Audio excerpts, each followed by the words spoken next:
In order to prove that the reunion activities have the so-called significance, the director went so far as to take coercive measures to require the employees to pay money to participate, and ridiculously called it gratitude to the leaders. When the reunion is in full swing, the sky suddenly flashes with an eerie light, followed by a mysterious virus that sweeps across the globe at an alarming rate. In an instant, 30% of the world's population undergoes a horrific mutation. Their eyes are red, their bodies are twisted, and they become senseless zombies, attacking everything around them in a frenzy. In just a few days, the streets of the city reeked of blood and despair, order collapsed, and the constraints of law and morality became too much in the face of extreme fear and hunger. The survivors gradually revealed the ugliest side of human nature in order to survive. A loaf of bread, which may have been insignificant in what was once the world, but at this point in time, has become the trigger for a bloody conflict, with people going so far as to kill their loved ones and friends to fight over it. What's more, driven by hunger, they completely lose their humanity and choose the creepy behavior of cannibalism. Fortunately, I accidentally opened a mysterious Golden Finger the Beast Master system at the moment of the zombie outbreak. It would have been the perfect opportunity for me to rise in the post-apocalyptic world, but at that time, I had already left the zoo and was immersed in the joyous atmosphere of celebrating my girlfriend's birthday in a KTV, with no animals around for him to contract. As the food in the KTV ran out, I had to work up the courage to go out and look for supplies. However, on one of my outings, I was besieged by a zombie frenzy. At that very moment when my life was in danger, the girlfriend who had sworn an oath to me betrayed me. She teamed up with her ex-boyfriend and her best friend, and in extreme selfishness and fear, pushed me mercilessly into the zombie horde. When I opened my eyes again, a fat, greasy, bald, middle-aged man was cursing at me, the head of security. Gao Shui? Isn't he dead? Have I been reborn? I glanced dully at the date on my cell phone and my pupils shrank. July 31st of the Dragon calendar. Hiss. This was the day before the end times came? I'm fucking talking to you. Are you deaf? Hurry up and collect your department's money before the end of the day, or you'll use your bonus this month to offset it. Seeing that I ignored him, Gao Shui slapped the table fiercely and forcefully gave an ultimatum. My name is Fang Chen. This greasy fat man is Jiangqing Zoological and Botanical Gardens Director Gao Shui, known for his acerbic and mean-spirited, always looking for trouble with employees to withhold bonuses, behind the back of the called Gao Pipey. I didn't pay any attention to Gao Shui's words. Simply because a mechanical voice rang in my ears, ding, the Imperial Beast system has been activated. A flood of unfamiliar information then flooded my mind. Then a semi-transparent virtual panel appeared. Name, Fang Chen, rank, none, area of Imperial Beast space, 10 square meters, contract scroll, 1, number of crystals, none, number of beast pets, none, other, each contract scroll can be signed with one beast pet of the same rank. I laughed, not realizing that the system had come into play. Gao Shui looked at me and laughed, thinking that I was provoking him. He was furious. Fang Chen, what's your attitude? Smile with me again, believe it or not I'll fire you. Fire me? I looked over at him, my eyes chilling. This was the guy who caused me to leave my job in my last life, leaving me dead without an animal contract in my last life. I rushed to him in a single bound. Splat! Without saying a word to his pig face as a mouth. I'm a soldier, I'm good and strong. A slap down, Gao Shui knows blood flow, teeth are lost too. You dare to hit me? Gao Shui was blinded, his cheeks swollen, covering his mouth and looking at me incredulously. I grinned. Hits on you. Slap. I don't care about him, big slaps left and right, sending out all the fire from all the years of being bullied. Tomorrow is the end of the world, and I'm still spoiling you. This burst of slaps from me went down, and Gao Shui screamed miserably. Good thing his office is on the top floor of the 3rd floor, next to the conference room and drinking room. No one heard. Don't fight, please don't fight. Gao Shui held his head with both hands, his face covered in blood, and continuously begged for mercy. I thought about it, and did neither. Grabbing him by the neck, I snapped. What's the password to the computer? Huh! Gao Shui froze, not knowing what I was going to do. Fuck you, say it! I slapped him twice more. I said 8/16 my birthday, Gao Shui said hurriedly. Humph! I sneered, not waiting for him to beg for mercy, and directly slapped Gao Shui unconscious. It's the end of the world. We need to stock up on supplies. I tied up an unconscious Gao Shui with duct tape, gagged him and threw him into the closet. Then I entered my password and clicked on the purchase page. First, I purchased the ingredients for feeding the animals in 10 times the amount, and then I purchased a bunch of household goods. 10 tons of rice, 5 tons of white flour, 500 cases of instant noodles, 1 ton of frozen beef, 2,000 eggs, and 10 cases of condoms. After purchasing all the much-needed supplies, I made a note on the computer that all the supplies were to be expedited and delivered by 8 a.m. tomorrow morning. The purchasing side saw that it was very confused, but thinking of Gao Shui's face did not bother to ask, and directly contacted the supplier. Anyway, they carry out orders, and do not care if something happens. Phew, it's done! I take a wazi and light it up, walking to the window and looking at the employees who are getting off work one after another, with a complicated look on my face. I wonder how many of them will survive tomorrow? Enjoy these last moments! Finishing my cigarette, I turned around and walked out of the office. This time, I mustn't make the same mistake I made in my last life. Stop! I was almost out of the office building when a female voice came from behind me. I frowned slightly and slowly turned around. I only saw a woman in professional clothes with a delicate figure and delicate features walking over with a disgruntled face. It was Song Xiaoyan, the zoo's personnel manager. Song Xiaoyan walked up to me, frowning. You smoked in the office area? No! I spoke faintly. This woman wasn't a good thing. She was in league with Gao Shui and hadn't done much to suppress her employees. Humph, warning you, if I catch you smoking in the office area, you don't want your bonus this month. Song Xiaoyan looked at me condescendingly, then walked away arrogantly. High-heeled shoes clattering, hip-hugging short skirts swaying, delicate figure to attract a lot of male employees' eyes. I looked at her back and a cold aura flashed under my eyes. Bitch, you wait for me. After mentally cursing, I stopped delaying and went straight to the gorilla garden at the deepest part of the sightseeing area. Inside the iron fence, several gorillas are chasing and playing. The largest chimpanzee sat at the bottom of a rocky hill, crossing his legs like a retired boss. It was the oldest and my target of choice. I waved my hand at it through the bars. Come here, big guy. Gorillas have high IQs. Usually I don't feed it much, and when it hears me calling it comes over to me. He stood in the bars with his paws outstretched and a dickish expression, like a bear asking for pocket money. I smiled slightly. System, make a contract with it. Ding, contract signing in progress. Not long after, a mechanical voice once again rang in my ears, contract signed successfully.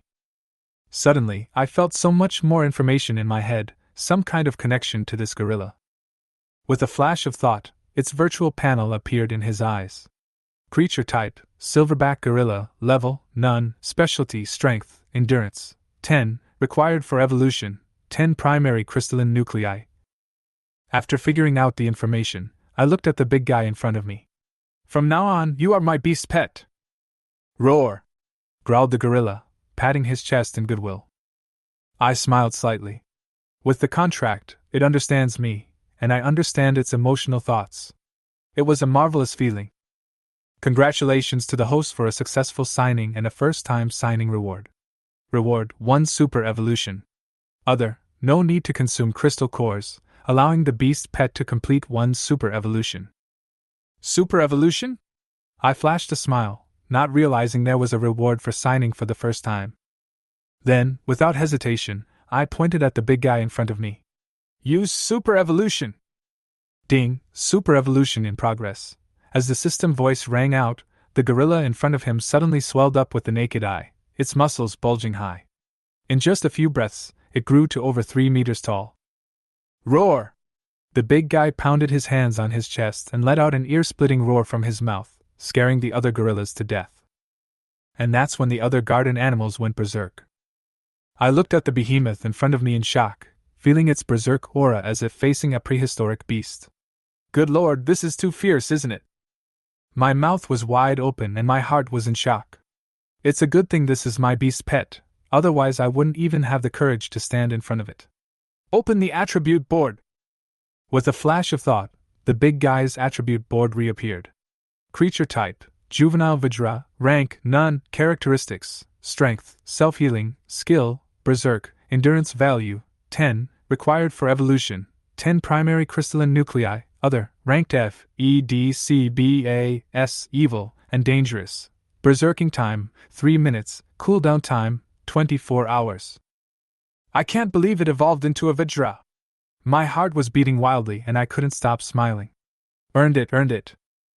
Although the big guy's rank hasn't changed, you have to know that an adult King Kong is in existence that can arm wrestle with the giant beast Godzilla. When it becomes an adult, won't I walk sideways in the future? From now on you'll be called Little Kim. I then let out a wild laugh. Ding, evolution successful. Rewarding the host with 3 strands of chi and blood power. As he was laughing out loud, the system voice resounded in his head again. Immediately afterward, 3 streams of warmth surged into the body and flowed to all the limbs and bones. Well, I frowned, only to feel an indescribable sense of comfort as if the blood in my body was boiling. As my flesh and blood squirmed, muscle lines gradually appeared. It's like a dead fat nerd turning into a fitness expert, with strength, speed, endurance, and senses all dramatically improved. With it, though, came a rush of heat in my belly. All my body functions were elevated, as were my physiology, and I was in the middle of my bloodstream, so the effect was extraordinarily noticeable. Now is not the time, I murmured, forcing down my body's lust. Then, with a flash of thought, he called up his attribute panel. Name, function, rank, none, Imperial Beast Space, 10 square meters, contract role, 0, number of crystalline cores, 0, number of beast pets, 1, copying time, 3 minutes. Other 1. After the successful evolution of the beast pet, the host can obtain the power of chi and blood to feed back and break the genetic shackles, a total of 9 genetic shackles. Other 2. The host can copy any one of the beast pet's abilities. Other 3. Crystallized nuclei are hidden in the minds of zombies and can be obtained by decapitation.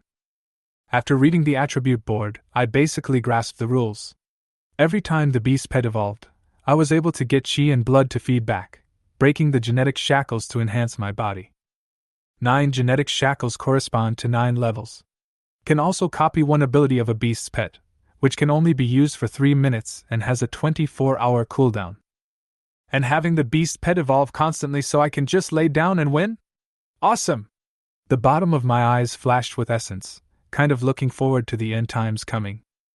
Because the only way to get a crystal core is to kill a zombie. Little Gold, stay here for now, I'll go out and get ready. Wait for me to come back, I said to the big guy. Roar! The little gold humanized nodded his head and walked to the bottom of the wigwam with his huge body, and the other gorillas immediately shivered and gathered around, submissive all around. I suddenly realized that it could be used to take charge of an entire group of silverback gorillas, which is not a weak fighting force. Afterwards, I smiled and turned to leave, using Gao Shui's identity to purchase a batch of supplies in a hurry, but I still have savings, and if I don't spend it, it will become waste paper. Leaving the zoo in the night. Early the next morning, a truck with supplies arrived, and the porters moved the supplies to the warehouse under the direction of the purchasing department. The zoo's warehouses were large enough to hold the supplies.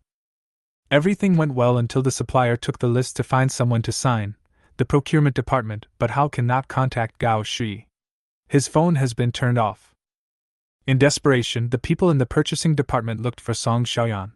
She is not only the personnel manager, but also serves as Gao Shui's secretary, so if others can't find Gao Shui, she must be able to. Got it, let them wait first. Song Xiaoyan painted her delicate makeup and reluctantly walked towards Gao Shui's office. Song Xiaoyan went to the door and knocked gently, no response. Pushing it, the door opened, frowning at the empty office. Strange, where did the people go? Called a few more times, still off. Knock knock. Song Xiaoyan was about to leave when she suddenly heard a crash in the cabinet. Song Xiaoyan was startled and carefully opened the cabinet door to see Gao Shui wrapped in dumplings. Ah! Her small mouth opened slightly, and she took a few steps back in fear. Woo woo woo woo woo!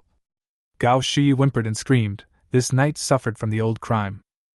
Song Xiaoyan's full chest rose and fell violently, rushing to find scissors, cutting the tape on him and removing the towel. Head gardener, what's wrong with you? You!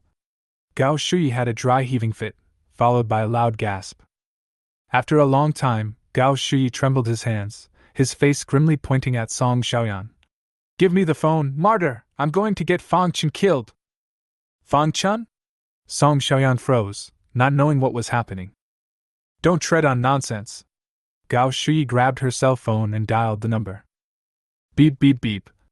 The phone was connected, and Gao Shui immediately opened his mouth. Hey cousin, you hurried to bring more people, I let someone beat me.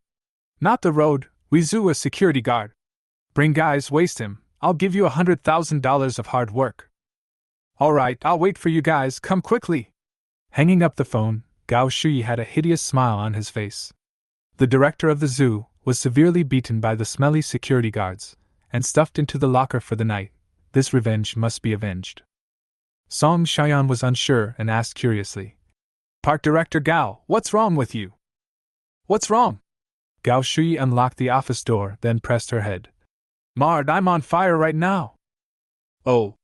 Song Xiaoyan symbolically struggled a bit and stopped resisting. Gao Shui showed an expression of enjoyment. Boom! Just then, a loud bang rolled across the sky like heavenly thunder, rattling the windows. Gao Shui was all shivered with fear, and his little brother instantly wilted. The rumbling, loud noise continued, and the ground trembled violently. Immediately afterward, the streets and alleys were in chaos as various explosions and car horns mingled outside the zoo. Zoo visitors and employees also shrieked in horror. Song Xiaoyan sat paralyzed, her flowery face losing its color. What's wrong? Not good, earthquake. Gao Shui's face suddenly changed, leaving her to run toward the door. The sun in the sky turned blood red at some point. The ground trembled violently, and various explosions were heard, mixed with screams, sirens, and car crashes. Standing on high, the whole Jiangqing was in chaos, or rather the whole world was in chaos. What's going on? Is it an earthquake?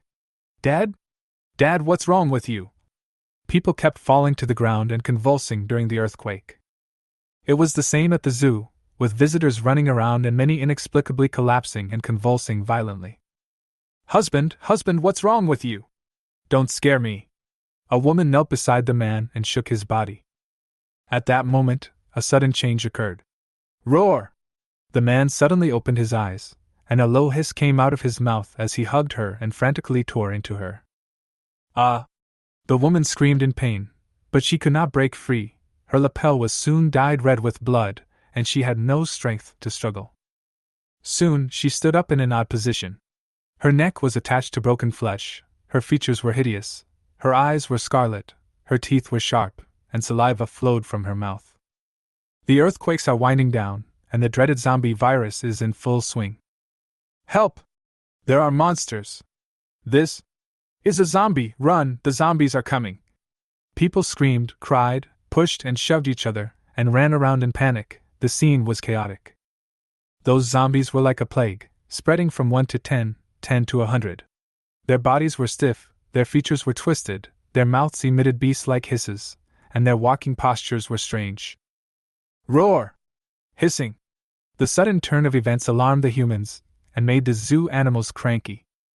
In the gorilla park, I appeased Little Gold's emotions while looking outside indifferently. After all, having experienced it once, my mind was still quite calm. Last night I moved the sweet purchases to the dormitory and arranged for the other security guards to go to the warehouse to inventory the supplies. Nominally, it was an inventory, but in reality, it was to protect them. The brothers under my command get along well on weekdays, and I'm prepared to give them a chance to live. Provided, of course, that none of them are hit. Jingling. At this time, my cell phone suddenly rang. Taking it out, the caller was his girlfriend Ding Shuang. I have a sneer on my face. Today her birthday, last night sent me a message, said to bring a few friends to get together and sing, let me go over early to pay. I didn't refuse at that time, a mouthful of promise. It's just a reprieve, it's the end of days soon and I'm not leaving the zoo to repeat it. I hit the answer button. Hello? Honey, where are you? Come and save me, a lot of monsters have appeared outside. Ding Shuang's urgent voice was heard just after the call was connected. I could hear a very disorganized hissing sound on the other side of the phone. I smiled coldly at the corner of my mouth and casually lied. I'm stuck on the road, I can't get through for a while, so find a house to hide in and wait for me to rescue you. Then hurry up, I'm so scared. Ding Shuang with a crying voice.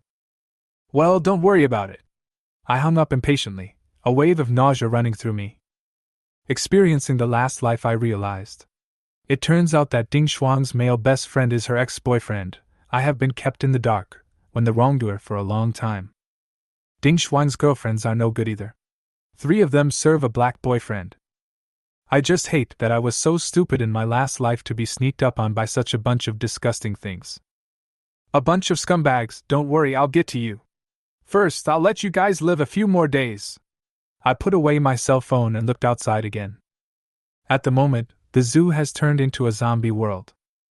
Some of the survivors hid in the pens and shivered, covering their mouths and not daring to make a sound. Zombies mainly rely on sight and hearing to find prey, so as long as they stay hidden and keep quiet, they're safe for now. This is a walking crystal core.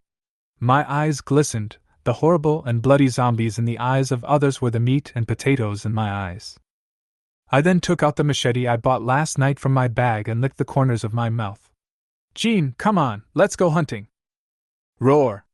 Little Gold stood up and let out an excited low roar from his mouth. Several zombies were instantly attracted to the sound and pounced on the outside of the fence, reaching inside and scratching like sideburn dogs at the sight of carrion. I walked over to the iron door and took a deep breath. Copy it! Power! Buzz! With a flash of thoughts, a warm current suddenly surged inside my body. In an instant, I only felt my blood boiling and my strength skyrocketed several times. I hemmed and hawed, drew out the iron lock, and pulled open the iron door. Roar! The zombies outside the door immediately hissed and rushed towards me. I took a step back, my eyes flashed sternly, and the machete in my hand slashed at the head of the foremost zombie. Puffing. Zombie head was sliced by my knife, like cutting a watermelon. Losing his head, the zombie immediately collapsed, struggling for a few moments before the tainted blood flowed out and he died completely. Kogain also rushed to my side, blowing another zombie's head apart with a single punch, and a thumb-sized clear crystal fell out of the tainted blood. And at this moment, 2 mechanical voices rang in my ears. 1 crystal core detected. Is it extracted? 1 crystal core detected. Extract. My thoughts flashed, and the number of cores on the attribute board immediately changed. But I soon realized that not all walkers had crystals, only about a third of them. Puff, puff. Roar. Half a minute. The zombies that broke in were all eliminated by Xiao Jin and I, but at the same time, I felt the power draining away. The power I copied from Kogain fails, and I regain my original physical abilities. The next casting will be in 24 hours. I was a bit underwhelmed. The initial experience made me very eager for that kind of power. I glanced at the attribute board. I had just obtained a total of 13 crystal cores from killing the zombies. Can we evolve? While the zombies hadn't been attracted elsewhere, I hurriedly relocked the iron door and ignored the hissing of the corpses to walk over to Little Gold. Then said, Let Little Gold evolve. Ding! This evolution consumes 10 primary crystalline cores. Evolution begins, a mechanical voice rang out. Soon, I felt that the Little Gold in front of me was much stronger again, and his breath became wilder and wilder. Those high bulging muscles were extremely explosive. Roar! Little Gold roared, both palms slapped on the ground, only to hear, click, a loud sound. The concrete floor was smashed alive. I was secretly staggered and pulled up its attribute panel again. Creature type, Juvenile Vajra, rank, F, specialty, strength, self-healing, skill, berserk, endurance value, 10, crystalline cores required for evolution, 100 primary crystalline cores. Although Little Gold was still a juvenile, it had reached rank F, and its strength and other aspects had skyrocketed several times. It's so ferocious! I grinned as I looked at the 4-meter-tall tower-like big guy in front of me. If I were to receive a punch from it, I would be bruised and battered. Ding! Evolution successful! Rewarding the host with 6 strands of chi and blood power. The system voice rang out, and as a fiery force flowed into my body, I felt like every cell in my body was cheering. It was as if I had completed an evolution myself. Boom!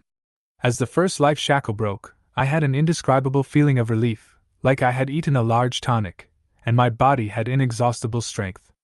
Only after a few moments did that feeling fade away. With a flash of thought, I pulled up a version of my attributes.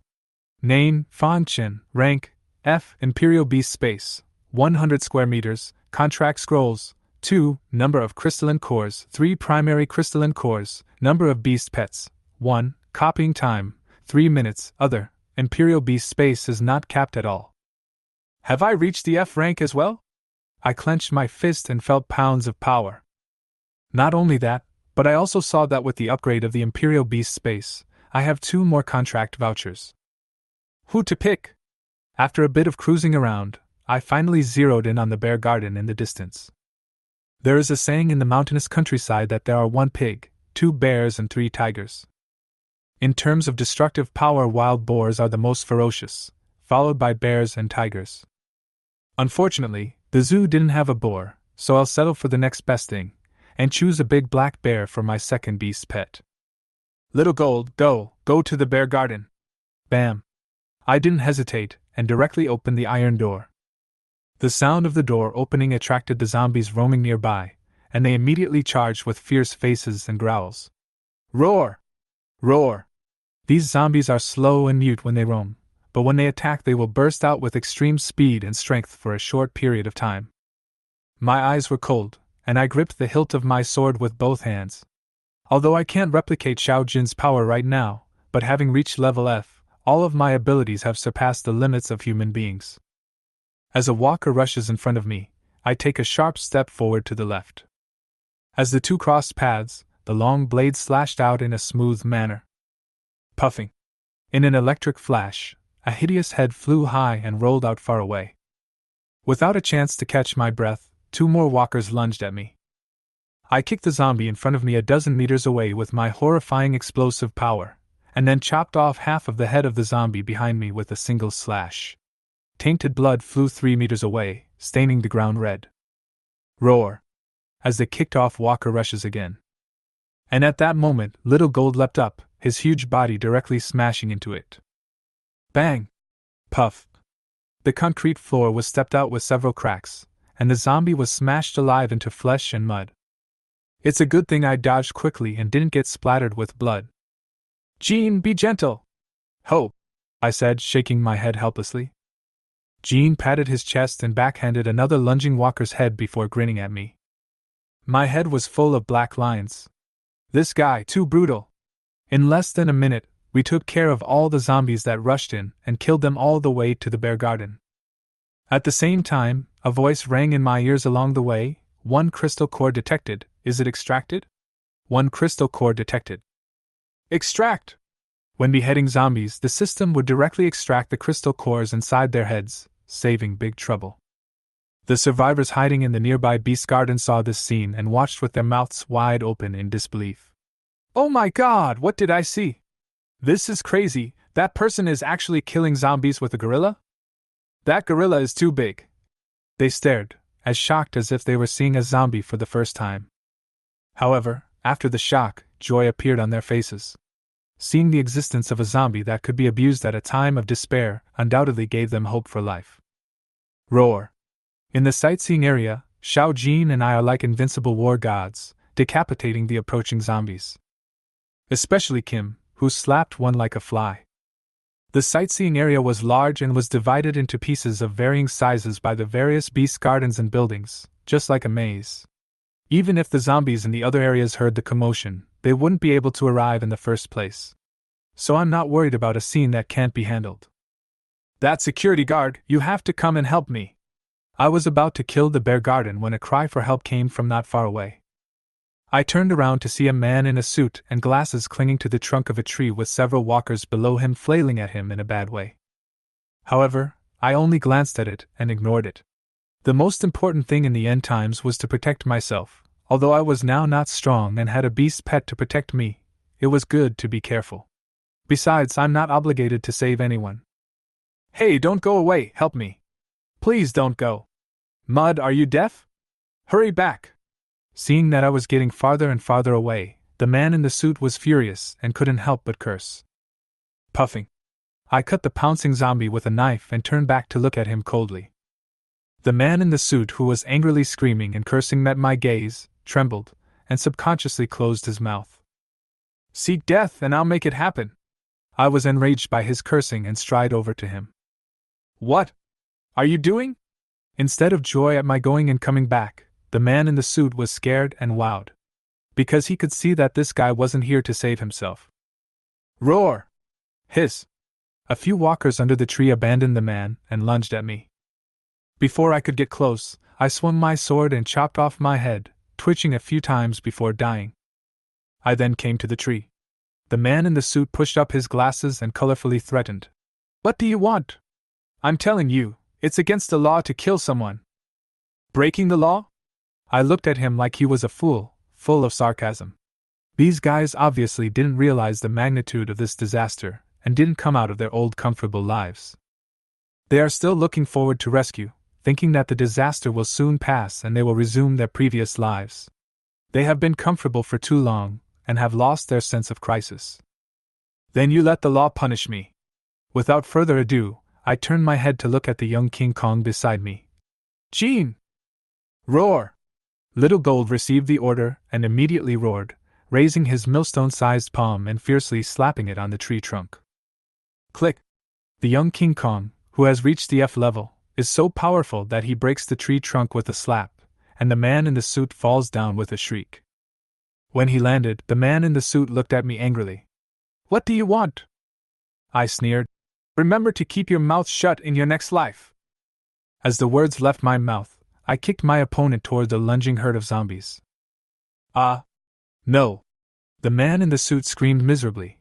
His eyes showed the color of despair. Not waiting to struggle to get up, a dozen zombies have surrounded him. In just an instant, blood stained the ground. Puffing. The clicking. Ear-piercing sound of tearing and chewing his scalp numbing. The other survivors who tried to call for help from me covered their mouths in fear and looked at me again with a face full of horror. This guy, how dare he kill someone? What savior, clearly a devil. I grunted softly. There was no discomfort in killing someone for the first time, instead there was an indescribable feeling of euphoria. The wildness that was bound was finally released.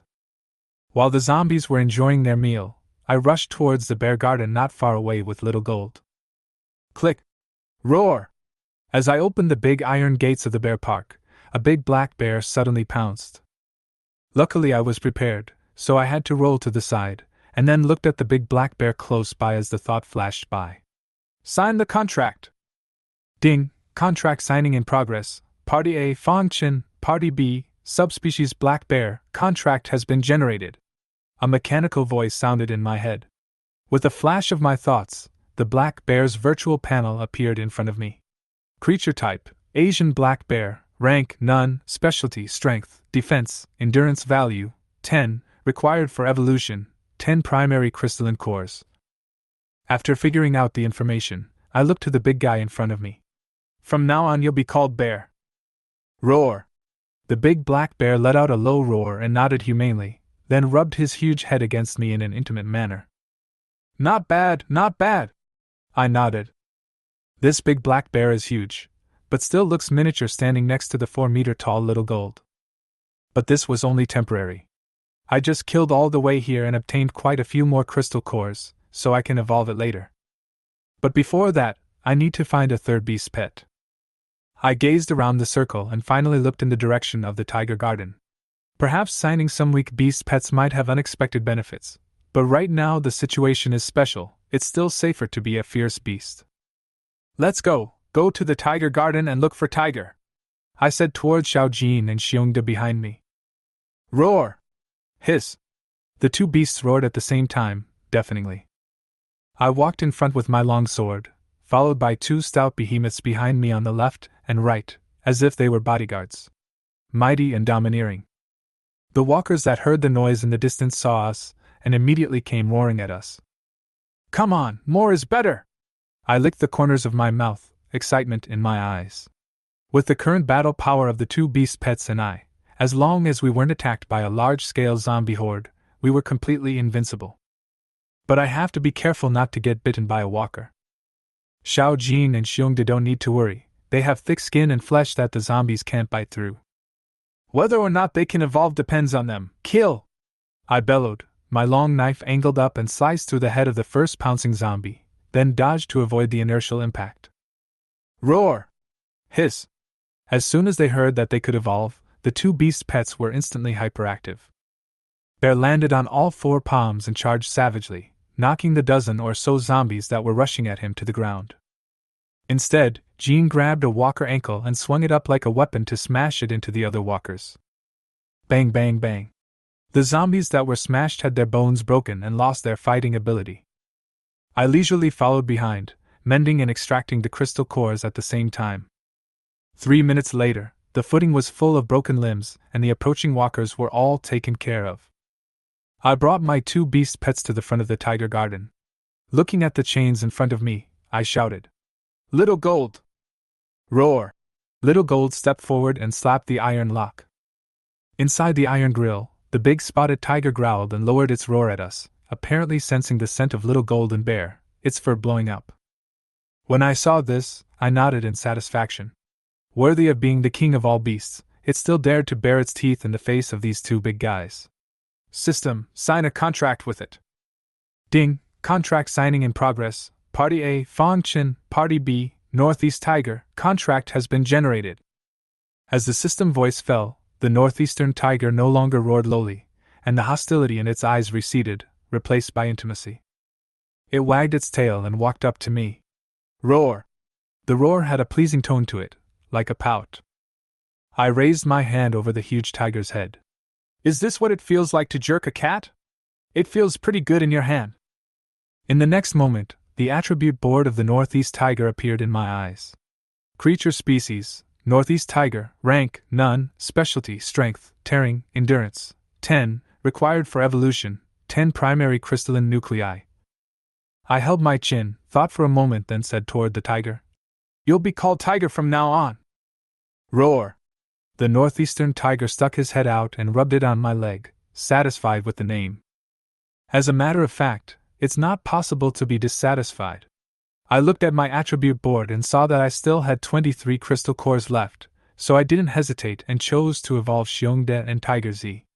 Evolve Xiongde and Tiger Z. Ding! Evolution begins. Like when Little Gold evolved, the two guys grew taller in body and had a wilder aura. Tiger, in particular, had two sharp fangs growing out from under his upper jaw. With a flash of my thoughts, their information appeared separately. Creature type, Earth Bear, rank, Class F, specialty, strength, defense, skill, triple defense, endurance, 10, required for evolution, 100 primary crystalline nuclei. Creature type, Saber-toothed Tiger, rank, F, specialty, strength, tearing, skill, Tiger's Whistle, endurance, 10, required for evolution, 100 primary crystalline cores. A bear and a tiger had both evolved to rank F, and their species had changed. Although they hadn't evolved into the legendary King Kong like Little Gold, they still had a lot of room to grow and shouldn't be underestimated. Ding! Evolution successful! Rewarding the host with 6 strands of chi and blood power. Here it comes! The chi and blood rewards I was expecting arrived. Boom, boom, boom. The blood in my body boiled, and the muscles, bones, and tendons of my entire body ushered in a metamorphosis. I clenched my fist and felt the surging power in my body. Although I didn't break the second life shackle, it's not far off. At this moment, I should be in the late F rank. A few more strands of chi and blood power will 80% break through. I looked at the 3 beast pets in front of me and a smile appeared at the corner of my mouth. The end of the world came, and everything was different. This disaster was unusual, and there were definitely other mutated creatures that had appeared, even higher level zombies. In the future, this world would be more sinister than imagined.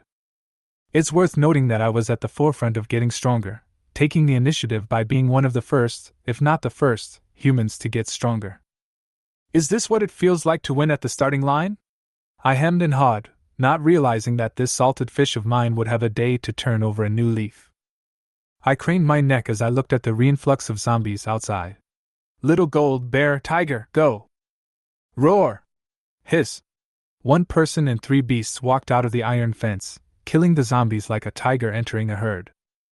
1 nucleus detected. Do you want to extract it? 1 core detected.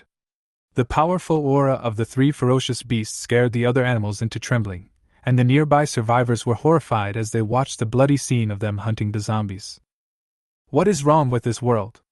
Even at this moment, they were still unable to accept the reality in front of them.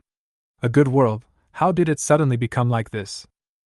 I ignored the survivors' gazes and led the 3 beasts to keep decimating the zombies. The machete in my hand had begun to roll its edge. Because of the earthquake, many of the zoo walls have collapsed. This has led to a constant influx of zombies from the outside world, like a puddle on the beach that has been drained and will soon fill up with water again. But it's good for me. Being able to take advantage of the geography of the sightseeing area, I won't be besieged by the zombie hordes, and I can keep harvesting crystals. It wasn't until noon that I took the 3 ferocious beasts towards the warehouse. Time for a break. I was a bit tired. The 3 ferocious beasts' endurance values had also dropped to 3. They were also tired and needed to rest and replenish their energy. The zombies along the way are handily disposed of and soon arrive in front of the warehouse. Knock, knock, knock. I knocked on the warehouse roll-up door. Soon, a frightened, trembling voice came from inside. Who is it? Me, Fang Chen, I yelled. Captain? A surprised voice came from inside the warehouse, followed by another voice. Team Fang, you haven't been bitten, have you? I snorted coldly. If I was bitten, would I still be here talking to you? Don't dawdle, open the door. Okay. Clattering. Roller's shutter door was pulled up from the inside. 5 men in security uniforms holding stool legs and other weapons looked out vigilantly. Seeing me, they were happy. However, soon after, they noticed the 3 ferocious beasts behind me and immediately let out a wow of fear and backed away in terror. Oh my God! Team! Captain, what the hell is this? Are the animals also zombies? Seeing a security guard trying to pull the roll-up door again, I clasped his wrist and said coldly, These are my domesticated beasts that help me kill walkers. Domesticated by you? A few security guards were dumbfounded, obviously having trouble accepting this reality. I didn't bother with nonsense, and as soon as I pushed the roll-up door up, I swaggered in. The 3 ferocious beasts followed closely behind, scaring them into a constant retreat. Lights were on in the warehouse and I made my rounds, finally looking at a body under the corner and frowning. Little King mutated too? Yes. Yes. An older security guard nodded through his panic. He then explained. We were here counting the supplies as you instructed us to do, and then the earthquake happened, and the Little King suddenly went berserk somehow and chased after us and bit us. We had no choice before. As he said that, his voice trailed off, and several of the guards showed signs of grief. I nodded, my eyes sweeping over them one by one. You guys did a great job. Captain, what's going on out there? Why are there so many zombies? A young security guard looked at me with a pained face. The others looked at me as well, as if expecting something. However, after I lowered the roll-up door, I coldly spat out 5 words. The end times are upon us. When the several security guards heard this, they were first stunned, then their bodies went limp and almost fell over. They realized it when they saw that the outside was full of zombies, but they just held on to their luck and didn't want to believe it. At this moment, Fang Chen's words completely broke the last line of defense in their hearts. The end of the world had come, and the disaster movie had become a reality. I'll be taking over from here on out, now I'll give you 2 choices. I looked to the crowd. Then I spoke indifferently. 1. Follow me and obey my orders, and I will protect you to live. 2. Leave and fend for yourselves, I will take over this place. Hearing my words, several security guards looked at each other. Even if they were no longer willing, the truth is the truth after all, the end of the world has come, and there are zombies all over the outside. To survive, one must have strong protection. Little Fang, Old Wu will follow you. As the crowd pondered, the oldest security guard was the first to speak. Team Fang, I'll follow you too. That's right, if it wasn't for you arranging for us to count the supplies here this time, we might have already been eaten by the zombies. Team Fang, we still listen to you. The remaining 4 security guards also stated their positions one after another. I nodded, all as I expected. Okay, as long as you guys listen to my arrangements, I promise to let you all live in the end times. But let's say it in advance, if anyone dares to betray me or be a saintly mother to sabotage everyone's interests, don't blame me for being impolite. Roar! Hiss! As my words fell, the 3 ferocious beasts behind me hissed in unison, their wild breath extremely oppressive. The several security guards were scared bloodless and hurriedly opened their mouths to assure them. Don't worry, Fantine, we won't. That's right, I've read post-apocalyptic novels, being a saintly mother will lead to a miserable death. Brother Fang, you know my character. I nodded again. When I first decided to help them, is because I know a few people's character, worked together for a long time, who what kind of I know in my heart. Their status is not high, but their character can be trusted. Go find some food, they're hungry. I pointed at the 3 ferocious beasts behind me. Okay, I'll get it, a security guard said. The zoo warehouse is huge and stores ingredients in 3 main sections: refrigerated, dry, and aquatic. A large amount of supplies I purchased in a rush with Gaussian's authority are in there. Within a short time, 2 guards brought in a lot of ingredients in a cart. Whole chicken, fresh beef, apples, honey, and special bread made from animal offal and mixed grains, etc. After receiving my order, the 3 ferocious beasts immediately feasted. Especially Bear, the bread smeared with honey was a favorite, watermelon-sized chunks of bread for 2 bites. Xiao Jin and Tiger are not good eaters, and 30 pounds of beef went down instantly. Doesn't seem like enough. The little security guard grinned and ran to the fresh food section again. It took 3 trips back and forth, consuming 100 kilograms of ingredients to fill the 3 guys' stomachs. Watching a few people stare in disbelief, it was too much food. Seeing this, I frowned slightly. According to this eating method, the expedited procurement of ingredients won't last long. These guys, they can really show off. Alas! The brain hurts.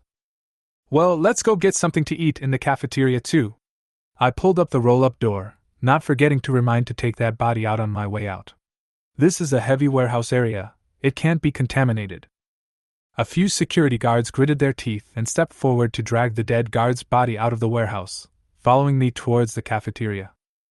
The outside was full of mangled zombie corpses, and it was frightening to watch them. Hissing! Several zombies wandering in from outside saw them and immediately pounced. Several security guards were alarmed and raised their weapons in their hands. Roar! However, not waiting for the zombie to approach, a robust figure rushed over. The tiger raised its claws, and a 12-centimeter-long bone spikes popped out from the tips of its claws. Puffing. Puffing. Eaten and drunk, its endurance value rose to 5, and its sharp bone spikes were like blades, instantly tearing several zombies to pieces. Seeing this scene, several security guards opened their mouths in shock. Go! I didn't explain anything and led the 3 ferocious beasts to open the way ahead. As I passed the production room, I stopped abruptly. A couple of security guards looked at me uncertainly. I said faintly, "There are living people in there." Roar! Kogain walked over and pushed the iron door open as soon as he could. Don't come over. In the production room, an old man and a young girl were holding kitchen knives, waving them indiscriminately at the door, shouting continuously under their breath. Kogain turned his head to me and was waiting for my next command. I frowned because I recognized this old man as one of the keepers in charge of making the animals food at the zoo. As for the young girl, I hadn't seen her before. Old Wu in the crowd revealed a joyful expression and spoke hurriedly. "Oldly, it's me." "Ah?" The old man calmed down when he heard the voice and immediately showed joy when he saw that it was me and a few security guards. "Old Wu, are you guys here to save us?" Old Wu, the security guard, let out a bitter smile. "Xiao Fang has tamed a few animals, we're all following him now, do you guys want to join in?" Old Wu issued an invitation and quickly realized what was going on, and subconsciously looked at me. After all, I'm the boss here now. I didn't refuse, my own 3 beast pets and the other animals in the zoo needed someone to feed them. The oldie in front of me had been a keeper for more than 10 years and was a good candidate. So I spoke up. "I don't feed idlers here, if you want protection and food you'll have to work." "What do you need me to do?" Oldly asked. "Feed these 3 guys, and the other animals in the zoo," I said blandly. "Good." Oldly didn't hesitate and agreed. Continuing his old profession would save the lives of their father and daughter, it was too cost-effective. Old Wu breathed a sigh of relief. He and Lao Li are the oldest in the zoo and have the best relationship on weekdays, so he is naturally happy to see that he is willing to join at this moment. Seeing this, I didn't rush to leave, but instead turned my gaze to the young girl behind Old Li. Who is she? This is my daughter, Li Yuanling, who came to see me on her summer vacation. Old Li seemed to think of something and eagerly explained. Don't worry, Shaoling won't drag everyone down. I didn't say anything. Instead, I sized up Li Yuanling for a moment. The little girl has a good figure and looks, melon face, delicate and small features, red lips and white teeth, skin as white as milk. I suddenly remembered a netizen on Douyin, called Wanwhat Pai. The two of them were 7 or 8% similar in terms of stature, looks and temperament. Let's go. I led them to the entrance of the cafeteria not far away. This cafeteria was large enough for 1,000 people to eat at the same time, and at the moment there was no one inside, only a few zombies wandering around. I'll go get them. Among the security guards, the youngest Zhang Biao took the initiative to step forward. He had thought a lot of things through along the way, and to survive in the post-apocalyptic world, he had to be brave enough to face these zombies. So he was ready to take advantage of having me to protect him and practice his guts. Count me in. Another young security guard nicknamed Big Mater also stepped forward. Obviously he held the same idea. To this, I naturally did not refuse, and could only say faintly, draw them away before settling them. I don't want to affect my appetite. Understood. Zhang Biao and Debang looked at each other, put their hearts together, came to the entrance of the cafeteria and cursed inside before scattering their legs and running. The 3 walkers inside were attracted and immediately hissed and chased them out. When they were far enough away, Zhang Biao and Debanga stopped at the same time, lifting the legs of the stool in their hands and ruthlessly greeting the 3 zombie heads. Puffing. Puffing. Not long afterward, they walked back with bloodied sticks. Nice! I nodded. It looked like I hadn't drilled them before for nothing. The 2 were no longer as afraid as they had been earlier. These zombies were scary to look at, and the fear was not so strong after they had killed them once in person. Let's go! I put the 3 ferocious beasts into the Imperial Beast space, then walked into the cafeteria. After looking around, I looked in the direction of the back kitchen. Go see if there's anyone else in the back kitchen. Be careful. Yes. With their first experience, Zhang Biao and Debang were significantly bolder. Not long after, the duo walked out with 4 people. The 4 men were all cooks here, and had previously been hiding in the back kitchen. After some simple communication, I managed to bring 4 people under my control. By now, my team had expanded to 12 people, and I had successfully taken over the warehouse, the production room, and the canteen. With these, he had the capital to survive. Chapter 7: Moral Abduction and Dog Licking. As Fang Qin and the others entered the cafeteria, shouting and roaring suddenly came from outside the gate of the zoo, only to see several punks with colorful hair holding machetes, slashing all the zombies that pounced on them, running and covered in blood. Mud, what bad luck! That's right, suffered so much for $100,000, and hung up a few brothers. Quit stomping and screaming and find a place to hide. Seeing another zombie appearing in the surroundings, the leader, Fan Jun, quickly scanned the circle and finally locked onto the office building in the distance. Go upstairs! He ran toward the office building with a few people in tow, and in a short time came downstairs. At that moment a fat head stuck out of the 3rd floor window. Cousin, I'm in the 3rd floor conference room. Watch out for monsters in the hallway. Got it! Fan Jun gave him a cold look and rushed in with his men. He was originally helping to watch the venue, and when he received a call from Gao Shui, he brought his men here, only to have an earthquake and zombies occur just as he was about to arrive. In desperation, he could only continue to flee to the zoo with his men.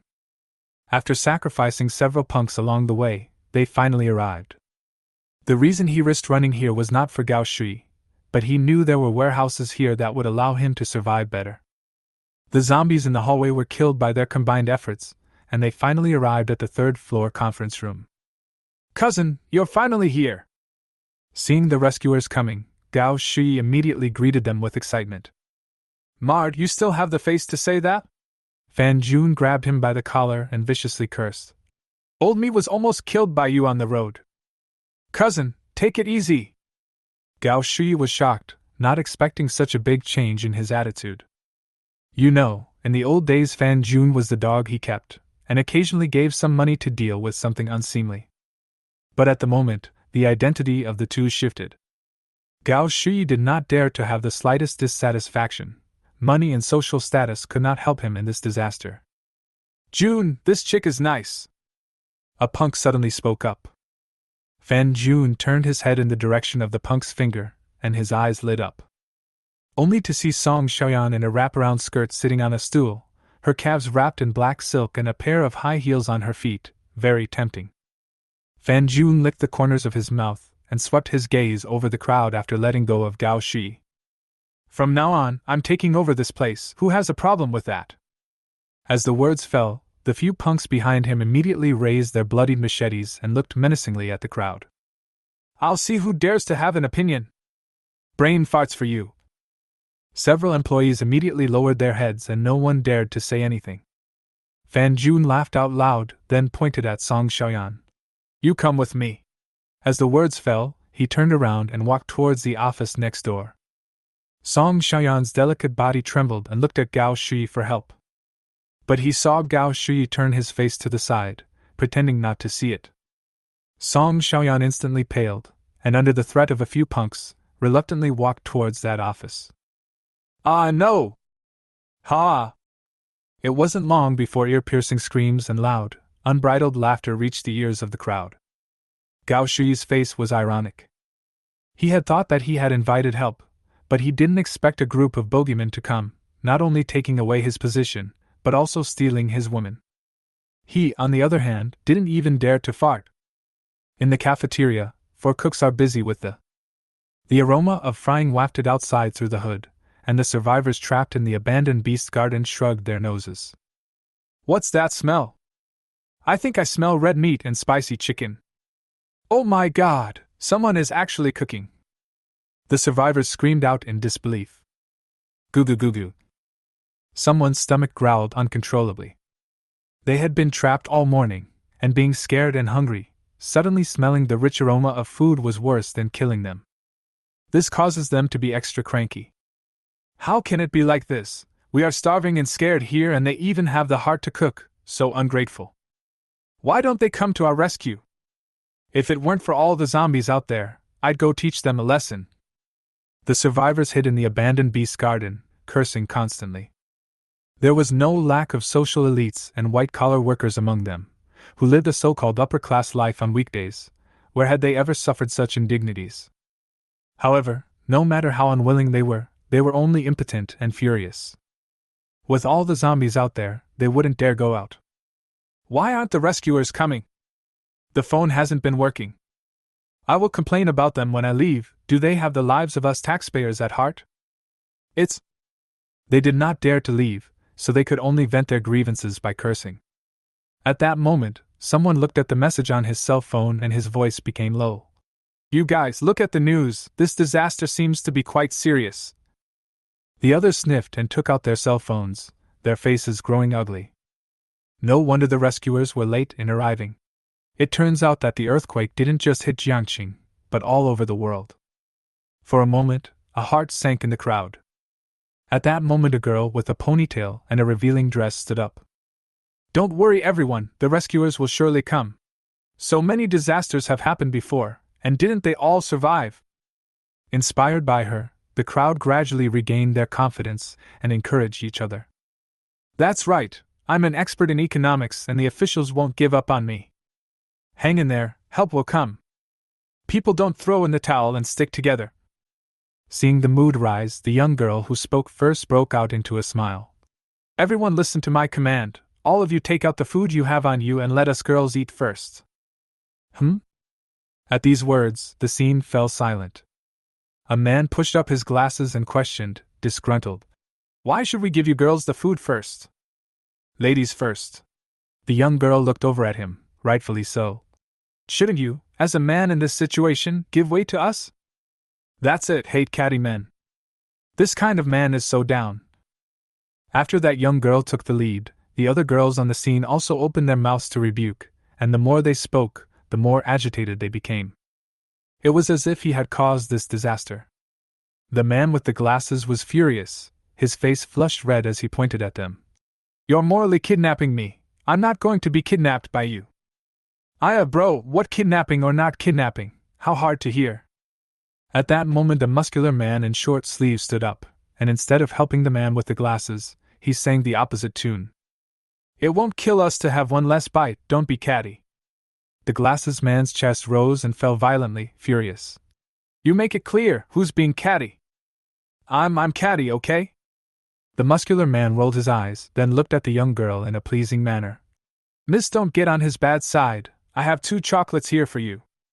The young girl was overjoyed at his words and smiled sweetly at him. Thank you, little brother, you're so nice, unlike some lower-headed men. Little brother is so manly, no wonder he's so strong. Little brother, do you have a girlfriend? Ah. The muscular man quickly lost himself in the adoring appreciation of the girls. A sense of pride arose in the bottom of his heart, and he was pumped up, bound to perform well in front of the many young ladies. Brothers, let's not be as stingy as he is. Can you bear to see the ladies starve? Let's hold on, the rescue team will be here soon. With him leading the way, the other boys could only hand over their food with bitter smiles. No matter how hungry you are, you can't lose face in front of a beautiful woman. It involves a man's dignity, especially when many guys are still single. Bunch of lickspittles! The man with the glasses cursed and got up and walked around the corner, keeping his distance from them. This action, naturally, caused the girls to taunt and mock again. Little brother, you must protect the good family. The young girl who spoke first walked up to the muscular man and shook his arm in a bird-like manner. Sniffing the aroma of the young girl's body, the muscular man immediately shuddered. He patted his chest, deliberately revealing his strong arm muscles. Don't worry, Missy, I, Zhao Gang, will definitely protect you. Thank you, brother Kong Yet. The young girl smiled sweetly. By the way, Missy, what's your name? My name is Zhang Wei. The young girl proudly introduced herself. I'm a student of Shu University's journalism department, and I'm in my senior year this year. Journalism department, ah, no wonder Missy has such a good temperament. The muscular man followed her, constantly courting her. Chapter 8, Knife-Chopping Punks. Office building, 3rd floor conference room. Fan Jun had returned, sitting grumpily at the head of the table, his legs resting on the conference table. Song Xiaoyan sat on the sidelines, her dress creased. One stocking on her leg disappeared and the other was full of holes. More to the point, her face and neck were covered in bruises. Huh, what's that smell? It looks like it came from the cafeteria side. My God, the cafeteria is cooking. A few punks and employees smelled the dishes one after another, and their faces were overwhelmed with surprise. How can someone be cooking in this situation? Fan Jun and a few punks hadn't eaten in the morning, and now that it was already afternoon, and after all the fighting and scaring along the way, they had long been famished. He turned his head to Gao Shui. Call and have the cafeteria people bring food. Huh! Oh, well. Gao Shui was also hungry, but his cell phone was taken away by Fang Chen, so he just had to fetch Song Xiaoyan's cell phone and call the cook in the cafeteria. In the cafeteria, Fang Chen was enjoying the freshly cooked food with the crowd. Braised pork, diced chicken with chili sauce, beef juice, dry pot potato chips, sautéed bamboo shoots, and rice with a rich flavor of wuchang rice. Lasso the horse drops the man, Your Majestic. At that moment, Chef Hiaigua's cell phone suddenly rang. He glanced at the caller ID and froze, subconsciously looking at Fang Chen. Fang, personnel manager Song is on the phone. Answer it and see what she wants. Fang Chen said without lifting his head, and the others also revealed their curiosity. Hiaigua nodded and pressed the speakerphone button after answering. Hello? Is it old he? I'm Gao Shui. Gao Shui's voice came from the other side of the phone, and his tone was rather nonchalant. After all, he had just been angry at Fan Jun, and he had to take it out on him. What's wrong, Mr. High Park Director? What's wrong? Gao Shui's voice was sharp. Don't think I don't know you're cooking. Hurry up and bring the rice, I want to eat pot roast. The crowd looked at each other in disbelief. He wants pot roast? Dude, what the hell time is it to order? Hiaigua didn't reply, but instead looked at Fang Chen. Fan Chen laughed coldly and brought the cell phone in front of him. Surname Gao, is your head caught in the door? Still pot roast, I'll make you a full banquet, okay. Fang Chun? On the other side of the phone, Gao Shi was shocked. He hadn't expected Fang Chen to still be alive, and when he thought of the experience of being severely beaten by him yesterday, he shuddered a little. But when he looked across at Fan Jun, his bottom dropped out. Fang Chen, don't be arrogant when you step on a horse. Be sensible and hurry up to bring the meal, and by the way, kowtow to me and apologize or else. Buster! Without waiting for him to finish his sentence, Fang Chen had already hung up the phone. Gao Shi looked at the phone in his hand, burning with rage, then looked at Fan Jun. Cousin, what to do? Who is this man? Fan Jun asked grimly. It's the head of security at our park. He has 6 guards under him, and he beat me up yesterday. Chief of security? Fan Jun stood up disdainfully and copied the machete on the table. I thought it was some extraordinary character. Brothers, get him killed. From now on this is our territory. Mud, a stinking security guard is so crazy. Scrap him. A few punks had lifted their machetes with murderous intent. They were used to being arrogant and domineering before the end of the world, and now that they were not bound by the law, they were even more unscrupulous and lawless. Cousin, take us with you. That's right, June, I'll follow you too. June will take care of you in the future. After them, several employees took the initiative to make a statement, and some even kicked off the legs of stools to hold in their hands as a sign of loyalty. None of them were stupid, they had to follow him now if they wanted to live. And dealing with Fang Chen right now was the best chance for them to perform. Count me in too! Even Song Xiaoyan stood up, coldness showing under her eyes. She wanted to find someone to take out the bullying she had just received. Fan Jun laughed at this. Go! As the words fell, a group of people carried machetes and walked out of the office building in a great hurry. In the cafeteria, Fang Chen did not take Gao Shi's threat to heart. While eating, he was browsing the news. As in the previous life, zombie viruses have broken out all over the world, and many places have been paralyzed and even turned into dead cities. Officials have issued a dozen consecutive notices urging people to hide in safe places, try not to go out, and wait for rescue without fear. Will there really be a rescue? Fang Chen remembered the experience of his last life. Earthquakes and zombies are just the first wave of crisis in the post-apocalyptic world, followed by water and power outages, and food shortages are the worst. By the way, what about the power outage? He suddenly realized this. In his last life he didn't care about that when he was hiding in the karaoke, but not anymore. To feed the crowd and those animals, there had to be plenty of food. And you can't preserve food without electricity. Those meats and various fruits and vegetables, once the power is cut off in the freezer, with the current temperature it is estimated that they will rot in less than 3 days. This includes the 2 wells at the zoo, which also require electricity to pump water. Looks like we'll have to get a couple of generators soon. Fang Chen rubbed his brow and began to think about his next plans. This zoo was fundamental to his survival in the post-apocalyptic world, and he was prepared to make it a solid gold shelter. That's why the first order of business is to clear out the zombies from the park. At that thought, he looked over at a couple of security guards.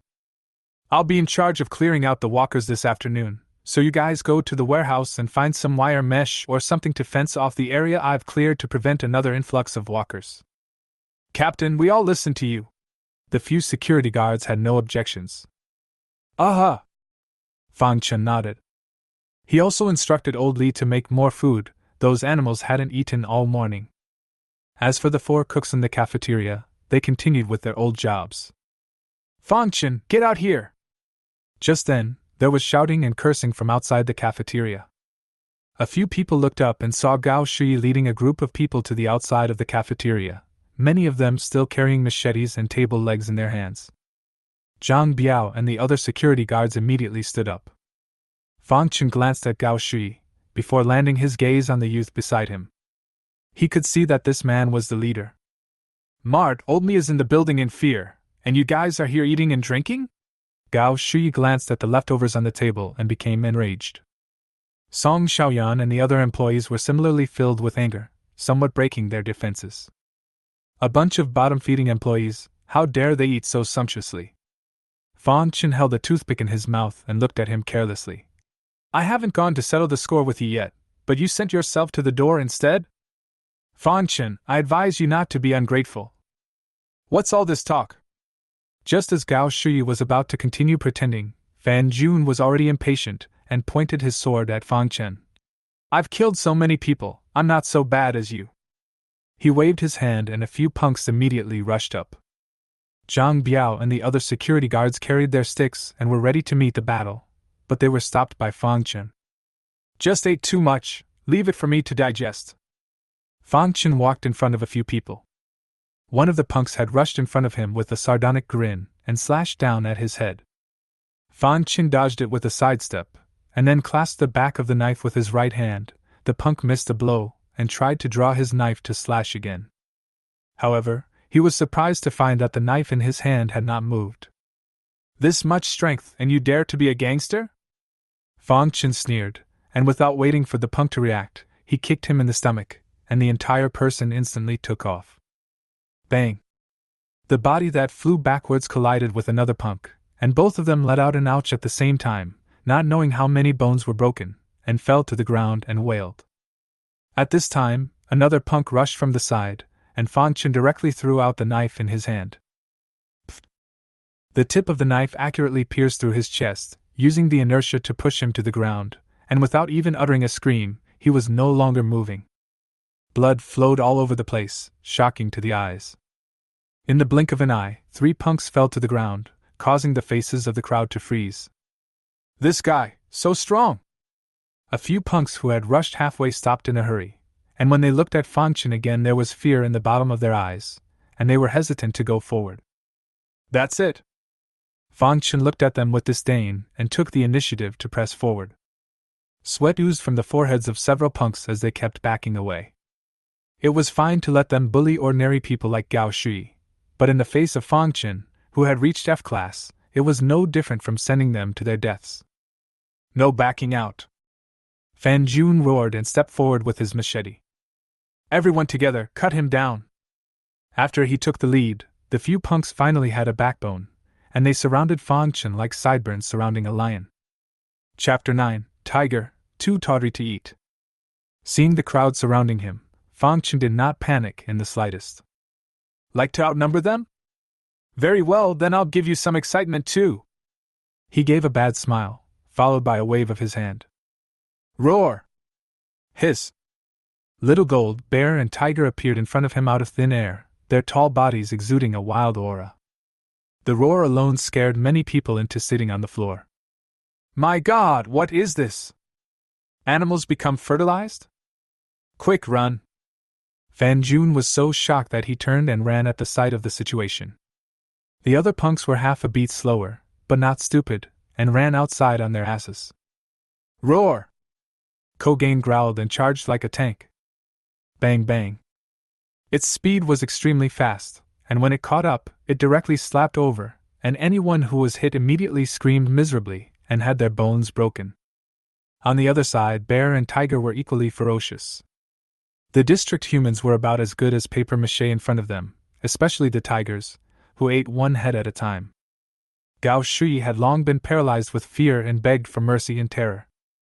No, don't eat me, I'm the head gardener, I. Roar! The tiger opened his bloody mouth and pounced on him. It didn't know any gardener, it just thought this guy was fat-looking and would be delicious to eat. Not long after, only a bloody corpse was left on the ground. Ah! Song Xiaoyan was scared out of her wits by this scene, her hands clasping her head and her wraparound skirt wetting a large area. And with her yelp, she managed to attract Tiger's attention. Fan Chen, quickly make it stop. Please, if you leave me alone, I will serve you well and my body is all yours. I'm fit and alive, you'll love it. Please. Fan Chen stood at a distance, looking at her in disgust. I have to say, the woman's body and looks really stood out, but unfortunately it was a bus. He was good at that, but he wasn't starving. Why get on a bus when there are so many luxury cars waiting for you in the post-apocalyptic world? Sorry, I'm not interested. Roar! Tiger got his instructions and immediately pounced. Song Xiaoyan screamed miserably, The immense fear had caused her to lose her mind, and a spiteful scream escaped her mouth. Fang Chen, you beast! You useless man, I curse you not to die! Ah! The cursing came to an abrupt end. Tiger snapped her neck in one bite, tearing off a chunk of flesh and swallowing it. But quickly spit it out again. It's too tawdry to be good. After Song Xiaoyan died, the commotion outside stopped. Fan Jun and the punks, as well as the employees who followed them, were all taken care of by Xiao Jin and Xiongda, and lay sprawled on the ground. Only at this moment did Zhang Biao and the others wake up from their shock. When they looked at Fang Chen again, there was deep admiration in their gazes in addition to fear. Team Fang, you're too fierce, aren't you? A violent mess. Several people were dry-mouthed and excited. They knew very well that the stronger Fang Chen was, the more hope they had of surviving in the end times. Fang Chen smiled at his words. Let's go clean up the walkers. He didn't take them to heart, and treated them as nothing more than a minor hiccup. Several people crossed over to the bodies on the floor and headed for the warehouse. Soon they found iron mesh, wooden planks and other materials, and then went to the sightseeing area. Fang Chen led the 3 ferocious beasts and frantically hunted the zombies. For every area he cleared, the security guards used iron mesh and other means of connecting to the outside world to seal off the passages to avoid the influx of zombies from outside. Relying on this approach, they spent the afternoon clearing the entire animal sightseeing area and sealing off all access. Old Li's father and daughter pushed a small iron cart through the safe zone they had cleared to feed the animals in the iron fences at various places. The crowd went about their business and got into the hustle and bustle. Time passes. As the afternoon passed, the endurance value of the 3 beast pets dropped to 3. This was Fang Chen's bottom line. 3 points of endurance value had to be retained in case they were unable to utilize their battle power in the event of an unexpected situation. Living again, he became extra cautious. That's enough for today, go back and rest. Yes. A few security guards were also tired and returned to the cafeteria with their tools. Outside the cafeteria, the bodies had been carried away and cleaned off the blood on the floor, and the table was set with a hot meal. Wow, there's my favorite boiled pork slices. This braised fish looks good too. Start with a bowl of soup. Several of the security guards looked incredibly excited. As the bottom employees of the zoo, even before the end of the world, all they were given to eat was cabbage, potatoes, and other work meals.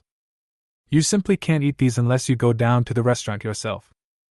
I didn't expect to arrive at the end of the world treatment instead of improving, especially at this moment of hunger. A big bowl of broth bubble rice is simply happy.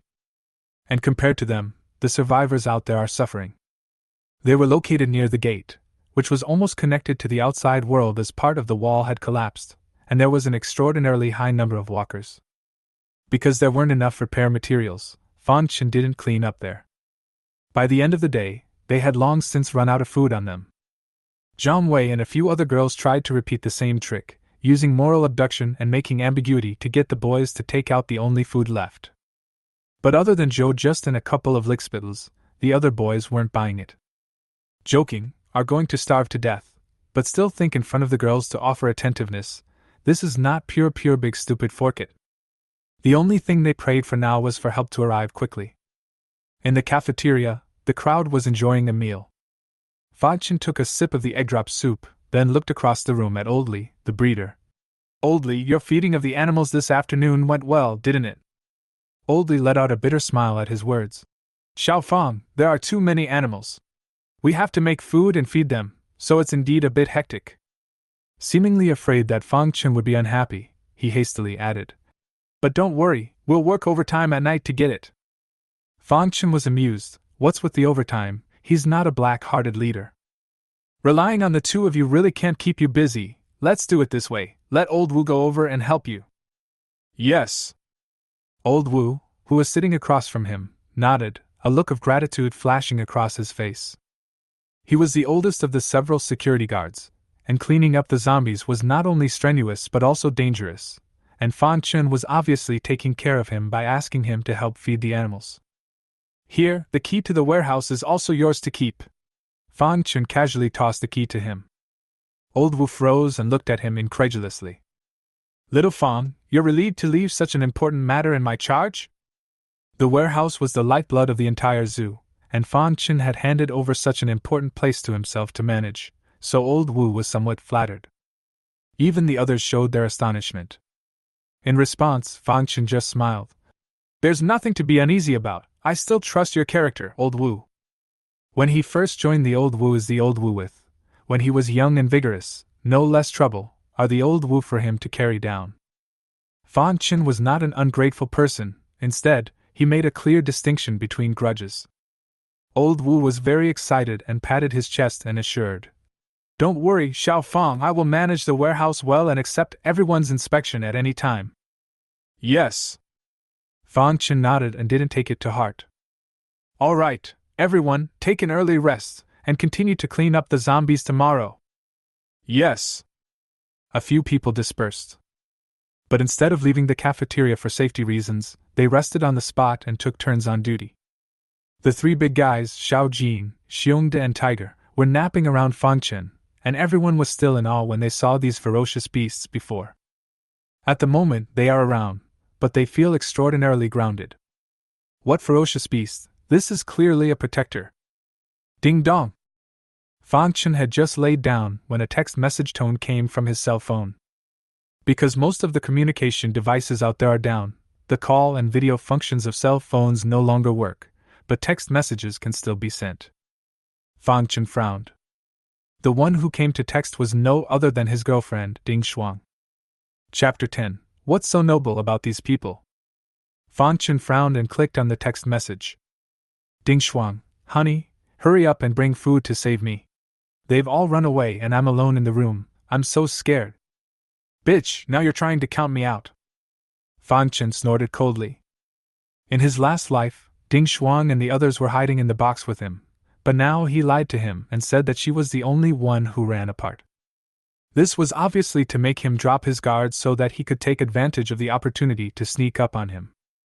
From start to finish, Ding Shuang was just using him. Fong Chin, there are too many zombies on the road. I can't make it there for now, so bear with me for a while. I'll think of something. Ding Shuang, then hurry up and make sure you come. Fontaine, After a brief chat, Fong Chin put away his cell phone. KTV he was definitely going to, but not now. The night of the first day of the end times was not a quiet one. Explosions continued to be heard outside the zoo, fires lit up the night, and the smell of burning filled the air. The occasional human scream rang out, but was quickly drowned out by the roar of the walkers. In the zoo, there were screams from time to time. When the zombie outbreak occurred, they panicked and desperately crawled towards the nearest animal park. Among these are the lion, wolf, and cheetah gardens. It was fine during the daytime, but now at night, the ferocity of the beasts completely exploded, naturally treating them as prey. There are even unlucky people who have jumped into the crocodile pool. Survivors in abandoned animal parks shiver at the sound of screams, spend long nights in hunger and fear. Early the next morning, Fong Chin and the others had a simple breakfast and fed the three ferocious beasts a large amount of food before they began to continue cleaning up the zombies. The entire zoo presents an irregular rectangle with the main entrance on the north side.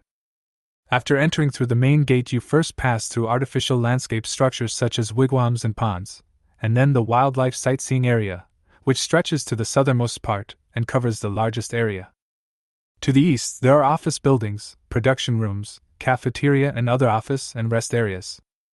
The northwest and southwest corners are the aquarium and botanical gardens, respectively, either of which is very large. It was these two places that Fong Chin was going to clean up next. It's been a day, and I wonder how it's going over there? Go! Fong Chin walked in front, followed by Xiao Jin, Xiongde, and Tiger, and at the end were Zhang Biao and 4 other security guards. That security brother, you guys wait! As they passed near the abandoned veterinary garden, they were suddenly called to a halt. They saw a tall man with a large gold chain around his neck waving a large handful of bills at them. Under the sunlight, the gold watch and gold ring on his hand glittered. He had the image of a thug.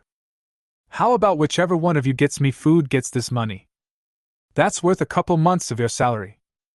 That's a good deal, isn't it?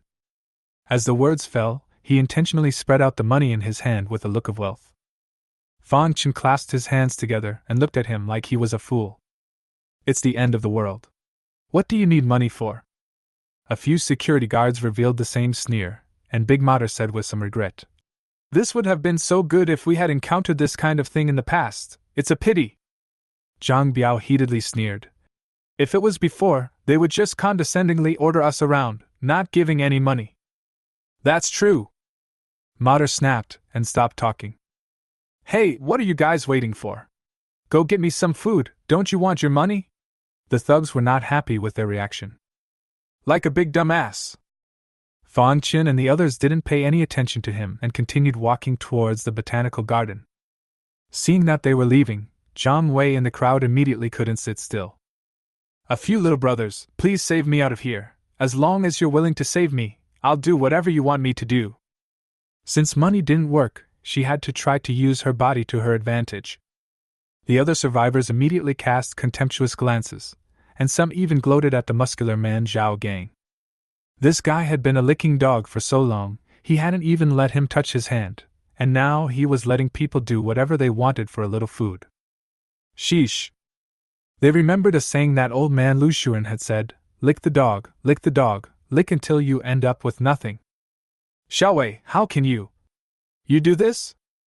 With a heartbroken look on his face, Zhao Gang pulled her and tried to salvage. Let's hold on a little longer, help will definitely come. But I'm hungry, I'm going to starve to death. Zhang Wei cried out. Xiaowei, please bear with me a little longer. When the time comes, I'll treat you to a big meal, abalone, lobster, king crab, whatever you want. Gollum. It was fine if Zhao Gang didn't say it, but Zhang Wei got even hungrier when he said that. She wasn't the only one, the other survivors likewise gulped as images of the delicacies floated uncontrollably through their minds. Mud, what's this dumbass talking about that for? That's just it, this makes me even hungrier. He must have done it on purpose in Tama. In an instant, Zhao Gang became everyone's public enemy. Since you guys want food, I can give you a chance. Fang Chen's voice made the crowd's eyes light up. Zhao Gang instantly had a sense of crisis, desperately pulling Zhang Wei's arm. Xiao Wei, don't promise him, he's a poor security guard who can't give you a future. Get out of here! Zhang Wei shook off his arm in disgust, then grabbed the iron bars and flashed a sweet smile at Fang Chen. Little brother, what do you want people to do? Without waiting for Fang Chen to say anything, several other girls ran over. They pushed and shoved each other, fighting to be the first to speak. Give me some food too, little brother. Like her, do whatever you want with me. Get lost with your looks, little brother, what do you think of me? We can serve you together, it's all the same with the lights off. The fairies who had been so high and mighty before were now no different from shrews and had long forgotten what dignity was. Because they were so hungry.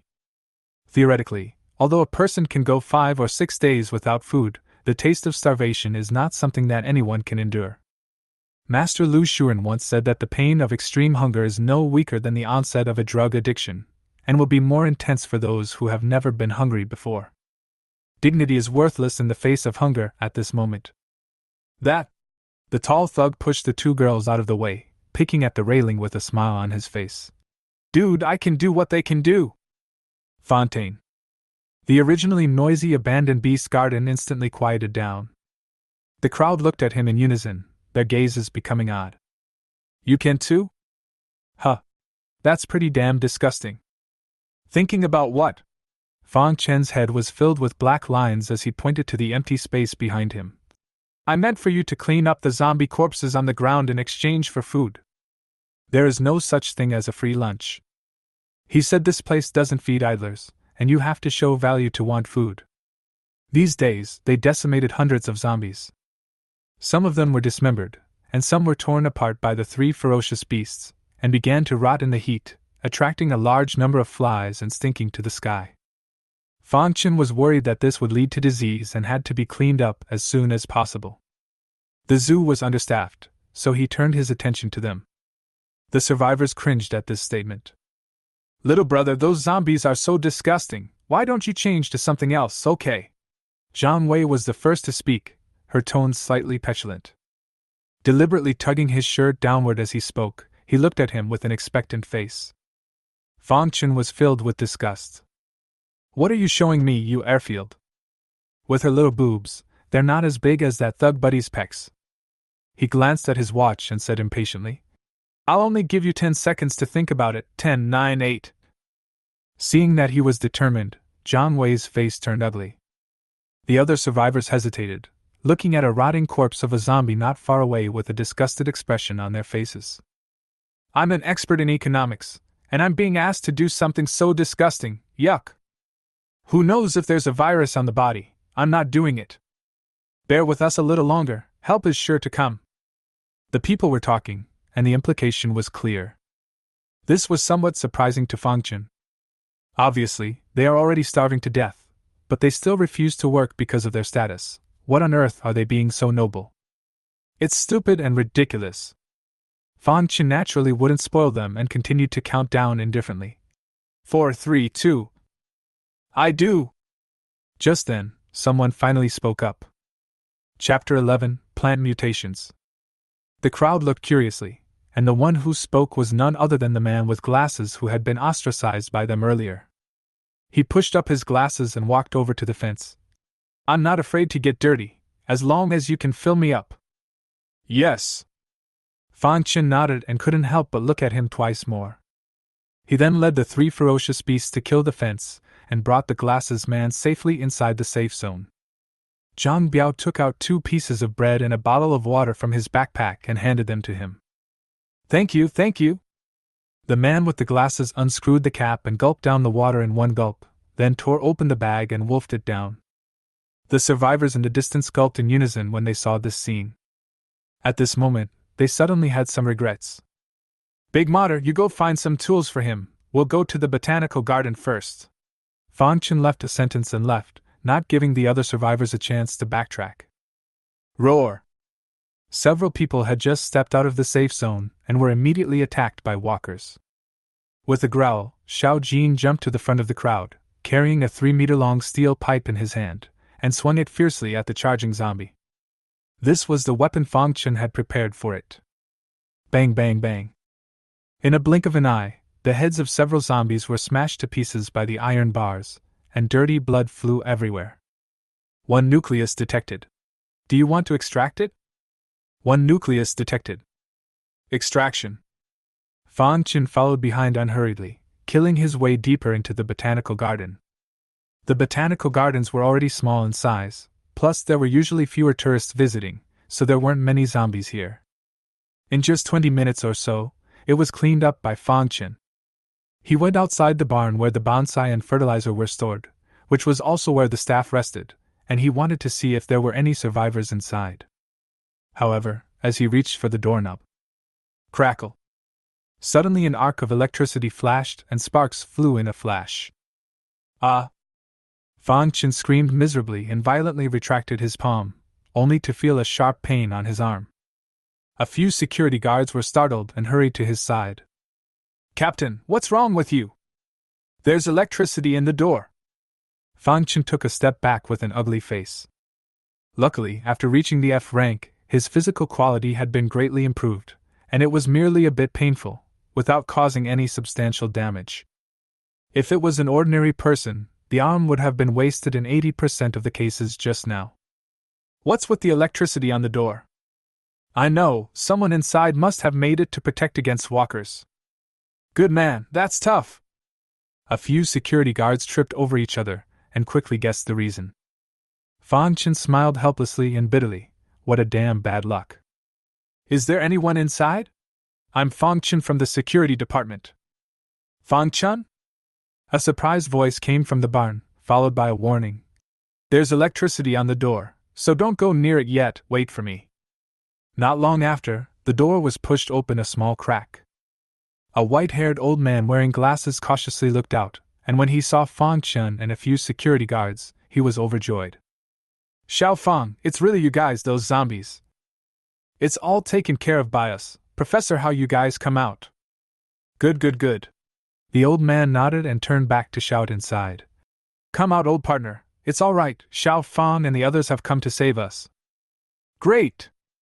An old crone's voice came from the house, none other than his old partner.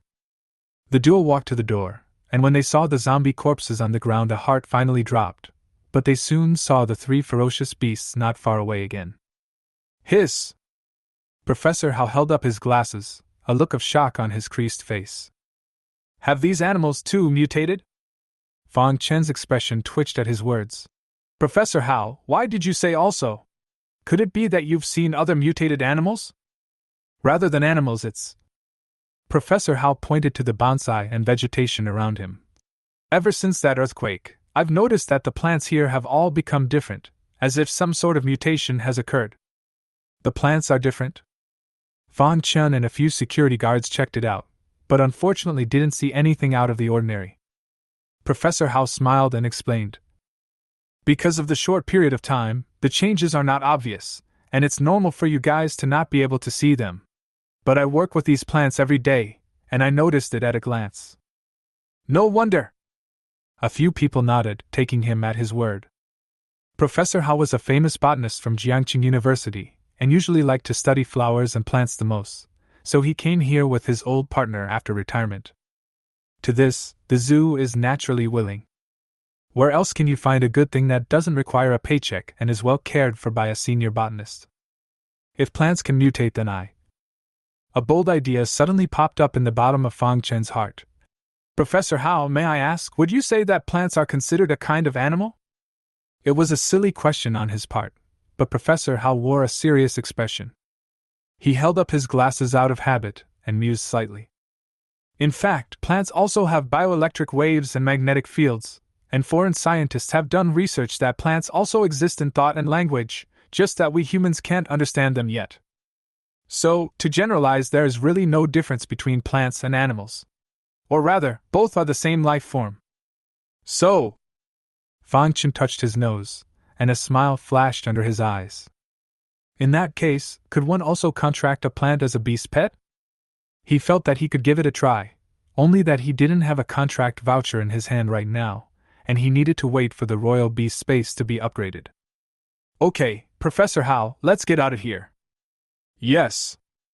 Professor Hao and his duo did not refuse and left the botanical garden with them. On the way, Fang Chen briefly introduced them to the events of the past 2 days and invited them to join in. He still had a lot of respect for the old professor who was in the middle of his research. Unlike those bullshit economics experts who know how to post some ruinous comments all day long to garner traffic and claptrap. Professor Hao and his partner exchanged views and expressed their willingness to stay.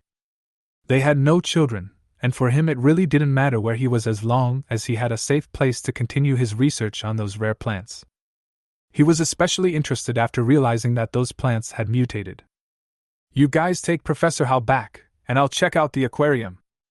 Then, Captain, be careful. Aha! Fang Chen nodded and led the 3 ferocious beasts towards the aquarium. The aquarium is a separate mega building that doesn't require them to follow and block the passage. Like the botanical gardens, there weren't many zombies here, and Tiger rushed ahead, tearing them all apart, one paw at a time. Fang Chen walked slowly, like a tourist visiting. Inside the huge glass tank, 2 adult great white sharks suddenly swam towards him, however they were soon blocked by the special glass and kept fluttering anxiously. Must be starving? Fang Chen looked at the 2 ferocious big guys and couldn't wait to eat himself right now. Holding an iron rod, Xiao Jin hissed at the 2 great white sharks. As Fang Chen's beast pet, it would instinctively protect its master. There's no rush, let's keep strolling and let you guys get a long view as well. Fang Chen patted Little Gold on the back and continued to skulk around. The 3 ferocious beasts followed him around, like Lulu had entered the Grand View Garden. As land overlords, they had never seen these creatures before in their lives. Along the way, in addition to great white sharks, they saw sea turtles, jellyfish, dolphins, octopuses, and many more sea creatures they couldn't name. Fang Chen felt that he could keep it for now, maybe he would have to go down to the sea in the future. Even if you don't go down to the ocean, it's nice to have a seafood meal once in a while. Soon he led the 3 ferocious beasts over to the aquarium's work area, where there was a separate food preparation room. If there are survivors, they must be hiding here. Kim, go knock on the door. After the experience of being electrocuted last time, Fang Chen had learned to be smart. Knock knock. King Kong's little fist pounded on it, nearly smashing the tin door of the production room. "Is there anyone inside? I'm Fangchen from the security department, here to save you." "Yes, there are living people." The words were followed by excited voices from inside. Not long after the iron door was pushed open, inside, out of 2 men and 1 woman, 3 middle-aged people, are the aquarium keepers. "Fangchen, you!" "Hiss!" The woman was full of joy when she suddenly saw the 4-meter-tall Xiao Jin. Her eyes instantly rolled over, and she fainted. The 2 male keepers also turned white with fear and turned to run back. Fontaine. Chapter 12, Survivor Rebellion. Fangchen wasted a lot of effort before he could expound on the causes and consequences to the 3 of them, and led them towards the cafeteria. Marine organisms have different habits than freshwater organisms. Professional marine life keepers are highly prized, and these 3 must stay. At this point, most of the area within the River City Wildlife Park has been cleared, leaving only the area near the fence and the office building uncleared. On his way back, Fangchen once again passed by the abandoned beast garden. He was surprised to see that all the zombie corpses on the ground had been cleared away, and the man with the glasses was now holding a mop to carefully clean up the dirty blood on the ground. Appreciation flashed in the bottom of his eyes. This guy's performance was much better than expected. "Brother Security, you're finally back." Several survivors in the abandoned beast garden looked at him excitedly. "Dude, do you still need someone to clean up the bodies? I want to do it too. And me, please give me a chance. I'm strong, just give me a piece of bread." Several people scrambled to shout at him in a sincere manner. Even the thug and the muscular man Zhao Gang, who had previously threatened to give them money, lowered their stance and had a pleading look on their faces. Such a big change in attitude, in turn, caused Fangchen to be a bit surprised. "All right, I'll give you guys a chance. The zoo is a large area. Just relying on the glasses man alone do not know when to clean up. By the time the bodies are rotten will be a problem." He led the 3 ferocious beasts to receive them in the safe zone as well. A total of 7 people, none of whom were girls. "It seems like the young ladies still can't let go of their status." Fangchen smiled and shook his head, then led the 3 keepers towards the cafeteria. After he left, Zhao Gang suddenly looked at his back, his eyes flashing with gloom. When Fangchen returned to the cafeteria, it happened to be lunchtime. He didn't come back, and no one else moved their chopsticks. The backroom made extra servings on purpose because they knew he was going to the aquarium to save the day. "Mater, go and bring some food and water to those few survivors who came out afterward, and explain the precautions to them in the meantime." "Yes." Mater went to the back kitchen to get some food, then turned to leave. After he left, everyone started moving their chopsticks. The long hungry aquarium keepers immediately gobbled up the food, and one of them wiped a tear from his eye with excitement. "Woo-woo! Cooked food is so much better than frozen fish at the aquarium." Crowd. Not much longer. Mater returned from delivering the food, and just as he entered the cafeteria, he was heard exclaiming, "The sun has really come out of the west today, can you believe it? It's unbelievable that those guys are willing to share their food with the people inside." "Oh?" Fangchen frowned. Those guys were all so selfish that they could make a move to share food, which was really surprising. He didn't take it to heart though, what they did with the food was their business. After the meal, Fangchen returned to the staff quarters behind the cafeteria. This dormitory building is not big, only 2 floors, usually only their security guards, breeders and cooks live here, the conditions are very general. After checking the entire building over, no walkers were found. He received the 3 ferocious beasts into the Imperial Beast space, while he himself returned to his dormitory and opened his tablet. "The power is going out tonight." As I remembered from my last life, the power would go out later in the day. So he had to grab a map of Jiangqing while there was electricity and internet, to make it easier to go out and look for supplies tomorrow. "It's finally done!" Fangchen let out a long breath of relief. He found a map of Jiangqing, and also marked in detail on it the places of supplies such as supermarkets, warehouses, hospitals, pharmacies, gas stations, and so on. No matter the size, no matter the size. With the power outage, the cold temperatures in the warehouse will last 2 days at best. We have to get a couple of generators back tomorrow. But before that, I have more important things to do. Fan Chen walked to the open space in front of the dormitory door and released the 3 ferocious beasts. Cleaning up the zombies in the garden over the past 2 days had brought his total number of crystals to 357, which was enough for the 3 ferocious beasts to evolve. Evolve them! Ding, evolution begins. The system's voice rang out, and the 300 primary crystal cores instantly disappeared into thin air. Roar! Hiss! The 3 ferocious beasts successively hissed, and their bodies changed. The already tall body swelled again, and the muscles under the fur bulged high, as if they were poured out of metal, extremely explosive. Powerful and oppressive, it was breathtaking. Little Gold alone had reached more than 6 meters tall, and although Xiongde and Tiger were a bit shorter than it, they were also far beyond the ordinary ferocious beasts. Fan Chen couldn't wait to pull up their attribute boards. Organism type, Juvenile Vajra. Grade E. Specialties, Strength, Self-Healing. Skill, Berserk. Endurance value 10. Required for evolution, 500 primary cores. Creature type, Earth Bear. Grade E. Specialty, Strength, Defense. Skill, 5 times Defense. Endurance value 10. Required for evolution, 500 primary cores. Organism type, Saber-toothed Tiger. Grade E. Specialties, Agility, Ripping. Skill, Tiger's Whistle. Endurance value 10. Required for evolution, 500 primary cores. Not bad! Fan Chen quickly skimmed through the information of the 3 ferocious beasts. Unsurprisingly, all of them had reached level E. Although the creature types hadn't changed, the overall battle power had risen another level. Only the next time he wanted to evolve he would need 500 primary crystallized nuclei, and according to the 1/3 nucleus rate, that meant he would have to kill another 4,500 zombies before he could do so. Good lord, this is going to wear me out. Good thing there's no shortage of this stuff in the post-apocalyptic world, a little extra time wouldn't be hard to come by. Ding, evolution successful. Reward the host with 36 strands of chi and blood power. Finally! In Fan Chen's anticipation, a surge of chi and blood power surged into his body, and his blood instantly boiled. Every cell rejoices as the second yoke of life is breaking. And in the meantime, outside the abandoned beast garden, an ugly zombie was wandering aimlessly, saliva dripping from its mouth from time to time.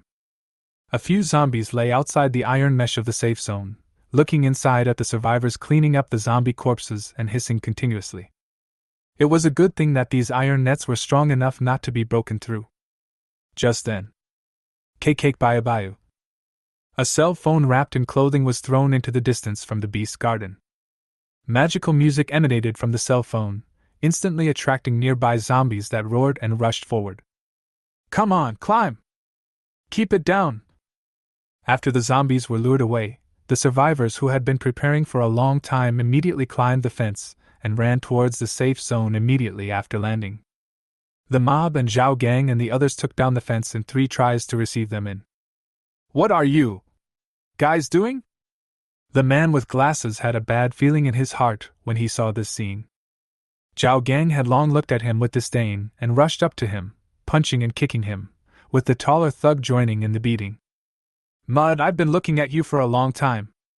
Let you be a lackey for them, I'll beat you to death today. The glasses man's body type was thin and weak. He was not the duo's opponent at all. He could only hold his head with both hands and fell to the ground and kept wailing.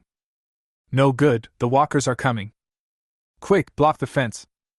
Seeing the zombies lured away by the cell phone lunge back, the survivors rushed to resecure the fence.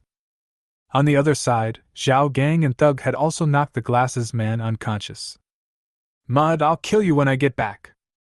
Bah! The two didn't dwell on it too much, and after meeting up with the other survivors, they ran together in the direction of the cafeteria, picking up sticks and the like to use as weapons on the way. Their real target is the whole animal. Chapter 13, Killing Frenzy. The crowd moved aggressively toward the inside of the animal. They had been planning for this moment for a long time. Earlier, Zhao Gang and the others requested to come out to clean up the zombies in order to get inside and outside, while obtaining some food to replenish their strength. The faces of the people were hideous, with blood floating under their eyes, looking extremely terrifying. A few poor security guards who don't know any better, they have to be given some credit, and from now on this place will be ours. But that security guard has 3 ferocious beasts by his side, it's not too easy to mess with. What are you afraid of? With so many of us, we still can't deal with 3 beasts? That's right, Joe is a fitness instructor. Jiang Wei followed beside Zhao Gang, his eyes filled with a murderous aura.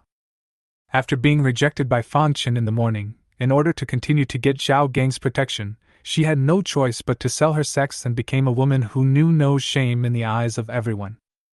In her opinion, this was all thanks to Fang Chen, so she was extraordinarily hateful towards him at the moment. In front of the warehouse, security guard Lao Wu and keeper Lao Li is squatting in the shade of the tree smoking cool, see a group of people aggressively run over, immediately realize the crisis. What do you want? Humph, the 2 old nobodies, get out of the way. Zhao Gang ran at the front and kicked Old Li several meters away with a flying kick. Without waiting for Old Wu to react, the thug who was right behind him had already slammed his fist on his face, and blood immediately flew across the room. This is a warehouse, there must be supplies in there. Go ahead, break down the door. Quick! Under Zhao Gang's yell, the crowd, armed with sticks and stones, slammed against the warehouse door. Seeing this scene, Old Wu's eyes instantly turned red. The warehouse is everyone's life. Fang Chen had given this place to him to look after. It was a great trust in him. If these people broke in and went in, how could he still have the face to see Fang Chen? You assholes, no smashing. I'll fight you all. Lao Wu copied a brick on the ground and stormed into the crowd. However, he still underestimated the madness of these people. Fuck off, old man. Mud, I'll get you first today. The thug knocked the brick out of Old Li's hand, then grabbed him by the collar and slammed him hard against the warehouse wall. Bang! Lao Wu's forehead hit the wall hard, instantly bloody. Not yet relieved, the thug hit him a few more times hard until he was completely out of breath, before dropping him to the ground in disgust. What are you doing? Stop! Old Li. The commotion here finally drew Zhang Biao and the others in, including several cooks and breeders, all with guys in their hands. When they saw Old Wu and Old Li, who fell to the ground covered in blood, they instantly became furious. Mud, you animals! Get them! Without any unnecessary nonsense, the 2 groups instantly wrestled together. However, the difference in numbers between the 2 sides was too great, and the few guards and keepers were immediately put at a disadvantage, surrounded by the survivors. Seeing the bad situation, Li Yuanling turned and ran towards the dormitory building. Phew! Outside the dormitory building, Fang Chen exhaled a long breath of turbid air.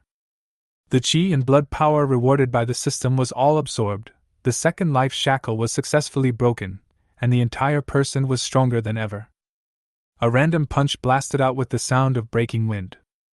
Fang Chen felt like he was a humanoid Tyrannosaurus Rex at the moment. Even if he was facing the world's top boxer, he could KO the opponent in one move. The medium is confidence.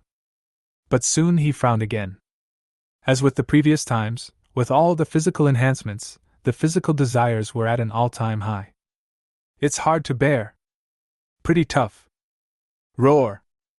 The 3 ferocious beasts sensed his annoyed mood and came forward with worried faces. Little Kim patted her chest understandingly, and made a squeaky sound from her mouth. Master, do you need help? Fontaine.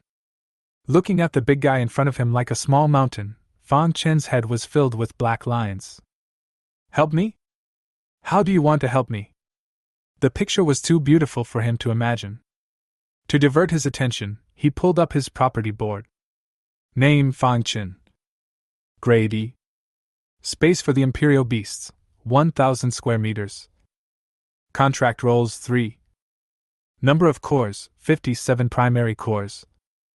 Number of beast pets 3. Reproduction time, 5 minutes. As he leveled up, the deed roll he had been waiting for finally came. Fang Chen, it's not good. As he skimmed through the messages, Li Yuanling ran in panic from a distance. Fang Chen frowned. What's wrong? Those survivors rushed in. Li Yuanling patted her chest and panted. They're attacking the warehouse. Shit! Fang Chen's eyes showed a fierce light as he quickly left with the three ferocious beasts. Li Yuanling looked at the backs of the three ferocious beasts, and shock surfaced in her eyes as she clearly felt that they had become even more terrifying. In front of the warehouse gate, two people, Zhang Biao and Debanga, were covered in blood as they blocked the door, while the others had fallen to the ground with their heads broken and bloodied. On the opposite side of the room, Zhao Gang and Thug were looking at them with a sneer on their faces. Mud, why don't you get cocky? Where's your captain with the beast? Afraid to show his face? Brother Zhao Gang, don't nag them, we can't wait for rescue anyway, why don't we just get them killed? The survivors are talking at cross purposes and have lost their patience. Zhao Gang reached out and groped Zhang Wei's ass before he walked up to the duo with his wooden stick, a cruel smile in his eyes. You hear me, my girl let you guys die, so there's nothing I can do about it. Remember not to mess with the old man in your next life. Go to hell.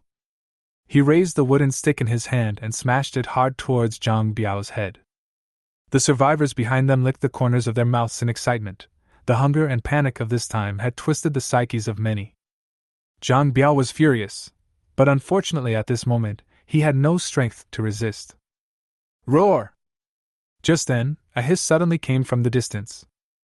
Without waiting for the crowd to react, a black shadow shot like lightning, instantly passing through Zhao Gang's chest and nailing it to the far wall. Bang! It was only then that the crowd could see that it was actually a blood-stained steel pipe. Blood? Where's the blood? After a short gap, the crowd's scalps went numb, and they subconsciously looked at Zhao Gang. At this moment, he was still in the position of raising his stick, but on his chest, a hideous bloody hole had appeared. Hiss! My God, what happened? Brother Zhao! Amidst the screams of the crowd, Zhao Gang looked down at his chest, his features grimly and twisted, as if he couldn't believe this was real. However, without waiting for him to raise his head, his body had slowly collapsed. Puff! Scarlet blood flowed on the ground, shocking to the eyes.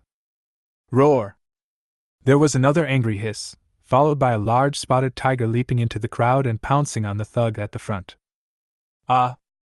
Help me, help me! Puffing. The tiger popped out bone spikes sharper than a knife blade, and after a few strokes the thug had screamed out. Tiger opened his bloody mouth and bit off his head in one gulp, then tilted his head back and swallowed it. In just a few seconds, all that was left on the floor was a puddle of blood. Ah! You! The crowd screamed out, only to feel their stomachs roll, and some were even so shocked that they became incontinent and stretched out on the floor in shock. It all happened so fast that they didn't even have time to react. Originally, they thought that with the number of people, they would have no problem dealing with those three ferocious beasts, but only now did they realize how ridiculous this idea was. Roar! Another deafening roar caught everyone's attention. Not far away, Fang Chen walked slowly, followed by the tall-sized Xiongde, his cold face chilling. The devil, this guy is the devil. He's coming. What to do, I don't want to die. Combined with the sense of oppression brought about by the giant bear, Fang Chen was even more terrifying than the three ferocious beasts in the eyes of the crowd, as if he was a demon coming out of hell. The injured guards and keepers saw him, and a heart finally fell. Fang Chen's gaze swept over the survivors, grimly cold. It seems that I have underestimated you all, this time I won't be merciful. He waved his hand, and the three ferocious beasts immediately rushed into the crowd, slaughtering madly. For a while the screams continued to be miserable. Chapter 14. Punishment, turning into zombies. The three ferocious beasts were like tigers entering a flock of sheep, slaughtering the survivors in a frenzy. It wasn't until several minutes later that Fang Chen finally spoke. There! The three ferocious beasts licked the corners of their blood-stained mouths with intent, and a dozen or so mangled corpses, both male and female, had already fallen on the ground. The remaining survivors were paralyzed, having been scared out of their wits long ago.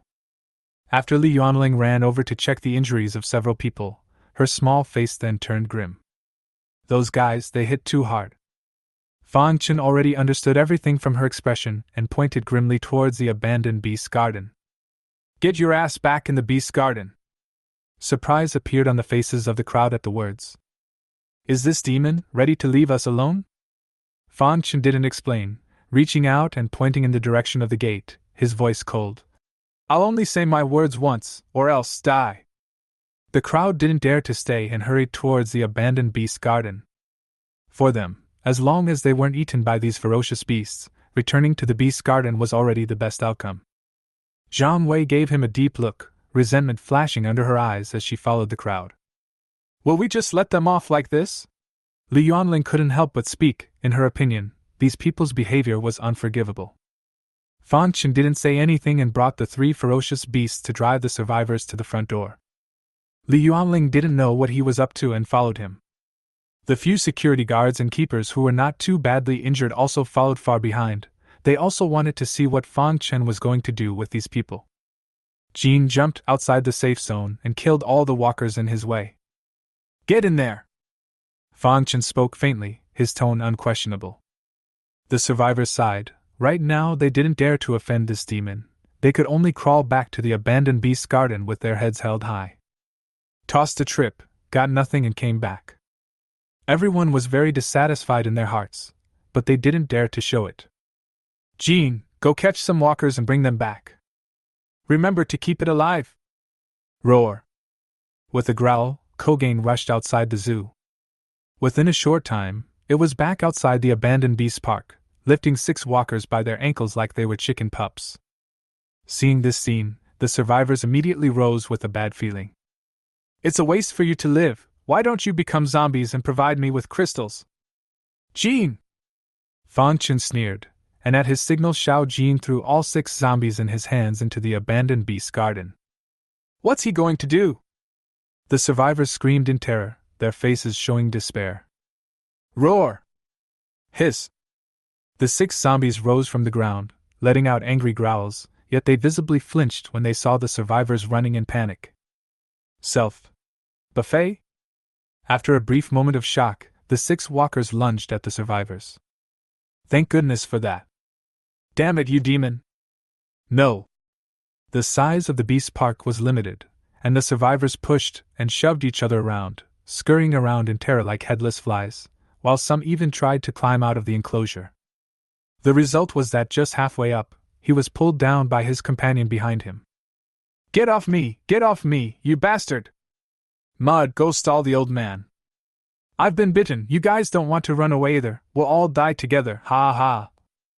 Some people pushed their companions beside them towards the walkers to buy time for themselves to escape. Some people hold on to the people beside them and don't let go when they are torn by the walkers. In a life and death situation, the nastiness of human nature is exposed at this moment. The abandoned beast garden was now turned into a shura, staging a bloody scene. My God! So scary. Li Yuanling was trembling with fear. Several guards and keepers, equally bloodless. They hated these people just as much, but never thought to deal with them in such a brutal way.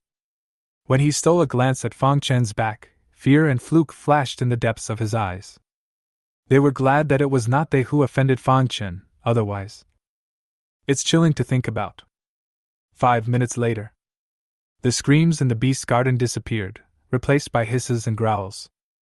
Unsurprisingly, the survivors are all infected, completely losing their human consciousness and becoming part of the walking dead. Jean! Roar! Little Gold received a signal from Fang Chen and jumped into the beast garden to start a second massacre. 1 nucleus detected. Do you want to extract it? 1 nucleus detected. Extraction! There was no need for him to get close, and the zombies killed by the beast pets could also extract the crystal cores through the system. After dealing with these people, Fan Chen left with an indifferent face. He paused in his steps as he passed the man with the glasses. Double your food from now on. Thank you, thank you. The fear in the glasses man's eyes dissipated and was replaced by excitement.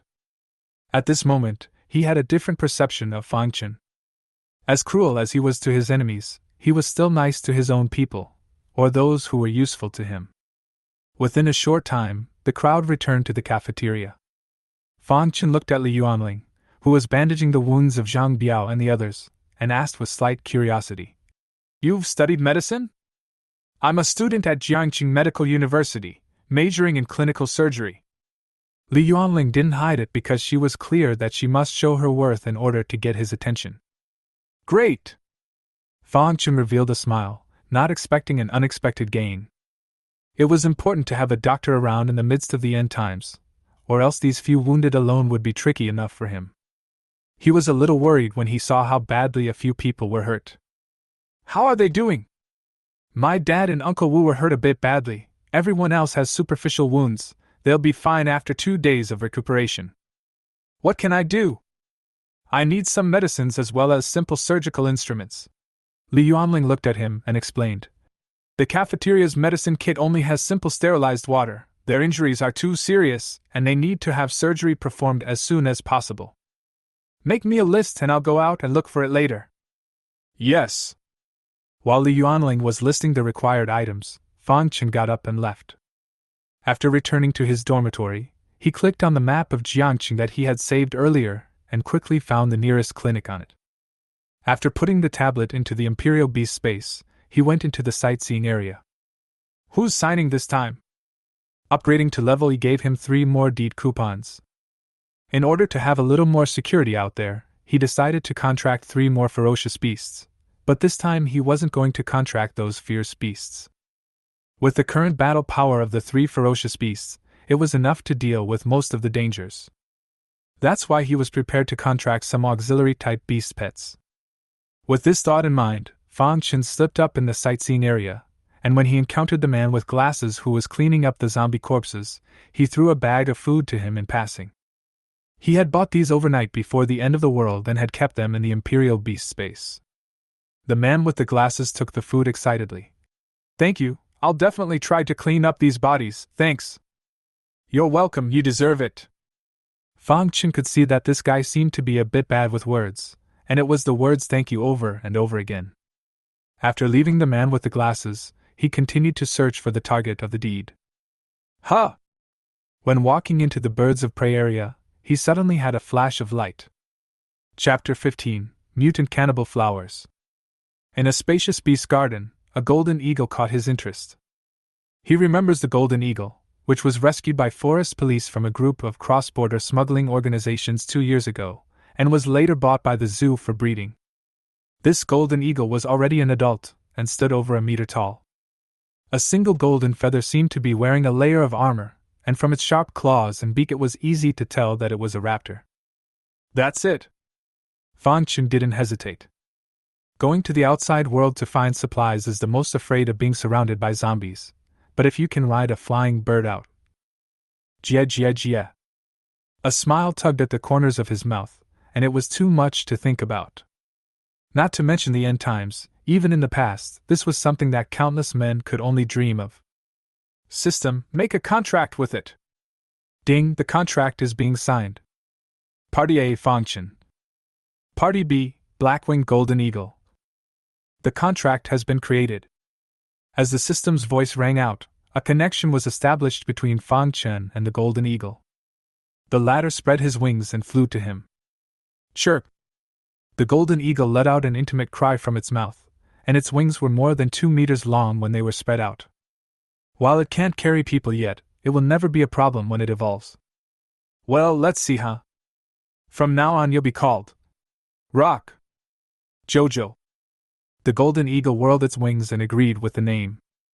Fang Chun had looked at its attribute board, and after determining that the first evolution was also 10 crystal cores, he chose to evolve without hesitation. Ding! This evolution consumes 10 primary crystal cores. Evolution begins. Chirp! Like other beast pets when they evolved, the rock's body began to expand, directly growing to 2 meters tall, and reaching nearly 5 meters when its wings were spread out.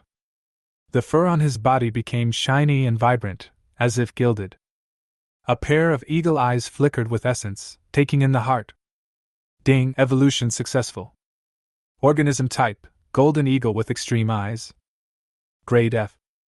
Specialties, speed, eyesight. Skill, precision lock. Endurance value 10. Required for evolution, 100 primary cores. Fang Chun looked at his attribute board and only had 27 crystal cores left, Unfortunately, not enough for another evolution. But it's enough for the moment. Ding, evolution successful. Reward the host with 6 strands of chi and blood power. As strands of chi and blood power surged into his body, Fang Chen felt that his strength had refined some more, but it was still far from breaking the third life shackle. He wasn't in a hurry and turned away with the golden eagle. What's the next deed? Just as he was thinking, a mosquito flew in from nowhere. Perhaps it was too hungry and landed directly on his arm, ready to suck blood. Aha! Fang Chen's expression moved. Looking at the tiny mosquito on his arm, he suddenly had a bold idea. How about trying it? The flying mount was already there, and he felt that a pathfinding eye was still missing. After a short period of thought, Fang Chen felt that he could give it a try. Make a contract with this mosquito. Ding, the contract is being signed. Party A, Fang Chen. Party B, Anopheles mosquitoes. The contract has been created. The mosquito that was about to lay its mouth on Fang Chen suddenly stopped moving, then flapped its wings and flew in front of his eyes, making a buzzing sound. The first principle of a beast pet is not to harm its master. Even if it was hungry, it had to endure it. Kind of funny. Fang Chen looked at the tiny dot in front of him and stretched out his finger to let it fall on it, carefully observing it. You don't say, the little thing is quite chic looking. Count yourself lucky. If this was in the past, he would have been slapped to death long ago. Where would he have this opportunity? Evolve! Ding, evolution begins. Unlike the other beast pets, this mosquito had grown in size instead of growing in size when it evolved. The spots and lines on the body gradually disappeared and finally turned into a transparent color.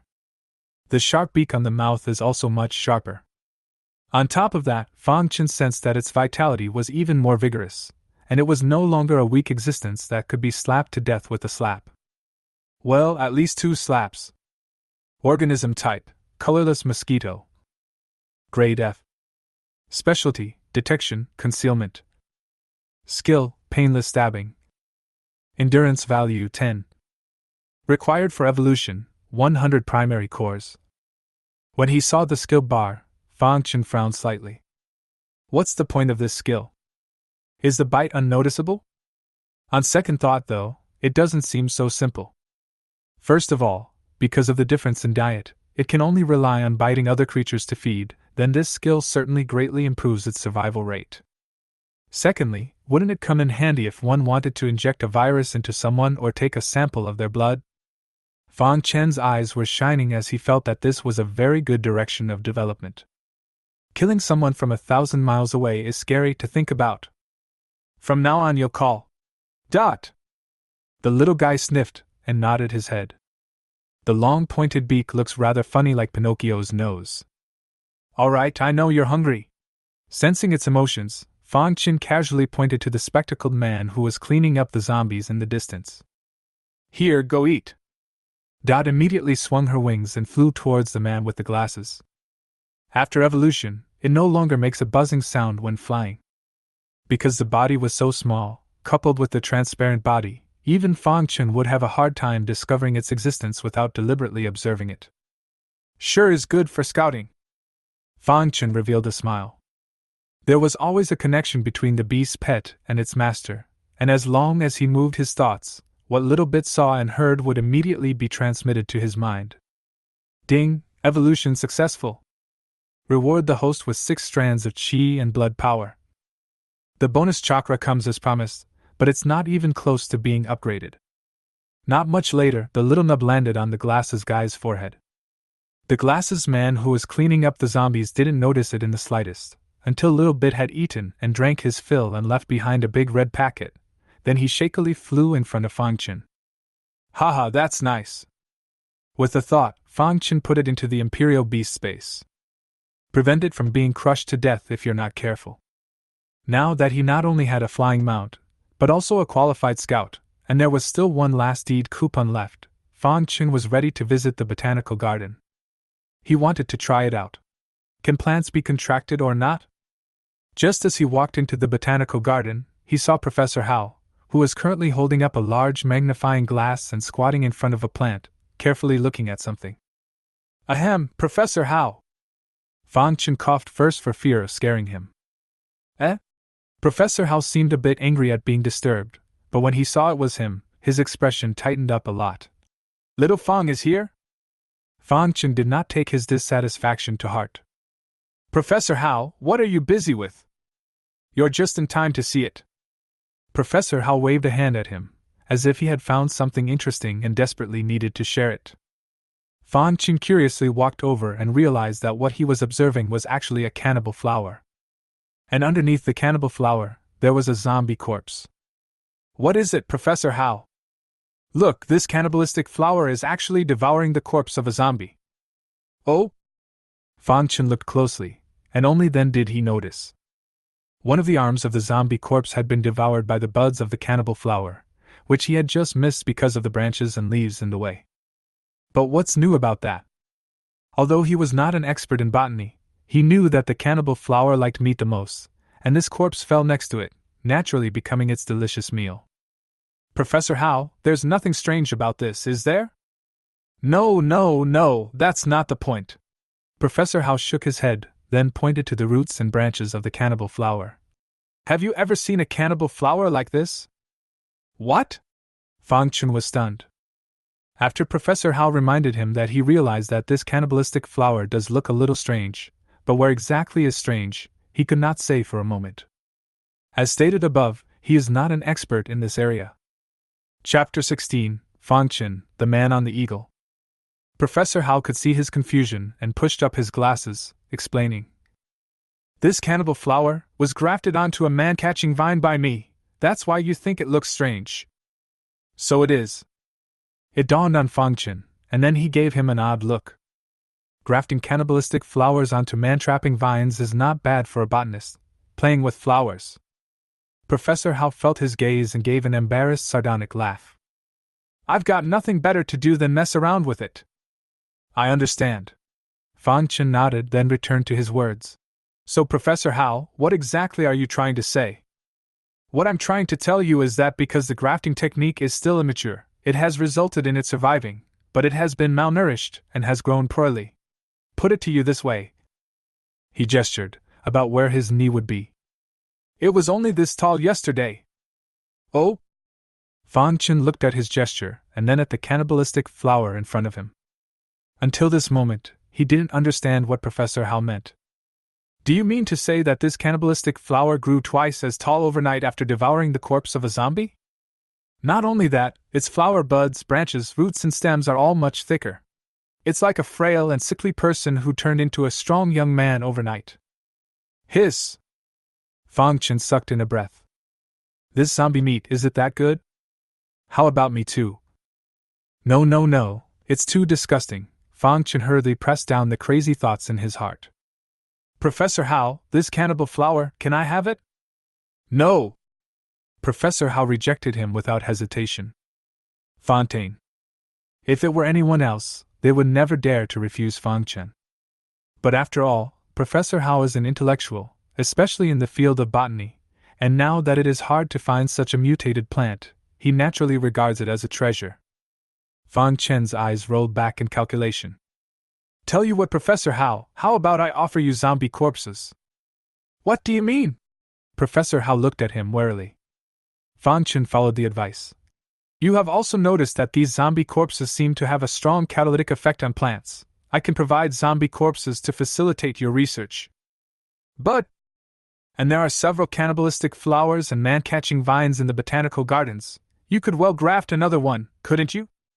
Available. Don't forget, your old man, I provided all the food for you and Mr. Chiu. Professor Hao.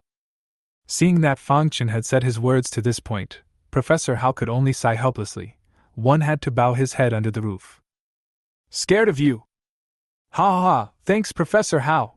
Fang Chen revealed a smile. He then found a shovel and a large flower pot the thickness of a water tank, and dug up the cannibalistic flower under Professor Hao's face of flesh pain. After leaving the botanical gardens, he couldn't wait to find a place where no one was around. System, sign this grafted cannibal flower. Ding, the contract is being signed. Listening to the voice in his head, Fang Chen couldn't help but tense up. Plants, can they be contracted or not? Ding, the contract is being signed. It was obviously brief, but in Fang Chen's mind it was as if a century had passed. Will it work? He couldn't help but clench his fists. Various emotions appear in the mind: apprehension, curiosity, nervousness, and anticipation. Party A, Fang Chen. Party B, mutant cannibalism. The contract has been created. Phew! Fang Chen took a long breath, his excitement overflowing. Success. It really worked. It was just a bold attempt, but I didn't expect it to really surprise him. As Professor Howe said, plants also think, as he had felt the emotions that the cannibal flower had passed on to him. Hunger. Like the colorless mosquito just now, it is very eager to feed. Fang Chen regained his composure and pacified with his thoughts. Don't rush the food, get in the chemistry first. Ding, evolution begins. Rustling. As the evolution began, the cannibalistic flower in front of him grew fleshly, the dark green vines emitting a metal-like sheen. Click! The scarlet bud actually split down the middle, splitting into 4. Immediately after that, rows of barbed teeth sprouted from each of the 4 buds, and the feeling was like a monster opening its bloody mouth. Nice one! Fang Chen stared in shock. Is this still the cannibalistic flower that I remember? It's clearly a monster with vines. Ding, evolution successful. Reward the host with 6 strands of qi and blood power.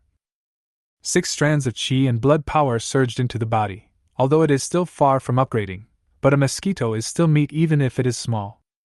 What made it hard for him, though, was that the bathing fire in his body was stirring again.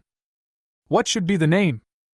Fang Chen cupped his chin as his gaze traveled around the cannibal flower, finally landing on the scarlet bloody mouth. The Beast of the Abyss? No, it's too middle of the road and awkward to call. How about Flower? He had a flash of inspiration and came up with this image, an apt name. The cannibal flower's bloody mouth nodded up and down in response to him. Fang Chen was happy.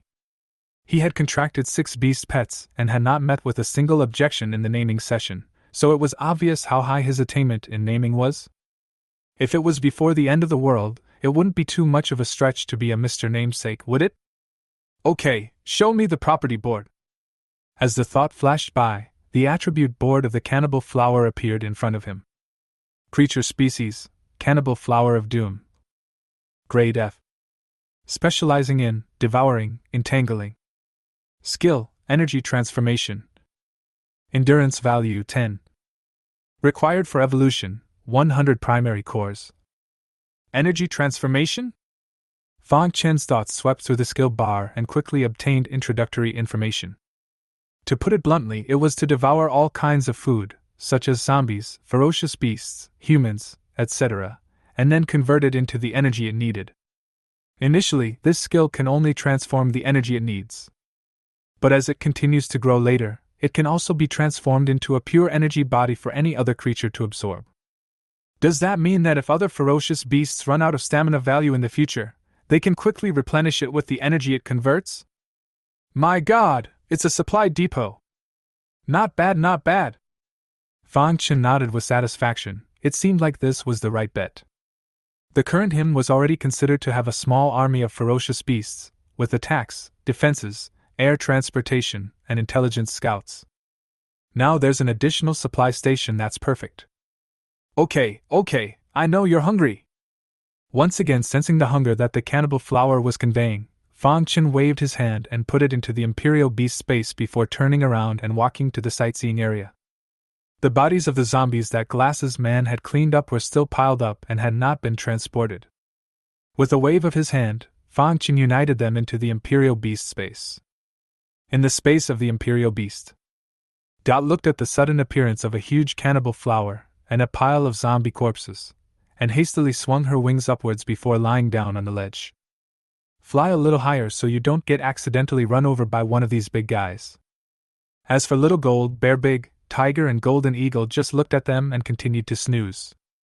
Beast pets can sense each other without infighting.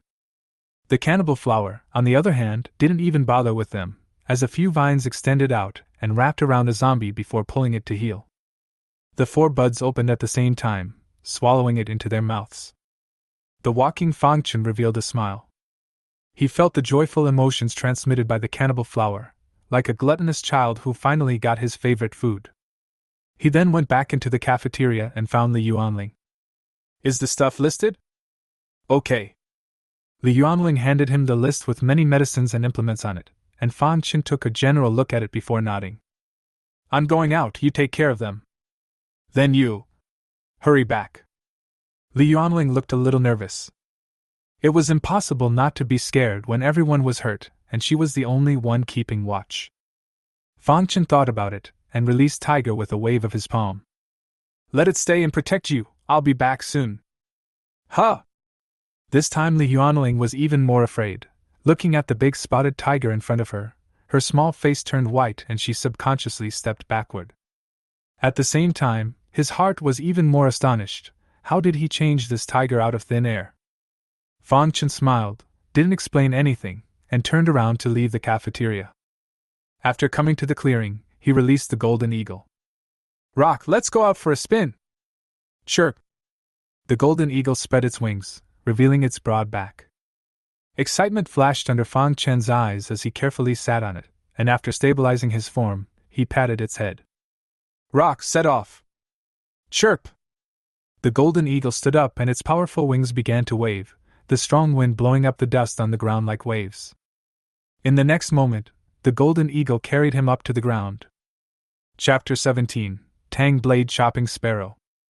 After the evolution of the golden eagle has long been different, wings spread out more than 5 meters long, carrying more than 140 pounds of Fan Qin is simply a breeze. Not long after, one person and one eagle came into midair. Fan Qin looked at the building below that had gotten smaller, the wind whistling in his ears as his mood stirred up. Woohoo! Cool, so cool! The rock rises up with the wind one day, and lifts itself up 90,000 miles, ha ha. He laughed uncontrollably, his whole being more comfortable than ever. And while he was at it, it gave him a visualization of the city below. At the moment the entire city was a mess, with black smoke billowing out of many of the buildings and vehicles parked in a messy manner on the streets. A single zombie wanders the streets, the occasional barking dog drawing them in and snarling as they charge past. When it loses its target, it resumes wandering again. Fan Qin even saw a huge SOS spelled out with something at the top of some buildings, but unfortunately there was no one there when he approached. I don't know if they starved to death or left. In short, at this moment, Jiangqing was just like what was presented in the post-apocalyptic movie. There was no more prosperity in the past, and as far as the eye could see, it was all in disrepair and ruins. Alas, is this the end? Fan Qin sighed, unable to say what he felt in his heart. After circling in midair a few times, he took out his tablet and flew towards the location marked on the map. It was a medium-sized clinic, less than 20 kilometers from the zoo. With the golden eagle's flying speed, it arrived in just a few minutes. They landed on a small 3-story building across the street from the clinic and looked around the clinic, spotting a number of roaming walkers. Rock, go lure them away and wait for me here. Chirp. The golden eagle nodded, then swooped down. As its wings danced, it blew items off the ground, and the wandering zombies raised their heads and noticed its presence. Roar! Hiss! Hungry, they immediately roared toward it. The zombies were not intelligent enough to understand that they simply could not catch up to a flying creature, and were simply trying to pounce on it by instinct to tear and feed on it. Chirp! The golden eagle kept its flight low, leading them into the distance. Without any further delay, Fan Qin directly leapt down from the roof of the building. The physical body of him who had opened the 2 life shackles was already very powerful, and the height of the district's 3-story building did not matter at all. After landing, he released Kogain. Jean, shrink your body a bit. Roar! Xiao Jin sniffed and patted his chest. The muscles on his body began to wriggle and his bones clicked as they began to shrink as far as the naked eye could see. Reaching level E, it had been able to adjust the structure of its body. It didn't stop moving until it was 2 meters high left. Go! Roar! Jean stepped forward and kicked the clinic's door in. Just as he stepped into it, he heard the roar of the walkers. 2 female zombies in white coats rushed out of nowhere and lunged straight at Xiao Jin. Little Gold hissed, and his huge slap slapped up. Snap! The heads of the two female zombies shattered with a loud bang, and their bodies flew several meters away through inertia, and the dirty blood quickly stained the white coats and stockings on their bodies red. When Fan Chen saw it, he revealed a look of regret. What a pity! After resolving the two nurse zombies, he observed the structure of the clinic, which was roughly divided into 4 areas: doctor's consultation room, pharmacy, patient rest area, and operating room. Of course, this operating room is not the kind of specialized operating room in a hospital, and it can only do simple wound treatment, such as cleaning the wound and bandaging it. Roar! Another hissing sound comes from the direction of the dispensary. Apparently a walker is trapped inside. Time to try your powers. Fan Chen summoned Little Bit out of the Imperial Beast space and sent it to fly towards the pharmacy to scout out the enemy. It wasn't long before the image inside presented itself to his mind. A middle-aged male zombie in a white coat was lying on his back in front of a glass window inside the pharmacy, and hissing continuously, obviously attracted by the commotion just now. Kim! Roar! He instructed Jean to go ahead and fix it, while he turned and walked into the operating room. The cabinet next to the operating table is stocked with various surgical paraphernalia. Scalpels, tweezers, scissors, hemostats, gauze, swabs, etc., and many other implements he couldn't name. It seems this list is a bit redundant. Fan Chen carried out the spirit of not wasting anything, and put all the instruments into the Imperial Beast space along with the operating table. In order not to be infected by the zombie corpses inside, he purposely divided an energy area to store the equipment.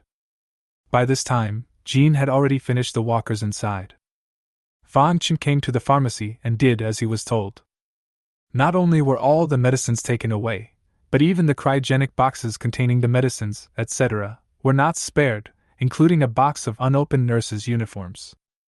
As we all know, nursing uniforms can be worn by more than just nurses.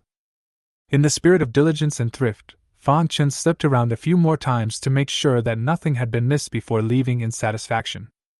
The Golden Eagle had returned to the roof of the opposite building. But Fan Chen didn't rush up, but looked at the store next door. Qin's treasure weapon Xian. On the windows and walls of the store, words such as Tang's sword, Saizen's sword, crossbow, and arrows are posted. Great! Fan Chen didn't expect that there would be a store selling cold weapons here. He didn't hesitate, and took Jean to the store's roll-up door before the zombies around him returned. Jean! Roar!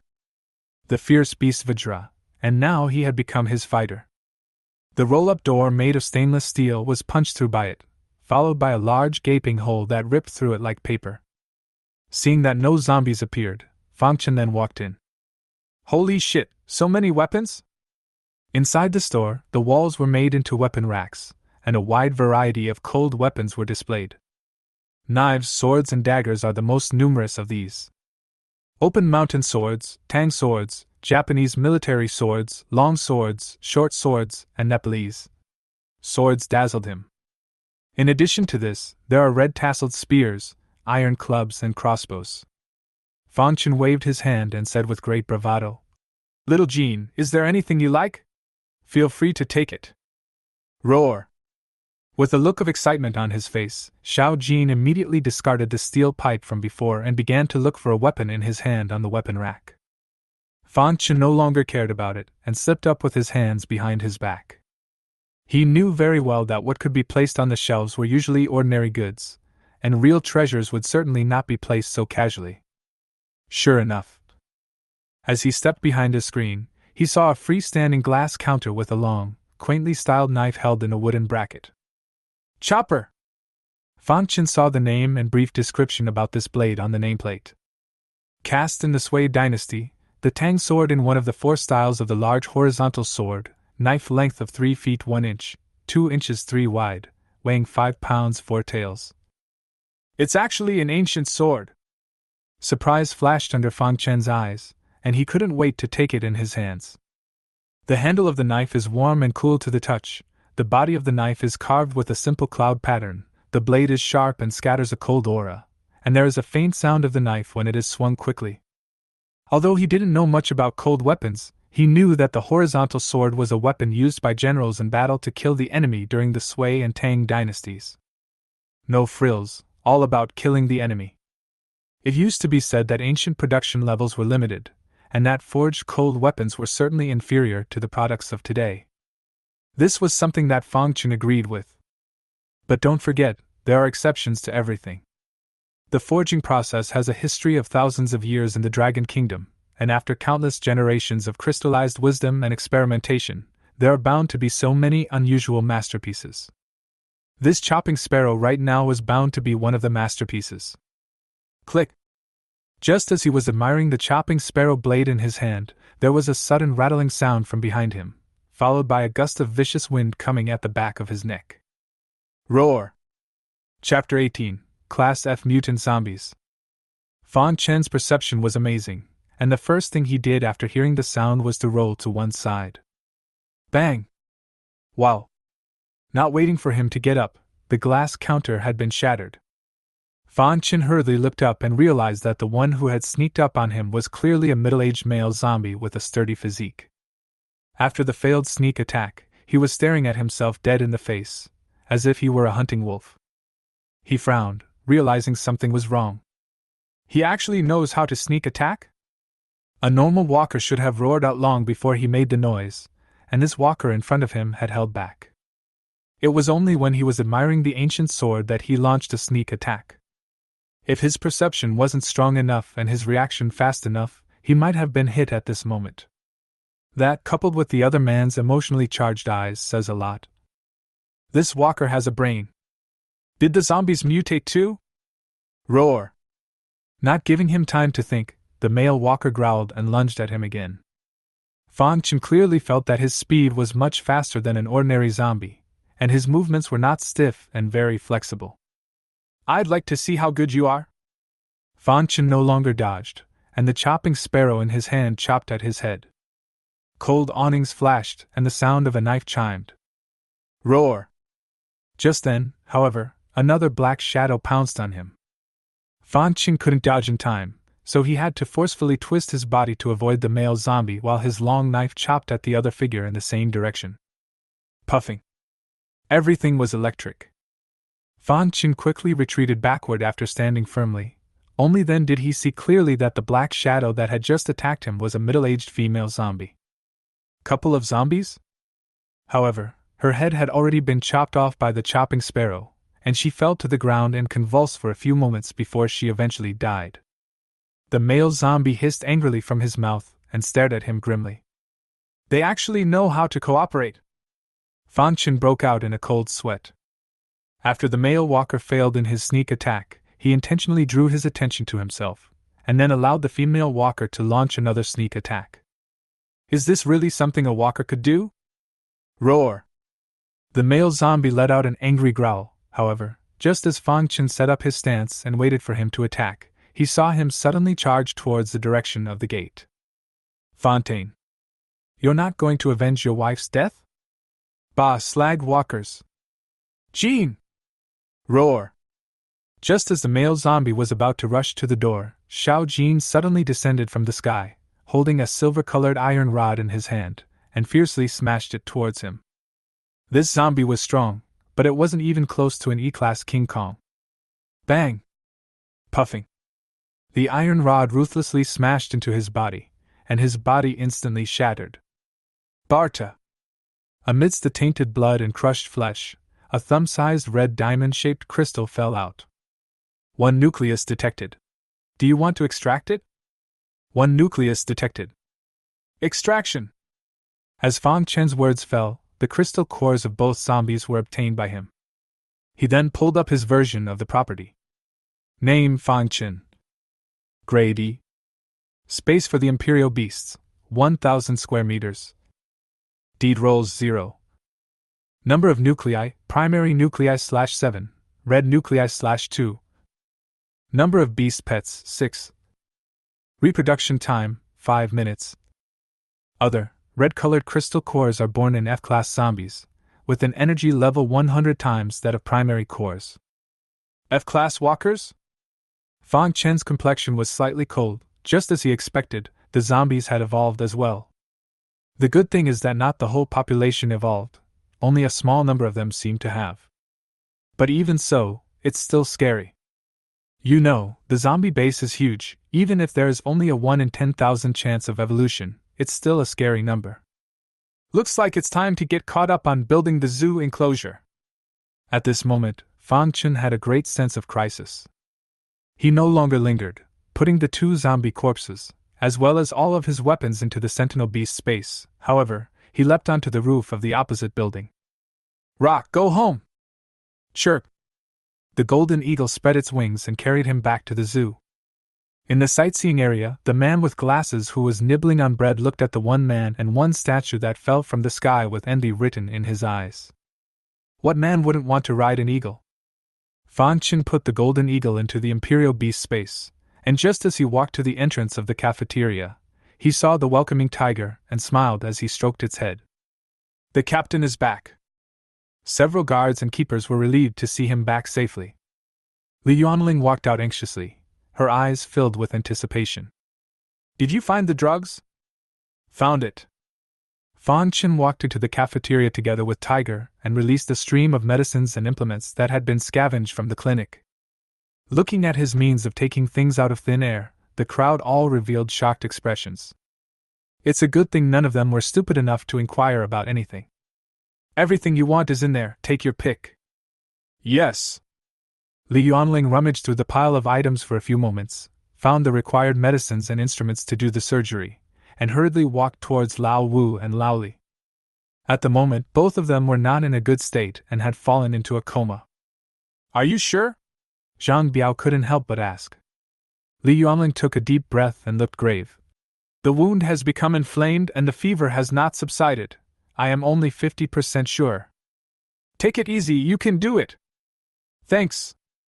Li Yuanling calmed down a bit and picked up the utensils to start treating their wounds. The crowd stood and watched in silence. Half an hour later, all the wounds on the duo's bodies were treated, and Li Yuanling dispensed a few bottles of fever-reducing drops and hooked them up. After doing so, she was exhausted and weak, her white forehead covered in sweat. As for whether or not the 2 would wake up, it was up to them. Ding dong! During dinner, Fan Chen was browsing the news when a text message tone suddenly came from his cell phone. His scowl was grim as he tapped the message. Ding Shuang, honey, why haven't you come yet? I'm starving to death, can you hurry up and bring food? I miss you so much. Miss me? Humph, it's obvious that I'm just trying to use me as a tool man to bring you food. Fan Chen sneered and quickly replied with a message. Fan Chen, I'm on my way, I'll be there almost tomorrow. Shortly after the message was sent, I received a reply from Ding Shuang. Ding Shuang, great, be careful on your way, dear, make sure you bring the food over, I'll be waiting for you. Fontaine, yes. The shade in Fang Chen's eyes lingered long after he put down his cell phone. It had dragged on long enough, and it just so happened that the power was going to go out tonight, and he was going to be out looking for a generator tomorrow, so he figured he could stop by and get another revenge. Early the next morning, Fan Chen came to the cafeteria, and as he expected, there was a sudden power outage in the latter part of last night. Good thing the cafeteria had a spare gas stove and could still cook. After Fan Chen sat down, he scanned the circle. How are old Wu and old Li doing? All awake. Zhang Biao gave him a bowl of congee and explained. I sent them back to the dormitory to rest, and Xiaoling said that they'll be able to walk on the ground after another 10 days or so of recuperation. Fan Chen sniffed and let out a secret sigh of relief. This time, thanks to Li Yuanling. Yeah. Big Mater showed his 4 big teeth and said prettily. She bandaged all of our wounds too, and they've scabbed over now. Nice. Yeah, I think the girl is nice too. I said the porridge was well cooked. Mater. Winky face. Fan Chen finished the bowl of porridge and wiped his mouth. Then with a big wave of his hand, he took out 4 machetes, 2 iron crossbows, and 30 crossbow arrows from the Imperial beast space. The 2 had long been surprised by his means of taking things out of thin air. Fan Chen pushed the iron crossbow in front of the 2 of them and seriously instructed them. I'm going out later to look for supplies, so each of you 4 guards will have a knife. As for the 2 iron crossbows, you 2 will use them, 15 crossbows each. Big Mater and Zhang Biao were stunned by the reality of what they heard, and then looked at him excitedly. Thank you, Fang. Don't worry, Fong, we'll definitely protect this place. In the midst of the post-apocalyptic world, having weapons in their hands made their hearts extra solid. Fong Chen smiled and patted their shoulders. The last incident had fully proven their loyalty. I believe you guys. After the explanation, he released Tiger to be used to guard the warehouse. This is a heavy part of the zoo, and there's no room for error. After doing so, Fong Chen took out the map of Jiangqing, found a few pre-marked locations, and flew out of the zoo on his golden eagle. Chapter 19, Revenge Begins. Soaring through the skies once more, he was no longer as excited as he had been the first time. 10 minutes later, the golden eagle landed on top of a building. This was his first target. The whole street was full of hardware stores. Fong Chen repeated the same technique, first letting the golden eagle lure away the nearby zombies, and then rushed into a hardware store with Xiao Jin and Xiongda. Roar! A few zombies heard the noise and growled as they rushed out. With the experience from last time, Fong Chen released Little Bit to scout every corner as he beheaded them, preventing any mutated zombies from sneaking in. A few minutes later, all the walkers were taken care of. Fong Chen retrieved Little Bit and looked around at the wide array of hardware goods, an involuntary smile appearing on his face. They're all mine! Ha! He couldn't help but laugh. It felt really wonderful. Even though it was clear that there were many things that he couldn't use, he still couldn't help but receive them in the Imperial Beast space. Nothing else, just simply like the feeling. Is this the joy of white whoring? Fong Chen's eyes were glowing as if he had seen a beautiful woman with a horny wolf. Master Lu Shuren once said that no one can refuse the pleasure of a white whore. If there are, then there are more whoring. As he walked by, a brand new hardware tool disappeared into thin air. As he walked deeper into the store, he finally saw what he wanted most. The generator. There are a dozen or so of various models combined, all brand new.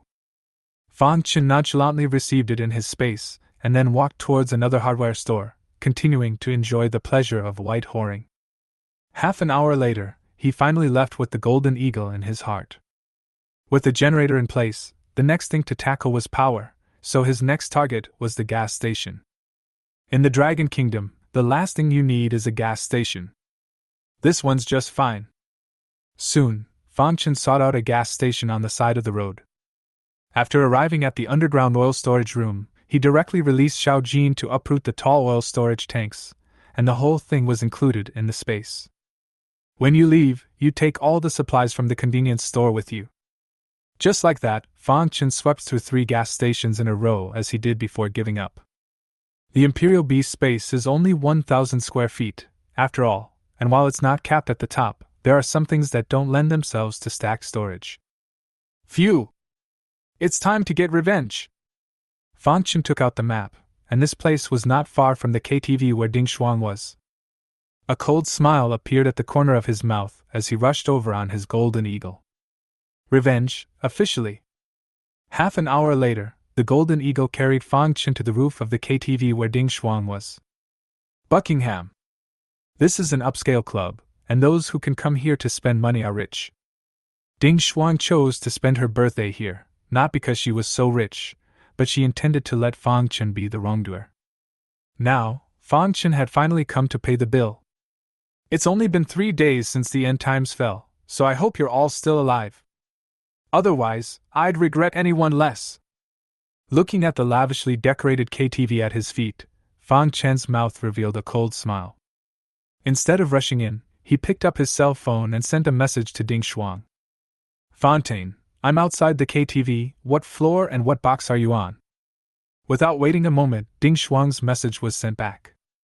Ding Shuang, honey, I'm on the 3rd floor, bag 308. Did you bring food? Fong Chen frowned. She repeatedly emphasized for her to bring food with her, so it was evident that they had long since run out of ammunition there, and were starving. But now that you're here, can't you wait until you meet to ask? When things go wrong, they go wrong. Fong Chen decided to test the waters first. Fong Chen, I'm sorry I didn't find any food, and I haven't eaten in 2 days. Just wait, I'll be right there. After putting down his cell phone, he stood on the roof of the building and waited in silence. In box 308. A man and a woman were snuggled up on the couch, the woman wearing nothing but a loose white shirt, a moving view hidden from view. The long, snow-white legs rested on the man, stretching down into the mysterious depths. At the moment she looked at the text message in her hand, her brow furrowed. He said he didn't find any food, what about this? Mud, what a loser! The man's name was Wang Hao, and he was reaching into her clothes with one hand, his face very unhappy. And across the carpet, 3 young, unclothed women were exercising around a big, tall, old black man. The 3 women had unhealthy excitement on their faces, like dogs that had seen shit. The high-pitched shouts were distracting. Mud, this nigger, he still has so much stamina after being hungry for so long. The man cursed distractedly, a flash of envy in his eyes. Ting Shuang's chest ate some pain, and disgruntledly knocked his palm away. Fan Chen will be here soon, what do we do now? What else? Wang Hao snorted coldly and stood up, taking out a blood-stained stool leg from another room. Since he didn't bring any food, he's our food. Ting Xuan showed a disgusted expression, but did not refuse. It seems that's all there is to it. As she spoke, her gaze couldn't help but look at the room behind Wang Hao. The carpet there was stained a dark red, and a bloody leg bone was revealed behind a doorway, the flesh and blood on the leg bone long gone. Not far away, there was a blood-stained waiter's coverall. Ah! With a long trill, things finally came to an end on the big old black side, and the 3 women lay exhausted on the floor, sickly smiles on their faces.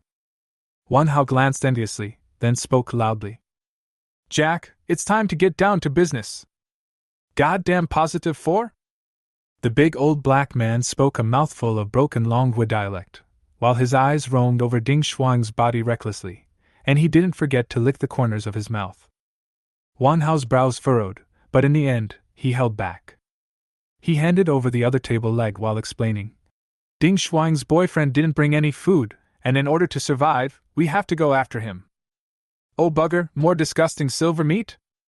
Or else you go out and look for food? Wang Hao asked back with dissatisfaction.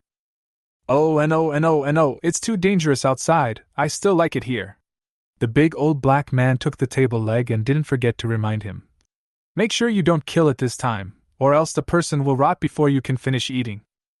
You have a point. Wang Hao nodded, then looked at Ding Shuang. The latter nodded and picked up his cell phone to send a text message back to Fang Chen. Ding Shuang, honey, you must be hungry, right? I still have food here, come on over, I'll wait for you. Fontaine, okay, I'm coming. After seeing Fang Chen's reply, Ding Shuang breathed a sigh of relief, then drew an okay gesture at Wang Hao. Wang Hao nodded and stood behind the door with the Laohei on the left and right. Unbeknownst to them, there was a mosquito lying on the chandelier at the moment, watching every move they made. The roof of the building. Fang Chen's expression was terrifyingly grim. This bitch, she pushed me into the zombie horde in the last life, and then tried to eat me in this life. What a good girlfriend I have. Good, very good. With a sardonic grin, he walked straight to the edge of the building and jumped. When his body was parallel to the window at the end of the 3rd-floor hallway, he grabbed the edge of the window with one hand to steady his descent, then kicked the glass and jumped in. Roar! Hiss! A few zombies were roaming the building and immediately hissed and rushed over when they spotted him. Come on! Fang Chen flipped his right hand, and Chopping Sparrow appeared in his hand. When the first zombie rushed in front of him, he didn't dodge, but held the knife with both hands and slashed down forcefully at the zombie's head. Puffing. Chopping Sparrow was incredibly sharp, and under his full force, it was like cutting a watermelon to cut that zombie in half. He dodged nimbly to avoid the second walker's attack. With a backhanded slash, he decapitated his head.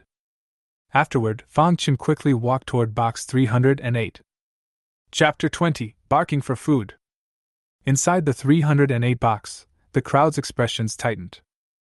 There's movement in the hallway. It must be Fang Chen coming, get ready! Ding Shuang leaned over the door and listened for a moment, then nodded to Wang Hao and ducked into the distance. Wang Hao and Big Old Black were on the left and right, carrying table legs in their hands, always ready. The voices in the hallway quieted down after less than a minute. Knock knock. Just as the crowd held their breath, a knock on the door suddenly sounded. Ting Shuang, are you in there? I'm coming. I am come in. Ding Shuang answered, a cold smile appearing at the corner of his mouth. Wan Hao and Big Old Black looked at each other, and raised the table legs in their hands. As long as Fang Chen opened the door and entered, he would definitely knock him out at the first opportunity. Bang!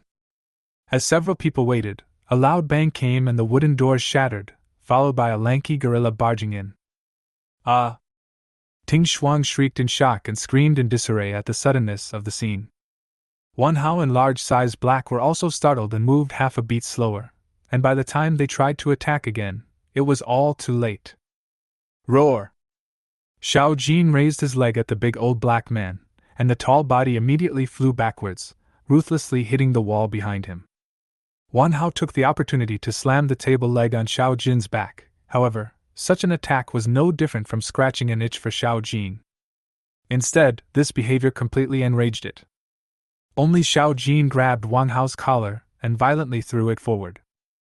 Ah! Wan Hao screamed miserably. His body slammed heavily on the glass coffee table, broken glass shards stuck all over his body, and one arm twisted exaggeratedly behind him. Ahem! He spat blood from his mouth and could no longer stand up. On the other side, the big old black man sat helplessly in the corner, his chest dented in a patch, and he didn't know how many bones were broken.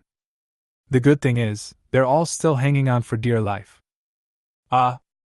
Help! The sudden change scared Ding Shuang and her 3 girlfriends, who kept screaming in shock. Until then, an upright figure walked in. Guys, can you be quiet? The 4 stopped screaming. When he saw that the visitor was Fang Chen, Ding Shuang was first startled, then revealed surprise. Honey, you're finally here! Yeah, I'm finally here. With a wave of his hand, Fang Chen had an extra chair beside him, and he slowly sat down on it, looking at the few people playfully. I heard you guys were going to eat me. Huh? Ding Shuang's face suddenly changed, looking at him incredulously. How did you? She stammered, too shocked to speak.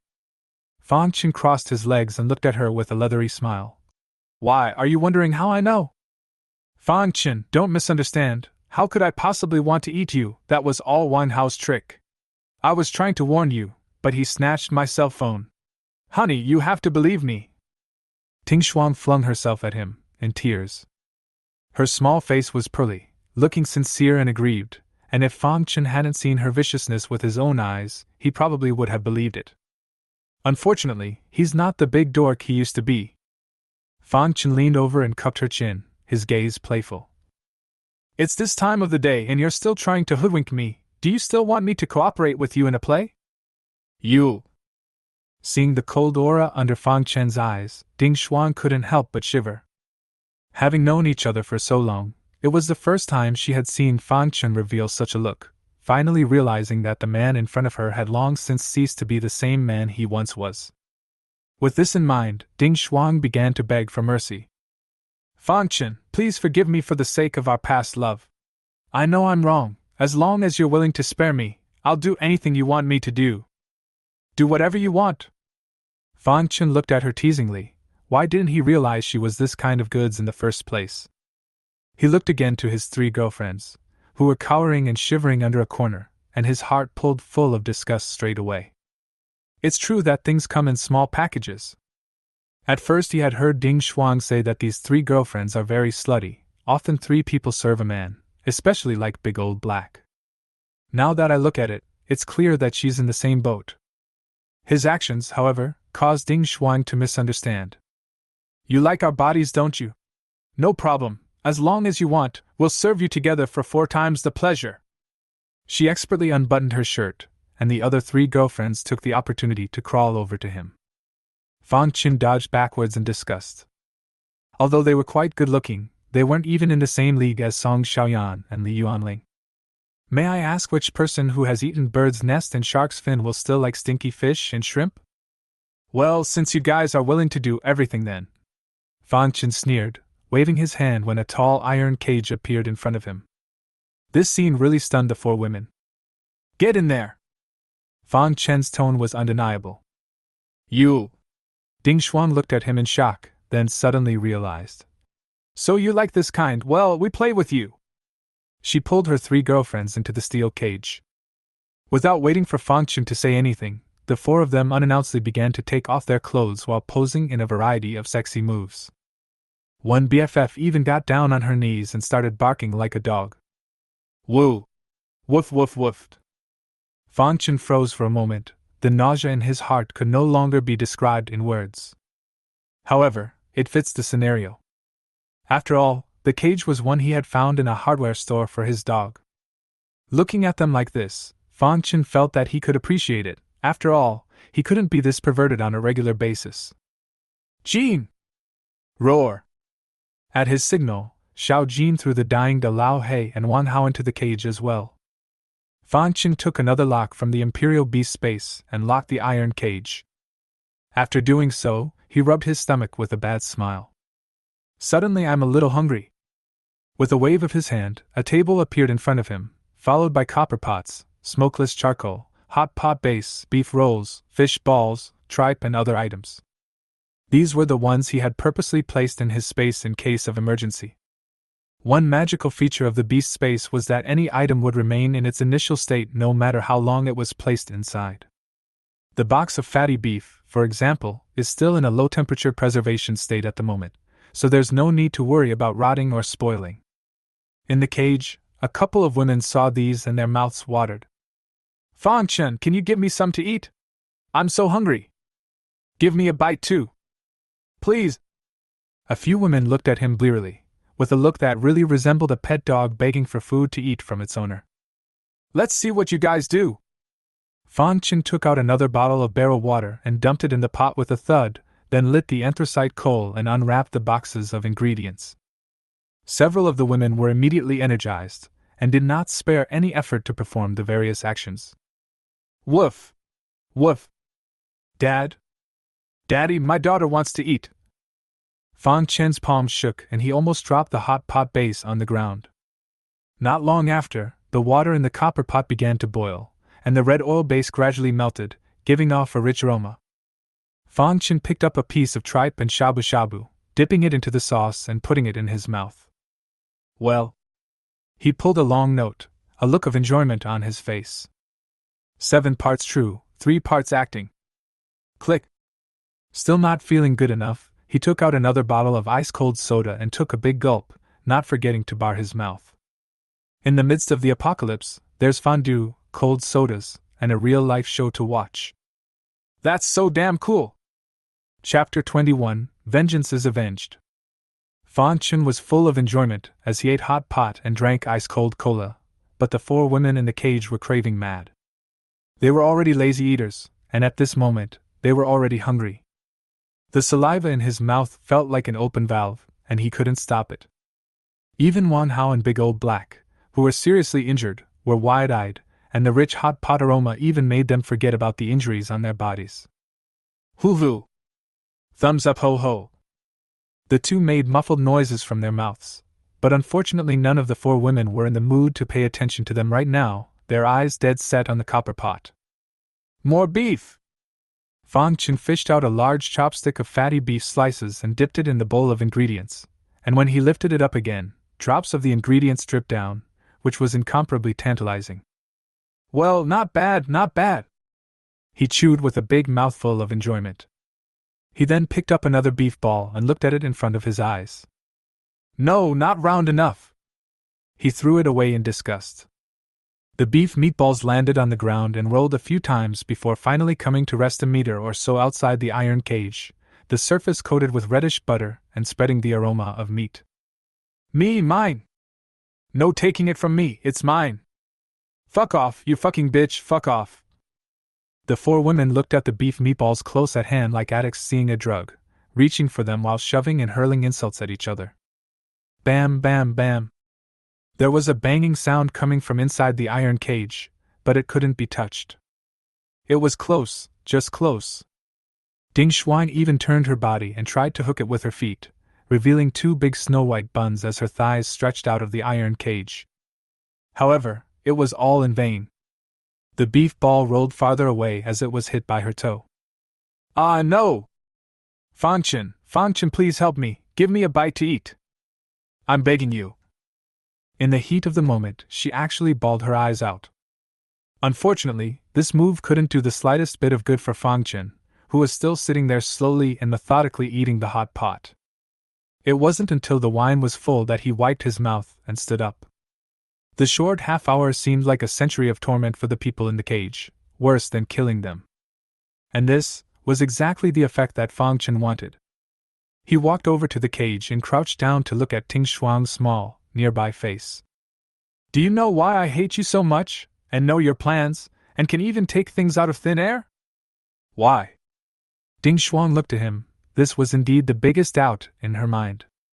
Fang Chen smiled faintly, leaned his body forward, and with a voice that only they could hear, spoke faintly. "Because You. Ding Shuang's pupils shrunk, and his body instantly froze.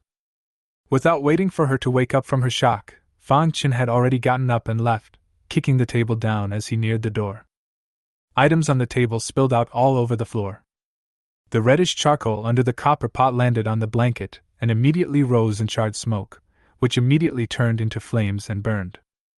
Fang Chen took one last look at the dazed Ding Shuang in the iron cage, waved his hand and threw out a few barrels of gasoline, then turned to leave. Boom! The flames instantly skyrocketed as the gasoline flowed out of the drum. Thick black smoke filled all directions and heat waves rolled in. "No! No, let me go! You devil, I curse you not to die!" Several women struggled violently in the iron cage, but unfortunately it was all in vain as the ferocious flames instantly engulfed the entire house. A few minutes later, Fang Chen stood on the roof of the opposite side of the building, looking down at Buckingham, who was engulfed in flames, and the hatred in his heart finally dissipated at this moment. He didn't find it cruel, like no one knew the pain of him being bitten alive by a pack of walkers. In the midst of the end times, there is no morality, much less humanity. In everything, strength reigns supreme. Another hour passed. The flames on the opposite side of the room gradually fell away, leaving only smoke rolling in. What used to be a glittering, paper-thin, luxurious clubhouse has been reduced to a pile of rubble by a fire, burying all the filth and filthiness. There could be no survivors from a fire of this magnitude. Unless he's a god. "Let's go, Rock!" Fang Chen no longer stayed, sitting on the golden eagle and flying into the distance. After his great revenge was avenged, he thought he would be happy, yet he wasn't. Instead, he was surprisingly calm. It seemed that killing had become a commonplace for him. Hiss and roar. While Fang Chen was thinking about his mind, the sound of a stray growl came vaguely from below. He looked down, only to see a zombie converging on the intersection a few streets below, besieging a group of people. Because he was too high up, he could only vaguely see that the group was wearing the same color clothing and was being surrounded by zombies on all sides. They hid behind rubble and scrapped vehicles, struggling to hold on with the weapons in their hands. But with more and more zombies, it's only a matter of time before the regiment is destroyed. "Copy Rock's skill!" Fang Chen spoke indifferently, wanting to see the exact identities of these people. "Ding, copy success. Skill, precision lock." In the next moment, Fang Chen's pupils shrunk slightly, his eyes were as sharp as eagle eyes, and his vision was immediately clear, comparable to a high-definition telescope. He finally got a good look at what was below him. About 24 men, holding weapons such as axes, iron bars and chainsaws. They were wearing dark brown overalls with 4 large, eye-catching letters printed on their backs. Sanho Construction. "Engineering?" Fang Chen frowned slightly, revealing a thoughtful expression. It was only then that he noticed that the leader of the group was actually a woman. Probably in his early 30s, wearing the same overalls and holding a fire axe in his hand, he was frantically hacking away at the walkers. There were more than a dozen zombies that fell at her feet alone. "This woman is so fierce?" Since the end of the world, it was the first time that Fang Chen had encountered such a powerful person, and it was still a woman, much stronger than some men. He realized that the woman's hands were very good, like a practiced fighter. "It just so happens that the zoo is building a fence. Seeing as it's an engineering team, count yourselves lucky. Rock, go!" Fang Chen patted the Rock's back, and the latter immediately carried him down in altitude. On the ruins below. "Quick, run for the alley. Don't get attached." Zhou Ruotong swung her axe to slash the approaching zombies while loudly commanding the crowd behind her to retreat. Her coveralls were stained with blood. Ah! Help me, help me! Lao Zhang! There were just too many zombies around, like sideburns dogs that smelled meat. All of them were fearless and crazy.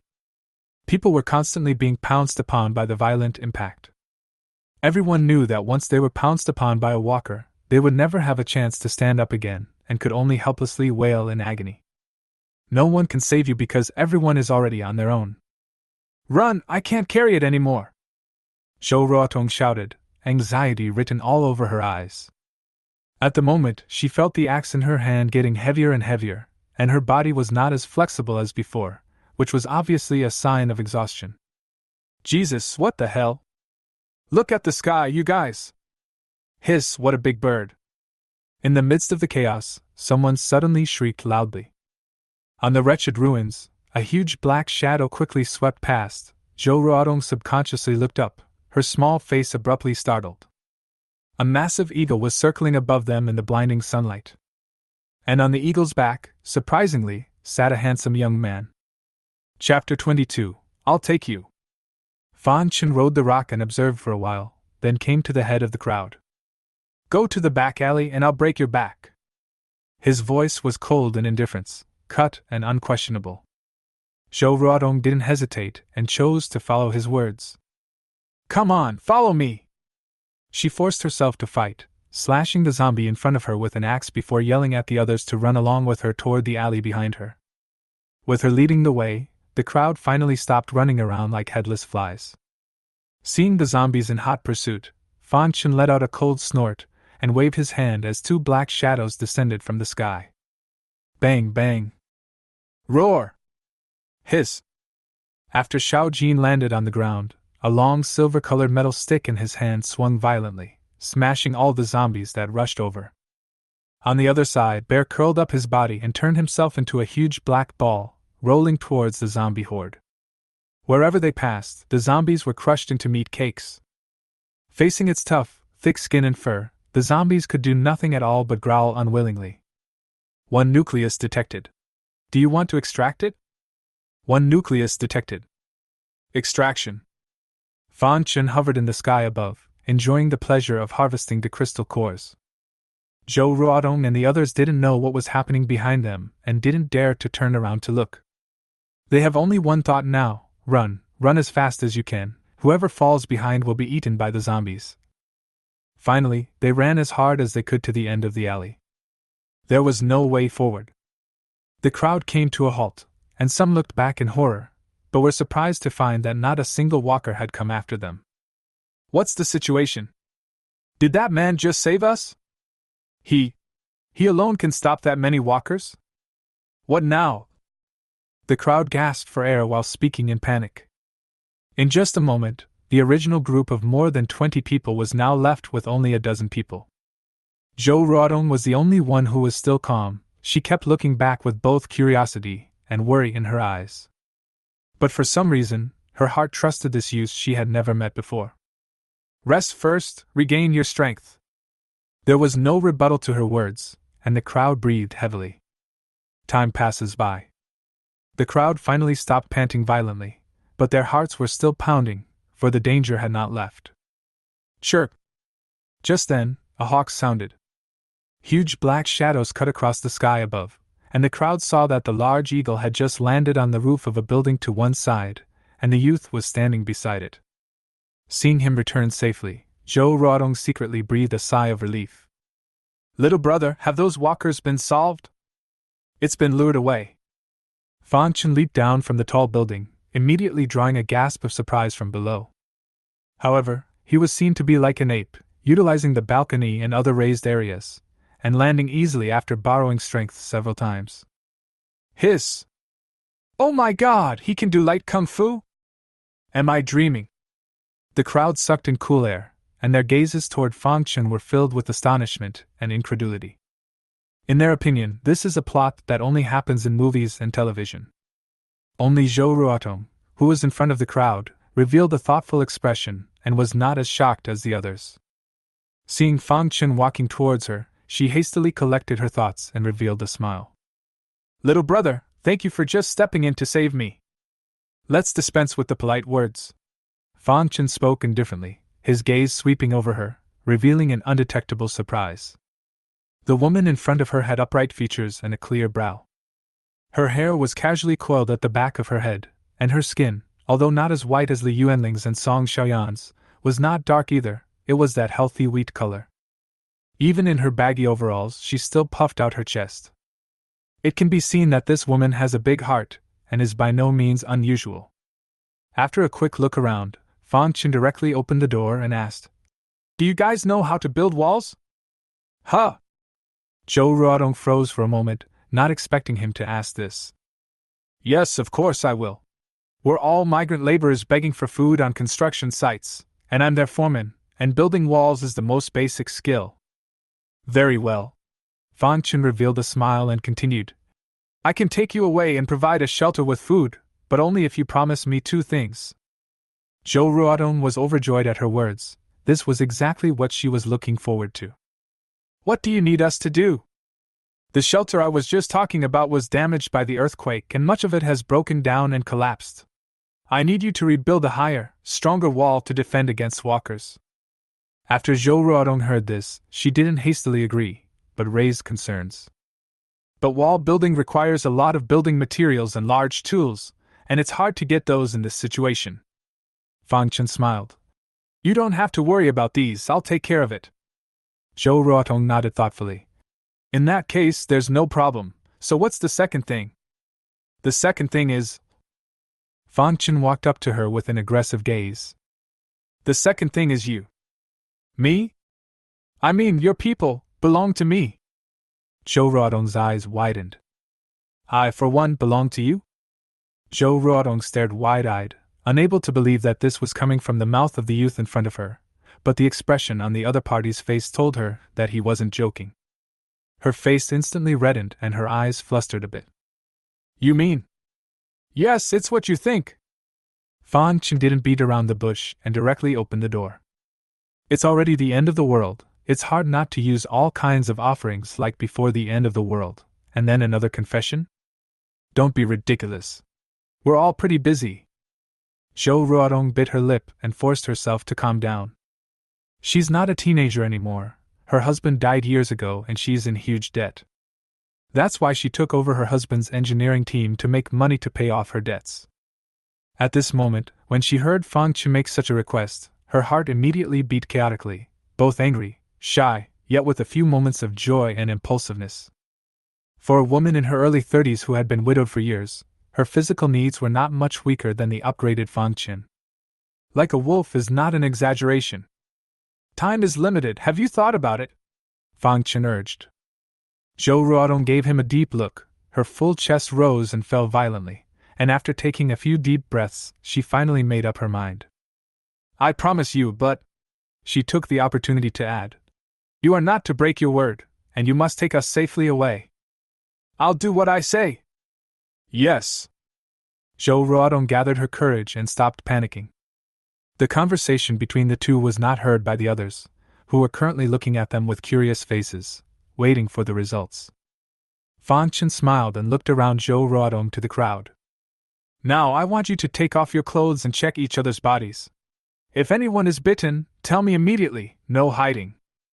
The crowd looked at each other in disbelief as they coincidentally looked at Zhou Ruodong. Zhou Ruodong knew what Fan Chen meant and nodded at them. Do as he says, no one can hide it, or don't blame me for not being polite. Understood. Only then did the crowd begin to undress and check each other out. Fan Chen was a bit surprised. He couldn't figure out why these men would obey a woman, and in the middle of a brutal post-apocalyptic world. It's not scientific. Zhou Ruodong saw his doubt and let out a light laugh.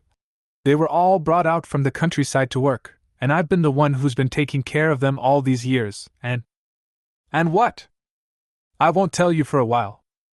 Zhou Ruodong smiled wryly, then walked behind a van parked on the side of the road and checked each other's bodies with a few women. Fan Chen guffawed, having guessed a few things. 9 times out of 10, it had something to do with her stature. Just ask, in the midst of the post-apocalyptic world, Who wouldn't want to follow a person with a high value of force? Chapter 23: Bringing Back an Engineering Team. While they were checking their bodies, Fan Chen came into a van and waved his hand to take out a pair of sharp-nosed pliers from the Imperial Beast space to pry open the plastic shell under the steering wheel. Soon, a few wires were exposed. Fan Chen found two and cut them, then peeled back the protective layer to reveal the copper core. Crackle! Rumble! When the two copper cores touched together, sparks immediately flew out while the sound of the machine starting came from the same time. It was a craft he'd learned in his old days as a soldier, and he hadn't expected to use it here. As the car started, Fan Chen looked at the scale on the oil dial and calculated the distance from here to the zoo in his head. Almost enough! He then started the second van as he had done. These guys, they're really lucky! This car has a full gas tank. At this moment, Zhou Ruodong was organizing her clothes while walking towards him. Her proud breasts were hidden, looking at Fan Chen's mouth dry. This woman did not lose out to Li Yuanling and Song Xiaoyan in terms of her face and body alone. Not as fair-skinned as them, but she's big. It was on a scale that he had never seen in his life. Zhou Ruodong didn't know what was on his mind, and after straightening her clothes, "They've all been checked, no one was bitten. How many of you are there in total?" 16. Does anyone know how to drive? At least 2. I can, and so can Little Han on the team. Zhou Ruodong paused and looked at him in shock. You don't want us to drive away, do you? Or else? Fan Chen asked rhetorically. Zhou Ruodong frowned and reminded. The streets are now filled with cars and other obstacles that make it impossible for cars to move. What if I could clear these obstacles away? How do you clean it up? Humph! Fan Chen sneered, then whistled into the distance. Roar! Hiss! Under Zhou Ruodong's puzzled gaze, the two behemoths jumped into the alleyway, blocking the sunlight behind them solidly. Hiss! Zhou Ruodong's pupils contracted and she backed up in fear. The others behind him likewise screamed out, and some sat straight on their asses on the floor with a look of more fear than the sight of a zombie. What is this? Monster? What's with the big gorilla? Is that head a bear? The crowd's reactions were all within Fan Chen's expectations, and he had long been accustomed to them. With the commotion made by the two ferocious beasts, another zombie roar came from outside the alleyway. If you don't want to die, keep your mouth shut and get in the car right now. His voice came down cold and clear to everyone's ears. Zhou Ruodong was the first to come to her senses and hurriedly called for everyone to get on the bus. At her yelling, the crowd then piled into the van, with Zhou Ruodong and another man each sitting in the driver's seat. Little Golden Bear, hard work. Go back and add chicken legs for you guys. Well, 500 pounds. 500 pounds per beast. Roar! Hiss! Upon hearing his reward, the two ferocious beasts roared with excitement. Without waiting for the zombies outside to rush in, they had already turned around and rushed out, and wherever they passed, all the zombies and obstacles were lifted off the ground. Fan Chen made a gesture to Zhou Ruodong and turned around to climb towards the roof. Boom! Spell it out! Zhou Ruodong gritted her teeth and stepped on the gas. The van rushed out of the alleyway like a wild horse out of control, with the other car following closely behind. Fan Chen sat on the back of the Golden Eagle and flew ahead to show them the way. If someone could look down from the air, their jaw would drop at the sight. Only one person and one eagle flew in midair to lead the way, and on the streets below, the two behemoths rampaged all the way across the street, lifting off all obstacles. 2 vans followed closely behind. Lastly, there was a group of zombies, and although they were fast, they couldn't go as fast as the car after all, and could only growl unwillingly as they fell farther and farther away. That's all. Half an hour later, Fan Chen finally brought them outside the zoo. In order not to draw the nearby zombies away, he signaled the Golden Eagle to swoop down and draw the nearby zombies away first. By the time he re-entered, Little Gold and Bear Big had brought them to the gate. Zhang Biao and Debang heard the commotion and arrived with their iron crossbows raised vigilantly. The Golden Eagle swooped down and finally landed firmly. Captain? There's no need to panic, they are the survivors I brought back. Fan Chen jumped on the ground, then instructed. You guys guard here for a while to prevent any zombies from following you. Yes, Captain. The two men guarded the fence with iron crossbows and machetes behind their backs. Fang Chen put away the three beast pets and led the crowd inside the zoo. Zhou Ruodong looked around and couldn't help but ask, "Is this the shelter you were talking about?" "That's right. I didn't think it would be the zoo."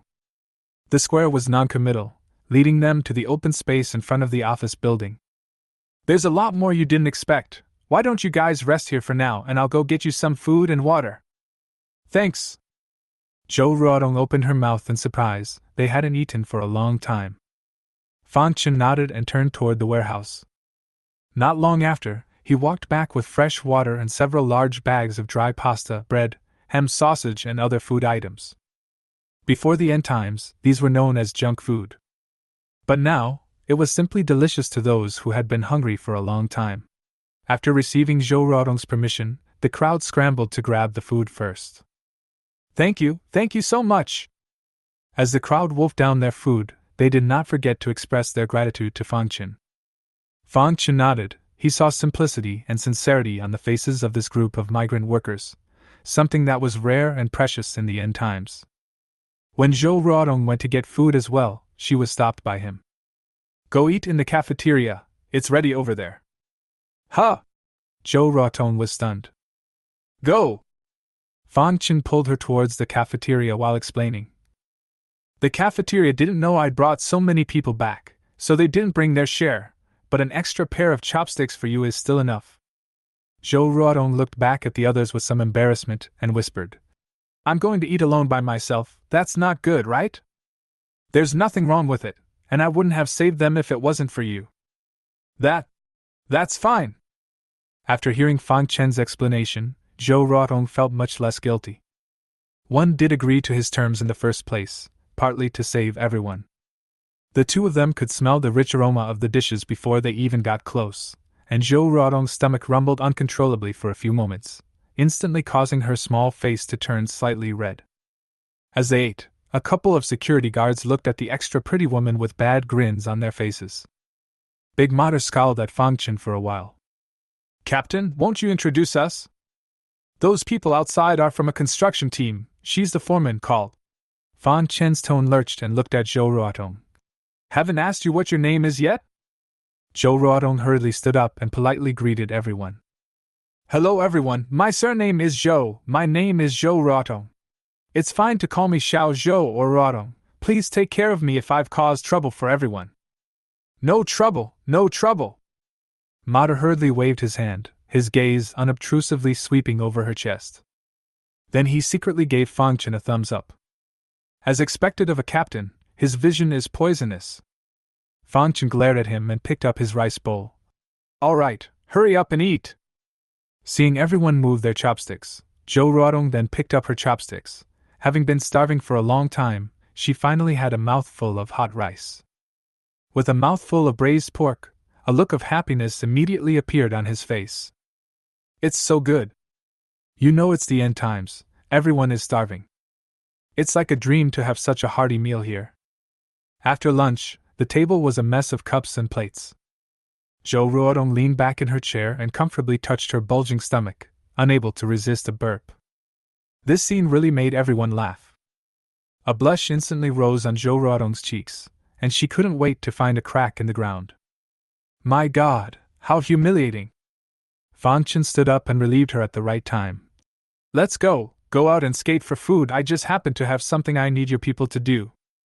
"Oh yes!" Zhou Ruodong hurriedly followed him and left the cafeteria as if fleeing. Chapter 24. Don't panic, we're just taking a bath together.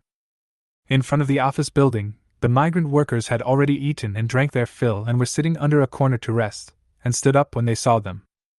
"Foreman!" "Sister Ruodong." Zhou Ruodong nodded, then looked at Fang Chen. "What do you need us to do?"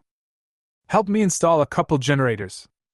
As he spoke, Fang Chen led them to the front of the warehouse and took out 4 generators. "The warehouse can't be without power for a long time, these 4 generators need to be installed today." "Don't worry, leave it to us." Zhou Ruodong patted her full breasts. This kind of thing was child's play for them. "Let them install it first, you come with me."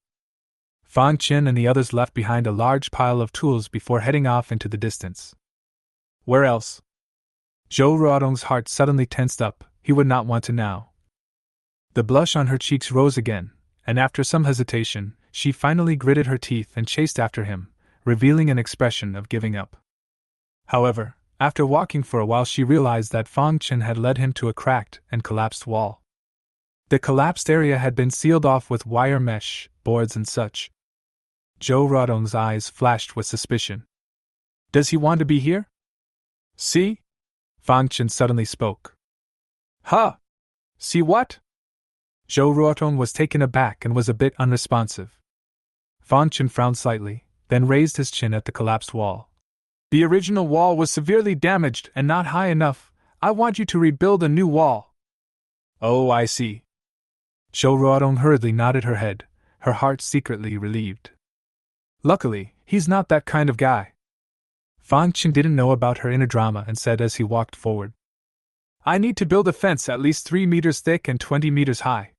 On top of that, set up a slight post every 30 meters, the kind with shooting holes plus. Zhou Ruodong followed him, frowning and nodding at times. 3 hours later, the duo made a large circle around the zoo, giving Zhou Ruodong a certain understanding of the entire zoo. Fang Chen turned his head to look at her.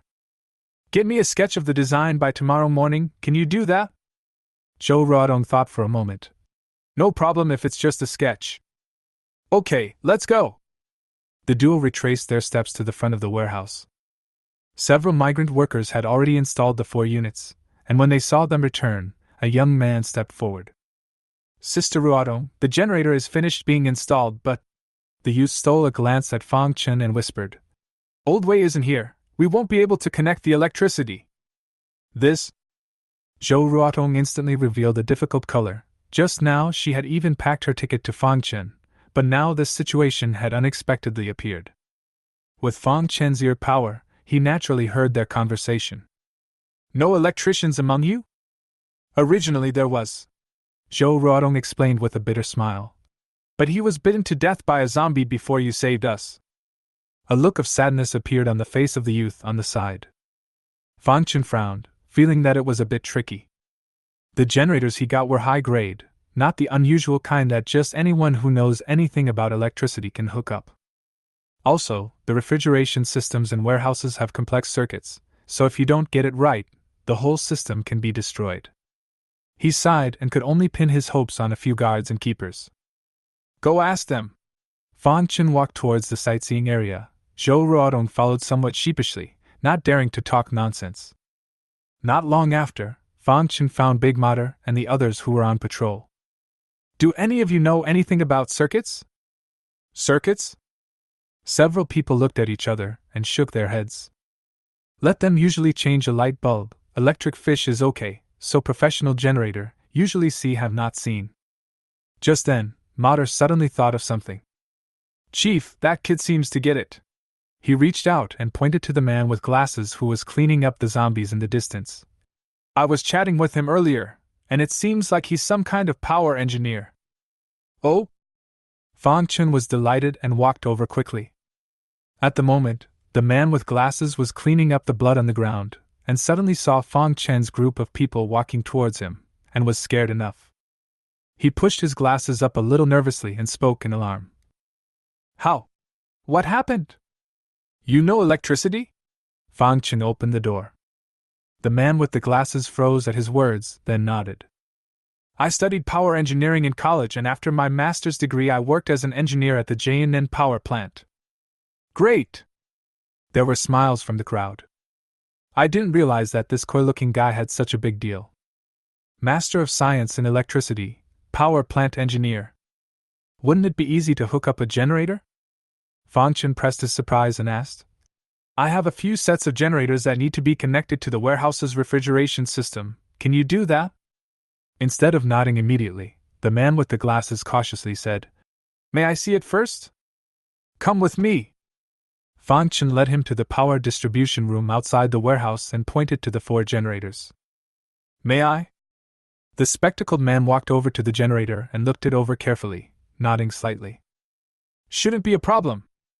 Good, then you get it, and they give you a hand. Yes. The man with the glasses was well aware that this was his chance, so he took it extra seriously, immediately and carefully understanding the parameters of the generator and the refrigeration system. Fang Chen didn't bother him and turned his head to look at Zhou Ruodong. Come on, let's get you changed and a shower on the way. Great! As soon as she heard that she could take a bath, Zhou Ruodong was instantly happy. She had been exhausted during the time of the end of the world, and the clothes on her body had long been stained with sweat, dirty blood, etc., which was not only uncomfortable but also smelly. Not long after, the two of them arrived in Fang Chen's dormitory. The bathroom is here. Huh! Oh, okay. Zhou Ruodong's pretty face reddened and she walked into the bathroom with her head down in some panic. After her, Fang Chen followed. You! The power's out and there's no running water. Fang Chen faintly explained, then with a wave of his hand, a large bathtub and several large buckets of mineral water appeared on the ground. Watching him pour all of the mineral water into the tub, Zhou Ruodong had a meaty pain. It's drinking water. It's just going to waste? After getting these done, Fang Chen got up again and opened the valve of the water heater.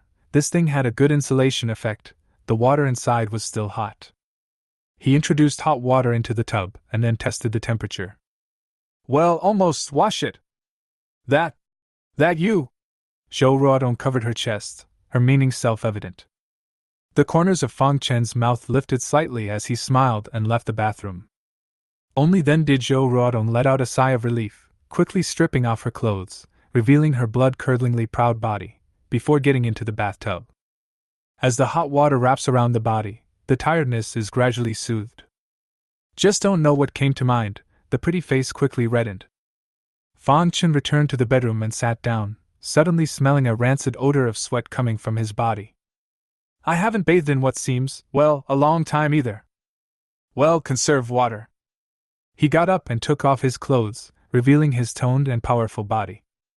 Then with a wave of his hand he took out a box of rubber condoms, a pair of black silk and a pair of translucent high heels from the Sentinel's space. Fang Chen took these items and drilled into the bathroom with a bad smile. Don't you come in here. Don't panic, it's just a shower together. It wasn't long before shouts came from the bathroom, one above the other. Chapter 25. A Man Should Know Moderation. Bam, bam, bam. The wooden king-size bed took a violent beating that its materials shouldn't have, until the latter part of the night, when the storm would break and the wind would finally calm down. Phew!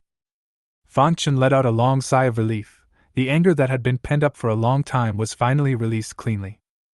Beside him, Zhou Ruodong had long been paralyzed with exhaustion. Hair clung messily to her face from sweat. Her slender thighs were exposed under the covers. One stocking had disappeared and the other was torn and full of holes. I really can't. She looked at Fang Chen breathlessly, her pretty eyes flashing with disbelief. This guy, is he really human? But as tired as she was, there was still a lingering sense of satisfaction on her face after the excitement. Fang Chen gave her an experience she had never had before. Rest well.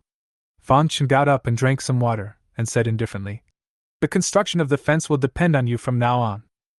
Yes. Zhou Ruodong nodded breathlessly.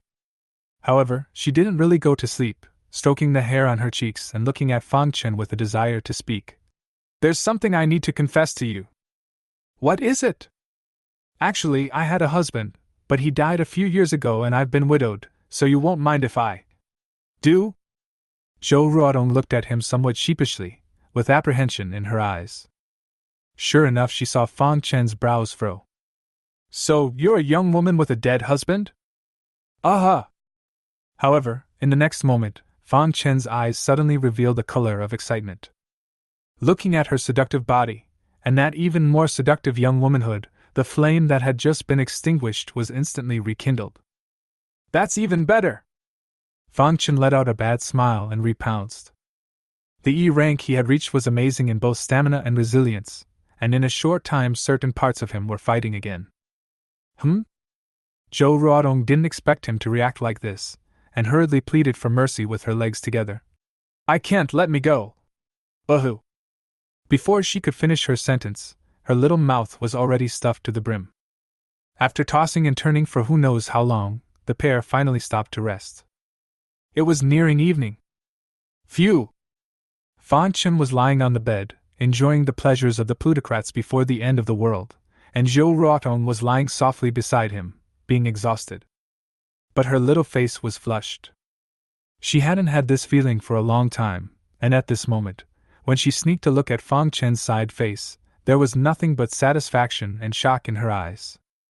How is this man so strong? Half an hour later. Pretty much rested, huh?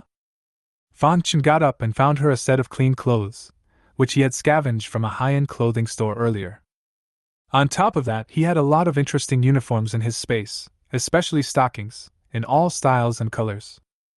Old man Lu Shuren once said that there are 3 things that are the most precious in the midst of doom: food, water, stockings. Fang Chen thought deeply. Come on, let's go out and get something to eat.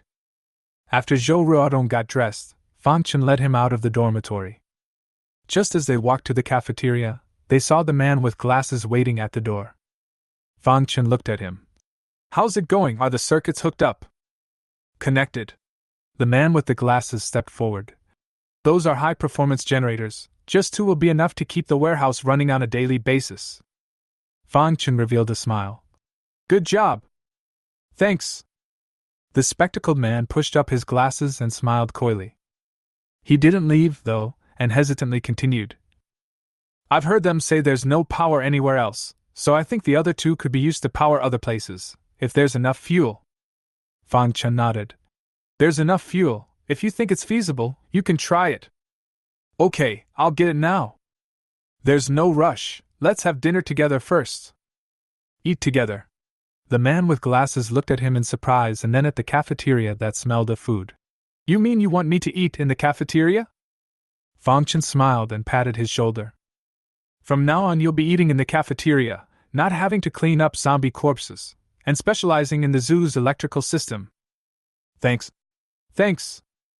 The man with the glasses was thrilled, not expecting to be recognized so quickly. As old man Lu Shuan said, people with a skill can still make a living even in the end times. Right. Fang Chen tapped his head. Haven't asked what your name is yet? My name is Chen Xiaoyang, just call me Xiaoyang. Well, go. Fang Chen led him inside the cafeteria and introduced him to Zhang Biao, Li Yuanling and Debanga. Chen Xiaoyang humbly greeted the crowd, not to mention how excited he was. The fact that he could sit here and eat meant that he had been recognized by Fang Chen. After dinner, except for the people on watch, everyone left to rest individually. As for Chen Xiaoyang and those migrant workers, they temporarily stayed in the office building. As for Zhou Ruodong, she insisted on staying with the migrant workers, to which Fang Chen did not force her. A man has to know moderation, and E-level strength can't be wasted. In the office building, migrant workers find a meeting room, tables, chairs and benches together, sleep on it, and soon there is the sound of snoring. Zhou Ruotong and a few girls were in another office. At this time, the youth from before quietly walked over and looked at her with concern. Sister Ruotong, that guy didn't bully you, did he? No. No! Zhou Ruotong's eyes were slightly flustered, and her mind unconsciously recalled the images from the afternoon in the dormitory, and her small face immediately reddened. The youth gave her an odd look, hostility in his eyes. Sister Ruotong, are we going to stay here from now on? I always feel like that man doesn't look like a good person. The way he looks at you isn't right. Where can we go if not here? Zhou Ruotong asked rhetorically.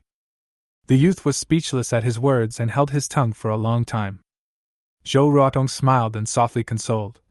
If we want to survive, we have to be a temporary fence. Don't ruminate, go and rest now. Okay, then, Sister Ruotong, if you're bullied, talk to me. Well, go on. The youth then got up and left, not knowing what he was thinking. After he left, a middle-aged woman touched her arm and whispered, Have you noticed that little Hans seems to be particularly concerned about you? He won't be interested in you. Huh? Zhou Ruotong froze for a moment, and then understood what she was saying. Don't talk nonsense, how old is Han? I've always treated him like a brother. Well, I hope I'm overthinking it. Go to sleep, you. Zhou Ruodong blankly glanced at her and didn't take this to heart at all.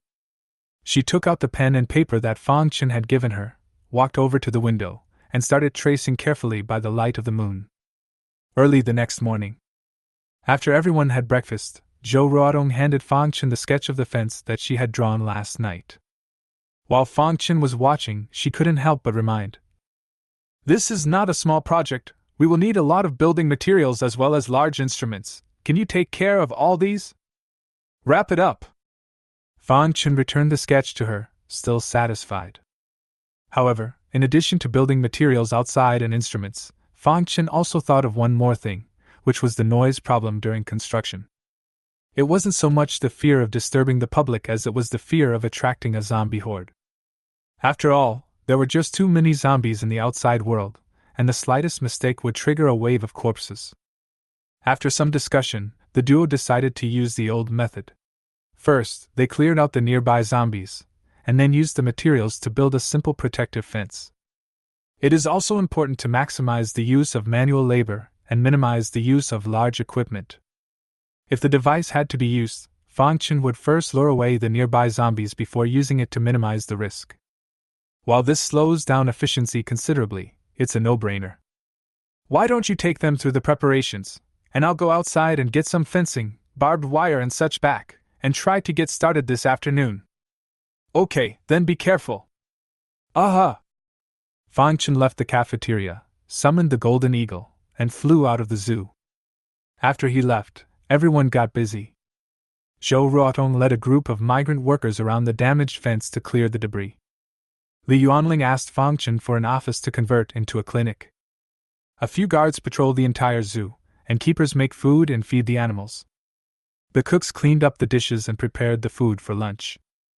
Chen Xiaoyang was busy remodeling the zoo's electrical circuits, and Professor Hao and his wife stayed in the botanical garden to continue researching his mutated flowers and plants. In the entire zoo, only Old Wu and Old Li are recuperating. An hour later, Fang Chen rushed back on his golden eagle. After finding a clearing, he gave a big wave. Dozens of tons of cement suddenly appeared above the open space, in addition to piles of rebar, iron mesh, colorful steel plates and scaffolding and so on. And that's just a small portion of what he brought back from the building materials market. You guys keep getting ready, I'll make a couple more trips. After explaining a few words to Zhou Ruodong, he set off once again. The target this time was a nearby construction site cluttered with large instruments. Cranes, excavators, bulldozers and much more are available. Chapter 26, Mutations in the End Times. In the course of the morning, Fang Chen flew back and forth 5 or 6 times on his golden eagle, and the various building materials scavenged piled up like a mountain, occupying all the open space in front of the zoo. Cobblestones, sand, bricks, water pipes, steel plates. When Zhou Ruodong saw this scene, she almost dropped her jaw in shock. These supplies, even before the end of the world, it would take at least a few dozen large trucks to get this much in one morning. How did he do it, all by himself? Is he an immortal? No! Zhou Ruodong suddenly recalled Fang Chen's previous tactics, being able to manipulate ferocious beasts, and also being able to take things out of thin air, and she suddenly realized something. He has special powers? It must be! Her eyes lit up, thinking that was it. After all, with all the zombies now, it's perfectly reasonable to have an extra person with special powers. No wonder he's so powerful! She thought of the image from yesterday in the dormitory again, and her little face swished red. What are you gawking at? It's time for lunch! Fang Chen's voice sounded from one side, startling her, and she sheepishly patted her chest. Oh, here it comes, here it comes! The two returned to the cafeteria. This time, those migrant workers were also there, which was specially arranged by Fang Chen. After all, they'll be doing physical work soon, and if they're still just eating that junk food, their stamina won't be able to keep up. The food in the supermarket is going to go bad soon anyway, as the outside world loses power during this time. Solely take advantage of this time to eat openly.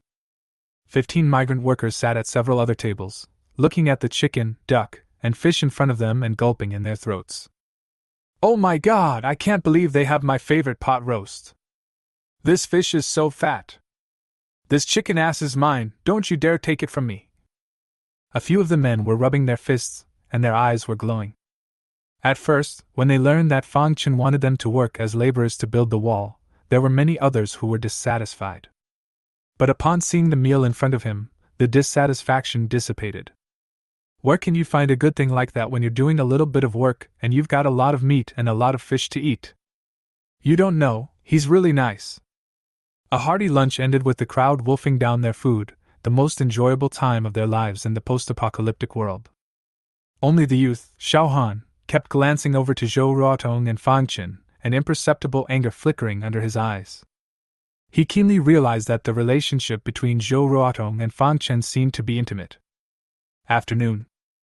Fang Chen carried the chopping sparrow in his hands and walked towards the outside of the zoo. Zhou Ruotong led the migrant workers, pushing iron nets, colorful steel plates, and all kinds of tools behind them. About to walk out of the zoo, Zhou Ruotong suddenly chased after Shang Chen. Can you give me a weapon too? Oh? Fang Chen turned his head to look at her, remembering the scene where she had decapitated the zombies earlier. After a moment's hesitation, he asked, I'll give you the weapon if you tell me why you're so good with your hands. I. Zhou Ruotong's tone stuttered, thinking for a moment before she spoke. Actually, there's nothing I can't say. I learned my skills from my grandfather when I was young. He teaches boxing. Then it shouldn't be this powerful, right? Fang Chen issued a question. He had seen Zhou Ruotong decapitate zombies with his own eyes, and that kind of skill was not something that could be achieved by learning martial arts from a young age. Zhou Ruotong smiled, her small fist gesturing in front of her chest. I don't know what's going on, but ever since the end of the world, I feel like my strength and reflexes have increased so much. Strength and reflexes?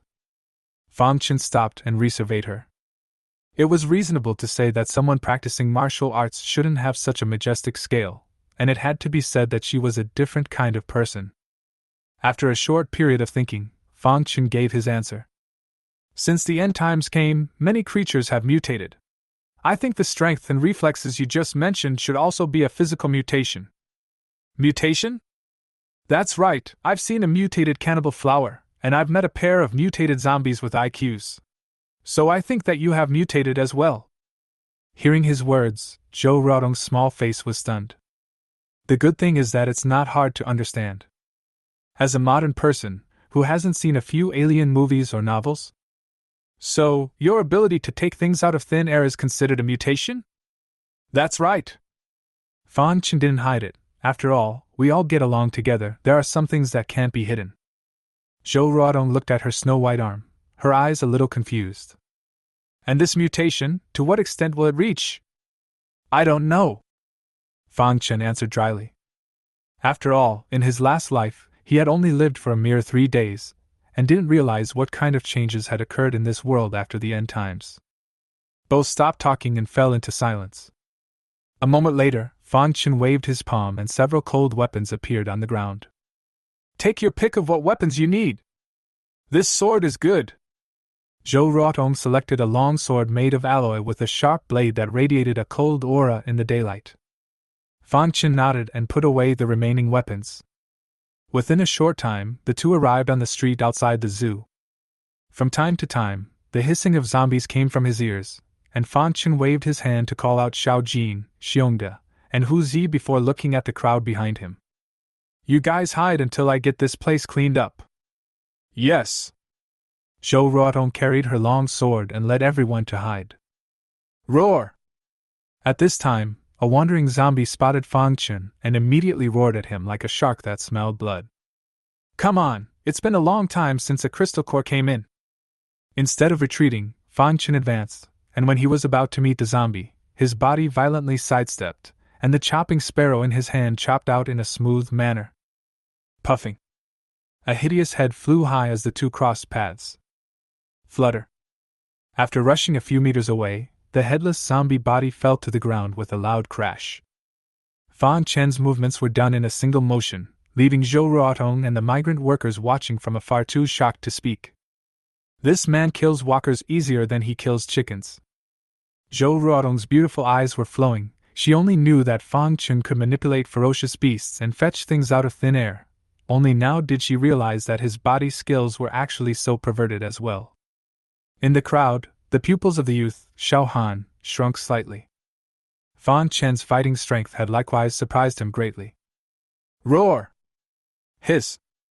The commotion that had just taken place, unsurprisingly, drew the other zombies in the vicinity to him, once again charging at him in a brazen manner. However, the three ferocious beasts behind Fang Chen were no slouches either. Roar! Holding an alloy iron rod, Xiao Jin was like a meat grinder. Wherever he passed, blood and flesh flew everywhere, and he was ferocious. Tiger is much more svelte in comparison.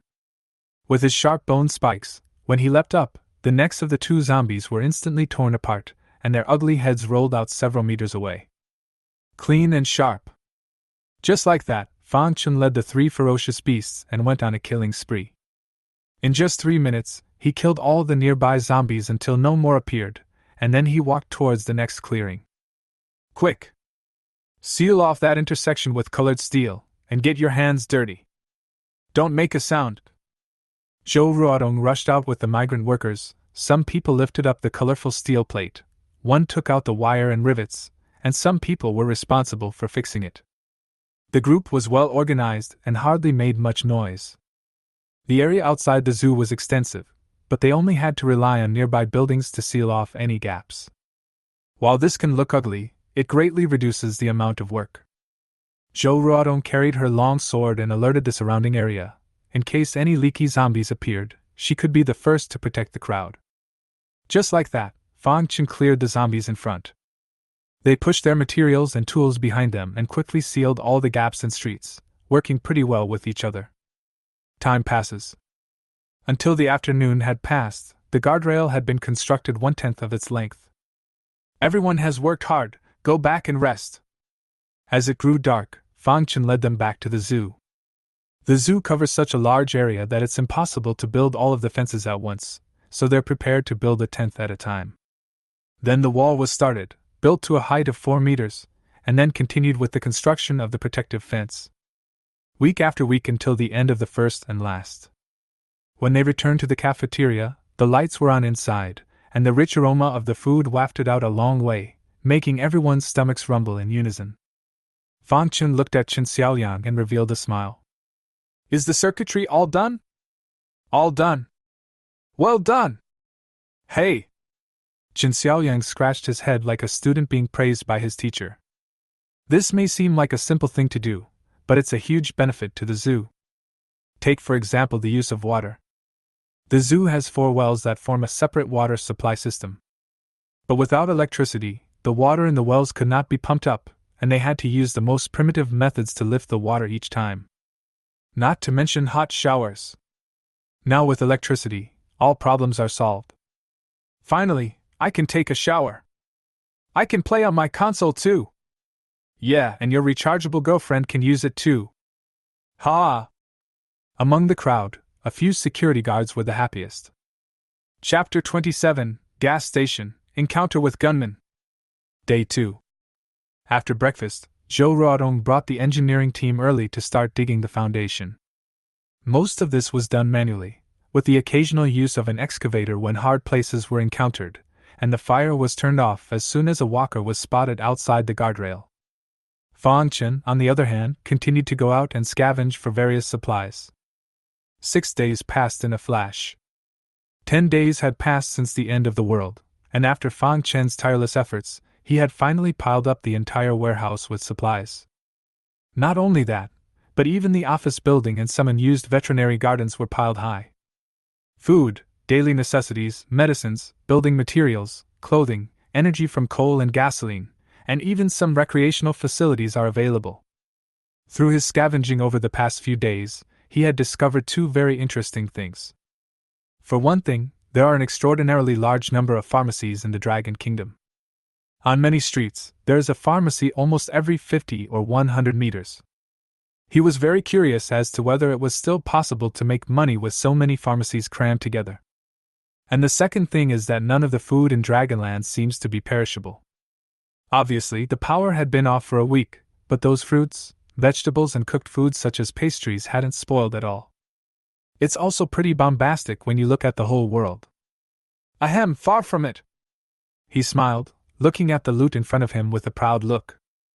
These are all the mountains and rivers that I have fought for. When the walls are finished, there'll be a couple more barns to build before we're done. Fan Qin knew the importance of supplies in the end times, but before that, it was still necessary to build the defense wall first. In the past few days, Zhou Ruotong and the others had already finished building that section of the foundation. Concrete is being mixed at the moment to start building the wall. The zoo's zombie corpses had been cleaned up by a few security guards and scrubbed carefully with water. It's time to continue to improve your strength as well. Fan Qin came to an unoccupied place and waved his hand to release a little bit, flour and rock. It was worth mentioning that during this period of time, the cannibal flower had already devoured and digested all the zombie corpses within the Imperial Beast space. The vines were more than 10 meters when stretched out, and each one was as thick as an arm. Once entangled in it, not even an adult male can escape. Fan Qin was looking forward to what it would become when it evolved again. This period of time of constantly going out had brought his crystal core count to over 500, and there were also 2 red-colored crystal cores. Evolve them all! Ding, evolution begins. 3 beast pets, each with a different evolutionary path. Dot became smaller, but its body limbs were tougher, especially its pointed beak, which was so sharp that it was almost invisible. Fan Qin tried to make it bite, only to find that he couldn't perceive any pain at all. Looks like it's time to get on the agenda about making toxins. On top of that, the little guy's flying speed was greatly increased, especially for short distances, reaching 10 meters away in an instant. He then looked at the golden eagle. The golden eagle was significantly larger, each feather as if it was made of metal, with a golden pattern at the end.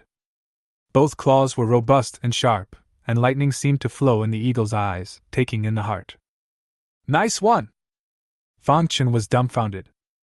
It was seen to look like a small fighter jet when it spread its wings. He gulped, finally landing his gaze on the cannibal flower, and before the shock on his face could dissipate, his mouth opened wide once again. After evolving, the vines of the cannibal flower actually had 6 bloody mouths larger than the mouth of a jar hanging from them. If Professor Hao sees this, he'll go crazy? Ha! There was no one happier than Fan Qin when his beast pet became powerful. He then pulled up the attribute boards of the 3 beast pets for further understanding. Organism type, colorless mosquito. Grade. Specialty, detection, concealment. Skill, painless stabbing. Endurance value 10. Required for evolution, 500 primary cores. Organism type, golden eagle with extreme eyes. Grade. Specialties, speed, eyesight. Skill, precision lock. Endurance value 10. Required for evolution, 500 primary cores. Creature species, cannibal flower of doom. Grade. Specializes in devouring, entangling. Skill, fruit of energy. Endurance value 10. Required for evolution, 500 primary cores. Other, energy fruit can quickly replenish physical and mental strength with no side effects. Host can obtain it offsite through the Imperial Beast space. Fan Qin noticed that the first 2 hadn't changed much except for the level up. Only here in Cannibal Flower, the skill column becomes energy fruit, though I haven't seen what it looks like yet. But an offsite acquisition alone is sick enough. Isn't this a remote gas station? Fan Qin's eyes were glowing. Imagine being out there fighting someone and being exhausted. As long as he moved his thoughts, he could get his hands on the energy fruits of the cannibalistic flowers far away in the zoo and quickly restore his physical and mental strength. How else is the opponent going to fight? Even if you don't use it yourself, you can still give it to other beast pets, and the endurance value will be pulled straight to full. Nice guy. It is estimated that when old man Lu Shuren saw it, he had to say, "Crap, bullpen! Ha ha ha, that's so powerful!" Fan Qin was very satisfied with the harvest from this evolution. Ding, evolution successful. Reward the host with 48 strands of chi and blood power. At that moment, the rewarding chi and blood power surged into the body. For the current him, these chi and blood were still far from a breakthrough, only raising his strength to around mid-E rank. But Fan Qin wasn't in a hurry. There were zombies all over anyway. After putting away the cannibal flower and Little Dot, he greeted Zhang Biao and the others before flying out of the zoo on his golden eagle once again. There are supplies out there and walkers to kill, so why not? Half an hour later, he came to a gas station. Rock, you go keep watching the sky, and I'll get some more cans of oil. As his words rang out, the golden eagle immediately swooped down, and at less than 10 meters from the ground, Fan Chen landed firmly on the ground. The golden eagle re-entered midair with a glide. Roar! Hiss! Such a big commotion naturally attracted the nearby zombies. Without a care in the world, Fan Chen took out the chopping sparrow with a move of his right hand, instantly decapitating the first few zombies that pounced on him. He then took it upon himself to meet the other walkers and go on a killing spree. 1 nucleus detected. Do you want to extract it? 1 nucleus detected. Extraction! The golden eagle hovered in midair, preventing a massive herd of zombies from appearing. Just like that, Fan Chen extracted the crystal cores while unhurriedly rushing towards the underground storage depot of the gas station. Upon killing all the zombies inside, he released Kogain. Roar! Little Gold's arms unfolded and directly plucked up the tall oil storage tank before it was put into the royal beast space by Fan Chen. Within a short time, the entire underground oil storage tank was swept away. Chirp! Just as he was about to leave, a prompt from the golden eagle suddenly came in his mind. He immediately shared his vision with the golden eagle, his mind presenting an overhead image of the outside. Just outside the gas station, a group of people appeared. They were carrying machetes in their hands, stained with dirty blood, and were currently looking at the corpses of the zombies on the ground that he had decapitated with surprise. What's the situation? It looks like someone just came by, and it looks like they were after the oil in there, too. Shouldn't be out yet. Brother Yellowhair, what should we do? Several people opened their mouths one after another, then looked at a youth with dyed yellow hair in the crowd. The yellow-haired young man looked in the direction of the oil storage depot, a cold smile appearing under his eyes. There happens to be a lack of labor over at the base, and to be able to kill so many zombies, there are at least 5 or 6 people on the other side. If we can bring them back, once the boss is happy, he might reward us with a few chicks to play with. Brother Yellowhair, can we make it? Fear a few, you forgot that I have this? As he spoke, the yellow-haired youth took out a blackened pistol from his arms. Seeing the gun, a few of the juniors were instantly delighted. They already had the advantage in terms of numbers, and now that they had this, their bottom line immediately came up. Brother Yellowhair, then we go down? Yellowhair sniffed and glared at the punk. Martyr retard, isn't it good that we caught them off guard up there? Right, or Brother Yellowhair is smart. Find a place to hide. At Yellowhair's order, the crowd immediately came into the convenience store, each hiding and waiting quietly. Unbeknownst to him, this scene was being watched by Fan Chen. There's even a gun? Fan Chen realized that the origin of this group seemed to be not simple. Unfortunately, the golden eagles were too far away and could only see their movements, unable to hear what they were saying. It's a pity that you're unlucky enough to have met me. As a veteran, Fan Chen was no stranger to guns. Even if he couldn't do anything to dodge bullets with his current strength, it was still easy to deal with these punks. But prudence dictated that he release Dot. It wasn't long before the image from the convenience store presented itself in his mind, and Dot had no trouble locating where a few people were hiding. Especially the gun-toting scalawag who was hiding behind the cash register. Let me meet you! Fan Chen walked towards the exit, which was the back door of the convenience store. Chapter 28, Blackwater Gang Boss, Alien? Fan Chen came to the back door of the convenience store. With the help of Dot's vision, he saw that a punk was hiding behind a shelf not far away, machete in hand. He sneered and walked over to them unperturbed. Stand still? The punk yelled out when he spotted him. However, without waiting for him to make a move, Fan Chen had already kicked the shelf. Bang! How terrifying was his full-force kick! The iron shelves slammed hard into the punk's body, only to hear a click, and the punk's neck was instantly broken.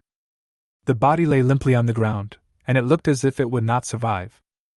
The commotion here caught the attention of the others, and one of the closest punks immediately rushed out with a machete.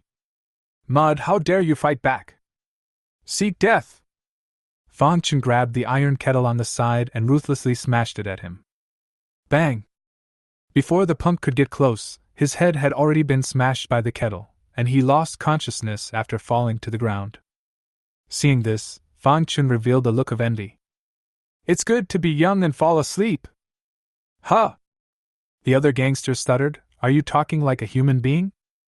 Well, at that moment, Yellow Hair, who was hiding behind the cash register, stepped forward. Dare to kill my man, brothers, chop him up! At his command, the punks once again raised their machetes and rushed towards Fang Chen. In the midst of the end times, all of their hands had been stained with human lives, although Fang Chen had just given them a not-so-small shock with his strike. But he was, after all, alone and bare-handed. For these punks, Fang Chen naturally didn't care, but he had to be wary of that Yellow Hair firing a cold shot. It was prudent that he did not strike again. Instead, he waved his hand at a few people, and several vines immediately stretched out from the Imperial Beast's base, wrapping around the crowd as if they were pythons. Huh! He's a monster! Help, brother Yellow Hair, save me! A few punks were entangled by the vines of the cannibal flower and fell to the ground struggling like dumplings, panic written in their eyes. From their perspective, those vines were clearly sticking out from Fang Chen's chest, as if they were a tentacle monster in human skin. Several people were scared out of their wits by this scene. How could they have the guts to fight back? Click! Click! The rattan contracted at extreme speed, and several punks were instantly bloodied, their bodies twisted strangely, and the sound of bones breaking continuously emanated from their bodies. Ah! Help! They kept screaming miserably and struggling frantically, but they simply couldn't break free. Until a few seconds later, there was no sound at all. Monster! Yellow Hair watched them die, horrified. He rolled and crawled to escape outside. However, just after taking 2 steps, a vine wrapped around his ankle and he fell hard to the ground. Fuck off! You monster, don't touch me! Ah! Yellow Hair screamed miserably. At the moment, he was lost in shock and raised the gun in his hand in panic. Bang, bang, bang. The gunfire was deafening. Unfortunately, his marksmanship was so bad that 3 shots in a row hit the ground, splattering a string of sparks. By the time he remembered to shoot at Fang Chen, he realized that the other party had long since disappeared into thin air. Are you looking for me? As he froze, an icy voice came coldly from behind him. Yellow Hair was creeped out and tried to turn around, but realized that his body was no longer able to move. Several vines wrapped around him and then hung him in midair. As he struggled, the gun in his hand had already been taken away from him. Everything was in the blink of an eye. He didn't even have a chance to react. A 5.8mm Type 92 pistol? Not bad! Fang Chen played with the pistol for a moment, then unloaded the magazine. The pistol has a double-feed magazine with a total of 20 rounds, but at the moment there are only 12 rounds left in the magazine. The Dragon Kingdom was a country that banned guns, so it didn't take much thought to realize that this was smuggled goods. Please let me go, we just happened to be passing by and thought there were walkers inside, so we... Yellow Hair was hanging in midair and couldn't stop trembling. Click! Fang Chen inserted the clip into the pistol and then turned on the safety against his head. I don't want to hear crap. From now on, I'll ask a question and you'll answer it, or I don't mind putting a few more holes in you. Yes, yes, yes! Yellow Hair was bloodless, which dared to have half a hesitation.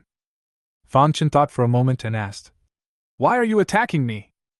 We didn't mean to attack you, it was all a mistake. Bang! Without waiting for him to finish, Fang Chen didn't hesitate to fire a shot at his thigh. At close range, the bullet pierced his thigh and set into the wall. Yellow Hair issued a heart-rending scream. He did not expect this guy to be so decisive. The shooting was not ambiguous at all. I'll give you 3 seconds, 3, 2.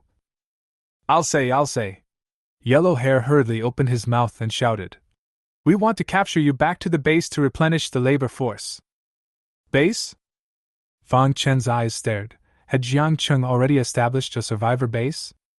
He aimed the gun at Yellow Hair's other leg. Where is the base located? Who is running it? How many people are inside? Tell me everything, or you don't want this leg. Don't shoot, I'll say it all. Blood flowed out of Yellow Hair's leg, staining his entire pant leg red, and he shivered continuously from the pain. But this is no time to be melodramatic. The base is the Walmart supermarket on the west side of the city, which was taken over by High with our Blackwater gang members. There are 46 of us in the Blackwater gang, and we also captured over 60 laborers. How dare you call this a base? Fan Chun almost cursed after hearing this. He thought it was some official organization's survivor base, but it turned out to be a large supermarket occupied by gangsters. Yellow Hair saw his face show dissatisfaction and hurriedly opened his mouth to explain. Our High says it's good to call it a base so we can trick the survivors into defecting and then suppress them as free labor. Looks like your boss has some brains. Our boss doesn't just have brains, he's also very strong, just like you. Yellow Hair peeked at him and whispered. Just like you, he's also a shifter. Shifter? Fan Chin raised his eyebrows, finally hearing the important information. It didn't take much guessing to realize that the alters the other party was talking about must be people who had undergone mutations, and he was more interested in that. On the surface, however, he still maintained a cold demeanor. What are your boss's powers? Hi, he can transform. Transformation? Yes, when he gets angry his body gets bigger, and he bursts through his clothes like the Hulk, and he's exceptionally strong. Fan Chen nodded, revealing a thoughtful expression. Listening to his description, this person called High had obviously mutated even more completely, and might have opened the first life yoke. Unsurprisingly, this person should be considered in the T1 tier of post-apocalyptic mutations. Of course, one is T0. Big brother, I've said everything that needs to be said, can you let me go? Well, go! Fan Chen didn't go back on his word and withdrew the vines. Yellow Hair fell to the ground with an ouch. He didn't care about the pain, and immediately gritted his teeth and limped towards the outside. As he walked behind Fan Chen, a ruthless color flashed under his eyes. He was going to wait until he got back, then he would add fuel to the fire by arching it with High, so that High would step in to settle this guy and avenge himself. With that thought in mind, he went outside the convenience store. But in the next moment, his face suddenly changed. Roar! Hiss! A few wandering walkers saw him and immediately snarled and charged. Yellow Hair let out a strange cry and hurriedly turned around to run back to the convenience store. Bang! Just as he was about to step into the doorway, the door of the convenience store had been closed by Fan Chen, blocking him out. Bang, bang, bang. Yellow Hair eagerly tapped on the door with a prayerful look in his eyes. Big brother, let me in. Please, just let me in. Without waiting for him to finish his words, several zombies had already pounced on him, opening their hideous mouths and ruthlessly tearing down. Yellow Hair screamed frantically, but unfortunately to no avail.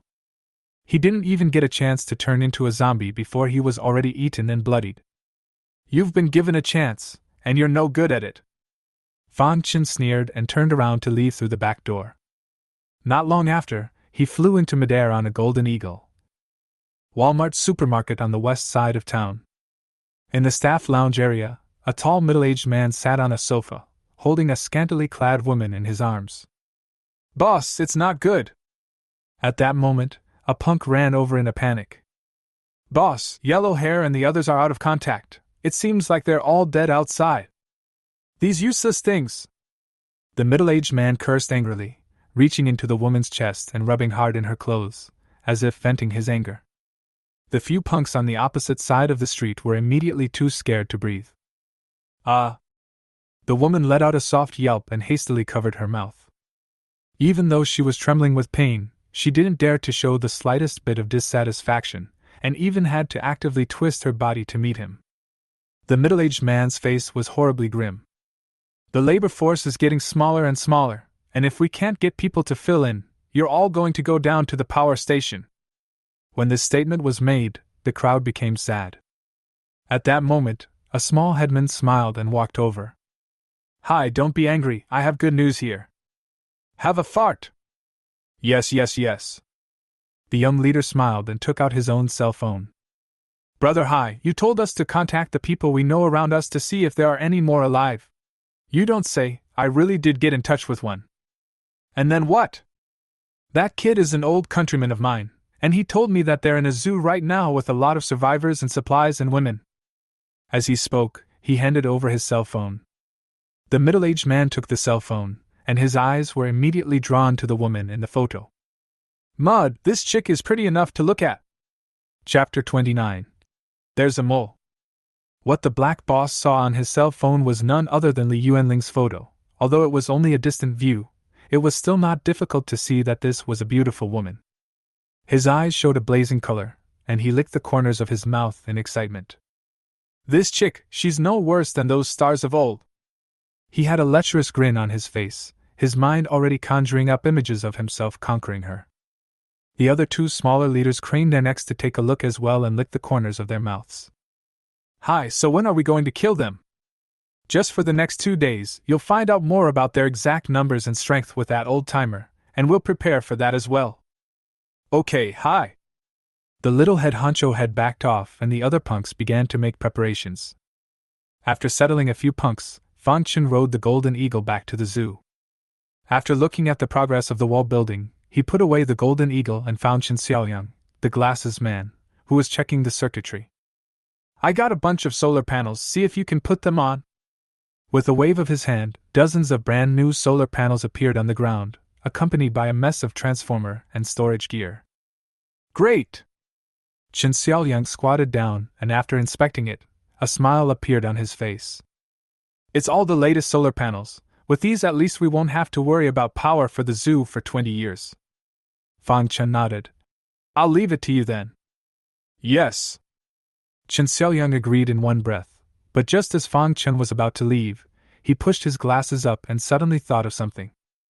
Team Fang, I think you can still visit the power plant when you have time. If that equipment is still there, we can actually utilize hydroelectric power. Fracking? Yes, the power plant has a set of hydroelectric equipment. We're just next to the Chao River here again, so as long as we find a place with good terrain, it's completely ready to be put into operation. Chen Xiaoyang became more and more agitated as he kept pushing his glasses. Then we'll never have to worry about electricity again, even 100 zoos would be enough. Well, Fang Chen pondered slightly. More than 1,000 meters outside the aquarium are the waters of the Chao River, which would be really convenient and solve the energy problem if it could really be used to generate electricity from hydroelectric power. Can you install it alone? Chen Xiaoyang's smile froze and he scratched his head awkwardly. Even the smallest hydroelectric units require laborious installation and commissioning, as well as extensive underwater work. On his own, it's obviously impossible. After a pause, he smiled sarcastically. You can see if there are any surviving workers in the power plant. I'm confident as long as I get enough for a shift. Well, what a great idea. Right? Let's talk about it after a while. Fang Chen patted his shoulder and turned to leave. Chen Xiaoyang. After dismissing Chen Xiaoyang, Fang Chen came to the office building to find Li Yuanling. At the moment, she was arranging medicines in the modified clinic, and when she saw Fang Chen, she revealed a puzzled look. Is there something wrong? Kind of. Fang Chen sat himself on the chair and organized his words. I need a poison, how do I put it? He cupped his chin and said. The kind that poisons people with just a little bit. Poison? Li Yuanling frowned slightly. Seeing Fang Chen nod his head, she helplessly opened her mouth to explain. I studied surgery, not pharmacy. What's the difference? Li Yuanling sniffed and rolled her eyes widely. Just as she was trying to explain herself concretely, Fang Chen spoke up early. No matter what, you're also a medicine student, you should always have some understanding of medicines, right? Li Yuanling nodded her head, non-committal. Probably understand some, but not specialized, as for dispensing poison words. She laughed bitterly. No, not much. It's okay, just understand, I'm not asking for much.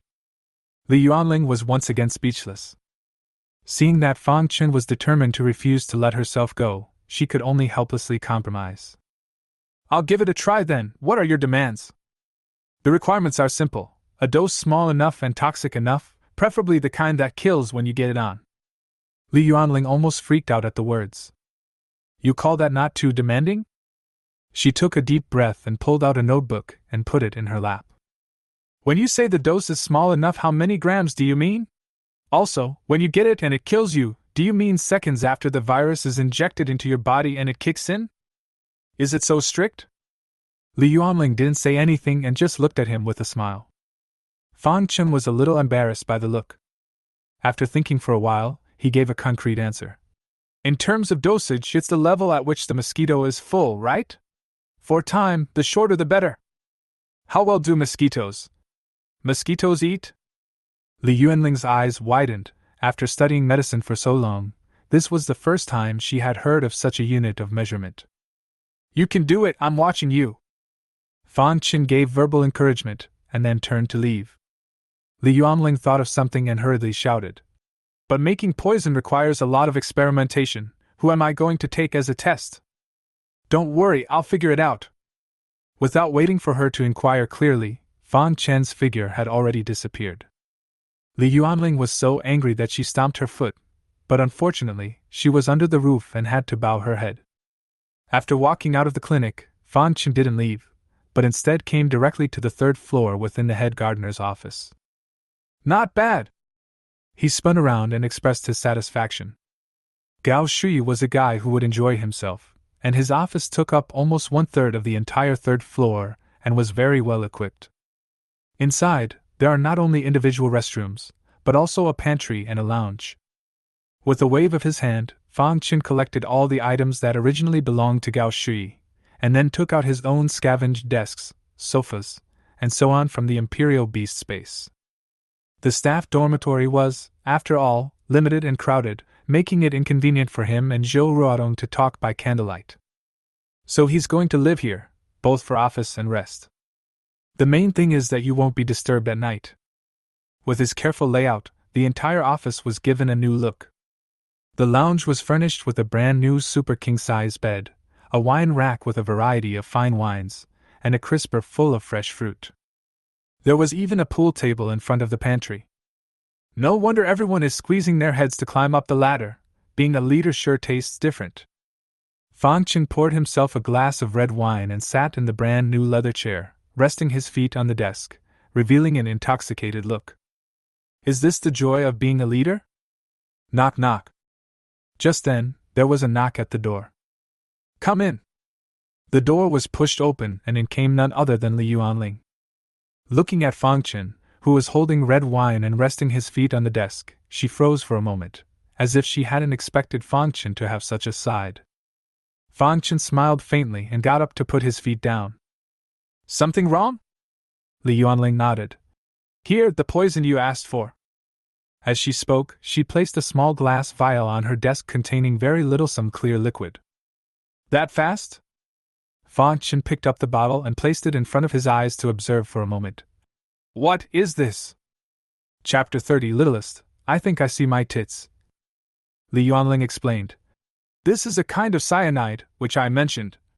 From the medicine you gave me. Hold it, hold it. Fan Chen interrupted her and smiled faintly. I don't care how it's made, I only care about its toxicity. Li Yuanling sighed and explained helplessly.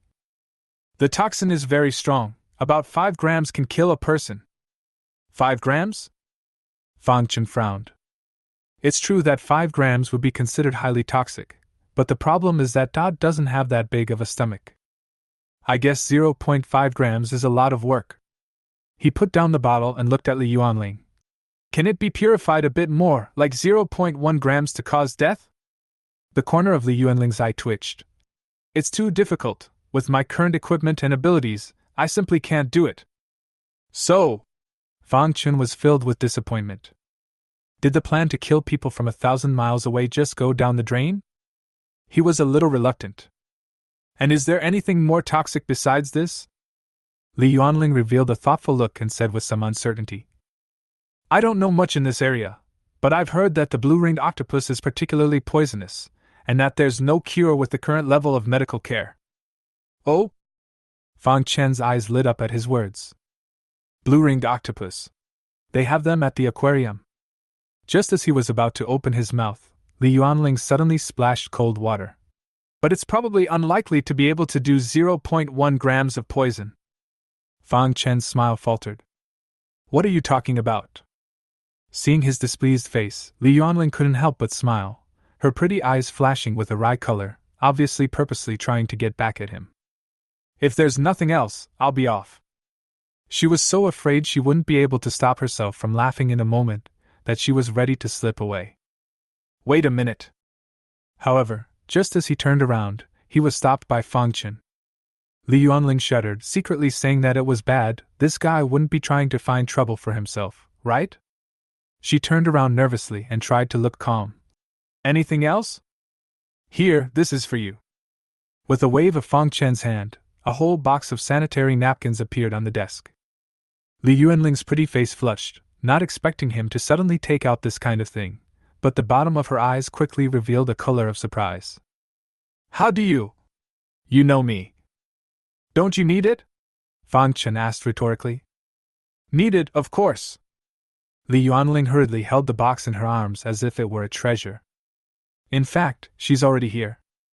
But in the post-apocalyptic world, such things were equally precious, and she had no choice but to use toilet paper instead, which was very uncomfortable. She gave Fang Chen a deep look, not expecting that this normally cold and ferocious fellow would have such a sweet side. "Thank you? Thank you? Want to thank me?" Fang Chen looked up at her and shook the glass bottle in his hand. "If you really want to thank me, do it with poison." Yuanling Li. After Li Yuanling left, Fang Chen looked at the cyanide in his hand again, then the least little bit. "Just thinking about toxicity, I don't know if you can stand it yet. Why don't we try?" Little Bit sniffed and nodded his head, looking like a newborn calf. "Try and die. No matter what, it's an E-class beast pet, it shouldn't be able to hang from a little poison." Fang Chen put his heart on the line and opened the lid of the glass bottle. "Here, take a whole bite." Without hesitation, Dot flew to the bottle, dug her sharp-pointed beak into the cyanide solution, and took a big gulp. "Nice, almond flavor." It then flew back in front of Fang Chen. "Don't you wiggle, fly steady." "Ugh? Holy shit, it's not really poison, is it?" Fang Chen was startled, only to see that Little Bit was currently swaying from side to side in front of him like a drunkard who had been drinking. Until seconds later, the bar dropped onto the table. "Holy shit, are you alright?" Fang Chen was startled. Soon enough, though, his mind was flooded with emotional feedback from Dot. "Dot, I think I see my tits." Fang Chen was nervous, feeling the little one's physical condition at all times through the power of the contract. It was indeed poisoned, but not fatally. It wasn't until 3 minutes later that the little guy flapped his wings and flew again, his vital features gradually returning to normal. "Phew!" Fang Chen let out a long sigh of relief. "I told you, no matter what, you're an E-class beast pet, you won't be able to hold up with a little poison." But through the sensing of the power of the contract, he realized that after the little guy recovered, he seemed to have developed a certain resistance to the drug. After thinking about it, he pushed the glass bottle over again. "Here, take another whole bite." Dot, "Okay, as long as you're happy." It then took another big drag. A few seconds later, the little guy's body shook again, but it was clear to see that this time the shaking was much smaller. And it didn't fall off, it recovered in just a minute. "Haha, it's true!" Fang Chen clapped his palms together with his fists, unspeakably excited. It was worthy of being a beast pet that had reached level E. It had developed drug resistance so quickly, and if it continued to be trained at this level, sooner or later, it would be able to be invulnerable to all poisons. He capped the glass bottle and put it into the Imperial Beast space. Then he lifted the little one with his fingers, an amply smile on his face. "You can have a sip from now on if you don't have anything to drink." Dot. Toward evening, Fang Chen went to the aquarium. Led by an aquarium keeper, he saw the blue-ringed octopus that Li Yuanling was talking about, 3 in all. "Little chic, kind of thing to look at." Fang Chen stood outside the glass, admiring it with interest. This octopus does not grow very large, with an arm span of less than 15 centimeters. The body part is about the size of a golf ball, with a yellowish-brown epidermis and a lot of blue ring patterns growing. The keeper also warned him that the blue-ringed octopus is highly toxic. But like Li Yuanling said, it was still not very realistic to want a 0.1 gram dose to poison someone. However, Fang Chen had already thought of a solution when he arrived. Evolution. The blue ring octopus's main means of attack was venom, and if it completed several evolutions, it was believed that its toxicity would be greatly increased. It was the best he could come up with. But alas, there are no deed rolls now. Looks like we still need to upgrade as soon as possible. Fan Chen turned around and left, heading in the direction of the main entrance. Zhou Ruodong was still leading the migrant workers to build the wall. The speed was much slower than expected, and so far it was less than 2 meters high. Fan Chen prodded and came outside alone. The supplies are pretty much scavenged. It's time to focus on improving our strength. He took a deep breath and released Little Gold, Bear, and Tiger. Come on, keep hunting walkers. Roar! Hiss! Just like that, 1 person and 3 beasts walked on the street, decapitating all the zombies they encountered. Sound of battle draws walkers from further away. 1 nucleus detected. Do you want to extract it? 1 nucleus detected. Extraction! Fan Chen was holding a chopping sparrow and was covered in tainted blood. At his chest, several vines spread out as if they were tentacles. The 3 ferocious beasts formed a triangle formation to protect him in the center, and the surrounding area was already full of zombie corpses, which looked shocking. The afternoon passed quickly. Chapter 31: The Blackwater Gang's Attacks. Late afternoon. Fan Chen shook off the blood on his knife and returned to the zoo with the 3 ferocious beasts. Behind them, the streets were littered with bodies. Roar! When they came to the warehouse, Fan Chen had people roll out hundreds of pounds of beef, chicken, fruits, vegetables, and special food to treat them. The 3 ferocious beasts sat around and feasted. Instead, he went back to his office, took a nice hot shower, then changed into fresh clothes and joined the crowd for dinner. At the dinner table, Zhou Ruodong explained to him the reason for the slow progress. It is mainly due to a lack of manpower. Let's do this first, there's no rush. Fan Chen didn't say anything. For the next few days, he was out hunting zombies. On top of that, he asked the Yuanling for several different poisons, regardless of their toxicity and effects, and threw them all at Little Bit. It's not abuse, it's helping to build up its resistance. This day, after Fan Chen had finished hunting the zombies with the 3 ferocious beasts, he was discussing the matter of building a wall with Zhou Ruodong in his office when a sudden cry of alarm came from outside. The 2 came to the window and looked out into midair. Only 3 blue hot air balloons were floating slowly in the blue sky. On each hot air balloon, 6 or 7 people stood. Zhou Ruodong's eyebrows were slightly frowned, and she said with some concern, "These people look a bit like they're coming from a bad place. Didn't you keep saying that you were short of manpower? Here it is!" A smile appeared at the corner of Fan Chen's mouth, followed by a red fruit in his hand. Energy fruit. He had hunted and killed many zombies these days, and some of the corpses had been devoured by the cannibal flower, producing several energy fruits. He didn't hesitate and directly threw the fruit into his mouth. The fruit is pregnant with rich and pure energy, which immediately transforms into a refreshing body of energy that flows into all parts of the body upon entrance. In an instant, Fan Chen only felt refreshed. The fatigue from the morning's decapitation of the zombies was swept away, the physical strength was directly pulled to full strength, and the mental state was back to its peak. He then gave 1 each to Xiao Jin, Xiongde, and Tiger. The endurance value of the 3 ferocious beasts instantly reached 10. After recovering his condition, Fan Chen didn't rush down, but instead clasped his hands in front of his arms and quietly stood in front of the window and watched.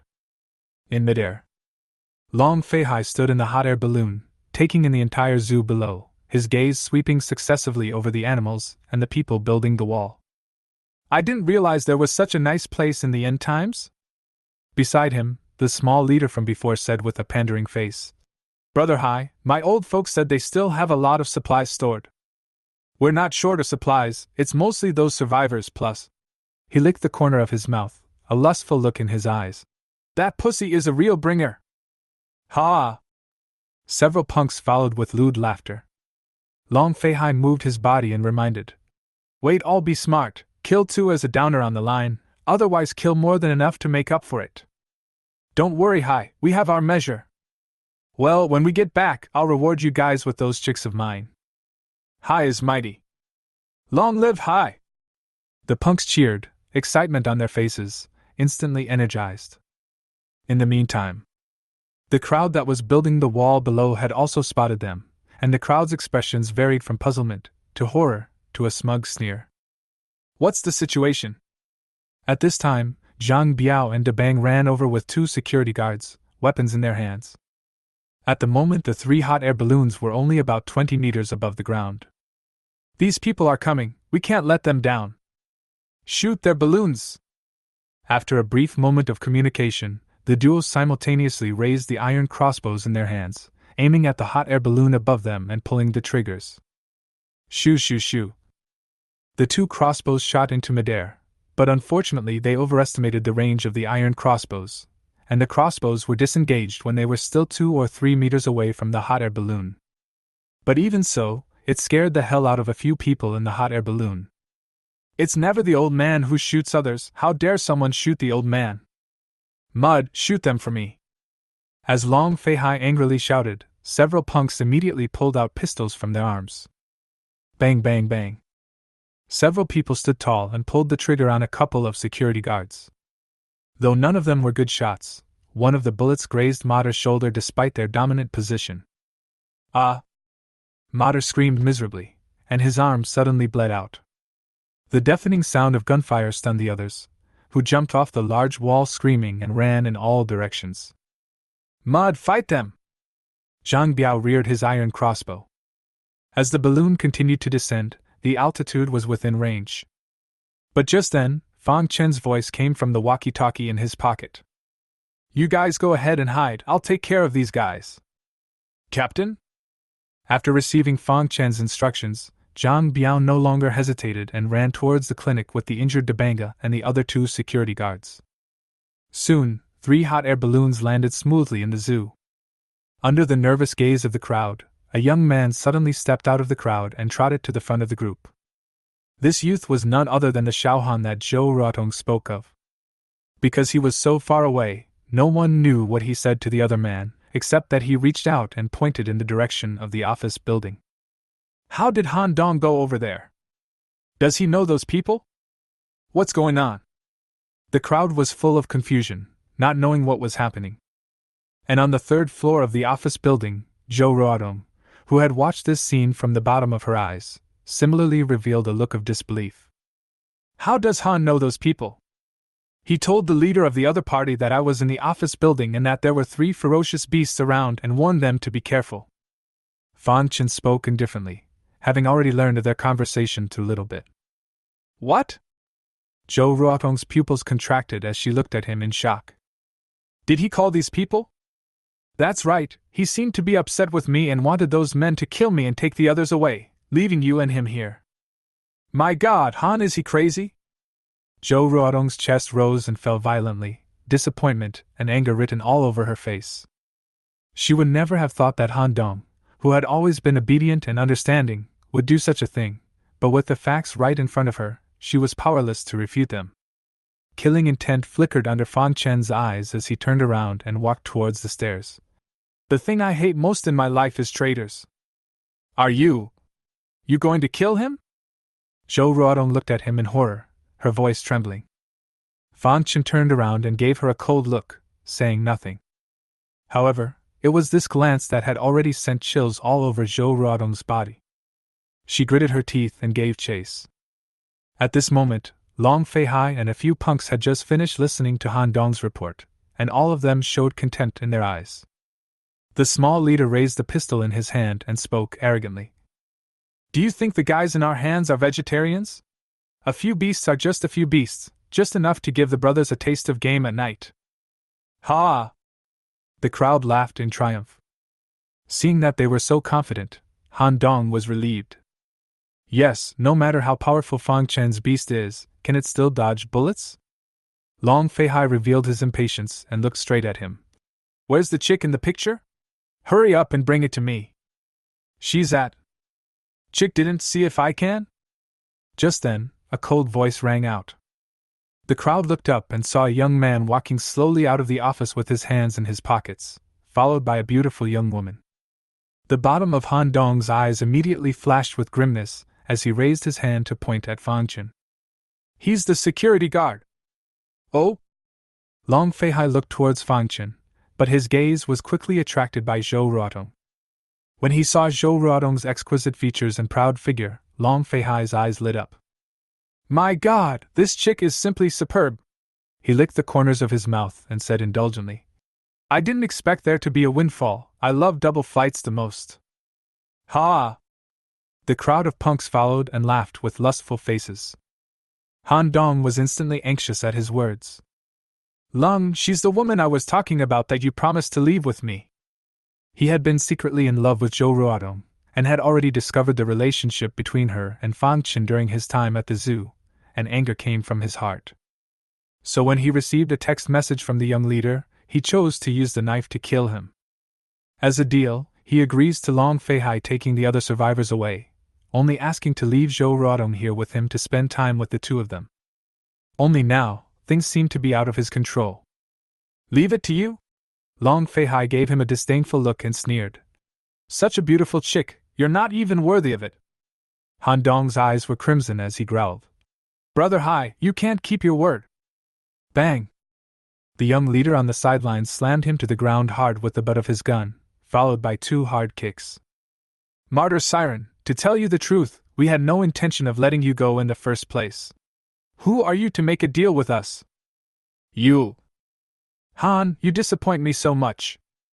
Zhou Ruotong looked at him with a disappointed expression, her gaze filled with anger. Han Dong's face suddenly changed, and he realized that his impulsiveness had not only harmed himself, but also ruined Zhou Ruotong. At the moment he was gutted. Sister Tong, run! Humph, still want to run, daydreaming. Long Feihai laughed coldly, then waved his hand at Fang Chen. Get the male dead, leave the female behind. Yes, boss! The young leader beside him raised his gun. Roar! However, right at this moment, Fang Chen revealed a sardonic smile. Chapter 32 Mutants' First Encounter. Fang Chen sneered.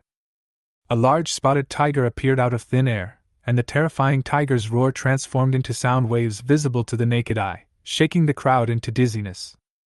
Some of the physically weak ones just vomited. Taking advantage of this opportunity, the tiger popped out the sharp bone spikes on its claws and leapt up. Puffing. Pfft. In an instant 2 heads flew high in the air, and hot blood splattered on the bodies of several punks, staining the clothing red. It all happened so fast that the crowd didn't even react.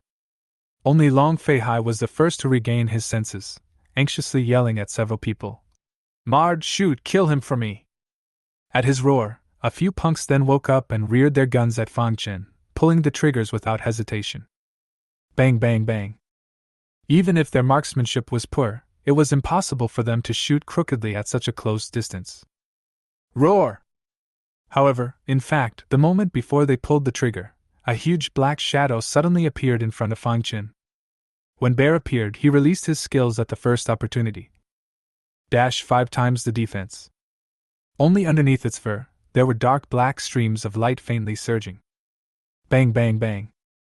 Flames erupted from the muzzle of the gun, and the bullets slammed into the bear's body at a speed invisible to the naked eye, and then it was unable to break through its skin's defense. What bear is good at is defense. After the 5-fold increase, those ordinary pistol bullets couldn't hurt it at all. Knock, knock. Only several dull crashes could be heard, and the heads of the bullets that hit it were bounced high off the ground before falling to the ground. Hiss! This scene shocked everyone. The punks stared with wide-eyed expressions of living hell. Bullets can't even penetrate it. My God! You call this a beast? The small leader of the gangsters looked at Han Dong grimly, his face grim. Although he had mentioned before that the other party could manipulate wild beasts, he had downplayed it so that they had mistakenly thought that it was just an unusual wild animal. Looking at it now, it's not an animal, it's a stepping stone monster. A few punks just felt like the sky was falling. That's it! Fang Chen sneered, and when he waved his hand again, several rattan canes rushed out at an extremely fast speed, as if they were tentacles with teeth and claws, entangling them all. No, help! Boss, save me! A few punks were to see this kind of battle, suddenly was scared wailing. There were even people shooting randomly, trying to break the cane. Roar! Unfortunately, Xiongde didn't give them a chance to break free, and his huge body rushed into the crowd, instantly crashing them to the ground. You're the ones who just hit me with the little iron bumps? It hurt. Master Bear was angry. Fog Chin took the opportunity to maneuver the rattan and rolled up the fallen guns to receive them all in space. Shit! Seeing that the situation was not right, Long Fei Hai turned around and ran. He was well aware that the other party was also a shifter, and even more powerful. By this time, Fang Chen had already maneuvered the rattan to chase after him, immediately entangling him like a dumpling and dragging him back. You made me do it! Long Fei Hai growled, his eyes began to be densely covered in blood, and a beast-like hissing sound came from his throat. Seeing that there was no hope of escape, he could only fight back with all his might. Click, click, click. His face was bruised, and his body swelled up to the naked eye, a crack being made in his clothes. The expression was so agonized that all 5 senses were distorted. Transformation? So it's you! Fang Chen revealed a dawning realization. In fact, when he had just seen them, he had had a guess in the back of his mind. At this moment, seeing him in this state, he was finally sure that this person was the boss of the Blackwater gang. His eyes showed wariness. He had been killing zombies for so long in the post-apocalyptic world, and had yet to cross paths with the so-called supernaturals, and his heart was a little eager to try. Click! Bang, bang, bang. Long Fei Hai roared as the vines on his body were forcibly broken by him, revealing a huge body that was almost 2 meters tall.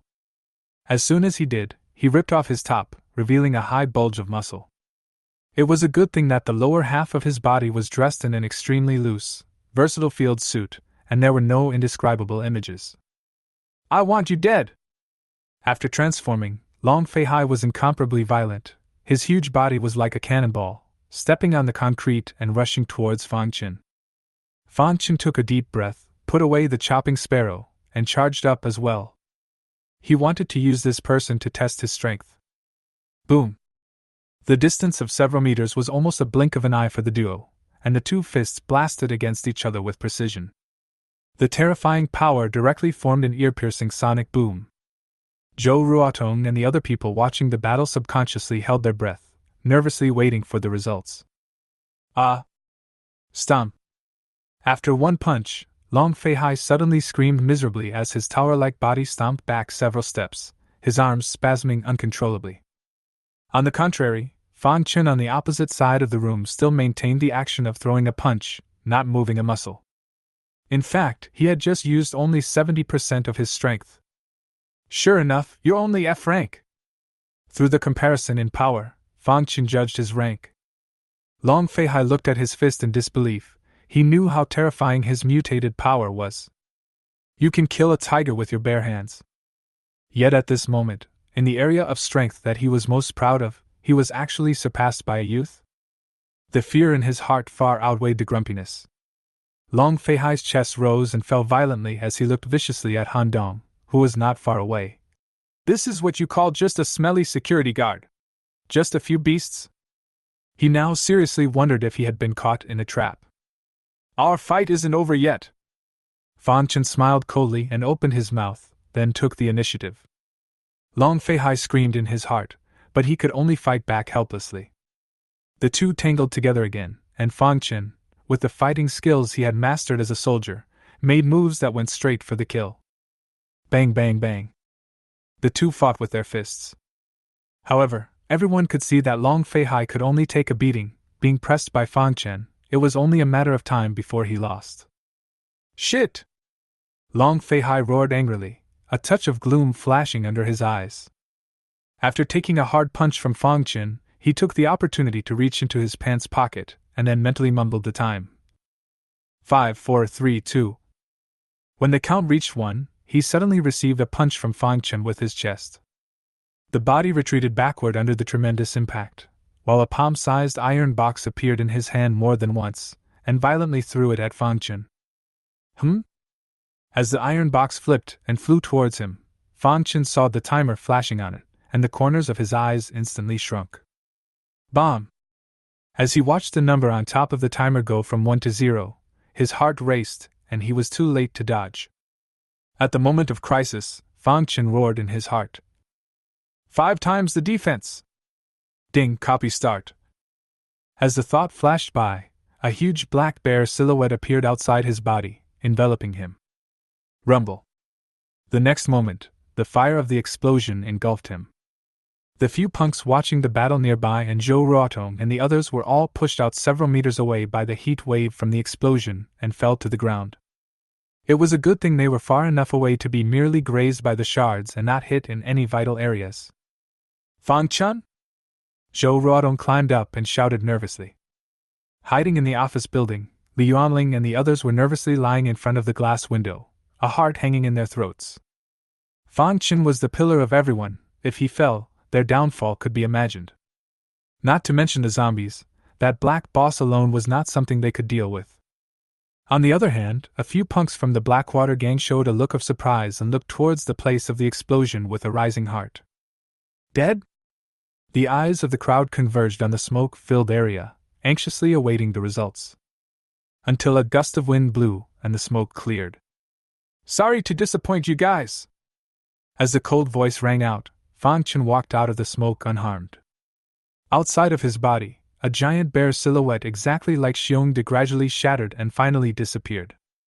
Seeing this scene, Zhou Ruotong and the others all let out a sigh of relief.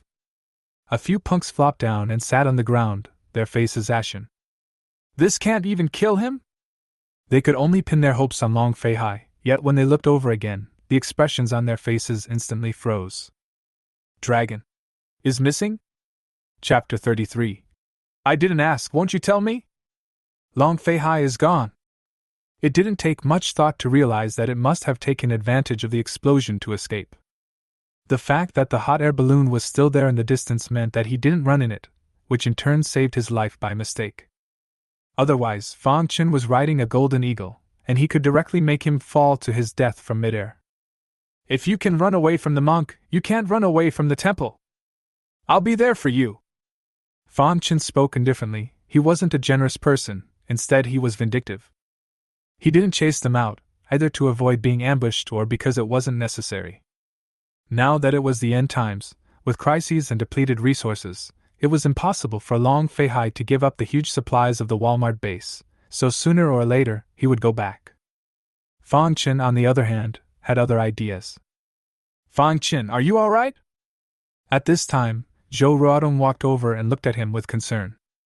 Fang Chen nodded his head, indicating that he was fine, then turned around and walked towards the punks and Han Dong, who was spread out on the ground. At the moment they were surrounded by Xiongde and Hu Zi, trembling in fear.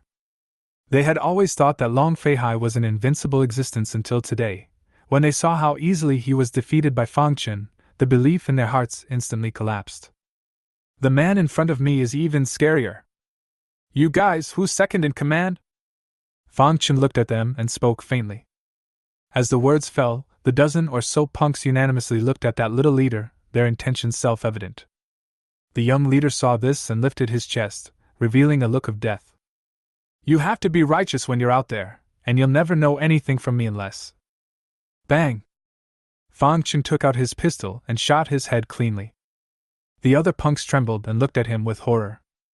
They had also killed people, but never as decisively as he had, as if there was no difference between killing a person and swatting a fly in his eyes. The same thought sprang up in the minds of all the people. This man is the devil. Hiss! Zhou Ruotong was also startled and looked at Fang Chen in shock. She had always felt that Fang Chen was a peaceful and reasonable person, but she had never thought that there was such a ruthless side to him. Her small face changed slightly, and Fang Chen had a renewed realization. Fang Chen didn't care about their gazes, and after resolving the small leader, he carried his pistol and walked over to another punk. So you say? Aye. The punk looked at the gun in his hand and almost cried out. Big brother, why don't you ask first? Fang Chen frowned and turned his head to look at Zhou Ruotong. Did I not ask? Zhou Ruotong's expression was stagnant, and her head was filled with black lines. Aha!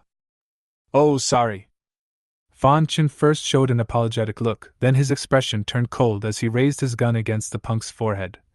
If I don't ask, you won't take the initiative to say? Huh!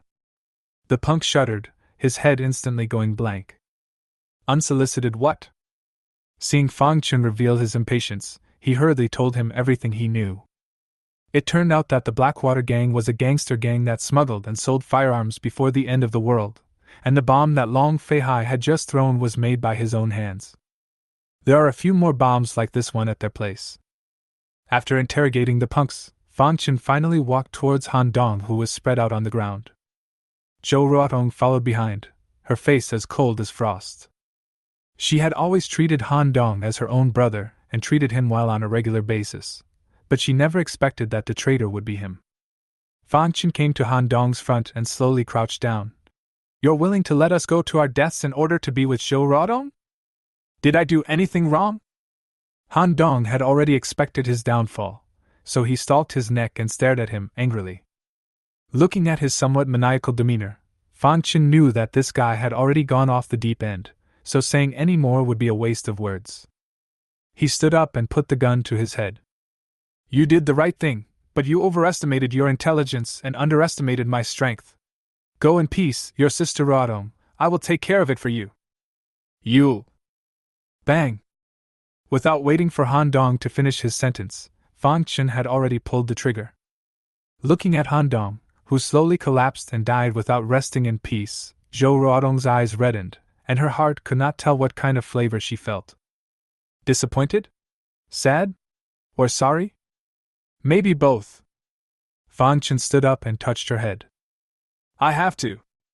I understand. Zhou Ruotong nodded, the tears under her eyes not falling after all. It was clear to her that such a person had to die. Fang Chun smiled, attached to her ear, and said indifferently, These guys are given to you as laborers. I have only one request. After the wall is built, there is not allowed to be a single living soul. Zhou Ruotong's complexion changed slightly. What do you mean? Tire them out. Okay. I got it.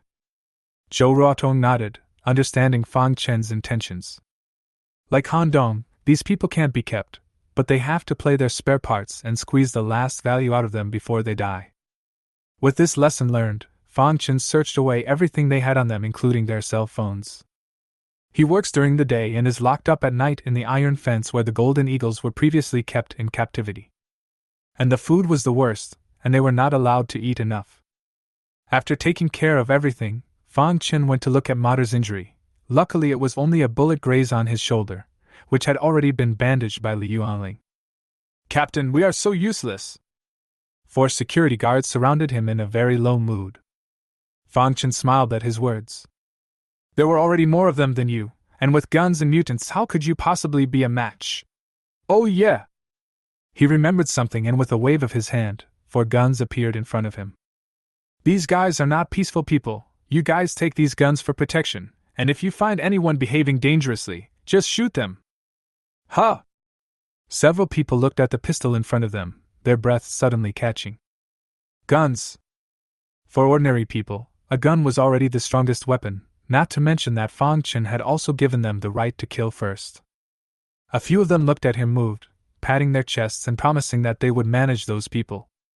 Fang Chen smiled and turned around to go back upstairs to his office. When he sat down, he released Dot. Evolution! Ding, evolution begins. During this period of time, he hunted zombies outside and obtained another 700 crystal cores, enough to complete an evolution. Dot's body changed again. It looked like a crystal-clear crystal artifact, with a subtle change in the shape of the wings and a bit larger belly. There was no sound as it flew in midair, like a ghost. After the evolution ended, Fang Chen pulled up its attribute board in anticipation. Organism type, colorless mosquito. Grade D. Specialized in crypto, toxin immunity.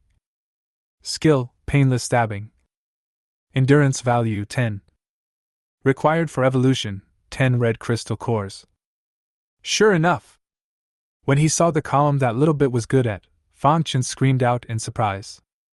Seems like the right thought process. During this period of time, he kept letting Little Bit try various medicines and developed a certain resistance to them, and as a result, he really had the ability to do so after evolving. But soon, Fang Chen couldn't laugh anymore. He saw that what little bit needed for his next evolution was surprisingly 10 red-colored crystal cores. That means he'll have to hunt F-class walkers to do it. He wasn't afraid of F-class zombies, but as of now, the number of such zombies was too small, and whether or not he could run into them depended purely on luck. Ding! Evolution successful! Reward the host with 60 strands of chi and blood power. After the successful evolution, the rewarding chi and blood power surged into Fang Chen's body, causing his blood to boil once again. The muscles, bones, tendons, etc. began to metamorphose again. The strength has grown a lot more. Fang Chen clenched his fist, feeling the surging power within his body. The 60 strands of chi and blood power directly raised his strength to the late E grade. But it was still far from opening the third life yoke. It's a pity that there are only 200 or so crystal cores left from the harvest these days, not enough to upgrade the other beast pets, so it looks like we'll have to continue moving bricks. But before that, I have more interesting things to do. Fang Chen looked at the little dot in front of him, and a bad smile suddenly appeared on his face. Chapter 34: The Unlucky Man Who Tried the Poison Test. Fang Chen then took out a small medicine bottle from the royal beast space and unscrewed the lid before placing it in front of Little Bit. This was one of the poisons that Li Yuanling had given him, and the toxicity was quite okay. Go on! At Fang Chen's command, Little Bit lightly took a large puff and then flew toward the window. In a short time he came to the foundation where the wall was built. Zhou Ruodong is leading the crowd to be busy. Everyone is divided into clear labor. Some are building a tripod, some are laying bricks, some are mixing cement. The punks of the Blackwater gang were given the most tiring jobs by her. When he saw a lazy punk, Fang Chen's mouth revealed a bad smile. You're it! As the voice fell, Dot immediately and silently landed on his neck, stretching out his sharp-pointed beak and piercing the skin. Soon, all the toxins in its stomach were injected. The whole time that punk didn't notice a thing and was still grinding and slouching. Little Bit returned to Fang Chen's shoulder, and one person and one beast stood in front of the window, silently observing. A little bit of time passed, yet there was nothing unusual about that punk. Looks like a failure, Fang Chen sighed. After all, the dose carried by Dot was so small that the toxin was quickly diluted by the bloodstream as it entered the body, producing minimal damage. He didn't die though, and flipped his hand to take out the bottle of cyanide. It's raining and hitting the kids and being idle. Try again. Just like earlier, Dot took another big gulp, then flew to the arm of the previous punk and injected the toxin into it. Reaching the D grade, it could not be perceived even by Fang Chen, not to mention an ordinary person. This time, the punk finally reacted. About a minute in, he was moving bricks when he suddenly wobbled and the bricks in his hands clattered to the floor. You! The punk just felt dizzy and a wave of nausea in his stomach. Hastily, he bent over and vomited. The people around him saw this scene and subconsciously moved away from him with a look of disgust. Zhou Ruodong frowned and said to a female migrant worker, It's probably heat stroke from the heat. Pour him a bowl of mung bean ice porridge. Yes. The female migrant worker scooped a bowl of porridge from the metal bucket. Thank you. You're welcome, keep moving bricks. The female migrant worker took her bowl and left, not giving him a good look. The small punk's eyes flashed with shade, but he didn't dare to say anything and got up to continue moving bricks. Still nauseous in the stomach, but not a big problem. That's it. In front of the window of the third-floor office, Fang Chen was filled with disappointment. This cyanide is already the most toxic drug in his hands, but it only made him nauseous for a while, which is a bit disheartening. Looks like we'll just have to get the blue-ringed octopus poison. As if in a contest, Fang Chen put away Little Bit, went downstairs to find Li Yuanling, and brought her along to the aquarium. With the help of a keeper, the duo extracted a small amount of venom from the blue-ringed octopus. They then re-entered the office building. After dismissing Li Yuanling, Fang Chen looked at the drop of light blue liquid as big as a soybean grain in the test tube, and the corner of his mouth lifted slightly. I don't believe it! Dot sucked in a mouthful of the blue-ringed octopus's venom, flew over to the punk for the third time, and took a swipe at his ankle. Fang Chen clasped his hands together in silent anticipation. Only a few seconds later, the punk's face changed, and his body staggered a few times as if he had been struck by an evil spirit, suddenly collapsing on the ground and convulsing. The sudden turn of events startled everyone. "What's wrong with this guy? It's not like you're faking it so you don't have to work, is it?" Looked like a sheepish seizure. Just as the crowd was whispering, his mouth was foaming, his expression was incomparably agonized, and his forehead was already covered in sweat. Joe Ruodong quickly walked over to check it out and frowned. "Poisoned?" She opened her mouth with some uncertainty, and in her haste she prepared to go to Li Yuanling. And just as she turned around, she suddenly saw Fang Chen standing in front of the window and condescending, and her foot movements stalled. "Yes, 9 times out of 10 he did it." Joe Ruodong was no fool. As someone who had deeply communicated with Fang Chen several times, she already had a certain understanding of him. "So true!" She waved her hand breathlessly, dispersing the crowd of onlookers. Then had the foaming at the mouth, twitching punk carried off to the side to die far away and not delay everyone's work. Fang Chen poured himself a glass of wine and observed silently. 10 minutes later, the punk finally stopped twitching and didn't move. "Is it dead?" He sent Dot to scout and found him still breathing, just unconscious. Another half hour. Ahem. The unconscious punk coughed violently and struggled to rise from the ground, looking around dully. It seems that he himself didn't figure out how he suddenly collapsed when he was fine. "Life is still hard." When Fang Chen saw this scene, he revealed a disappointed look.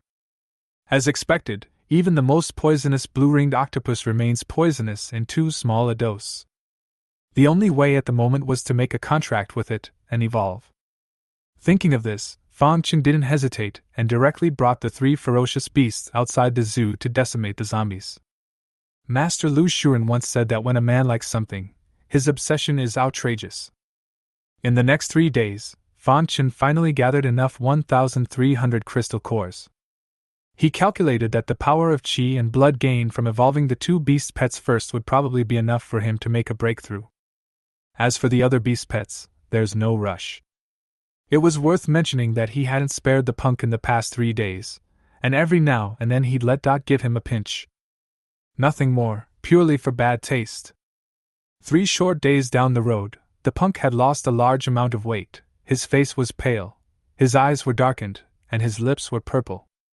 This caused him to break down a few times, thinking he had accidentally contracted the zombie virus. Everyone else stayed away from him for fear of being infected. Only Zhou Ruodong knew what was going on, but she didn't say anything. Fa Qing came to the sightseeing area, found a place where no one was around, and released Xiao Jin and Cannibal Flower. "Evolve them!" Ding, evolution begins. As the sound rang out, Xiao Jin's body grew rapidly, reaching nearly 10 meters tall before stopping, his muscles bulging high on his body.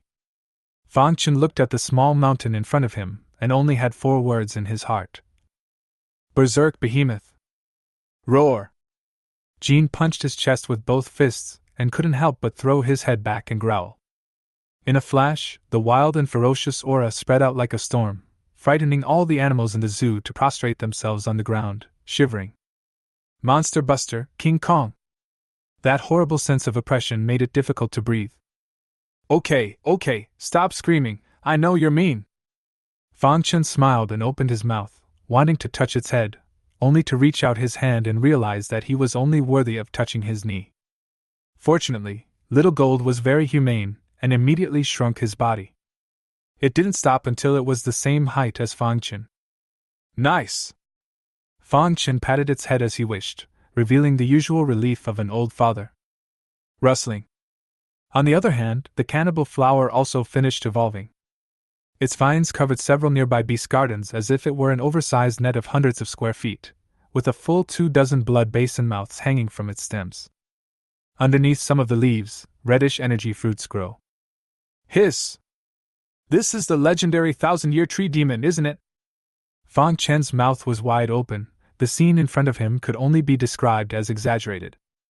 If it wasn't his own beast pet and he accidentally encountered it outside, he couldn't even guarantee that he would be able to break free once it was trapped. At this moment, Fang Chen suddenly had a bold idea. If you were planted under a fence, wouldn't it create a natural trap when the vines cover the entire fence? Once a zombie or other living thing comes near, it is directly captured and devoured. Fantastic! Fang Chen's eyes glowed, thinking that this was a very good idea. At that time, he didn't need to fight to the death to hunt zombies. It was a natural trap, and there were always crystal cores coming in. The more he thought about it, the more excited he became, and excitedly pulled up their property boards.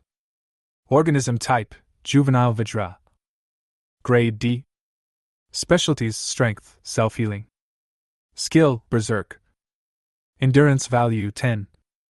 Nuclei required for evolution, 30 red-colored nuclei. Creature species, cannibal flower of doom. Grade D. Specializing in, devouring, entangling. Skill, energy fruit. Endurance value 10. Required for evolution, 10 red crystal cores. The attribute boards of the two hadn't changed much, except that the crystal cores required for the next evolution had both turned into red-colored crystal cores. And Little Gold is 3 times taller than Dot and Cannibal Flower, too. Sure enough, the super-evolved ones are different. Ding, evolution successful. Reward the host with 150 strands of Qi and blood power.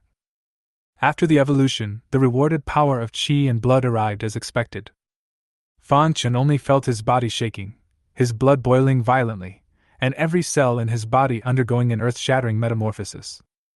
At the same time, a faint clicking sound emanated from the body. Coming! He showed a look of anticipation. Like the previous 2 times, it was the sound of life's chain snapping. Chapter 35, Eyes of Darkness. Fang Chen's body surface did not change in any way, but only he knew clearly that at this moment, his own body was undergoing an earth-shattering metamorphosis. Until a few dozen seconds later, a boom came from within him. The third yoke of life, finally broken. Phew! Fang Chen exhaled a mouthful of turbid air, and his entire body was unprecedentedly relieved. He attempted to blast a fist at a landscape rock not far away, only to hear a thud, and the 1-meter-high boulder was instantly split into pieces. With a light jump, he leapt more than 10 meters. It was as if there was an inexhaustible amount of strength in his body, and he couldn't wait to go and get a fight right away. Nice! Fang Chen was satisfied with his state, then pulled up the attribute board. Name Fang Chen. Grade D. Space for the Imperial Beasts, 5,000 square meters. Contract rolls 4. Number of nuclei, primary nuclei /317, red nuclei /2. Number of beast pets, 6. Reproduction time, 10 minutes. He quickly skimmed through it, and unsurprisingly, his rank had reached D, and his Imperial Beast space had reached 5,000 square feet. The main thing is that there are 4 more deed coupons. Blue-ringed octopus, here I come! Fang Chen put away Xiao Jin and Cannibal Flower and ran towards the aquarium. He ran at an extremely fast speed, a distance of 100 meters in a few breaths, and when he encountered the beast's garden, he directly jumped up and stepped on the iron fence and swept past. In less than 3 minutes, we were at the aquarium.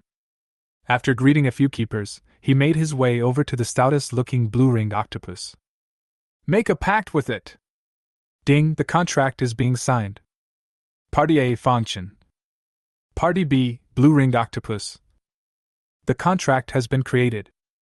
Like the previous times, when the contract was generated, a subtle connection was established between Fang Chen and the blue-ringed octopus in front of him. With a thought, he put it into the Imperial Beast space along with the entire glass water tank. Finally! Fang Chen laughed and turned around to leave the aquarium. After he left, a keeper approached with food, however quickly staggered in place. What about the blue-ringed octopus? Where's the tank? On his way to the office building, Fang Chen directly flashed thoughts in his mind. Evolution. Evolution. Ding, evolution begins. Ding, evolution begins. Anyway, there were 317 primary crystals left, enough for the blue-ringed octopus to evolve twice. While rushing along, Fang Chen was also observing its changes.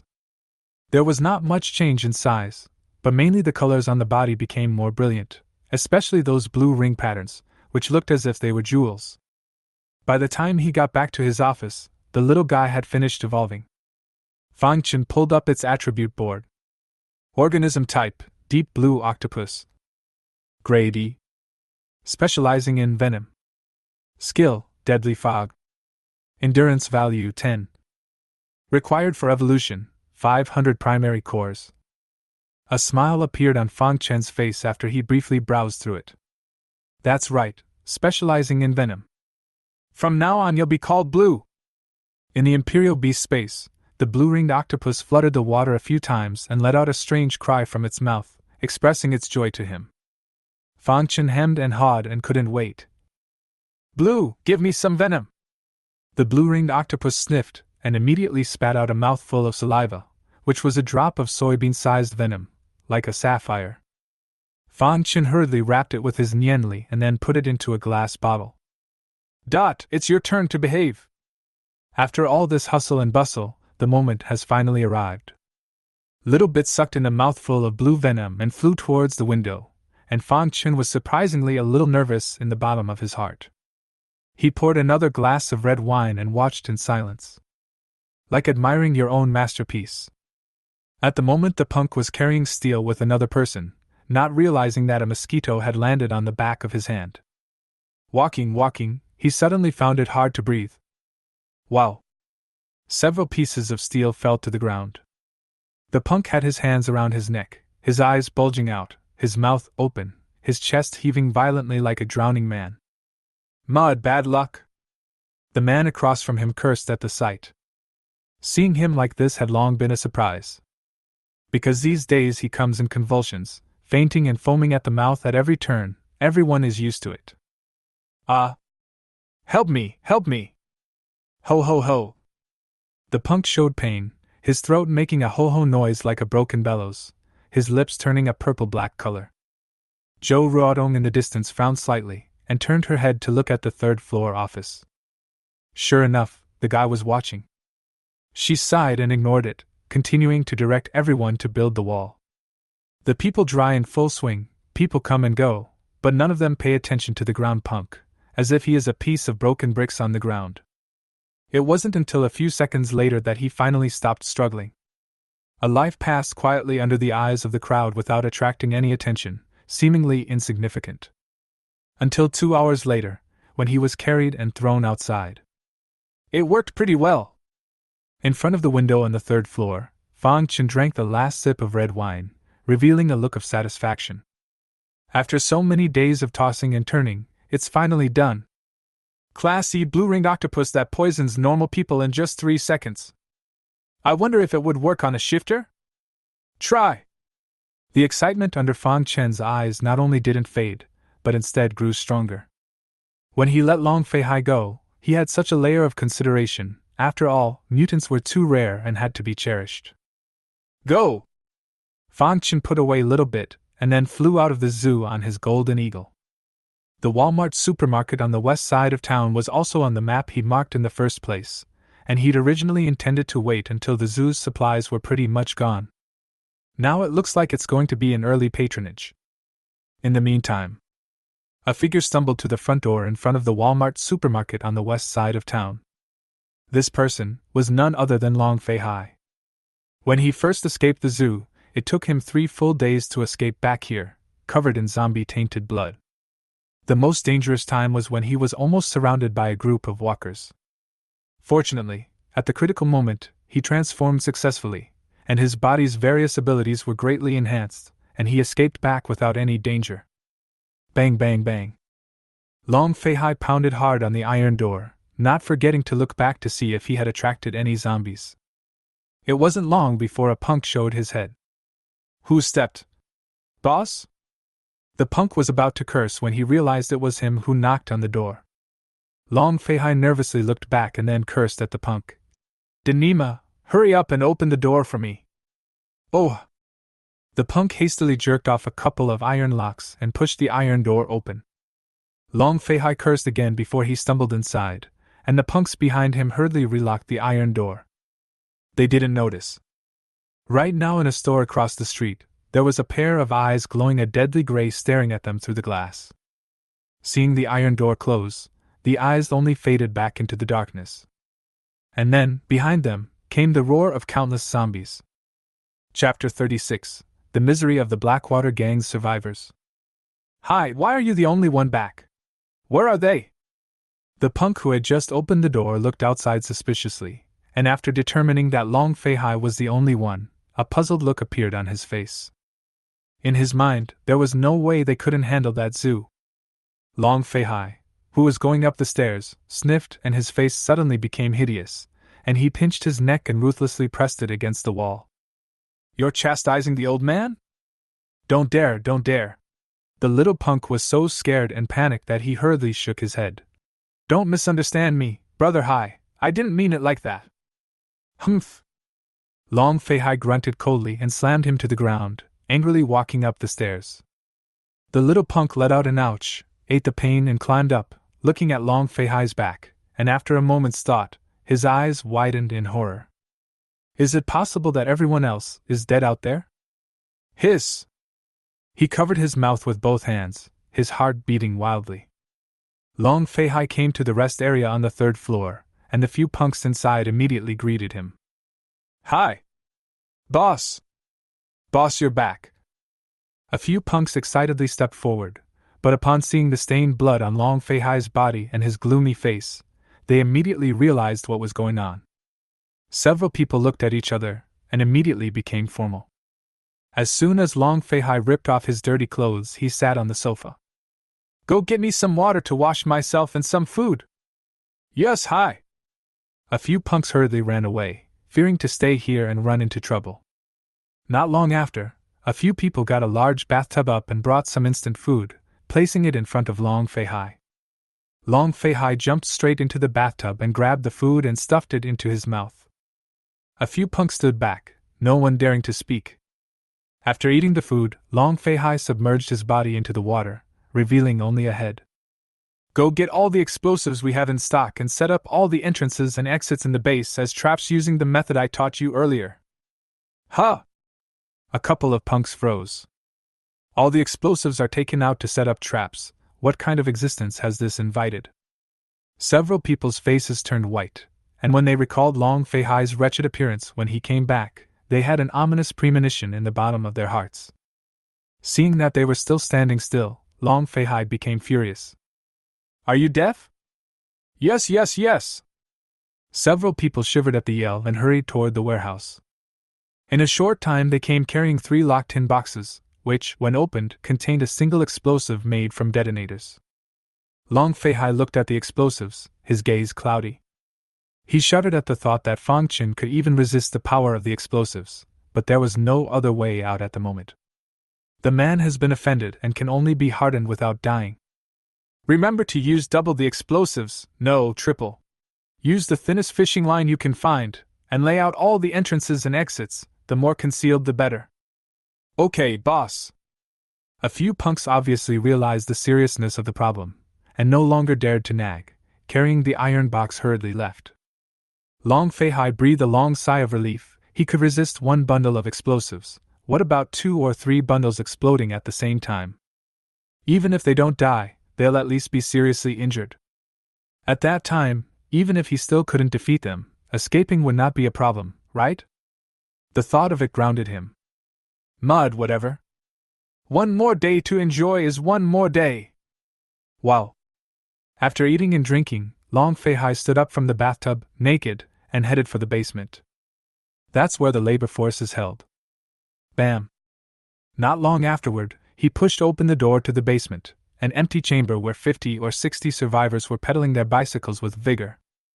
These bicycles are not fitness machines, but human-powered generators. These survivors were what Long Fei-hai referred to as labor force, as they had no way to obtain large amounts of gasoline and diesel like Fang Qin, so they had to rely on human power to generate electricity. In order to keep the warehouse cooling system running properly, and by the way, provide them with a quality post-apocalyptic life. Things like air conditioners, game consoles, water heaters, etc. Hai is back! A few of the punks in charge of guarding the labor force were playing cards, and when they heard the sound they rushed over to greet them. However, upon seeing the naked Long Fei-hai, he visibly froze for a moment. Good Lord, are you that sick?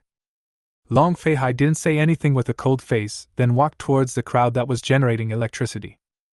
These were men and women, old and young.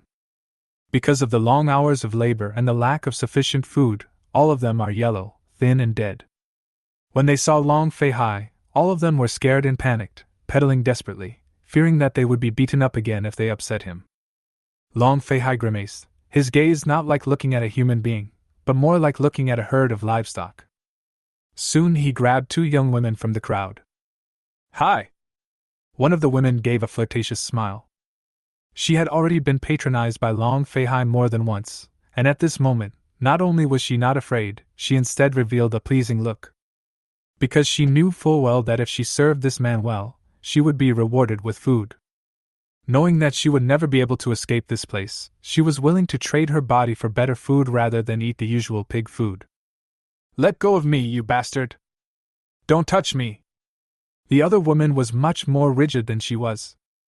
She struggled violently and kept pounding Long Fei-hai's arm, knowing that this would anger the other party, but she wasn't afraid in the slightest. "Mud, bitch!" Long Fei-hai was furious and slapped her to the ground. Then he viciously grabbed her hair, his face full of ferocity. "Dare to hit my old man, are you tired of living?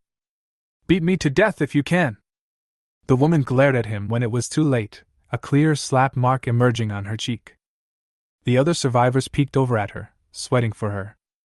To realize that more than a dozen people have died from this man's abuse alone during this time is nothing short of diabolical.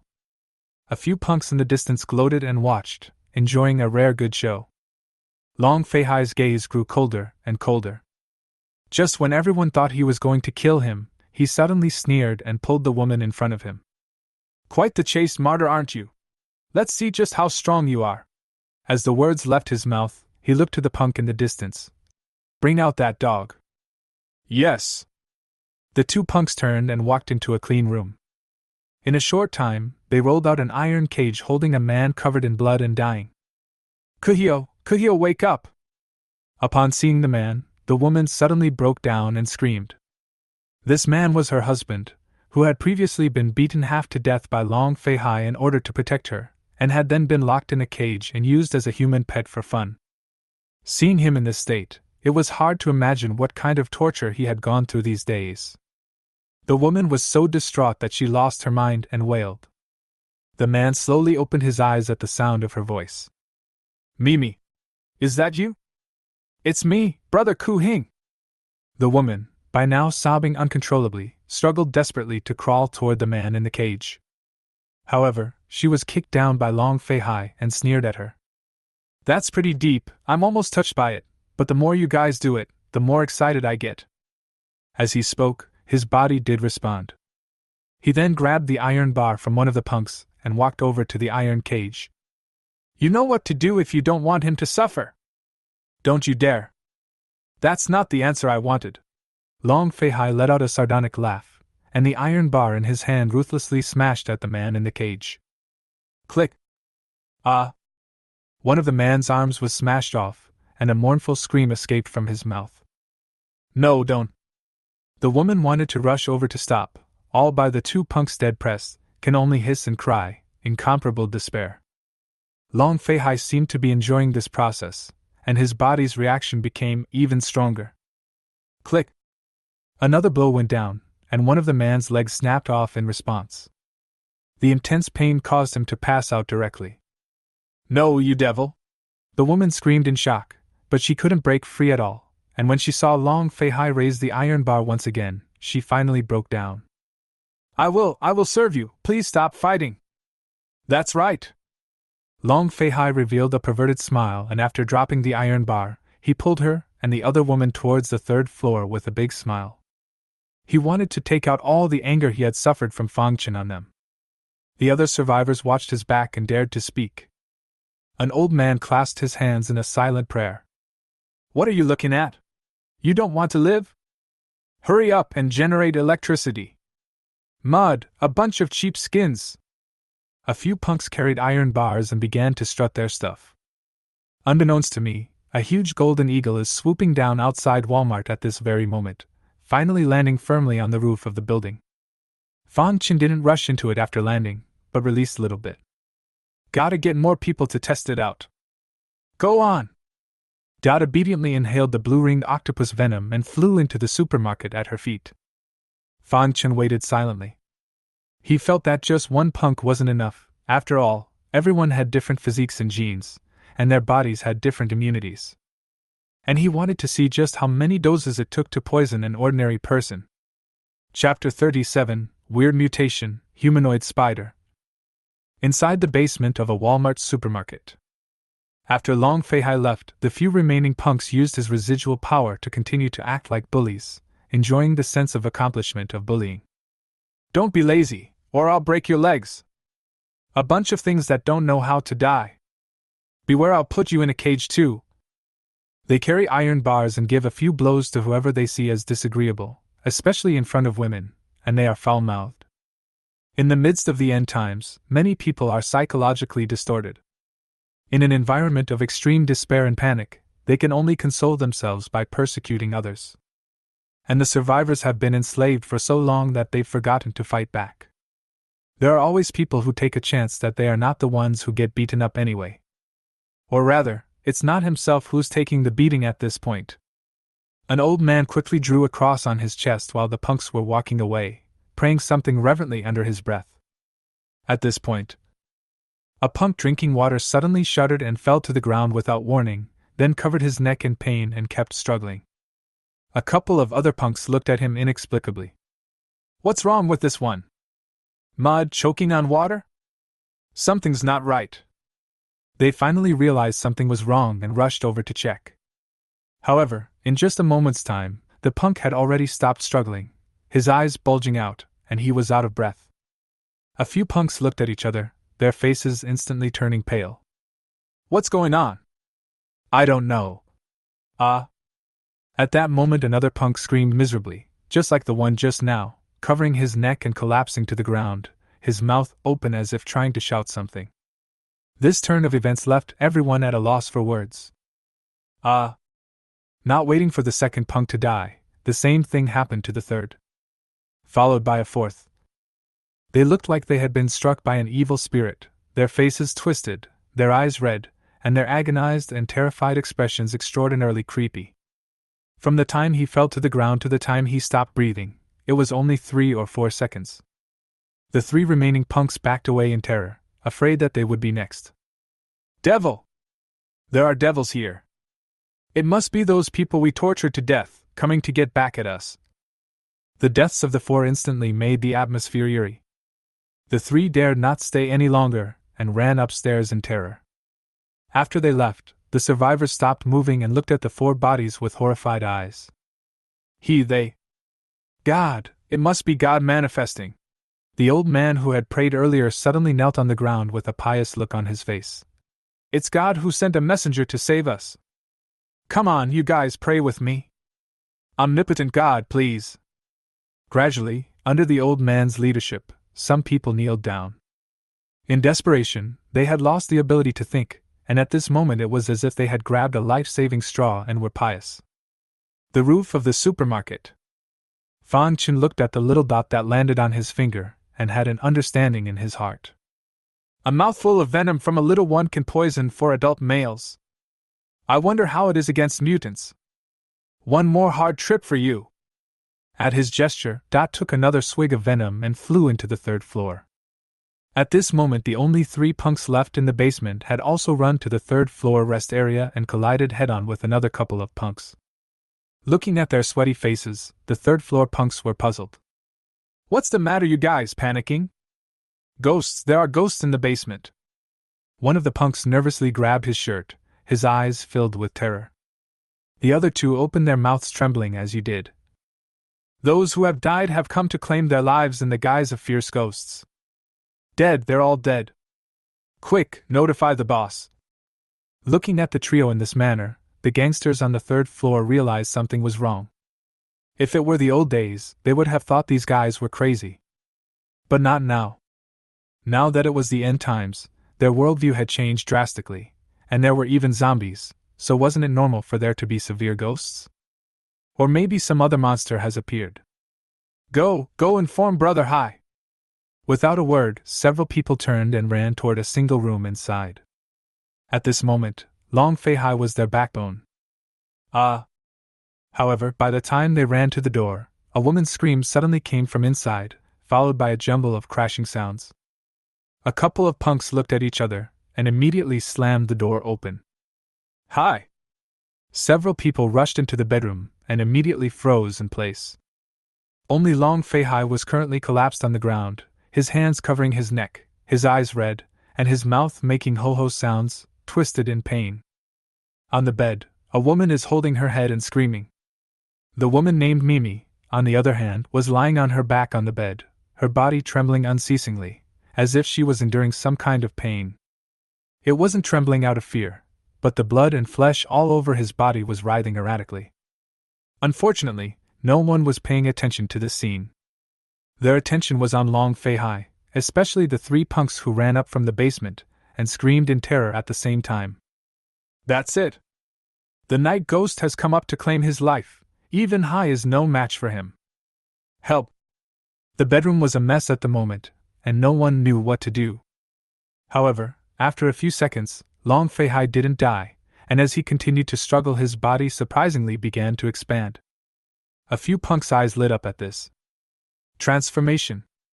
They knew that Hai was going to transform. It was his psychic ability. On the roof of the supermarket, Fang Chen also saw this scene with the help of Little Bit's shared line of sight, and his brows furrowed slightly. After the transformation, all his physical qualities are improving, including drug resistance. But I don't think he'll survive. At best, he'll just last a little longer. After the first few tests, Fang Chen was very confident in the toxicity of the blue ring octopus. After all, it had already evolved to E rank. If it couldn't even poison an F-ranked alien, it would be too much to say.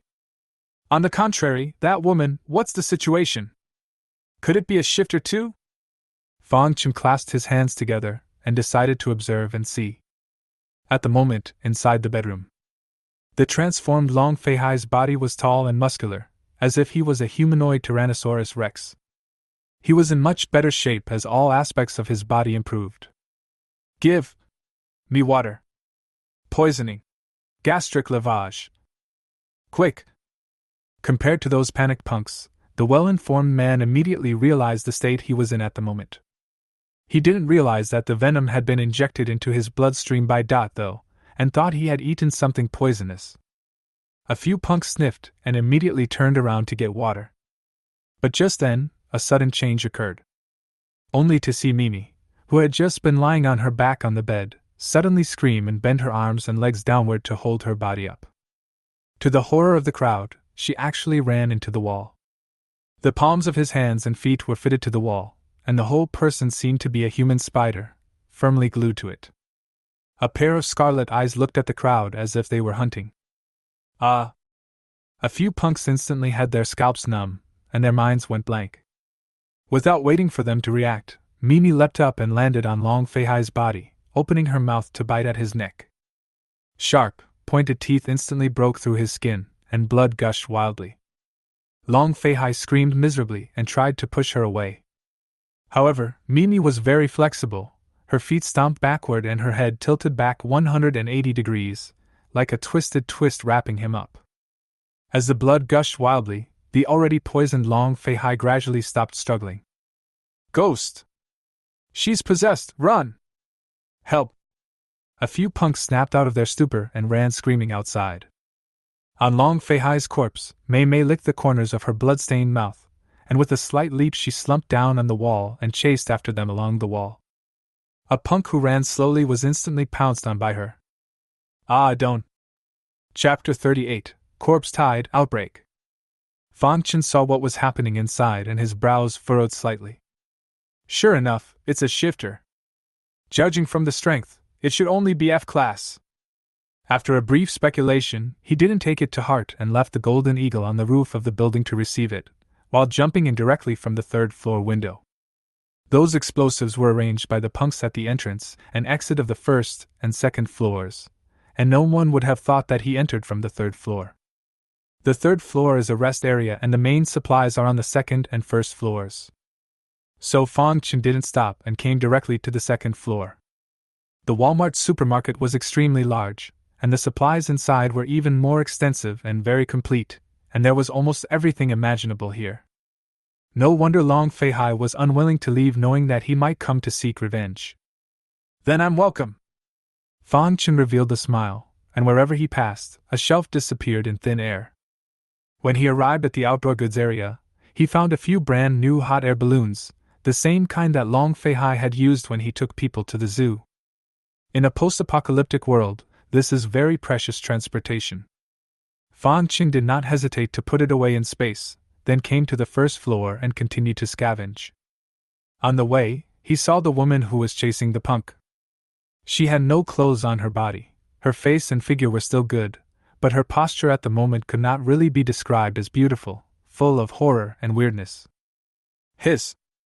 Mimi also noticed his presence, but merely looked at him without paying attention.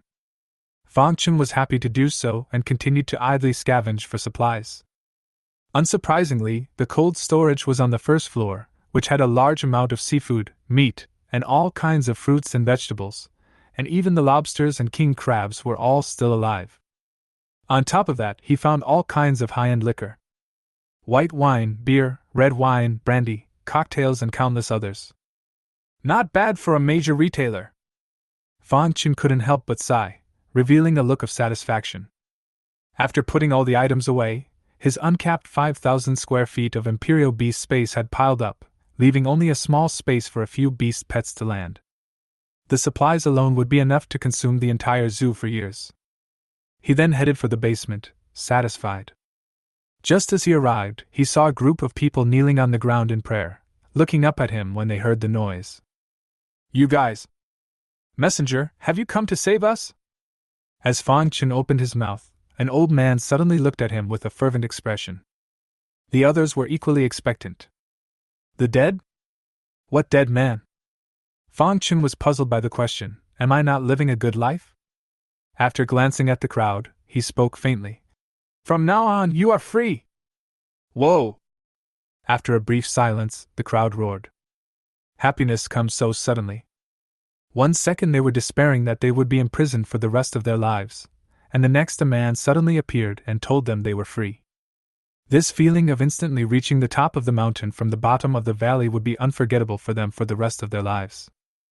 After a moment of cheering, someone finally calmed down gradually.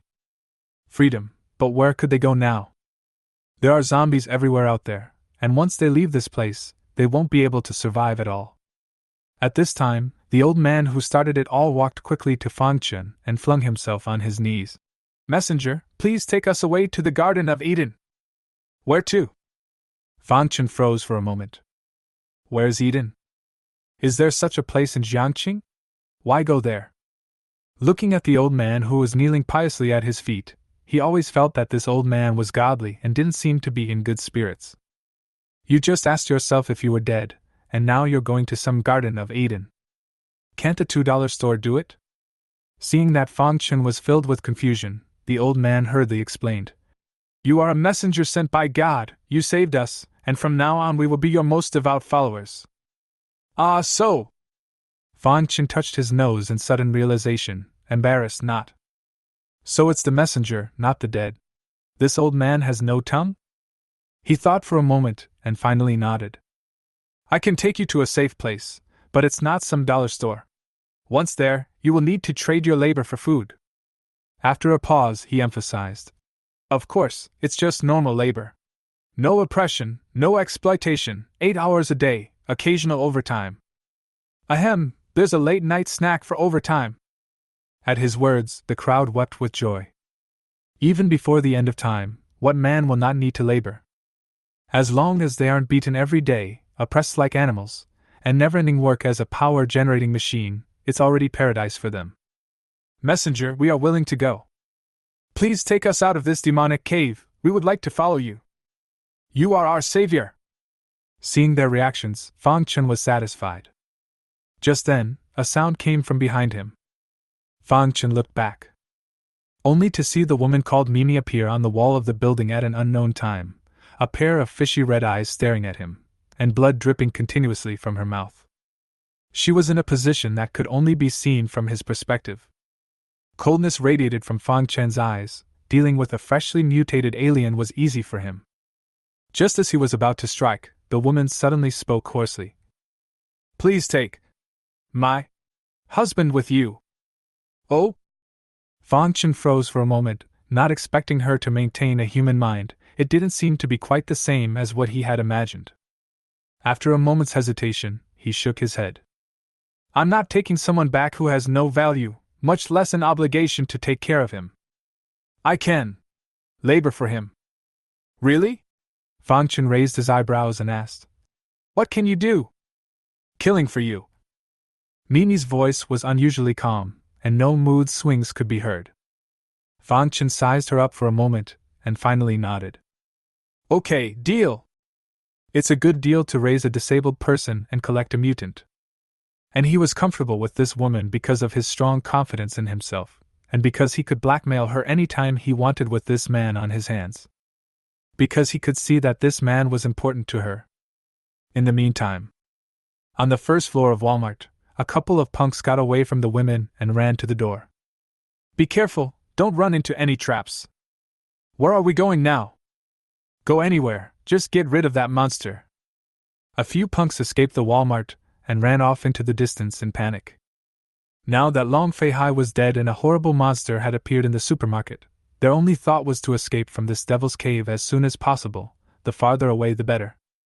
Strange, why isn't there a single zombie on the streets? No walkers is not good enough? Mud, shut up and find a place to hide.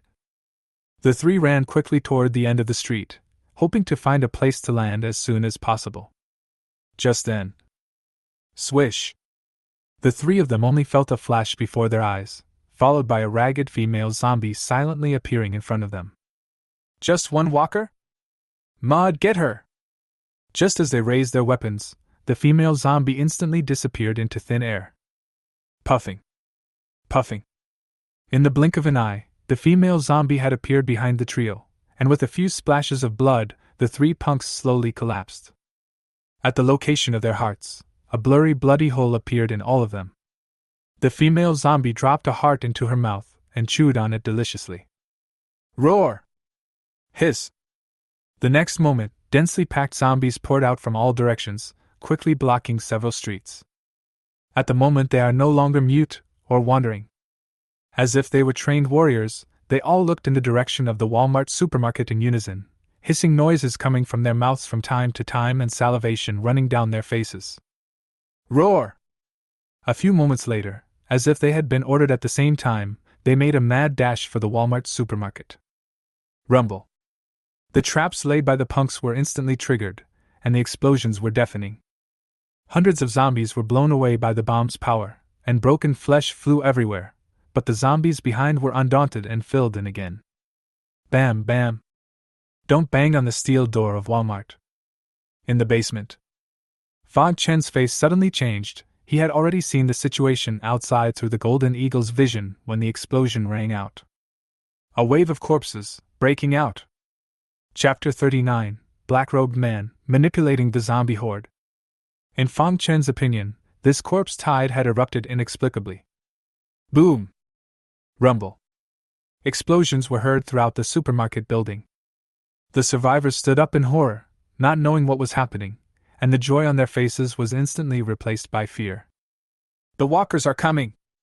Fang Chen's words instantly pulled them to the bottom. The old man walked up to him and asked anxiously, Messenger, what should we do?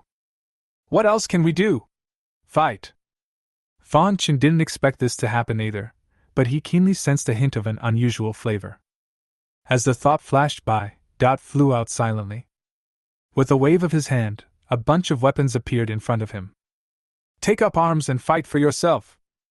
This? The crowd was shocked by his tactics and became more certain of his messenger status. Those who were still hesitant were now frenzied. In times of post-apocalyptic despair, they desperately need a faith that can sustain them.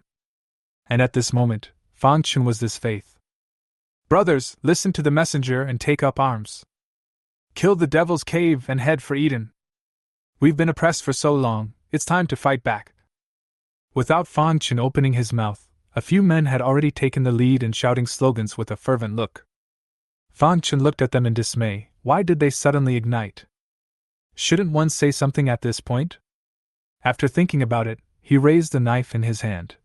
Brothers, the dollar store has prepared hot pots and barbecues. No one is going to stop us. I can't believe there's fondue. Brothers, listen to the messenger. For the sake of the hot pot, kill! No one is going to stop us. A simple sentence instantly pulled the crowd's aura to its peak. Seeing that the emotions were ignited, Fan Chen was the first to walk towards the first floor. As he passed the woman named Mimi, he threw a dagger at her. This one suits you. Thanks. Mimi took the dagger in her mouth and then disappeared down the wall. Rumble. The explosives on the first floor were still exploding, and although they were very powerful, they still weren't enough under the dense army of zombies that were coming forward. Roar! Soon there were walkers rushing in through the window. The first to arrive, Mimi's limbs violently stomped on the wall. Her body ghostly leaped out, staggering as a cold aura flashed by. By the time she rehung on the roof, the walker was already in pieces. Roar! Hiss! But that's when more walkers rushed in. Luckily, Fan Chen arrived in time with the crowd, and without any nonsense after meeting, he was the first to rush forward with the chopping sparrow in hand. Puffing. Puffing. A few knives went down, and several zombies immediately split in two, too dead to be seen. The crowd of survivors immediately saw his courageous performance, and their confidence skyrocketed. Kill! Follow the messenger and kill these walkers! For fondue! The crowd yelled, like they were cheering themselves on. Fan Chen was quite surprised to see their performance, and at the same time realized that they had been suppressed for too long, and really needed a good killing. For the hot pot, kill! He roared and charged with his sword again. Shouting and hissing went on in the wide open space. No nonsense, no retreat. It's either you or me. One nucleus detected. Do you want to extract it? One nucleus detected. Extraction! As time passed, more and more bodies were on the ground, mostly zombies, with a few survivors. In the midst of the fight, Fan Chen's uneasiness grew. Because he realized that he couldn't kill all these zombies, and no matter how many he killed, there would be a steady stream of additions from outside. Even if he was D-ranked strength, he would be exhausted sooner or later. What the hell? Just as he was in disbelief, a residual shadow suddenly flashed in front of his eyes. Fan Chen couldn't think about it in time, and the chopping sparrow in his hand angled upwards. Bang! The blade cut into something, followed by a scream. A pale, withered palm fell to the ground, sharp bone spurs growing from its fingertips, tainted blood oozing from its wrist. The owner of the hand, meanwhile, was standing in horror a short distance away. It was a ragged female zombie with long hair and many parts of her body leaking out, looking scornfully at the chopper in his hand. Intelligent F-class zombie? Fan Chen judged the level of this female zombie with a single glance. But in his eyes, F-rank zombies equals red-colored crystals. Now that you're here, don't even think about leaving. He licked the corners of his mouth, and like an old sex fiend who had been holding back for a long time, he took the initiative to rush up, as fast as he could. The female zombie obviously didn't expect him to be so brave, and showed a look of panic. Roar! Just then, a dead zombie corpse suddenly stormed up and lunged at him with two lanky arms open. Fan Chen's face changed. There was another F-class? In the heat of the moment he stopped his body violently, then leapt high into the air and kicked the zombie in the head. Bang! Under the full force of the blow, the zombie's head exploded with a sound, and tainted blood splattered. But without waiting for Fan Chen's body to fall to the ground, two more residual shadows pounced on his left and right. One was a female zombie who had just broken an arm, and the other was a child who looked to be in his teens hidden among the corpses. When he was just less than 5 meters away, the child zombie suddenly let out a scream. Ah! In an instant, the ear-piercing sound waves passed through his eardrums, and Fan Chen only felt a stabbing pain in his head, as if there were countless needles stabbing into the center of his brain. His movements stalled, his eyes bloodshot. Several of the survivors around him fell to the ground in agony, holding their heads and wailing. Fortunately, Fan Chen did not lose consciousness, and as he watched the female zombie and the child zombie about to kill in front of him, his mind quickly flashed through thoughts. Copy Tiger's skills. Ding, copy start. Roar! He threw back his head and roared. The terrifying tiger's roar devastated them, instantly disintegrating the little boy walker's sound wave while shaking them back a few steps. Taking advantage of this opportunity, Fang Chen held his sword. Puffing. Puffing. Two cooldowns flashed by. The female zombie and the little boy zombie had no time to dodge, and the two heads had already flown up high. One nucleus detected. Do you want to extract it? One nucleus detected. Extraction! In Fang Chen's attribute bar, there were 3 more red-colored crystal cores. In the meantime, they noticed the anomaly. Sharing through his sight, he saw a man in a black robe standing in front of a store across the street. Looking at the body type, it looks like a male. But because of the hood on his head, he couldn't see his face. He was seen cupping odd gestures against his brow, his palms as pale as paper. Even weirder, the zombies on the street walked past him as if they couldn't see him, hissing and rushing towards the supermarket's side. Is this guy responsible for the wave of corpses? Seek death! Fang Chen was furious, and after slashing the zombie in front of him, he then smashed the window above and rushed out. Tackle the thief. He wanted to see what kind of demon could manipulate zombies? And why did you attack yourself? Chapter 40, Titan Bio F-013 Rescue Team. Fang Chen jumped onto the street and was densely packed with zombies in all directions. Roar! Hiss! His appearance was like a drop of water falling into a frying pan. Those zombies immediately boiled over with horrible roars. Humph! Fang Chen dared to come out, so naturally he wasn't afraid of them. With a wave of his palm, Xiao Jin, Xiongda, and Hu Zi immediately appeared around him, and a terrifying ferocious beast aura spread out. Especially Xiao Jin, who had evolved to rank D, was simply a mobile bunker. Roar! The 3 ferocious beasts threw back their heads and roared, charging towards those zombies at Fang Chen's signal, just like a tiger entering a flock of sheep. Xiao Jin kicked out, and countless zombies flew into midair. Bear hugged himself into a large meatball and rampaged through the zombie horde, with large swaths of zombies being crushed into mush. Tiger swiped his tail and was equally dead and wounded. I'd like to see what the hell you are. With the 3 beast pets to open the way, Fang Chen's pressure was greatly reduced, and he no longer fought against ordinary zombies, but instead went straight to kill the black-robed man where he was. Seemingly sensing the threat, the surrounding zombies became even more frantic.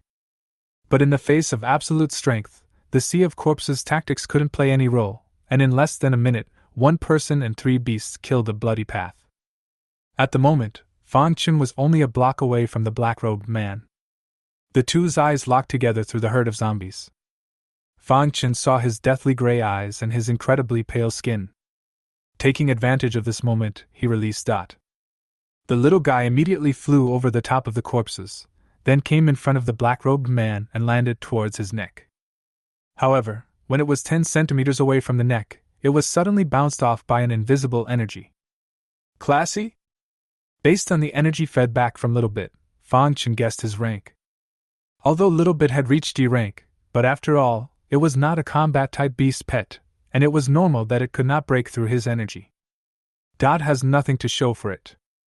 Fang Chen no longer wasted any more time. The chopping sparrow swung around and approached the black-robed man step by step. He noticed that the other man seemed unable to move while maneuvering the walkers. 10 meters. 9 meters. 8 meters. The distance between the two continued to shorten, and even though the surrounding zombies had fallen into a frenzy, they still couldn't stop Fang Chen. 7 meters. 6 meters. 5 meters. At such a close distance, Fang Chen could clearly see his palms and face. An ordinary-looking man. It's just that the other party's skin was a bit abnormally white, as if they were corpses that hadn't seen sunlight for years, giving them a sense of eeriness. It was as if he was not a living person, but a dead body. 4 meters. 3 meters. Just as Fang Chen was about to strike at the black-robed man, an explosion suddenly came from the distance, followed by the ground beginning to shake. Bang, bang, bang. Intense gunfire rang out, and at first glance it was the sound of heavy fire machine guns forming. Fang Chen couldn't help but look back, his pupils suddenly shrinking. Only on a street outside the zombie army, 4 3-meter-tall humanoid creatures with gatlings in their hands were firing at the corpses. Terrifying bullets poured out, instantly shattering a patch of zombies. Behind these 4 creatures were 2 women, 5 men and 7 others, all carrying cold weapons in their hands, easily harvesting the lives of the zombies. Boom! Boom boom! Those humanoid creatures had dense bullets wrapped around their bodies, as if they were giant tanks, and the ground trembled with every step. The Gatling flame in his hand erupted in terror. One of the humanoid creatures, whether intentionally or unintentionally, slowly aimed its gun at where Fang Chen was. Ta-da-da-da! Muzzles turned, tongues of fire erupted, and bullets easily shattered one zombie after another. Shit! Fang Chen's face suddenly changed as he hurriedly collected the 3 ferocious beasts and leapt to the side. No sooner had he stepped forward than bullets from behind shattered the area he had just stepped on, splattering asphalt and concrete high in the air. Fang Chen's face turned blue as he hurriedly searched for cover. Although Bear's defense was strong, it simply wasn't enough under this kind of heavy firepower. Titan Bio-Rescue Team clearing walkers, idle hands stand down. Survivors are asked to stay put and wait for help. Anyone who obstructs will be killed without pardon. A few humanoids back, a man shouted indifferently through the mechanical amplifier device on his chest. His eyes were filled with disdain as they flicked to the bunker where Fang Chen was. Titan creatures? Fang Chen hid behind cover, his brows furrowed into a chuan. The name was naturally known to him. A Fortune 500 company, specializing in the field of biopharmaceuticals, it was famous before the end of the world, and was said to have branches all over the world. I'm surprised they didn't fall and even organized a rescue team? Fang Chen was stunned. For some reason, he always felt that these guys didn't look like good people. Roar! Hiss! Just then, the surrounding zombie armies roared, abandoning their attack on the Walmart supermarket and surging toward the street in unison. A short run of about 10 seconds. Only when Fang Chen looked again at where the black-robed man was did he realize that the black-robed man had long since disappeared. Fark!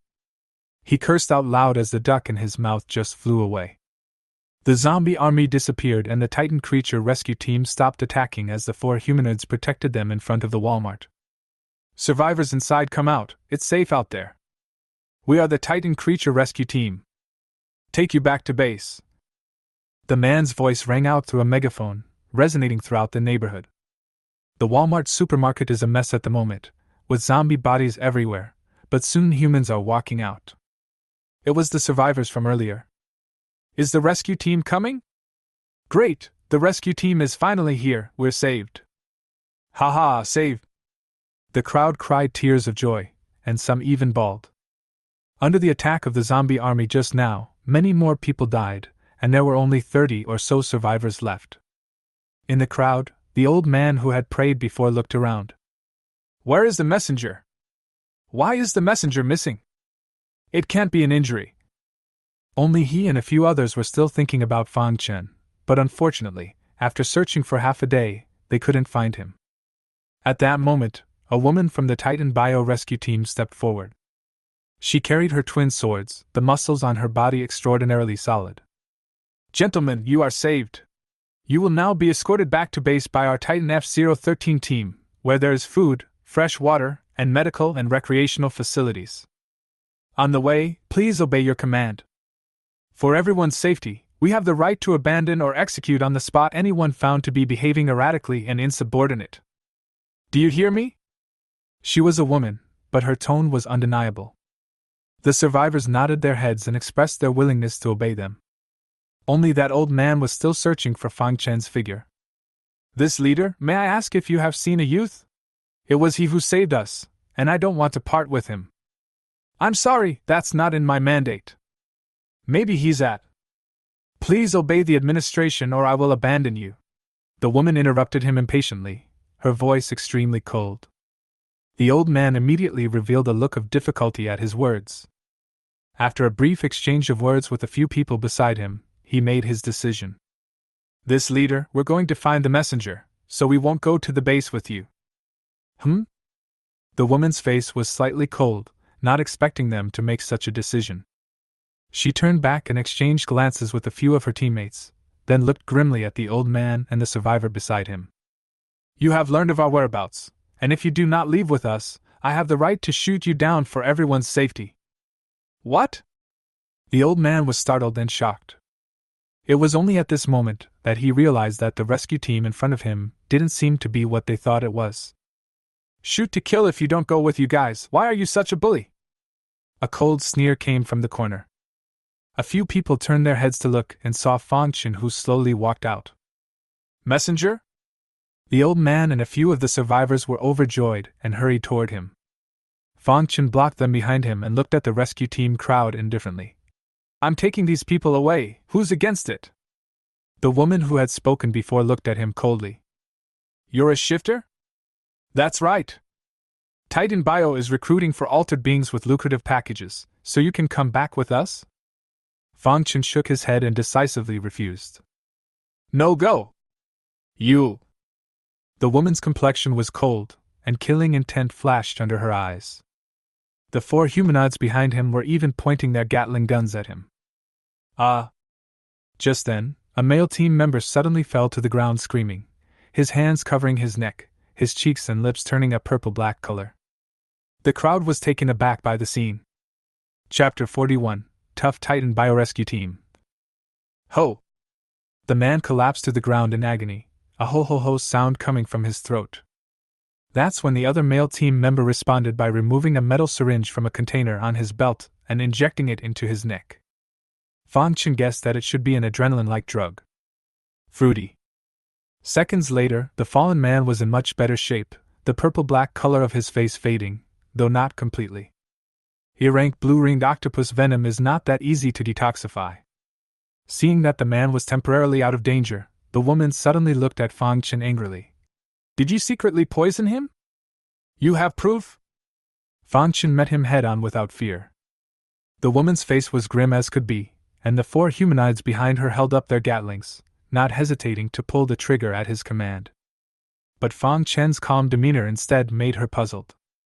Especially his means of killing people invisibly scares her to no end. Who? There was a sudden chortle from the male team behind them. The crowd looked back and saw that in the ruins of the Walmart, a naked woman was sprawled eerily on the collapsed wall, leering at them. Another shifter? The corner of the woman's eyes narrowed, and her expression intensified. There were also 3 Xenos in their group, in addition to the 4 humanids.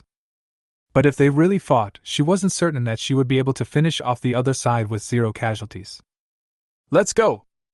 After a short period of weighing the pros and cons, she chose to give up. In her opinion, it was unwise to put her team in harm's way for the sake of a few survivors. At her command, several people led the rest of the survivors off into the distance. After walking a dozen meters, she suddenly stopped and turned back to Fang Chen. Dare you tell me your name? What's there to not dare? Fang Chen snorted coldly and shouted. Remember, Grandpa's name is Shihao, nicknamed Desolate Heavenly Emperor. My name is Tai Jasmine, Shihao, I'll remember you. The words fell out of her mouth, and she turned to leave. Fang Chen looked at their backs. His expression was cloudy. He was hesitant to take advantage of the opportunity to finish them off in order to eliminate any future problems.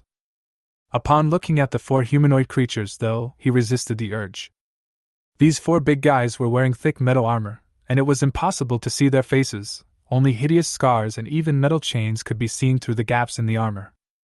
Like the axe monster from Resident Evil. Such modified people are no longer unusual lifeforms, and are ineffective with poisons, and the threat of heavy firepower in their hands is even greater. Titan creatures, I remember you.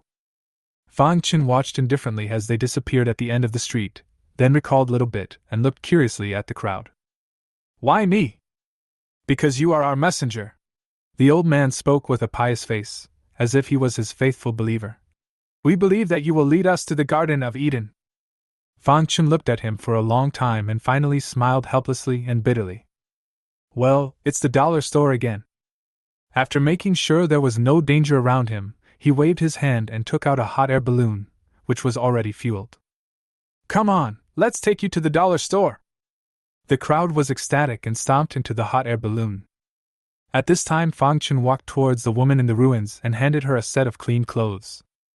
Why did you choose me? Li Mei Mei took the clothes and put them on in front of him, her body having returned to its normal human form. Because I can sense that they're not good people. Sense it? Fang Chen looked at her incredulously, and a word appeared in his mind. Spider sense. That's not right. Isn't that Spider-Man's skill? After sizing her up again for a moment, Fang Chen suppressed the doubts in his heart. Go and bring your husband up, I'll take you away. Yes. Li Mei turned to leave. Not long after, her thin body carried a crippled man out of the ruins and onto the hot air balloon. Fang Chen lit the fuel and the hot air balloon slowly rose. On the flight to the zoo, he couldn't help but speak to Night Mame again. Do you know how you developed your powers? I don't know. With the man in her arms, Li Mei Mei sniffed and shook her head seriously. While being abused by Long Fei Hai, I no longer wanted to live and was bent on death. It was in this situation that my body suddenly lost consciousness, and then it was like this. Bent on death? Fang Chen frowned slightly, vaguely grasping something. Is it possible that mutation only occurs when one is on the verge of death? He took the matter to heart, and then talked to several people, learning that the old man's name was Pool, a mixed-blooded faithful. It was by constant prayer that he survived his time in the basement. So when Fang Chen appeared, he felt that it was his prayers that had worked, stubbornly believing that Fang Chen was the messenger sent by God to save them. In response, Fontaine tries to explain, but Pool is greasy. The other 6 survivors did likewise. That's it, as long as you guys are happy. Fang Chen chose to give up. 3 hours later, they finally arrived above the zoo. Zhang Biao and the others who were patrolling saw another hot air balloon appear and raised their pistols nervously. Don't panic, it's me. Fang Chen picked up the intercom and stopped their next move. A couple of security guards let out a long sigh of relief before lowering their pistols. Not long after, the crowd landed. Fang Chen asked Zhang Biao to settle the crowd, then brought the man into the clinic and called out for Li Yuanling to operate on him. Li Mei Mei didn't leave and stayed by her husband's side. Surgery was done in the afternoon. Li Yuanling was tired and sweaty, and it was finally a success. I've already connected the broken bones, and it will take some time to recuperate. But you have to be mentally prepared that even if it heals, it will leave a disability. Thank you. Li Mei Mei showed a rare look of gratitude. Li Yuanling nodded, then looked at Fang Chen. I need to take a rest. This one's for you. Fang Chen took out an energy fruit and handed it to her. Li Yuanling froze for a moment, and although she didn't recognize what kind of fruit it was, she couldn't help but take a bite as she smelled the fruity fragrance emanating from it. As a wave of coolness flowed into his body, the exhaustion was swept away. Li Yuanling's eyes widened in shock. This fruit. It blossoms once in 3,000 years, bears fruit once in 3,000 years, matures once in 3,000 years, and is the only one in the world. Fang Chen made up his mind. Li Yuanling rolled her eyes, clearly not believing his bullshit. Okay, you're in charge here. Fang Chen returned to the 3rd floor and took a hot shower before taking out his cell phone to browse through the messages. Most of the software and websites were out of commission at this point, but the official forums were still functional, and he clicked in curiously. Although the outside world has lost power, some of the survivors were able to find a power source. After all, none of those who had survived until now were simple people. Soon, he saw the Titan creatures announcement on the forums. It's roughly stated that they set up the Titan survival base and have extracted super genes from the zombies that can be used to modify the human body. They sent dozens of rescue teams in order to keep the majority of survivors alive. And the coordinates of the base were announced, and all survivors were welcome to join. Not bad for a titanic creature. You guys are the ones to rely on in a pinch. The backbone of mankind, the end times take charge. The warriors of the rescue team have worked hard, and firmly embraced the Titan creature. You are my god. Long live the Titan creatures. As expected, a large number of advocates sprang up at the bottom of the notice. Seeing these ass-kissing comments, Fang Chen laughed coldly. Whether it's before or during the end times, as long as there are people alive, there will be no shortage of ass-kissers who hold up their feet. They don't know anything but slogans. After a few more moments of rummaging, he finally saw a different voice. An ID named Formal Miner commented below the announcement. You can't take everything at face value. 2 of my friends have been lost after joining the Titan base. Please, Titan Bio, can you give me a reasonable explanation? Below his comment, however, was another clear tirade of abuse. Some people accused him of having a bad heart and deliberately throwing mud and carrying a rhythm. Some say he has a sociopathic personality and can't see the good in others. Many more simply cursed him not to die. Looking at these brainless comments, Fang Chen narrowed his eyes slightly. At least in terms of what he had seen today, there was indeed something very wrong with this titanic creature. If it was truly official, there's no way that kind of modified human monster could be created. These guys are going around taking in survivors, they must be up to something else. Moreover, they appeared just as they were about to capture the mysterious black-robed man. Was it really a coincidence? Chapter 42, The Titan Creature's God-Making Plan. Fang Chen put down his cell phone, and the black-robed man's appearance appeared in his mind. That guy, what kind of existence is that? Could there still be an ability to manipulate walkers? Why did he attack us?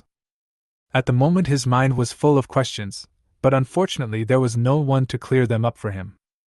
After this line of work, he realized that this world was becoming more and more mysterious, and he even began to suspect that the previous great earthquake might not have happened by chance either. Earthquakes all over the world at the same time and natural disasters are highly unlikely. If it's man-made, how horrible a force must it be? Hiss!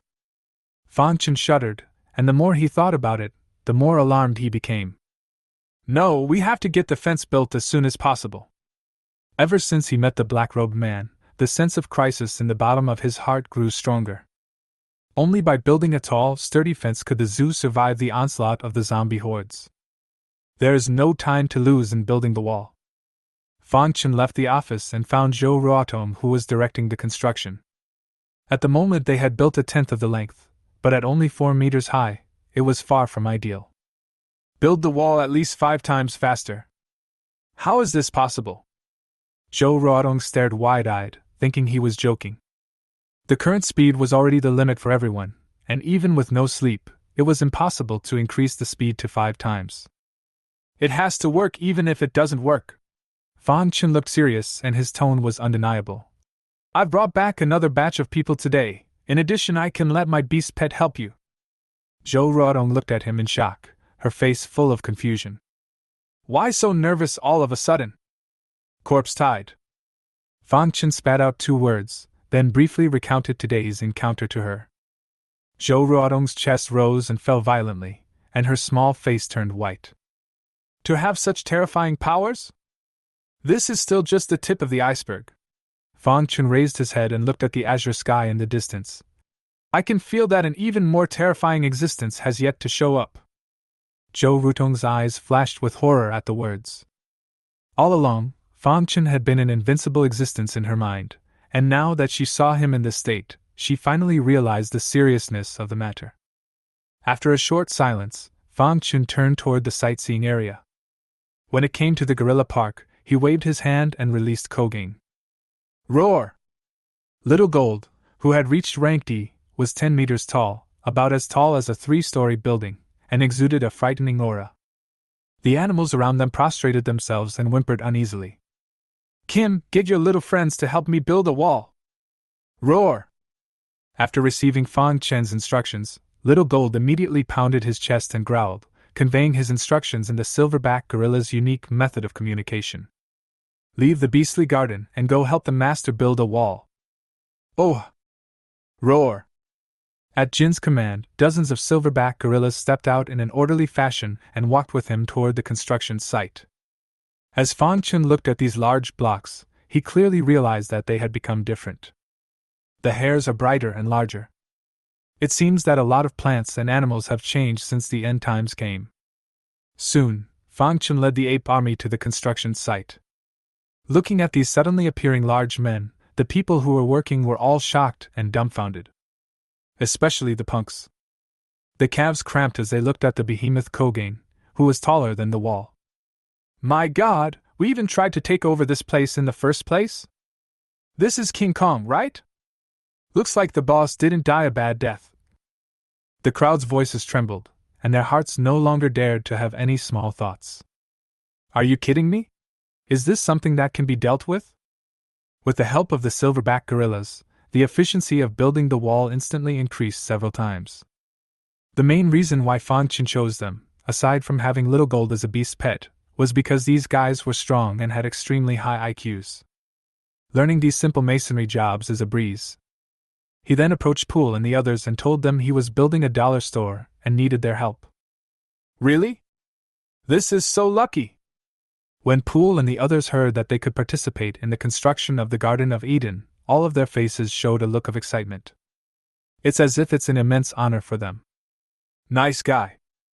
Without even needing me to brainwash them, they're charging upwards on their own. Fan Chen silently gave a thumbs up at the back. There really are you guys. To speed things up, he didn't even spare 4 guards. As for the patrolling, it was left to Rock, who circled around the zoo a few times every few minutes, observing the surrounding area for any abnormalities. With the concerted efforts of the people, the construction of the fence was greatly accelerated. Fan Chen didn't get involved in it, but brought Xiongda and Tiger to the outside to continue clearing the next stage of zombies. Late afternoon. A rich aroma came from the cafeteria. People walked outside the cafeteria after a busy day, and their stomachs immediately growled uncontrollably, and some were even gagging continuously. I think I smell hot pot. I smell it too. It's my favorite buttered pot roast. The crowd washed their hands quickly at the sink, then couldn't wait to run into the cafeteria. Fruity. A mandarin duck pot was placed on each table, with charcoal fire patted underneath, and the red and white bottoms of the pots gurgled and tumbled, emitting a rich aroma. Next to the mandarin duck pot, there are various ingredients.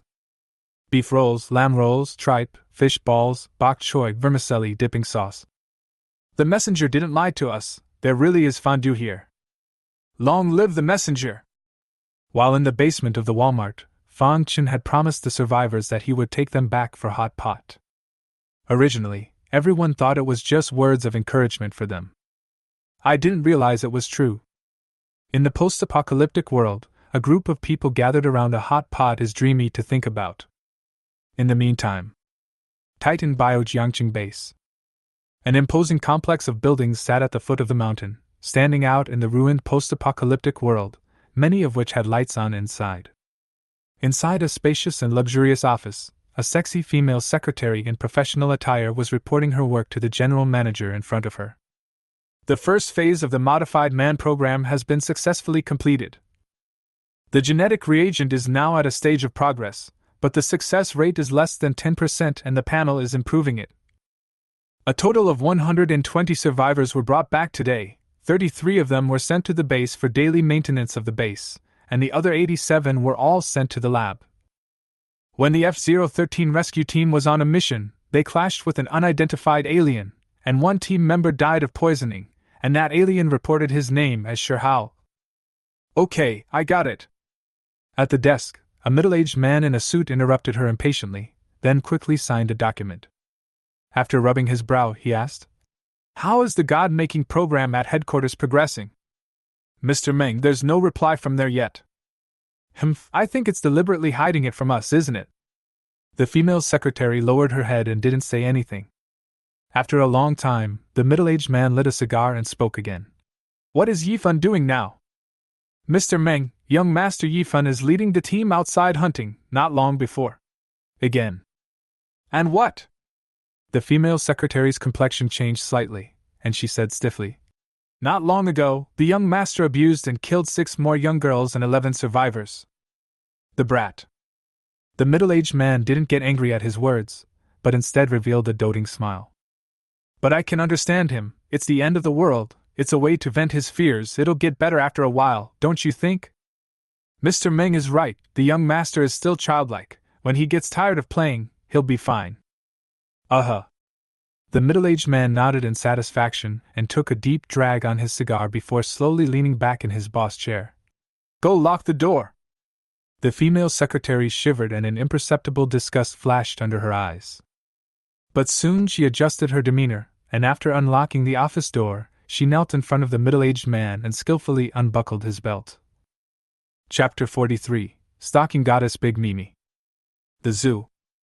Everyone joined the lineup to build the wall except the keepers, the cooks, Li Yuanling and the old Li and Wu, who were recuperating from their injuries. But for the main event, it would have to be Kogain and his legion of gorillas. There was no need for a crane, and with tons of concrete, Kim was able to place it on the wall with ease. Its inclusion greatly improves the speed of wall building. In just 10 days, at the cost of exhausting 7 or 8 punks, the entire perimeter wall of the zoo was finally successfully docked. The reinforced concrete walls are 3 meters thick. However, it was currently only repaired to a height of 4 meters, which was far from the 20 meters that Fang Chen had requested, but the next step would be much less troublesome. The 4-meter-high wall was already able to defend against ordinary zombies. Looking at the increasingly high fence, Fang Chen found Chen Xiaoyang. "Can you put a high-voltage grid around the outside of the fence?" Chen Xiaoyang pushed up his glasses as he smiled bitterly and shook his head. "With our current power generation capacity, the voltage will definitely not be able to achieve the effect. So what's the solution? Unless it's hydroelectric, like I said before, it's definitely not going to work with generators and solar panels alone." "So?" Fang Chen nodded and fell into deep thought. With just the fence, he felt that it still wasn't defensive enough, and it would undoubtedly be best if it could be electrified with high voltage. But in order to do so, the problem of power generation has to be solved. "Alright, you prepare first. What needs to be added to the periphery of the wall? You communicate with Zhou Ruotong at any time. I'll figure out the power generation." "Yes." Chen Xiaoyang nodded and turned to leave. But just after taking a few steps, he suddenly turned back to Fang Chen. "Team Fang, I actually have a better suggestion." "What's the suggestion?" "Hot weapons!" Chen Xiaoyang excitedly pushed up his glasses and explained. "I think you can go out and find a batch of heat weapons to mount on the fences to form a firepower network in conjunction with the high-voltage electricity." "Hot weapons?" Fang Chen's eyes lit up. "Yeah, how did I forget about that?" The last time he encountered the Titan rescue team, the Gatling in the other party's hands was a great threat to him. At this stage, no carbon-based organisms are resistant to thermal weapons. But where to get weapons? After a brief moment of contemplation, the two spoke in unison. "The army." "Army!" Dragonland is a no-gun country. There are no gun stores. There was no arsenal in Jiangqing either, and the best place to get firearms was the army. While the police department had guns, they were mostly simple firearms that were not adequate for his defense. "I think it's a good idea to check it out." After Fang Chen made up his mind, he didn't delay and directly rode the Golden Eagle to leave. He was afraid that if he went late, he would be shortchanged by other survivors or rescue teams. Chen Xiaoyang looked at said fly, his eyes full of envy. "When will you be able to fly once yourself?" Fang Chen flew out of the zoo on his Golden Eagle and flew all the way to the west. When he first marked the map, he hadn't taken the army and police station into account, so he could only rely on his memory and look in the direction of the garrison on the west side of the city. At this moment, in an upscale neighborhood in the west of the city, a young man with 4 guards occupied the outermost upscale villa, and a pool of blood in the spacious living room was shocking. "Let me off the hook." Beside the bloodstain, a little fat man was covered in blood. His limbs had been twisted beyond recognition, and he was still begging bitterly with only one breath left. His stomach had been cut open and his insides were vaguely visible. If Fang Chen was here, he would definitely be able to recognize that this little fat man who had suffered inhuman torture was none other than the showbiz host ZDD. It was hard not to recognize that beaten face. It was just that his current appearance was a bit too miserable. There was barely a piece of good flesh under his entire body, as if he had been lynched. Across from him, a young man was sitting on a couch wiping the bloody dagger in his hand. Not far away, there was a man and a woman. They are the very owners of this villa. Only the man had been tied to a stool and watched his wife being abused by the youth's guards. And the couple, again, are showbiz celebrities. Ignoring the screaming and hissing in the distance, the youth slowly leaned down to look at the cell phone standing in front of the ZDD. "Young me, you can't bear to watch this guy get killed by me, and you won't even show up to save him? Meng Yifan, you'll definitely get what's coming to you." The other end of the phone revealed a stunningly beautiful woman's face. Stalking goddesses of the entertainment industry. Big Mimi! This youth was none other than Meng Yifan, the only son of Meng Xiong, the general manager of the Jiangqing branch of Titan Bio, a veritable prince. Before the end of the world, he was a rich kid who did nothing wrong. And now that the end times have come and order has collapsed, he has become even more lawless, exposing the twisted side of his heart. As a top rich second generation, he was naturally no stranger to people in the entertainment industry. In fact, there were even fewer actresses who had slept with him before the end of the world, but most of them were third or fourth tier starlets. With a top actress like Yang Mi, he could only stare. If it was in the past, he would have had to endure it, but now everything was different. With the Titan creature as his background, he was not afraid of anyone. So he brought a few alien guards that Meng Xiong had given him to this rich area, wanting to find Yang Mi and subjugate her. However, he did not succeed. Because Yang Mi had also awakened her powers and managed to escape from them. In his anger, he had to grab Yang Mi's best friend, the unlucky ZDD, as a way to threaten her. Apparently, though, he failed again. Liar, what a bosom friend, it's all a lie. Meng Yifan was furious and kicked ZDD hard in the head. The already dying ZDD got a kick out of him and led straight to the box. Meng Yifan picked up his cell phone and roared at Yang Mi on the screen. You bitch, when I find you, I'll make sure that your life is worse than death. Humph, old lady likes it when you can't look at me and can't find me, beast. Yang Mi cursed and hung up the video. Meng Yifan's chest rose and fell violently as he looked viciously at one of the guards beside him. Got a lock on her location. I can't, young master. The communication equipment is severely paralyzed, and being able to let you video her is already the limit of what I can do. Mud, trash, bunch of trash. Meng Yifan's face was livid as he ruthlessly smashed the phone on that guard. The guard didn't dare to dodge and took the blow hard. At this time, another female guard walked up to him. Young master, calm down. Yang Mi has already been injured by us, she definitely won't be able to run far. Another guard hastily chimed in. Yes, young master, Tooth Cup and Iron Hand have brought their hounds, they'll definitely be able to catch her. You'd better, or you'll all wait and see. Like a mad dog, Meng Yifan angrily cursed a few people before turning around and walking behind the villa's mistress, pushing the male guards who were exercising out of the way before unbuckling his belt and toppling over himself. Across the room, the woman's husband, his eyes red, hissed desperately. Ha! However, the more he was like this, the more excited Meng Yifan became instead. He gave a twisted and hideous grin, his body jerking violently until he had given vent to all his anger, and then drew a pistol from his belt. Bang! Bang! Chapter 44, Yang Mi's Abnormal Ability. In an alleyway a dozen miles away from the villa area, a woman wearing black leggings and a tight leather jacket was covering her shoulder and stumbling forward. She is the big-name stalking goddess. Yang Mi in the entertainment industry. Hiss! Roar! The occasional hissing of zombies came from both sides of the hutong, and Yang Mi's small face turned white as she hurriedly looked for a place to hide. After making sure the walkers weren't nearby, she then continued on her way. Damn Meng Yifan, I'll make you regret it sooner or later. Yang Mi pursed her lips, her big beautiful eyes full of anger. In the past, the high and mighty star, but now her small face was dirty, her shoulder was bleeding, her hair was disheveled, and she looked very messy. It was already a difficult life in the post-apocalyptic world, but fortunately she had awakened her powers and had some means of preserving her life. But I didn't want to die a good death and be found by Meng Yifan. Not only did he abuse her 3 best friends and injure her, but he also sent 2 alien guards to chase him all the way, causing her to risk fleeing. Don't look at her as sweet and soft-looking, but inside she is incredibly tough. Otherwise it would not have been possible to make a living in the big dike of showbiz. Huh, there's someone there! Just then, 2 heads suddenly poked out of the second-floor window on the side in front of them.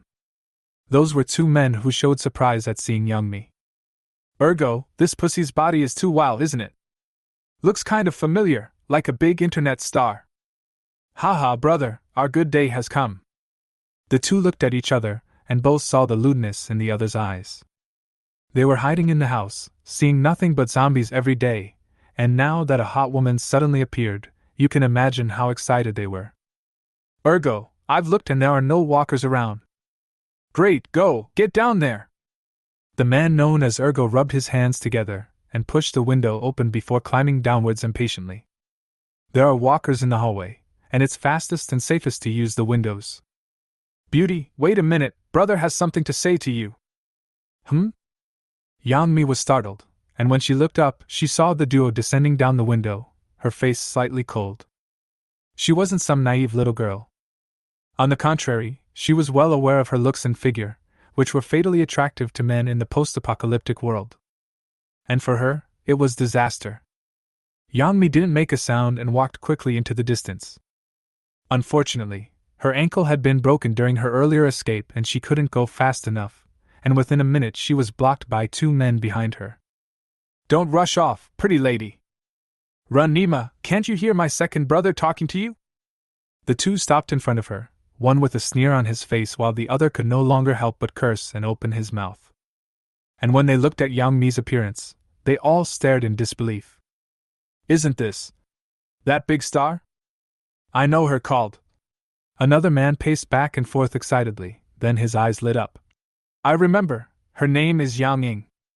Yeah, that's her, Angela Mean, said Yang Mi, her head full of black lines. After taking a deep breath, she coldly looked at the two people in front of her. Both of you, I still have things to do, so please get out of the way. The two didn't mean to move out of the way, their eyes unapologetically surveying her. A blaze flashed under the eyes of the man known as second brother. Big Star, there are zombies everywhere out there. It's safer to go back to the building with us. I have food there.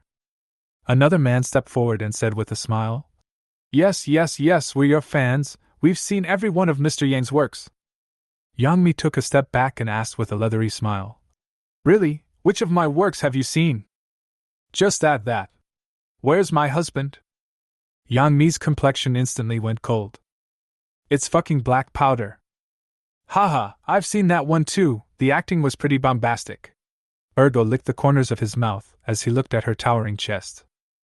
I'm sorry, that's not my work, I'm going to go now, please get out of my way.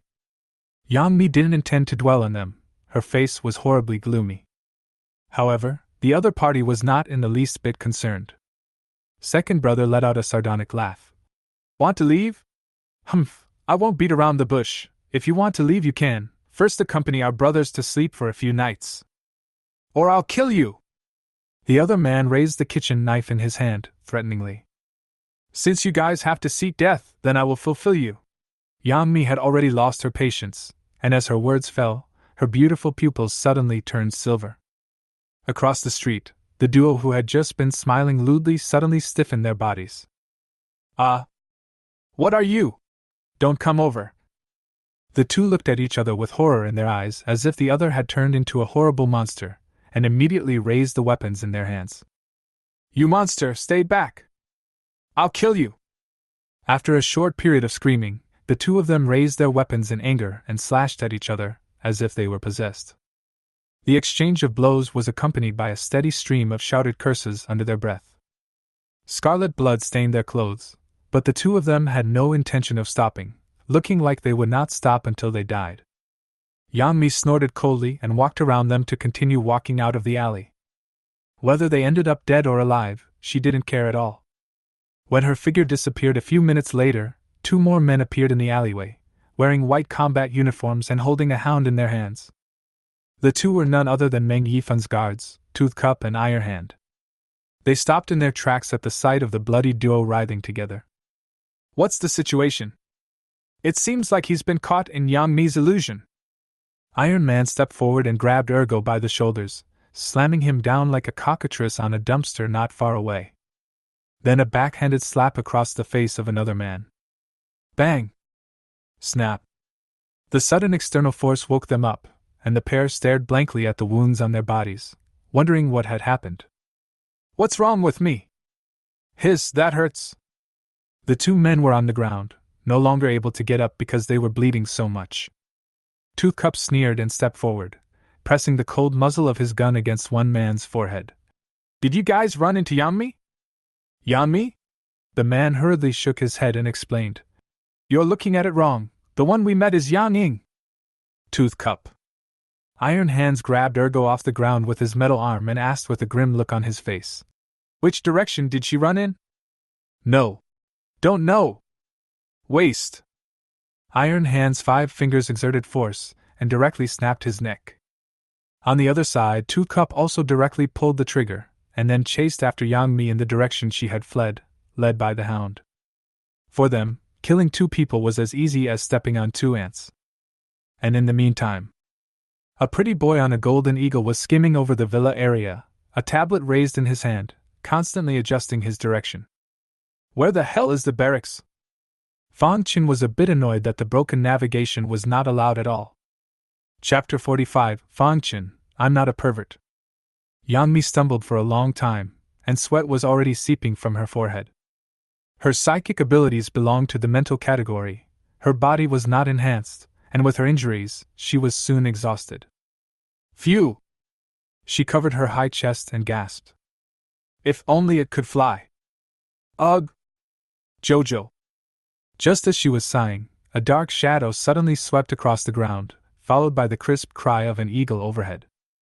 Yang Mi looked up curiously and her mouth fell open. In the daylight, a golden eagle flew with its wings spread out, wide as the wings of a fighter jet, and with a man sitting on its back. Can anyone really fly? Shock was written all over her pretty eyes, and then something suddenly occurred to her. Hey! Can you take me with you? I'm Yang Mi, give me a ride, will you? She opened her arms and cried out as if she had grabbed a lifeline. If the man could give her a ride, even just a few minutes would be enough to lose the 2 shifters behind her. In midair, Fang Qin heard the shout and looked down. Yang Mi? Cut! I'm still Lu Kaiwei! He snorted disdainfully and paid no attention to the woman on the ground, finding the barracks was the most important thing at the moment. Shit! Street, Yang Mi became irritated when she realized that he had no intention of stopping. I'm Yang Mi. What do you mean? She pursed her sexy lips, knowing that this was her only chance to escape, and if she missed it, the consequences would be beyond miserable. She gritted her teeth and her pupils turned silver again. In midair, Fang Qin was still looking in the direction of the barracks at the tablet when the golden eagle underneath him suddenly shrieked in alarm. He looked up and suddenly realized that a hideous face had appeared in front of him. The face was so huge that it almost took up half of the sky, and the scarlet eyes looked at him, fiercely shooting out 2 red auras. Duck! Fang Qin cried out. He only felt that that face was incomparably terrifying. Once he was struck by his red aura, he would surely die. The golden eagle immediately swung its wings and swooped down towards the ground. Roar! The face missed with a single blow and immediately let out a deafening roar, as if it was an otherworldly, overwhelmingly terrifying demon. In the next moment, countless scarlet tentacles covered the sky and grabbed at them. Shit! A struggle surfaced under Fang Chen's eyes. He vaguely felt that the scene in front of him was very wrong, but the time was urgent and did not allow him to think too much. Get back to the ground! The entire sky was covered in tentacles, and the only way to get back to the ground. Chirp! The golden eagle swooped down, its body stopping violently when it was less than 5 meters from the ground, and then landed firmly on the ground. Fang Qin hurriedly jumped down and looked towards the sky once again. The tentacles disappeared, the giant face was gone, and a few white clouds floated silently in the azure sky. What's the situation? Fang Chen's face was stunned, as if everything just now was an illusion. Illusion? It only took a few seconds for him to realize what was going on, and he turned his head to look behind him to see the woman looking smugly at him. Are you looking for death? Coldness radiated from Fang Chen's eyes as he instantly appeared in front of Yang Mi like an arrow feather, choking her snow-white neck. All it took was for him to exert a slight force, and the woman would surely die. Yeah. Sorry, I didn't mean it. Yang Mi's face flushed red, her hands grasped his arm and spoke with difficulty. Fang Chen was about to result her off when he suddenly realized that the face was a bit familiar. Are you really Yang Mi? It's me, please let go first. Fang Chen let go of his palm and looked at her chest, which was constantly trembling from coughing, and his heart became even more certain of her identity. It was Mr. Big Mimi all right, after all, he'd seen a lot of each other's work. It's all AI face swapping though. Why are you here? And why did you just attack me? Fang Chen questioned with an icy voice. Although I've seen a lot of her AI face swaps and stalking shots, that doesn't mean she can hurt herself. He wasn't a pervert after all, he still had that kind of stamina. Ahem. After coughing a few times, Yang Mi finally slowed down. She patted her high breasts and explained, I'm sorry, I just couldn't help it, please take me away, someone is after me. You cast an illusion on me and you want me to save you? Fang Chen laughed coldly. Was this woman busted? Yang Mi pursed her lips, and after a brief hesitation, she gritted her teeth. As long as you're willing to save me, I'll do whatever you want me to do. As she spoke, she subconsciously puffed out her chest. The proud figure was on display under the tight pants and tight jacket. Fang Chen's gaze landed on her, surveying her recklessly. Sure enough. Power is called power because she has power.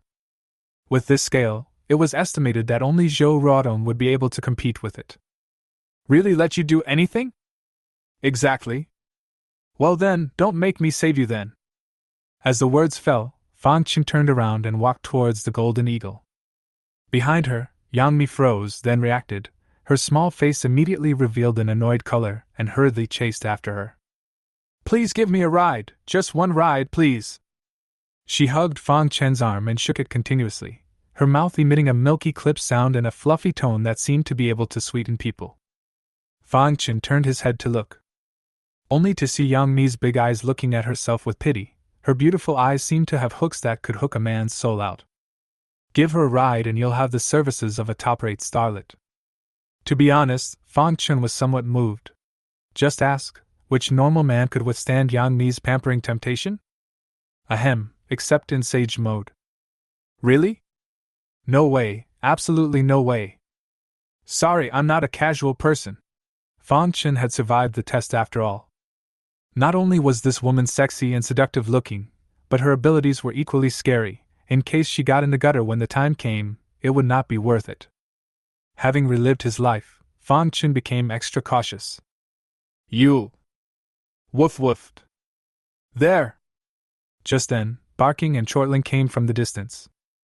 Yang Mi's small face turned white and hurriedly hid behind Fang Chen, who could feel that her body was trembling. He stared and saw two men in combat fatigues and a dog. Titan creatures? He saw the pattern on the duo's chests, the very logo of Titan creatures. It's still a real enemy of the enemy. Stinking bitch, why don't you run away? Toothcup held the hound and came in front of the duo. His eyes swept over Fang Chen, revealing a disdainful look. You don't think this kid can save you, do you? You! Guys, stay away. Yang Mi hid behind Fang Chen, ready to cast an illusion spell at any time. Don't waste time, the young master can't wait any longer. Iron Hands opened his mouth indifferently, then took a big step forward and grabbed towards Fang Chen's neck. In his eyes, Fang Chen was nothing more than a fool who wanted to show off. You guys grabbed her, why did you strike at me? Fang Chen stood in place and coldly questioned. Humph, count yourself unlucky. Iron Hands snorted coldly, his palm going unabated. However, just when he was still 20 centimeters away from Fang Chen's neck, two rattan canes suddenly wrapped his arms in a dilemma. I think you guys have more bad luck. Fang Chen's cold voice rang out, and then he slapped out, slapping the Iron Hands several meters away and dropping to the ground. Hiss! Yang Mi covered her small mouth in shock, not expecting him to be so strong. Then she showed a gloating look, now she was saved. Chapter 46. Born to be charming, a special creature on Earth. Iron Hands was slapped several meters away by Fang Chen, one side of his cheek swollen high, and his eyes were filled with disbelief. He hadn't been hit like this since he awakened his powers. You a shifter too? What about powers? Aren't they all over the streets? Fang Chen spoke gently, then took large steps toward him. Bang, bang, bang. The distant Toothcup raised his pistol at the first opportunity and pulled the trigger on him. However, Fang Chen had prepared for this. His body had moved out horizontally the moment he fired, followed by several vines surging out from his chest. Shit! Toothcup did not expect him to react so quickly, secretly said that today kicked the iron plate, in a hurry, busy to one side to avoid. However, those vines were extremely flexible and continued to wrap around him like vipers. Toothcup couldn't avoid it, and with a roar of rage, he reached out and grabbed at the rattan. "Shatter me!" The muscles in his arms bulged high, trying to rip them off with brute force. It was a pity that he had underestimated the toughness of these vines. The cannibal flower vines that had reached rank D were incredibly tough. How could he, a mere rank F mutant, rip them off? Ah! Toothcup screamed miserably. Not only did he not break the vines, but he was entangled in the vines and strangled into the flesh and blood alive. He writhed in agony, his face full of despair. "That's it." Fang Chen was a little disappointed in his strength. "You said you had powers, and this is what you're going to do to me? Careful." At that moment, Yang Mi's voice suddenly came from the distance. The iron hands, who had just been sitting on the ground, turned into a residual shadow and rushed towards him, and before he could get close, his arm had already turned crimson. "Die for me!" Iron Hands roared and clenched his crimson fist. The terrifying temperature on it could be felt even before he got close. He timed his sneak attack just right. Unfortunately, Fang Chen didn't give him a chance to get close, and a blade appeared out of thin air in his hand as the heat wave hit his face. The blade's roar was ear-splitting, and its sharpness was like electricity. "Medaka!" Only half of the crimson arm fell to the ground, and as a wisp of black smoke rose, the crimson color of the arm receded and turned into a piece of charcoal. "Ah!" Iron Hands clutched his broken arm and screamed miserably, his body drenched in sweat. His special ability was to make his arm reach super high temperatures, and once grabbed by that hand of his, even steel could be melted for a short period of time. This ability was very strong, but it was a pity that he had met Fang Chen. "Sure is a good knife." Fang Chen ignored his screams and instead looked at the chopper bird in his hand. The blade was as smooth as a mirror, and hadn't been damaged in any way by the super high temperature it had just been subjected to, and the blade exuded a chilling aura that was worthy of a divine weapon. "Watch out, he's getting away!" Yang Mi's reminder came. In fact, there was no need for her to open her mouth. Fang Chen had long since discovered Iron Hand's movements, and several vines instantly surged away to entangle him. In just a moment's time, both of the shifters were all tackled by him. Fang Chen walked up to the duo with a knife, looking at their painful appearance showing disdain. "In your next life, remember to keep a low profile." As the words fell, he raised the chopper sparrow high. "No. If you dare to kill me, the young master will not let go." Psst. Pfft. Without waiting for the two to finish their words, Fang Chen had already raised his hand and dropped his sword. Blood splattered as the two bodies slowly collapsed. In the face of absolute strength, any tricks were meaningless. Fang Chen didn't even release his beast pet, he just took out the duo so easily. Not far away, Yang Mi covered her mouth, her plump breasts rising and falling violently as she looked at Fang Chen with a gaze filled with horror. "Oh my god, did I just cast an illusion on him?"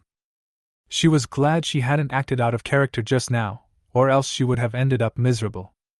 At this time, Fang Chen had already walked towards her and said with a smirk, "I could have avoided having to kill anyone, it's because of you that I was delayed for so long." "Sorry too." Yang Mi's voice trembled and she backed away in panic. After seeing how powerful Fang Chen was, she no longer dared to speak nonsense, or even think of casting an illusion to escape. Fang Chen played with the chopping sparrow in his hand and spoke coldly. "An apology and that's it? Then, what do you want?" Yang Mi bit her lips and begged pitifully. "As long as you don't kill me, let me do whatever you want." There's that imaginative phrase again. Fang Chen swept his gaze over her sexy body and coldly snorted in disdain. "If I really wanted to fuck you, I wouldn't even need your consent. In fact, I prefer to come on hard instead." "No, don't please." Yang Mi's little face turned white, and she clasped her hands to her chest and shivered. Just out of the tiger's mouth, into the wolf's den again, she had the heart to die. Fang Chen looked at her pitiful and frightened appearance. His heart was burning with lust. This woman was just too tempting. Whatever emotion she showed, pity or horror or even anger and sadness, it evoked a man's most primal desires. Born with a charming bone, a special thing on earth, that's what she said. If he didn't have business to attend to, Fang Chen really didn't mind being the villain for once. Otherwise, it's all sorry for this luck in the end times. Phew! Fang Chen took a deep breath and forced himself to calm down, then asked, "Do you know where the Jiangcheng military camp is?" "Yes, I know." Yang Mi hurriedly nodded her head, her small face easing a little. Fang Chen didn't waste any time, and while walking towards the Golden Eagle, he said, "Accompany me to the military camp, and consider it a credit for a credit." "Yes." How could Yang Mi dare to refuse, and hurriedly followed. The Golden Eagle spread its wings, revealing its broad back. Fang Chen looked at Yang Mi. "You sit in the front." "Oh, yes." Yang Mi spat out her tongue and laboriously climbed onto the Golden Eagle's back. Fang Chen sat behind her, looking at the slender back in front of him. A cold smile appeared at the corner of his mouth as he randomly maneuvered the Golden Eagle into the sky. The reason why she was allowed to sit in the front was not to play the gentleman. Rather, it's to prevent her from making small moves. In the meantime, in the villa area, Meng Yifan was looking at the monitor in his hand with a grim face, and a few nurses stood aside without saying a word.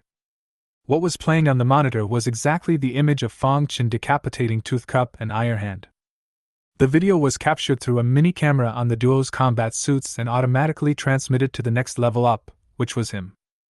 "Damn, who is this guy again?" Meng Yifan growled angrily, his face twisted beyond recognition. The female guard at the side hurriedly operated on the device, and after a few moments shook her head with a bitter smile. "Young master, we have no information on this person in our database." "Mud punk!" Meng Yifan kicked the equipment on the ground several meters away like a mad dog. "ZDD?" The few guards looked at each other, and no one dared to try to dissuade them. After some venting, Meng Yifan sat down on the chair panting and spoke grimly. "Dare to spoil my good deed, I must kill him." "Young master, he just seemed to say he was going to the military camp." "Let's go, I'm going to get this pair of dogs killed with my own hands." Meng Yifan walked towards the outside of the villa, and a few guards hurriedly followed. Not long after, a helicopter slowly flew up from the villa area. Chapter 47, Run! The snake is eating people. Little Gold carried Fang Chen and Yang Mi all the way to the west until 10 minutes later, under Yang Mi's instructions, he finally arrived above the Jiangqing military camp. Looking down from above, they were able to see the empty practice fields and premises below. "Rock, go down!" "Chirp!" The Golden Eagle swooped down and drew a graceful arc before landing smoothly. Fang Chen jumped down with Yang Mi and surveyed the surroundings. The barracks was much larger than he had expected, but at the moment it was a mess, not much better than outside. Even here, it didn't survive the ravages of Armageddon. "Roar! Hiss! No good, there's a walker." Yang Mi nervously hid behind Fang Chen, her small face pale. Although she was also a psychic, she was a girl after all, and she was still instinctively afraid when she saw the ugly and terrifying zombies. Fang Chen didn't bother to make a move and directly took out a pistol. Bang, bang, bang. A few bullets went down, and the incoming zombies were shot in the head. After resolving these zombies, Fang Chen made a mistake. "Where's the ammo dump?" No. Yang Mi raised her small snow-white hand and pointed forward like a small child inviting credit. "It should be over there." "Oh? You were here?" "Well, I've been in a military variety show before, so I'm familiar with the place." "No wonder." Fang Chen nodded, then revealed a bad smile. "I've seen that variety show of yours." "Yeah, well, am I not acting kinda good?" Yang Mi looked slightly amused. "It was okay, mostly the hostess was so sanctimonious I didn't watch it afterward." "You say Meng Chen she?" Yang Mi helplessly laughed. "She is just in order to set up an image in front of the camera, and the result is that she pushed too hard and played it badly." "Well, your circle is a mess." "Young honey." The two tossed words as they headed in the direction of the ammo dump. However, Yang Mi walked with a limp because of her injuries, and her small face lacked blood color and gradually became pale. Fang Chen sighed and pulled her towards a house. "What do you want?" Yang Mi was taken aback and thought he was going to do something bad here. Fang Chen didn't bother to explain. After making sure that there were no zombies in the house, He pushed the papers off the table. However, he took out a medicine chest from the Imperial Beast's base. Yang Mi stared wide-eyed, shocked by his means of taking things out of thin air. Take your clothes off, I'll take a look at your wound. Huh? Oh. Yang Mi's pretty face blushed. It seemed that she had thought wrongly. She carefully removed her jacket, revealing the black halter inside, her proud figure on display. She has pale skin and a nice collarbone. Unfortunately, near the chest, there was a hideous triangular wound where blood clung to the shirt, ruining the aesthetic. It might hurt a little, bear with me. Fang Chen reached out and pinched her suspenders, pulling them outward a little. Well. Yang Mi bit her lip, sweat oozing from her white forehead, and a constant humming sound came out of her mouth, making people want to get into her head. When the dress was completely uncovered, the lace lingerie inside was revealed. The corner of Fang Chen's mouth lifted slightly as he picked up the scissors and reached under his underwear. What do you want? Yang Mi covered her chest and glared at him petulantly. Fang Chen raised his head and said in a serious manner, Your undergarment is too tight, compressing the blood vessels on your chest and causing hemorrhaging. It must be cut off to make it work. Does it have to be? Of course. Fang Chen could not be doubted. Then without hesitation, he cut off that half of the underwear, and a snow-white fat rabbit immediately jumped out. Hiss! Even though he had expected it, Fang Chen was still shocked. Good man, this rabbit is fat and white. In Fang Chen's mind, he suddenly remembered the lyrics of a song that old man Lu Shuren had hummed. Look at this bowl, it's big and round. You don't just look deal with the wound Yang Mi opened her mouth shyly, her small face as red as an apple in autumn. For the first time in her life, except for her ex-husband, she was stared at so frankly by a man, and her heart was overwhelmed with shame and anger. At this moment, the atmosphere in the room became subtle. Be quiet, I'm observing the wound. Fang Chen spoke indifferently, his tone serious and earnest, unable to hear anything wrong. Yang Mi rolled her eyes widely at the words and was almost exasperated to tears. The wound is clearly in the shoulder. Where are you observing? After watching for a while, Fang Chen gulped, took out tweezers and cotton swabs, dipped them in iodine vapors and cleaned the blood around the wound a little bit. This process, naturally, inevitably involves some touching. Aha! Yang Mi's eyebrows were furrowed. I don't know if it was because of the pain, or something else, but a soft grunt kept coming out of his mouth, and his body twisted uneasily. It was fine if she didn't hum, but when she did, Fang Chen was instantly overwhelmed. Especially when the back of his hand touched the big white rabbit from time to time, the soft touch made his mouth dry. It took a full 10 minutes before Fang Chen was able to treat the wounds with great interest. Well, put your clothes back on. Yes. Yang Mi's big eyes were filled with water mist, and her small face seemed as if it could drip water as she put her clothes back on in a panic. A mixture of shame and anger, and pure and lustful. After Fang Chen had admired it for a while, he dropped his gaze on her slender legs. Did you hurt your foot too? Yang Mi nodded and explained. It seems to be broken, and it especially hurts when I walk. Take off your shoes and let me see. Oh. Yang Mi pursed her lips and removed the short boots from her feet. The white transparent short stockings wrapped around the surplus feet, and at Fang Chen's request, the short stockings were taken off, revealing the white jade feet. Fang Chen's eyes immediately straightened. Master Lu Shuren once said that a qualified LSP should not only look at a woman's face and body, but also know how to appreciate her beautiful hands and feet. The feet, in particular, are even more tantalizing than the breasts and legs. And this woman in front of her not only has the face and body, but also has the jade hands and jade feet that make countless men salivate. It's perfect. I believe that when old man Lu Shuren watched it, he had to shout, Crap, it's so powerful! Ahem. Fang Chen coughed lightly and squatted down to hold her jade feet, gently rocking them. Yang Mi yelped, revealing a pained look. Ankle hurts. It's a bit misplaced, bear with it, I'll help you. Later, just as Yang Mi was listening to him attentively, Fang Chen's hand suddenly twisted with force. Click. Yang Mi didn't expect him to do it suddenly, and immediately screamed in pain. Fang Chen hemmed and hawed, clapping his hands and standing up. Well, try a couple steps. You.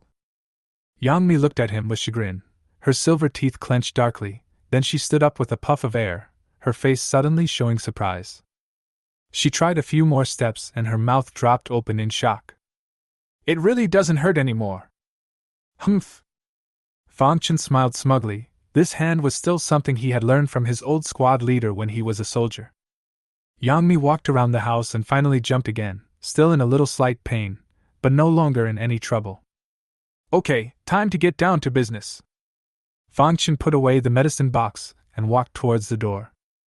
Yangmi made a face at his back and followed him out. Rumble.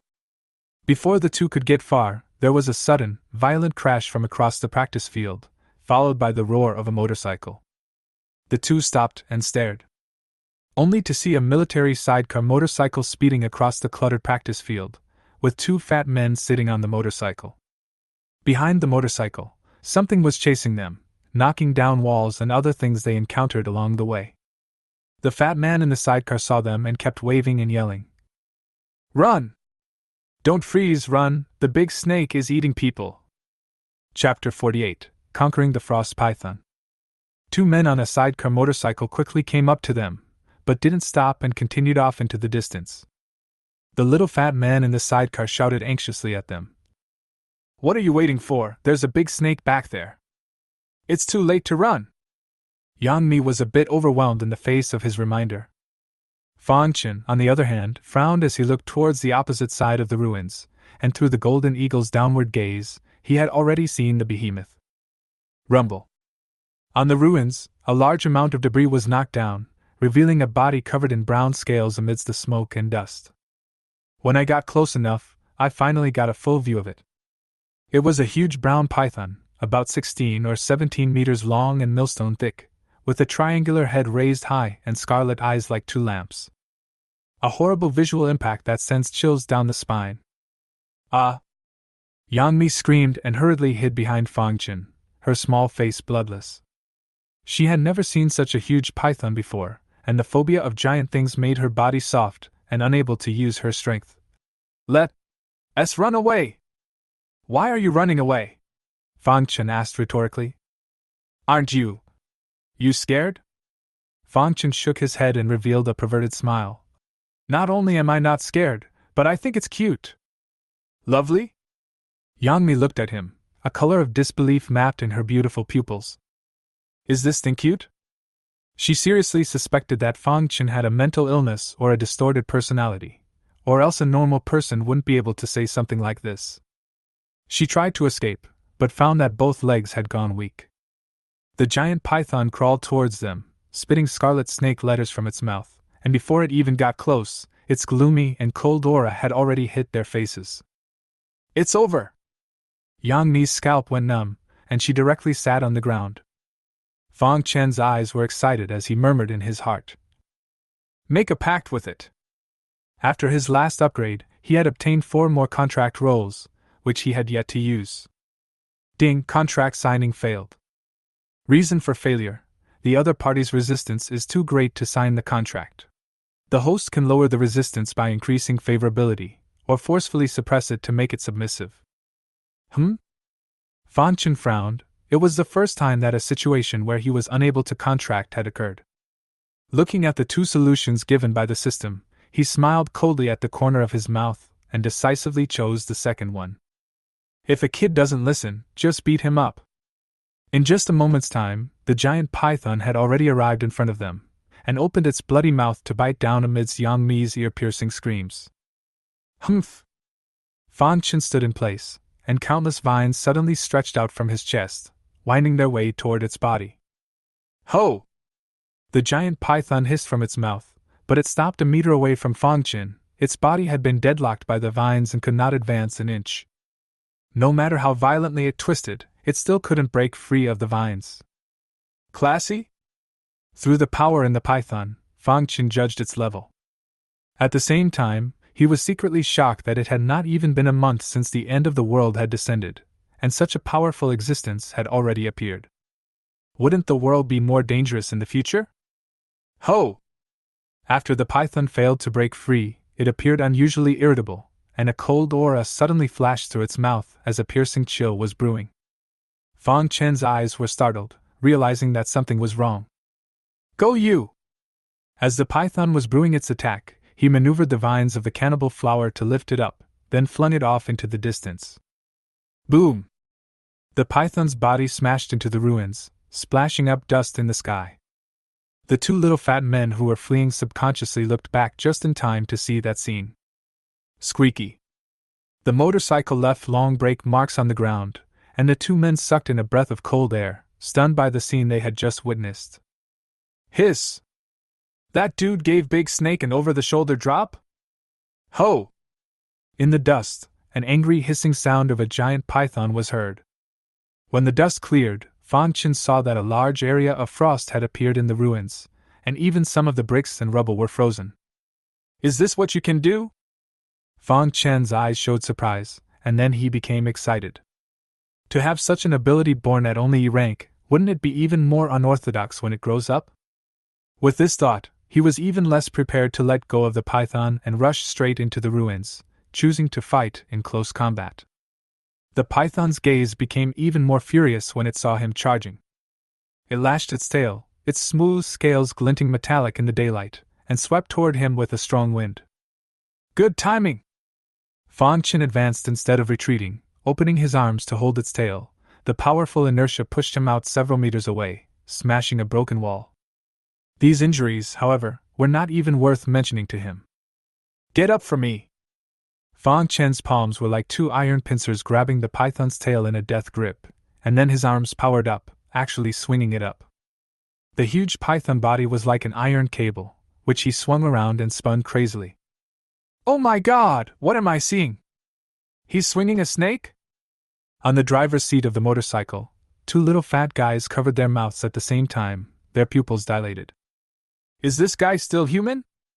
Yang Mi sat on the floor, staring with wide eyes.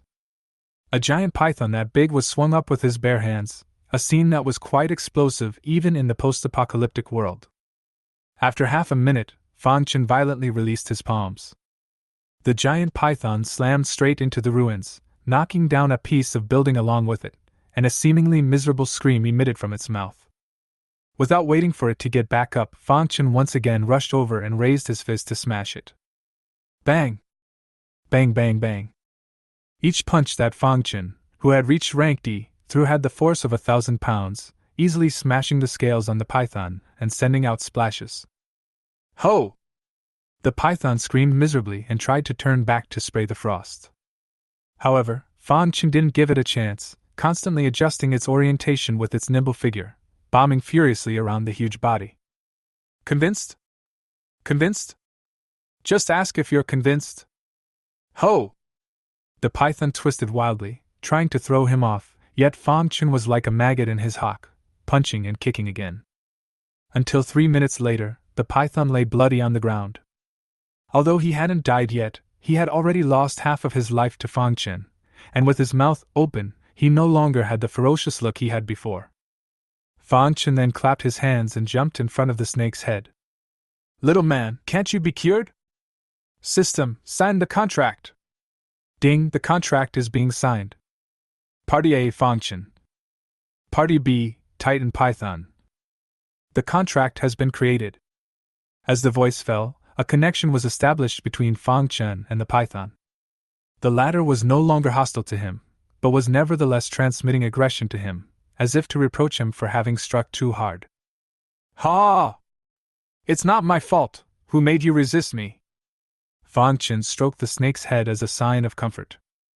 Afterwards, he looked at the number of crystal cores in his attribute board. There were still more than 500 primary crystal cores, just enough for one evolution. Evolve! Ding, evolution begins. Ho! The python hissed, and the flesh and blood on its body began to surge, and the wounds inflicted by Fang Chen healed up as far as the eye could see. The already large body grew again. Snowflake-like patterns appeared on the healed scales, as if they were precision-polished pieces of metal reflecting the daylight. With a flash of thought, Fang Chen pulled up its attribute board. Creature type, Frost Python. Grade D. Specialties, Strangulation, Strength. Skill, Extreme Cold Frost. Endurance value 10. Nuclei required for evolution, 10 red-colored nuclei. Extreme Frost? Fan Chen revealed his anticipation. Show me the power! The python sniffed and opened its mouth, and after a short gestation, a string of frosty powerful wind visible to the naked eye sprayed towards the ruins in front of it. Click! Click! Under the hot sun, the ruins on the ground were covered with frost and exuded coldness. Fan Chen stepped on it with his foot, and the frozen bricks, tiles, stones, etc. immediately turned into pieces, and only after a long time did it turn into a puddle of water. Good lord, that's magic damage! He opened his mouth in surprise, very satisfied with the python's frost skill. From now on, you'll be called Loach. Ho! The python nodded, indicating that the name was okay. Go! Fan Chen leapt onto the python's head and was carried by it towards Yang Mi. Chapter 49, Fan Chen is shot. Don't come over, ah! Yang Mi looked at the huge python crawling towards her. Her small face paled, and she kept retreating backwards. Fan Chen jumped off the snake's head and gave her a disgusted look. Don't worry, this guy has already been subdued by me. Take it in? You subdued it? Yang Mi was stunned, looking at the giant python that was obviously even bigger than just now. She only felt that her brain was a little underutilized. Fan Chen didn't bother to explain to her, and with a wave of his hand, he put the loach into the imperial beast space. A behemoth just disappeared into thin air, and Yang Mi rubbed her eyes fiercely, remembering his previous tactic of fetching a pillbox out of thin air. Are you? Your power's spatial? Looks like you're not too stupid. Fan Chen didn't correct his ability, letting her treat it as if it was a spatial ability was quite good. As a matter of fact, those people at the zoo thought so too. Fan Chen was happy to do so. Yang Mi rolled her eyes. Though she still had a lot of doubts, such as the vines sticking out of his chest earlier, and then why was his physical body so strong when his powers were clearly space-based? Good thing she was self-aware enough to know not to ask what she shouldn't. Let's go, get weapons! Fan Chen stopped babbling and walked towards the depths of the ruins. As for the two little fatties not far away, he had no intention of paying attention to them. Chirp! Just then, a golden eagle's urgent cry suddenly came from his mind. Immediately afterward, an image appeared in his mind. Bang! The moment he saw the picture, gunshots rang out in the distance. Fan Chen's face suddenly changed, and the adrenaline in his body instantly spiked. Reproduction of. As Fan Chen dodged, his mind flashed with thoughts and copied Bear's skill. A tall black bear silhouette appeared outside his body. Everything was electric. Not waiting for the sound of the gunshot to dissipate, a thumb-length sniper bullet had already struck the black bear's silhouette, pausing for a moment before piercing right through. Pfft. In the next moment, a splash of blood exploded from Fan Chen's shoulder. Humph! He let out a muffled grunt as his body stomped back a few steps, not waiting to stand still and already leaping towards the side of the house. Bang! Another shot rang out, and a second bullet hit the rubble behind him, splattering debris. Fan Chen slammed open the door and rolled into the house, while a pistol appeared in his hand and took a quick look around.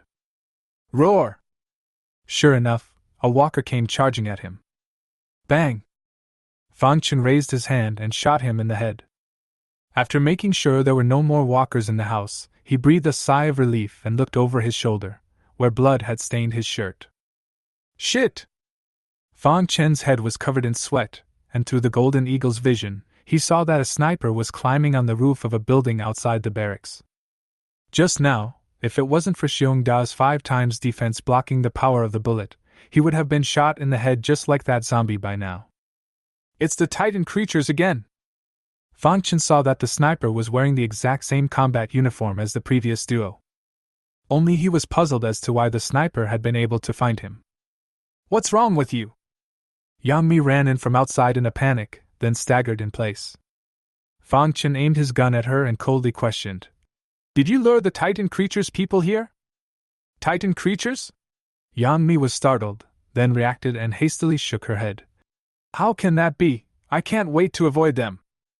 Fan Chen frowned and stared at her for a long time before putting the gun down. She really had no motive to harm herself. So how did they find it? Fang Chen's heart was filled with doubts, but he also knew that now was not the time to dwell on this, because through the Golden Eagle's line of sight, he saw a few more people. 1 woman and 4 men. One of the youths was not wearing combat fatigues. All 5 had firearms in their hands and took a step toward the barracks. Apart from that youth, the other 4 were all steady on their feet, not ordinary people at first glance. Seek death! Fang Chen released Little Bit and flew out of the house with the venom. He then took out his medicine cabinet, grabbed a pair of scissors and a pair of tweezers and handed them to Yang Mi. Help me clip out the bullets! Huh! Yang Mi looked at his wound with fear, her small face full of hesitation. I don't know how to take bullets, Fang Chen's face was grim as he snapped. You have to be able to do it even if you won't, otherwise when the Titan creatures people kill them, you know the consequences. Well. Yang Mi took a deep breath and forced herself to calm down. All along the way, it was Fang Chen who was helping himself, and now that the other party was in a crisis, he had to be strong no matter what. She took the scissors and tweezers, pursed her lips, and little by little cut the clothes on Fang Chen's shoulder, revealing the gunshot wound inside. The bullet inside was vaguely visible through the outturned flesh and blood. Thanks to Fang Chen's body being strong enough, otherwise his entire shoulder would have been shattered. Fang Chen took out 2 analgesic tablets with his other hand and threw them into his mouth, then urged out. Hurry up, they've already come in. Phew! Without further hesitation, Yang Mi carefully slid the tweezers into the wound. She was incredibly nervous, her hair sticking to her small face, and she looked more focused than ever. Soon, the tweezers caught the end of the bullet. Just bear with me, I'll start removing the bullets. Aha! After receiving Fang Chen's reply, she slowly pulled outward, dragging the thumb-length bullet out of the wound a little. Fang Chen's body shivered, bean-sized sweat seeped out from his forehead, and the clothes on his body were already soaked, but he didn't say a word. Looking at the serious-looking woman in front of him, a bitter smile ran through his heart. I was the one who had just treated her shoulder wound, and now it was my turn, so it was really a turn of the tide. But alas, one does not have a big white rabbit. A few seconds later, the bullet was finally removed. Yang Mi's body went limp and she fell to the ground, panting heavily. Thanks! Fang Chen opened his mouth, and then thoughts flashed through his mind. Duplicate Kogain's self-healing ability. Ding, copy start. Xiao Jin, who had reached rank D, had a very strong self-healing ability. Fang Chen only felt that the wound was suddenly strangely itchy, the injured bones healed a little, and the flesh and blood wriggled. The process lasted less than 3 minutes. When the pain and itchiness disappeared, Fang Chen let out a long sigh of relief and reached out to wipe the blood off his shoulder. The skin and flesh healed as before, not even a scar remained. Your injuries? Yang Mi stared, no longer able to speak. The wound that was just visible was healed in just a moment. If it weren't for the blood still on her shoulder, she would have even thought it was a hallucination. It's just an alien ability, no need to make a fuss. Fang Chen spoke indifferently, taking a new piece of clothing and putting it on. Yang Mi stared at him blankly, her big eyes full of confusion. Space powers, are they that powerful? You stay here, I'll go get them. Then you. Be careful. Aha! Fang Chen answered and jumped out of the back window of the house, then his figure flashed and disappeared into the ruins. At this moment those few people had come to a place less than 10 meters outside the house. Fang Chen hid in the rubble, raised his pistol, aimed at one of them through the gap in the rubble, and decisively pulled the trigger. Bang! A gunshot rang out, and the man walking on the far right had his head instantly pierced through, falling straight to the ground. Look out!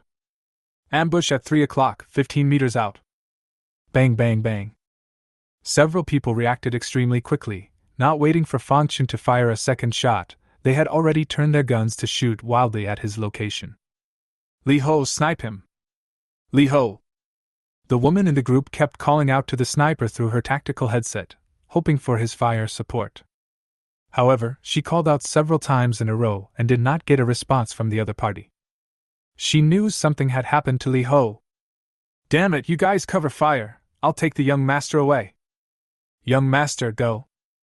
The woman was very decisive, and under the cover of her companion pressed the youth's back and ran toward the collapsed building not far away. In the meantime, Little Bit had flown back to Fang Chen's side. Somewhere on the roof of a building outside the barracks, the sniper called Li Ho had his hands around his neck, his face purple and black, and he had long since lost his breath. Good job! Fang Chen sneered. Go on. Dot nodded her head and took another swig of the blue-ringed octopus's venom and flew towards the duo who were shooting. Chapter 50 Eradicating the Rescue Squad. A big offer. Tada! Tada-da-da. The Titan creature's two guards slowly backed up and drew closer to Meng Yifan while suppressing fire and not giving Fang Chen a chance to show his head. And it was at this time. Ah! In the midst of backing up, one man suddenly screamed miserably. Suddenly and without warning, he fell to the ground and convulsed, his cheeks and the corners of his mouth rapidly turning purple and black. Help me! A3 serum, now! The other man fired his gun with one hand while his other hand removed a metal syringe from his waist and injected it into his neck. The next moment the poisoner was in much better shape, staggering up from the ground. However, his face was still blackened and he was not really detoxified. That serum was an adrenaline-like agent that only temporarily suppressed the toxin and had strong side effects. Get over here! Inside the collapsed building, female guards took over to suppress their fire. The two ran over immediately. Fang Chen hid in the ruins and used the gap in the cover to coldly look at them, then released the shrunken version of the frost python with a wave of his hand. Mud Skipper, go give them some color! Ho! At this moment, the loach had shrunk its body and looked no different from an ordinary snake. It stuck and burrowed into the rubble, crawling toward the other side. In order to give it cover, Fang Chen raised his pistol and kept shooting at the other side. It didn't matter at all whether he could hit anyone or not. The other side. The golden eagle landed on the roof of the building outside the barracks, peeled away the dead bodies, grabbed the sniper rifle and pouch of bullets on the ground and flew off into the air. When it flew above Fang Chen's head, it loosened its claws. The corner of Fang Chen's mouth lifted, and the rattan sticking out from his chest caught the falling sniper rifle and bullet pouch and ripped it to his heels. L-115A3 sniper rifle, made in the Eagle Kingdom, effective range 1,500 meters. Luxurious enough. Being from a military background, Fang Chen could tell the model of this sniper at a glance. This sniper rifle can be ranked in the top 10 among military sniper rifles all over the world, and has produced many famous sharpshooters. Titan Bio, as a biopharmaceutical company, was able to get such an advanced sniper rifle, so it was obvious how deep their waters were. Just when I'm worried about having a weapon, I get one delivered to my door. You guys are pretty good. Ha! Fang Chen laughed out loud and set his sniper rifle in front of him, the muzzle and scope through the gap, just able to see the collapsed building where the other party was. By now the loach had crept silently to where they were and kept getting closer, its brown skin serving as a good hiding place in the rubble. Inside the collapsed building, the female guards racked their guns to observe the outside. The male guard was checking the body of the poisoned guard, whose vitals were dropping as the serum's effects wore off. Behind them, Meng Yifan was leaning against a corner, and was using his device to call for help. Damn it, why is this happening? Why? He let out a hysterical roar as he put down the device. Since leaving the Titan division, his alien squad had been almost invincible in the post-apocalyptic world. It had always been him abusing people for fun, never this much of a mess. First the sniper Li Ho lost contact, then one of the team members was shot in the head by a cold shot, and now another was inexplicably poisoned. And now there are only 2 Xenos left who still have the power to fight. He hadn't even seen the enemy, and although a call for help had been sent out, it would take 2 hours for the nearest rescue team to arrive. Ah! Just then, the man crouching on the ground to take care of the poisoned team members suddenly screamed miserably, and his entire arm was suddenly frozen. A small snake flickered in the cracks of the broken bricks at his feet. My hands, my hands! No! The man was going to check his frozen arm, only to have his other hand shatter into a pile of ice just as he touched it. He didn't even feel the pain, half of his arm was gone. Intense panic sent him into a meltdown, and with a pale face he stood up and tried to run outside. This resulted in his upper body being exposed to cover. Fang Chen waited for this moment, quickly adjusting his angle before pulling the trigger. Bang! Shots rang out and the man was instantly shot in the head, his body rushing several meters before he fell. Damn, the other side has snipers too! Young master, hide it! The only remaining female guard warned sharply, her face unsightly. Like Meng Yifan, she hadn't seen her opponent, yet the other party's bizarre methods sent chills throughout her body. They had abused and hunted many survivors as hunters. But today, their status changed from hunter to hunted. What to do? Do something! I don't want to die. I have so many women, so many slaves left to play with. Kill him now, I command you to kill him! Meng Yifan huddled in the corner, breaking down and screaming. He regrets it now. Had he known this was the outcome, he would never have brought someone to take revenge. The female guard shielded him from that snake while keeping their bodies from being exposed to the snipers on the other side of the room. At the moment she was physically and mentally exhausted. In the ruins, Fang Chen looked at the time. It's late, it's time to finish. As her words fell, the female guards in the collapsed hallway suddenly screamed in agony. Like the team member before her, her cheeks turned a purple-black color, her hands covering her neck as she struggled to breathe. However, it was all in vain. How could an F-rank survivor possibly resist the venom of an E-rank blue-ringed octopus? Just as she was about to remove the syringe from her waist, a small snake suddenly sprang out of a crevice and sprayed a cascade of frost at her arm. Click! The female guard's arm was instantly frozen and then shattered. Her eyes glazed over, horror and despair written all over her purple-black face, and then she slowly collapsed without a breath. Up to this point, only Meng Yifan was left in the entire alien squad. No, stay back! I'll kill you! Bang, bang, bang. Meng Yifan raised his pistol in horror and shot indiscriminately at the loach. However, the loach was extremely flexible and had disappeared with a twist of his body. Ah! Meng Yifan was still yelling until he shot all the bullets out. He sat paralyzed under the corner, his pants wet. Is this the crown prince of the Titan creatures? But that's just it. A cold, mocking voice came from outside. Meng Yifan shuddered, only to see that Yang Mi, whom she had longed for, was following a man, looking at him with a gaze full of murderous intent. Fang Chen held his sniper rifle and looked down on him. Meng Yifan, young Master Meng, right? Who are you? Who gave you the courage to hunt me without even knowing who I am? At this moment, Meng Yifan had long since lost his unbeatable attitude and knelt on the ground, loudly begging for mercy. Yes. Sorry, I know I am wrong, please let me go. As long as you let me go, I can give you a lifetime of inexhaustible supplies, okay? Fang Chen rubbed his chin as he sniffed, revealing a cold smile. Worthy of being a Meng Dao Shao, really broad-minded like this. Fang Chen thought for a moment. Have someone send 100 of these serums, plus 10 Gatling and 500,000 rounds of ammunition, and I'll let you go. Yes, I'll have someone deliver it. As if Meng Yifan had grabbed a lifesaver, he hurriedly picked up his communication device. Not long after, a cold middle-aged man's voice came from the device. Yifan, how's the situation? Dad, my people are dead, save me! Meng Yifan's voice was tinged with sobs and his nose was running. There is a brief silence in the device.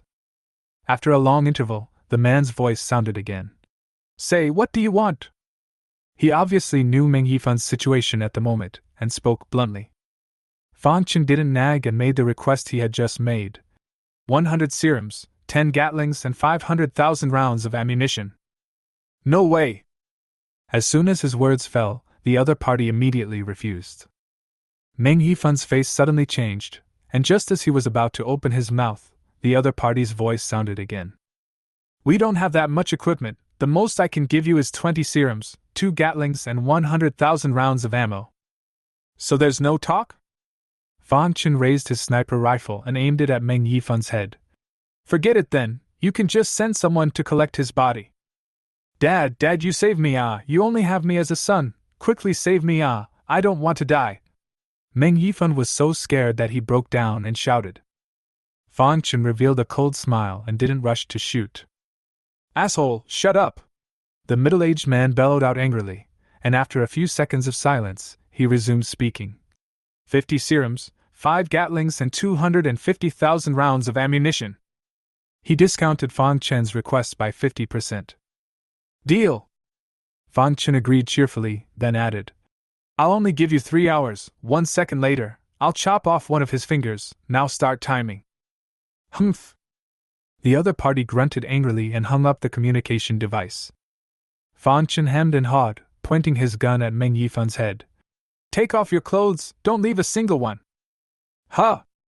Meng Yifan froze for a moment, seemed to think of something, and his eyes showed despair.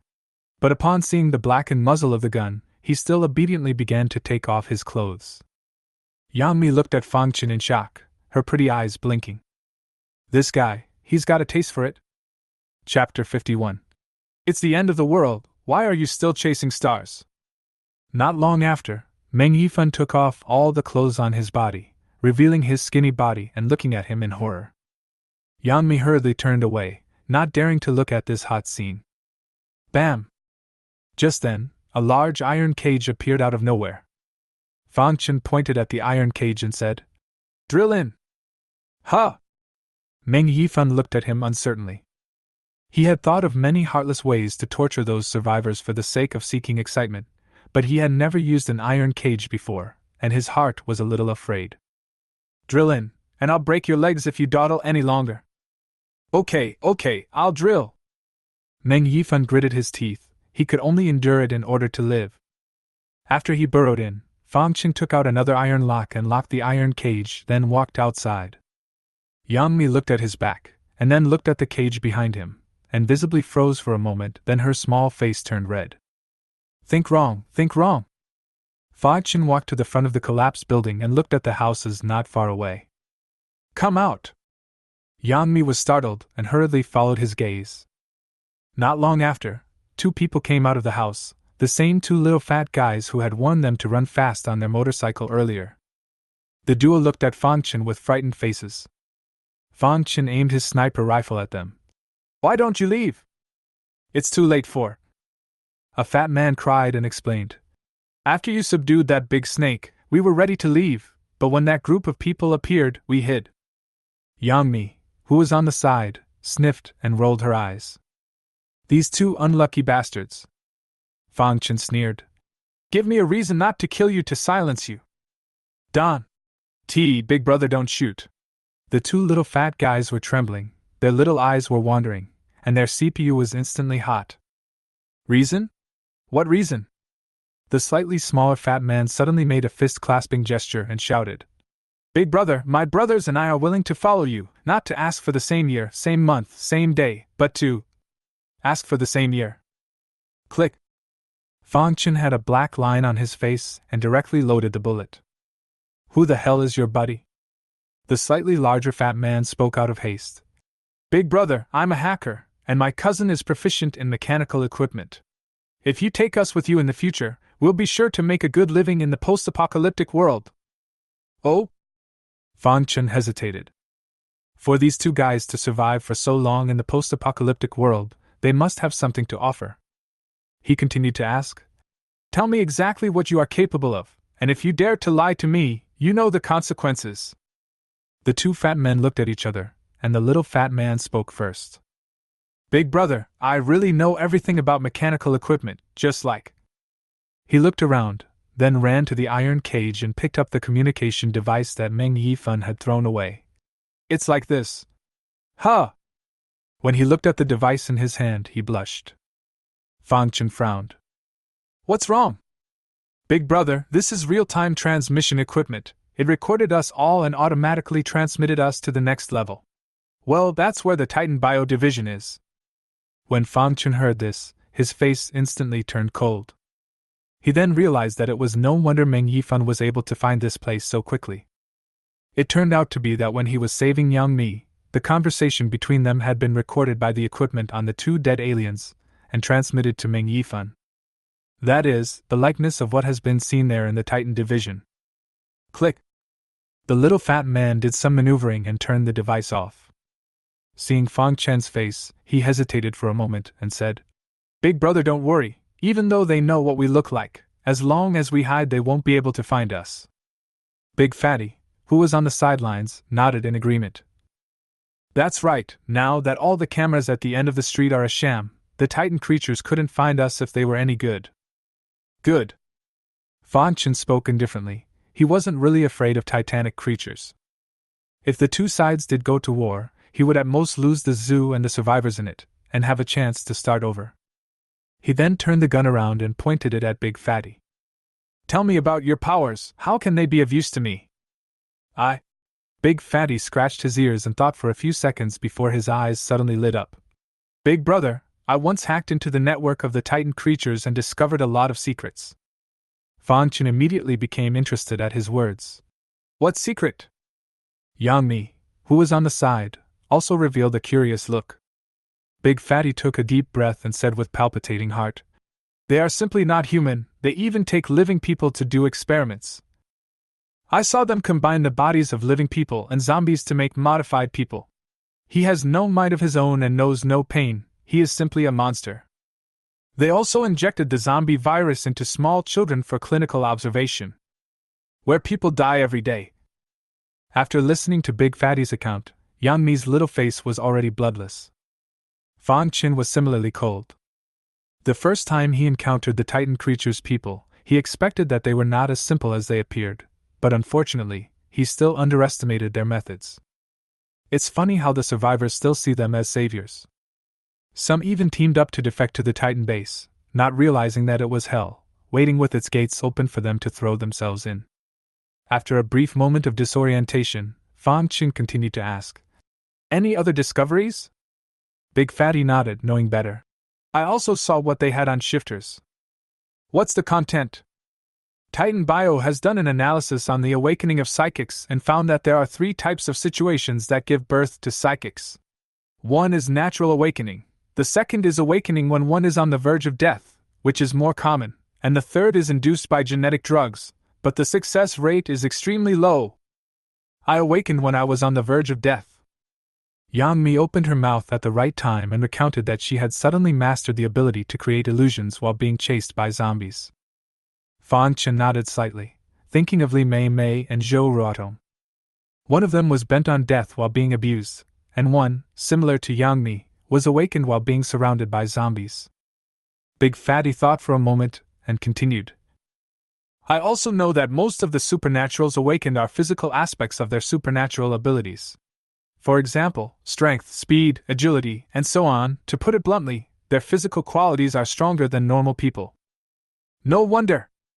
Fang Chen came to a sudden realization. No wonder, when facing Meng Yifun's alien team, he felt that everyone else was mediocre except for the alien whose arm was capable of super high temperatures. Turns out they're both physically gifted. They were naturally powerful when facing ordinary people, but unfortunately had no advantage in front of him who had reached D rank. Big Fatty's message cleared up a lot of confusion in his head. Fang Chen put away his sniper rifle and revealed a smile. "Not bad, you all have good abilities. I can take you away and provide shelter and food." "Really?" The 2 fat men looked at each other and simultaneously showed joy. Not only did he survive, but he defected to a powerful being. Fang Chen put away his sniper rifle and spoke. "Tell us your names and the purpose of coming here." Big Fatty spoke. "My name is Duan Xiaolong, and he is my cousin named Duan Xiaohu. We came here to look for firearms, but we ended up encountering that big snake just as we came in, and then we met you guys." As the words left his mouth, he looked at Yang Mi. "That you are Ms. Yang Mi Yang, right?" Fatty looked to her as well, with a look of anticipation. Yang Mi nodded. "It's me, what's up?" The two were overjoyed, and Big Fatty hurriedly took out a pen and a crumpled piece of paper from his pocket. "Teacher Yang, we love you. Can you sign an autograph for us?" Young Honey. Fontaine. "It's the end of the world, and you're still chasing stars?" Yang Mi smiled awkwardly, but took the pen and paper and signed them anyway. Duan Xiaolong and Duan Xiaohu were so excited that their faces turned red, carefully folding the paper and putting it in their pockets, happy as 200-pound children. Fang Chen grinned at the corners of his mouth as he looked at this pair of oddball cousins. It's nice to be heartless. Let's go to the armory.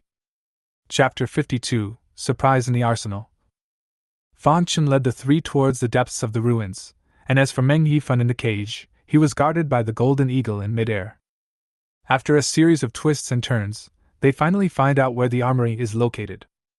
The buildings around them had collapsed, except for the armory, which was still standing, and although it was also in disrepair, it was a good indication of the importance of the place. This place is highly defended, we can't get in. Looking at the thick door in front of him, little Fatty opened his mouth awkwardly. However, Fan Chen wasn't worried. With just a wave of his palm, a heavy excavator appeared out of nowhere in the open space in front of him, shocking the three into staring. Hiss, big brother, is that magic? What magic, big brother? This is a spatial system ability. It's simply invincible in the end times. This mustn't hold a lot of burgers? And a cold Coke. Big and little Fatty opened their mouths in excitement, and their eyes were filled with admiration when they looked at Fan Chen again. The Space Department. As dead fat otaku, they hadn't read a lot of novels and anime, and knew the terrifying nature of spatial powers. Little Fatty excitedly raised his hand. Big brother, give me one, I can drive it too. Yes. Fan Chen didn't refuse and waved his hand to release another one. These were the ones he had scavenged from the outside to build the wall, and because he had scavenged so much, he still had a few left in the space. I didn't expect it to come in handy today instead. The duo, one with a heavy excavator, launched a violent demolition of the armory in front of them, quickly demolishing a large hole in the wall. After making sure there was no danger inside, a few people curiously stepped inside. The armory was large, and it was neatly lined with rows of large crates made of some unknown material. He casually opened one and immediately saw a military grenade. After him, the three men walked in as well. That's a lot of ammo! Little Fatty was thrilled beyond belief, and in addition to grenades, he saw a lot of ammo boxes. There were pistol, rifle, and sniper bullets of all types, with a rough estimate of several 100,000 rounds. However, Fan Chen soon realized that many of the shelves were empty. Yes, they must have been in such a hurry to evacuate during the zombie outbreak that they didn't have time to take all the ammo with them and only took some of it. Rather cheap. Fan Chen smiled and waved his hand to include them all in the space. He and Fatty then proceeded to maneuver the excavator to open the second armory. Hiss! Upon entering this armory, the three men froze, and then their eyes glowed as if horny wolves had seen a stunning beauty. Firearms, rifles, pistols, and submachine guns of all types were neatly arranged on racks in front of the walls. For men, the scene was beyond shocking. Fan Chen casually picked up a rifle and simply operated it for a few moments, revealing a look of satisfaction. All brand new and well maintained. Not a bad trip. He laughed out loud and put them all into space. Big and Little Fatty were obviously a bit unfulfilled, especially Little Fatty, like his beloved toy had been snatched away, but he didn't dare to say anything. Fan Chen wouldn't give them hot weapons until he was trusted. Several people walked outside and opened the last armory as they had done. Now that the bullets and guns were available, they wondered what would be inside the third seat. Rumble. As the wall was pushed down, Fan Chen walked in first. This arsenal was of a significantly higher specification, with the walls painted with fireproof material and the boxes for storing ammunition turned into metal boxes. Click! Fan Chen opened one of the boxes and saw the items inside. Is this TNT? That's right. Little Fatty was beside him, dancing with excitement. It's high explosives. This thing is estimated to be only available to the military. I did not expect that there are still a full 10 boxes left. It is simply an unexpected pleasure. Fan Chen collected it without hesitation. Some conventional explosives were then found in other houses, adding up to some 3 dozen boxes, each containing 100 kilograms. That's a lot of equipment. On the other side, the little fat man was excited and loud. Several of Fan Chen's people sniffed and walked over, seeing a large amount of military equipment and materials, including drones, communicators, protective suits, night vision devices, and so on. Not only is this military equipment of good quality, it is also extremely capable. It's a treasure trove for the chubby little man who loves mechanical gear. Big brother, take all these back, will you? Little Fatty excitedly grabbed his arm and prayed. With these things, I can help you make many devices, such as mechanical exoskeletons, mechanical dogs, and mechs are not a problem. Fang Chun didn't say anything when he heard this and just looked at him coldly. The little fat man then reacted, hastily letting go of his hand and smiling sarcastically. All right, fulfill your wish. Fang Chun waved his hand and put away all the materials and equipment. Thank you, big brother! The bottom of little Fatty's eyes were filled with excitement. If it wasn't for the inappropriateness of this place, he would have loved to get his hands dirty right now. As a matter of fact, holding the tenet that thieves don't go empty, even if little Fatty hadn't said anything, Fang Chun would have taken them all away. Just did a favor. It took less than half an hour for Fang Chun to pack away all the arms and equipment in the armory, and then led several people back to the ruins. Meng Yifan, still huddled in his cage, hurriedly smiled in greeting when he saw them. Yang Mi frowned and looked away. She actually wanted Fang Chun to kill him so that she could avenge her dead friend. But she was also clear that those things Fang Chun proposed were more important compared to revenge. So she wisely didn't open her mouth, lest she cause Fang Chun to be unhappy. While waiting for the titanic creature, Fang Chun looked at little Fatty. Do you know how to fly a helicopter? The little fat man sniffed and tangled for a moment, scratching his head. Theoretically it would. What do you mean, theoretically? It's just that he knows all the theory, but hasn't actually driven one. Big Fatty snaps, revealing his cousin's shortcomings. Fang Chun nodded, then raised his hand to point outside the barracks. There's a Titan creature helicopter right there, go ahead and try it out, it's best if you can fly it, don't force it if you can't. Okay. As soon as he heard this, little Fatty immediately became excited. It's like a guy who got his driver's license but never touched a car, and when he hears that someone is willing to offer a car for him to practice on, his heart blazes. Cousin, you assist me. Huh? Big Fatty's face changed slightly. His head shook like a rattle drum. Forget it, I'm airsick. Why don't you let Mr. Yang assist you? Young honey. Stop nagging and hurry up. Little Fatty's heart was already burning, where to allow him to nag, directly pulling him toward the outside of the barracks. After about 10 minutes, the roar of the propellers sounded.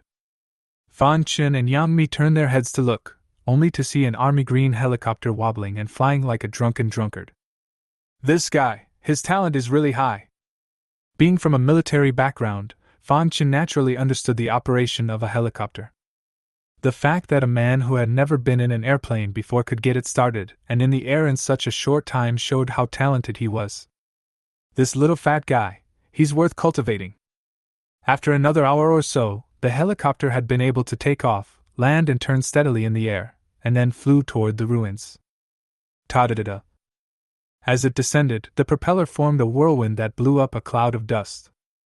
When the plane landed safely and the propeller stopped spinning, the co-pilot, Big Fatty, immediately ran out and squatted in the rubble and kept vomiting.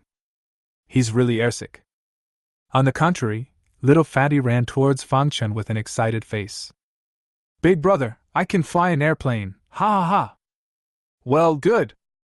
Fang Chun nodded, then his expression changed slightly.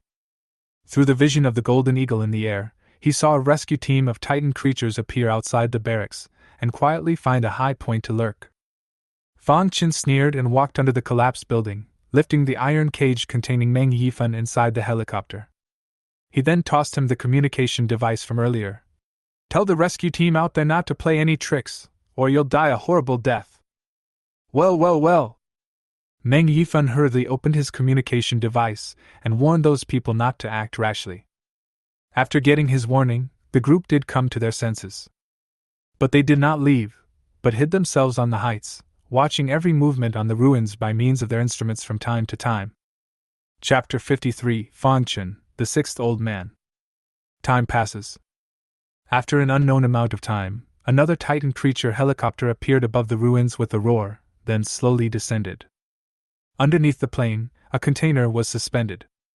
Boom! Within a short time, the container hit the ground and the plane fell aside.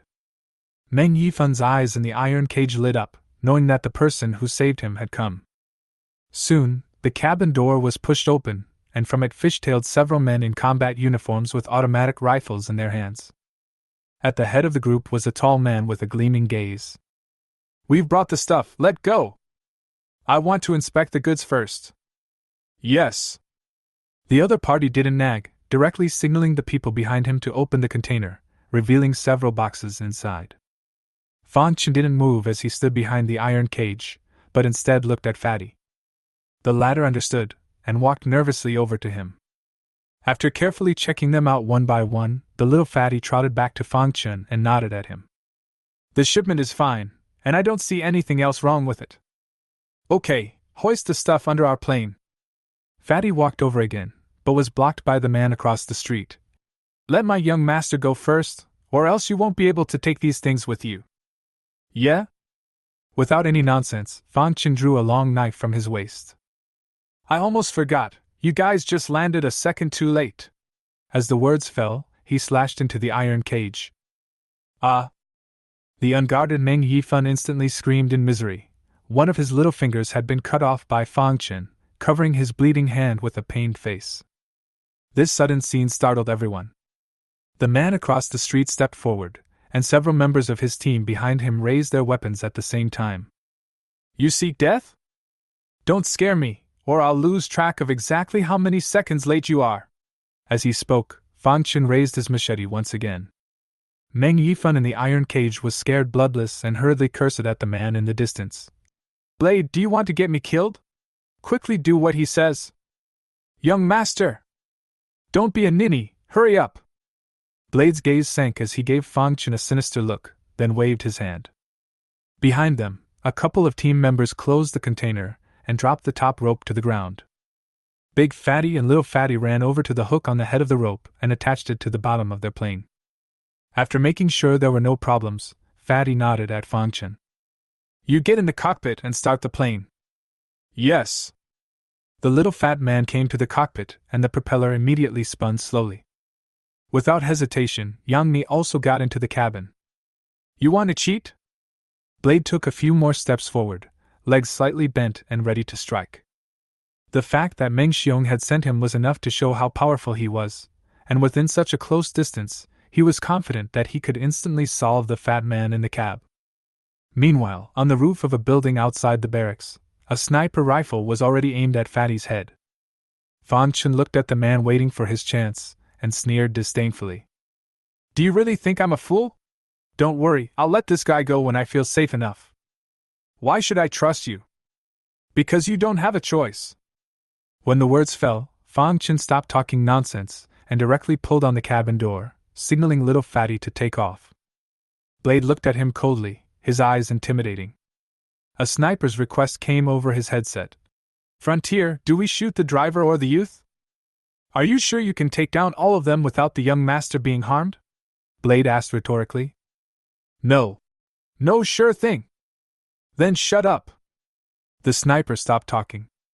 By now the helicopter was slowly rising, and as the ropes went taut, the container below was lifted. Inside the cabin, Meng Yifan covered his bleeding palm and begged bitterly. "I've already given you the stuff, let me go, please, I feel like I'm dying." "Shut up!" Fang Chen gave a cold shout, scaring him so much that he didn't dare to open his mouth again.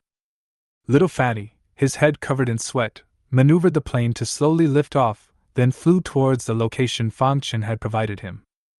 During this process, both Big Fatty and Yang Mi were too nervous to speak. They flew out a short distance before the helicopters in the rear lifted off and followed far behind. Fang Chen frowned and looked at Meng Yifan in the iron cage. "Tell them to stop. We'll naturally put you down when we're safe." "You won't unless you let me go now." Meng Yifan suddenly hardened. "He's perverted, but he's not stupid. What if you don't have Blade following you? What if you get yourself silenced on the way?" "Oh?" Fang Chen sneered, and the knife in his hand slashed him without hesitation. "Psst." With such a moment of distraction, Meng Yifan's other finger fell in response, and by the time he reacted it was all too late. Yang Mi, who was sitting in the cabin, saw this scene and her scalp instantly went numb.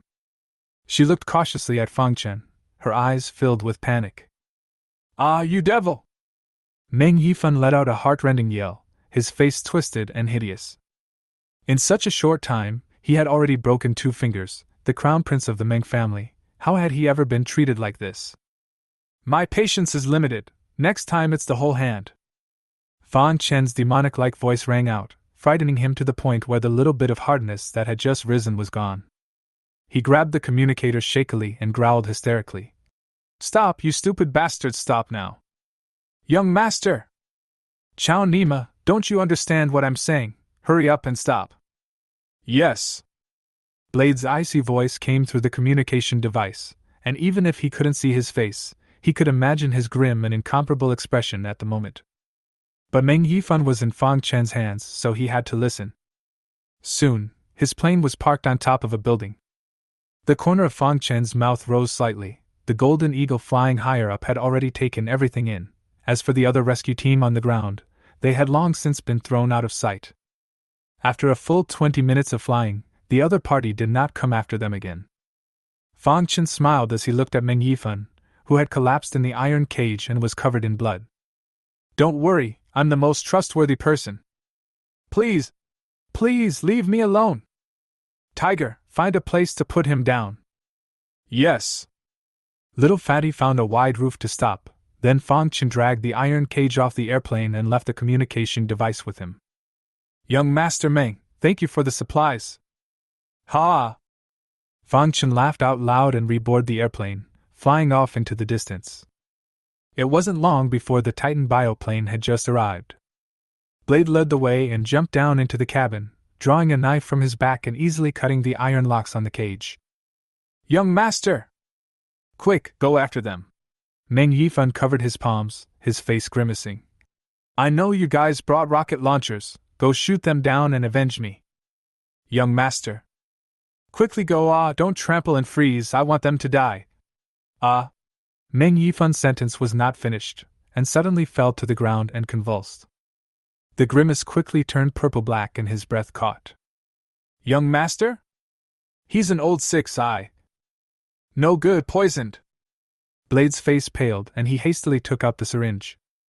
However, without waiting for him to inject the serum, Meng Yifan had already lost his breath and heartbeat. He wasn't a psychic, his body hollowed out by booze and sex was even worse than an ordinary person, and he couldn't even survive 3 seconds in the face of the blue-ringed octopus venom of E-Class. Damn it, get after it! Team Frontier, it's too late to catch up.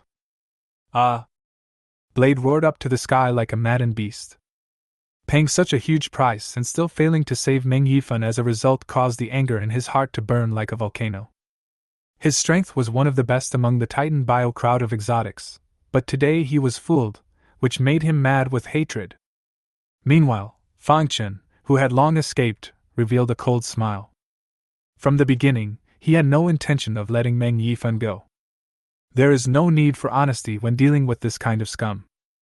And just to be on the safe side, before returning to the zoo, he waved his hand and took the container below into the sentinel space. To prevent the other side from tampering, like locators and such. The space of the Imperial beast belonged to a separate space and was not afraid of being located. 2 hours later, the outline of the zoo came into view, and under Fang Chen's instructions, the planes slowly landed. Is this your shelter? Yang Mi jumped off the airport and looked around curiously. Chapter 54 The Titan Creature's Bounty Order. Yang Mi looked around curiously, finally realizing that this was actually a zoo, and that she had visited it before. Captain, you're back! Zhang Biao greeted them with his men. However, when they saw Yang Mi, the several security guards froze. This is the big star Yang Mi? Hiss, isn't that my idol? It's really Ms. Yang Mi. In the face of several people's exclamations of surprise, Yang Mi had seen it all and smiled as she greeted them. That's when Big Fatty and Little Fatty came down. To introduce to you, these 3 are our new members. Fang Chen spoke indifferently, introducing them to a few key members. When Zhou Ruodong saw Yang Mi, she was keenly aware of something. Her eyes kept roaming over Yang Mi and Fang Chen. A woman's intuition told her that there must be an untold secret between the two. A sense of crisis rose in her heart. Although her figure and looks weren't bad, the other party was after all a big golden star with a status to add to it. Fang Chen dispersed the crowd, leaving only Zhang Biao behind. Go inform the cafeteria to prepare some food and another dormitory for them to stay in. Okay, squares! Zhang Biao turned to leave. Fan Chen led the three towards the cafeteria, giving a brief introduction to the zoo on the way. When they learned that he was able to manipulate animals, the three of them once again revealed their surprise, and Big Fatty clapped his hands in surprise. I see, Big Brother, you're a dual alien, right? Yeah? Fan Chen was too lazy to explain, nor did he want to. Within a short time, they arrived at the cafeteria, from which came the rich aroma of stir-fried food. After the meal, Zhang Biao took Big Fatty and Little Fatty towards the dormitory. Fan Chen, on the other hand, led Yang Mi back to his office and then pointed in the direction of the bathroom. Go take a shower. And a bath? Great! Yang Mi was overjoyed. After the end of the world, the outside world cut off water and electricity. She hadn't taken a shower for a long time, and as a former big star, she couldn't stand the smell of sweat on her body anymore. After coming to the bathroom, Yang Mi unlocked the door and then took off her clothes, revealing a shapely body that was the envy of countless women. Wow! Hot water ran out of the shower and drenched her. Yang Mi grunted softly in comfort. The wound on her shoulder hurt a little after coming into contact with the water, but she couldn't care less anymore. In the bedroom, Fan Chen poured a glass of chilled red wine and savored it. He then took out his cell phone and tapped into the forum. Reward order, Alien Sure How, in order to seize the supplies, openly confronted the Titan creatures. Killed several team members and survivors, bad behavior, and vicious methods. Titanic creatures put a bounty on him. Anyone who provides information will be rewarded with 1 year's worth of materials.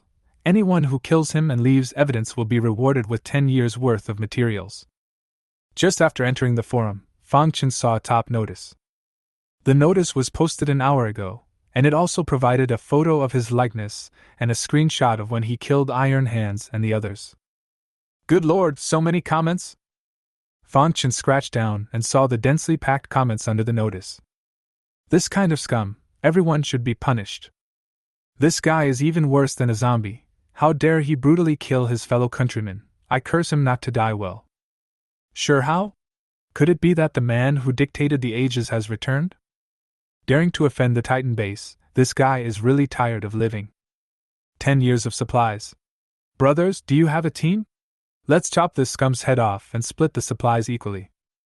Fan Chen roughly skimmed around. Almost all of the comments were cursing and damning him, and few people stayed awake. But that was within his expectations. The most common thing on the internet is the heel dogs and keyboard warriors, especially nowadays, when everyone is at risk and can only vent their emotions by being on the internet. Squeak! At that moment, the bathroom door was pushed open a crack. Yang Mi carefully stuck her head out and looked at him awkwardly. Can you find me some clothes? My clothes are too dirty. Here, it's been ready for you for a long time. Fan Chen got up and handed her a pile of clothes, taking the opportunity to scan the figure behind the door. Yang Mi took the clothes, said thank you, and closed the door. As she spread the dress out, however, her face froze. Lace sheer lingerie, thong-shaped panties, white shirt, super short skirt, black monogrammed stockings, high heels. She blushed. What was all this? Nope, no other clothes? No more. Oh. Yang Mi pursed her lips and could only put it on helplessly. Within a few moments, she pushed the door open and wriggled out, her long hair resting wetly on her chest, staining the shirt on her chest. Fan Chen lifted his head, and suddenly his eyes lit up. Worthy of being a stocking goddess, the socks immediately outlined 2 long, slender, and sexy legs. The ultra-short skirt barely covered her hips and was a sight to behold. The 2 hems of the white shirt were tied together by her, revealing a voluminous willow waist without an ounce of fat. Nice, real nice! In a short moment, Fan Chen had already thought of several difficult maneuvers in his mind. Ahem. He coughed lightly and gestured for Yang Mi to sit down. What's wrong? Yang Mi wiped her hair while sitting in front of him, and her 2 brightly shining long legs made Fan Chen nearly lose his grip. He put the glass in his hand down with a serious look on his face. Just now, the Titan creatures have issued a bounty on me, calling on all survivors to search for clues about me or just kill me. Huh! Yang Mi's little face was shocked. She didn't know about Meng Yifan being poisoned by Little Bit, and just assumed that the Titan creature was getting back at him for what happened earlier. Fang Chen stared at her for an instant and continued. Originally, there was no water between me and the Titan creatures, and if it weren't for you, I wouldn't have gotten into all this trouble. Yeah, sorry. Yang Mi lowered her head. She had seen Fang Chen's ruthless side, and at the moment, she was incredibly nervous. Fang Chen's gaze traveled over her body, the flames in his body rubbing up, but he still pressed on to reason with her. After all, one is not a hooligan. So, how are you going to repay me? How do you? You want me to repay?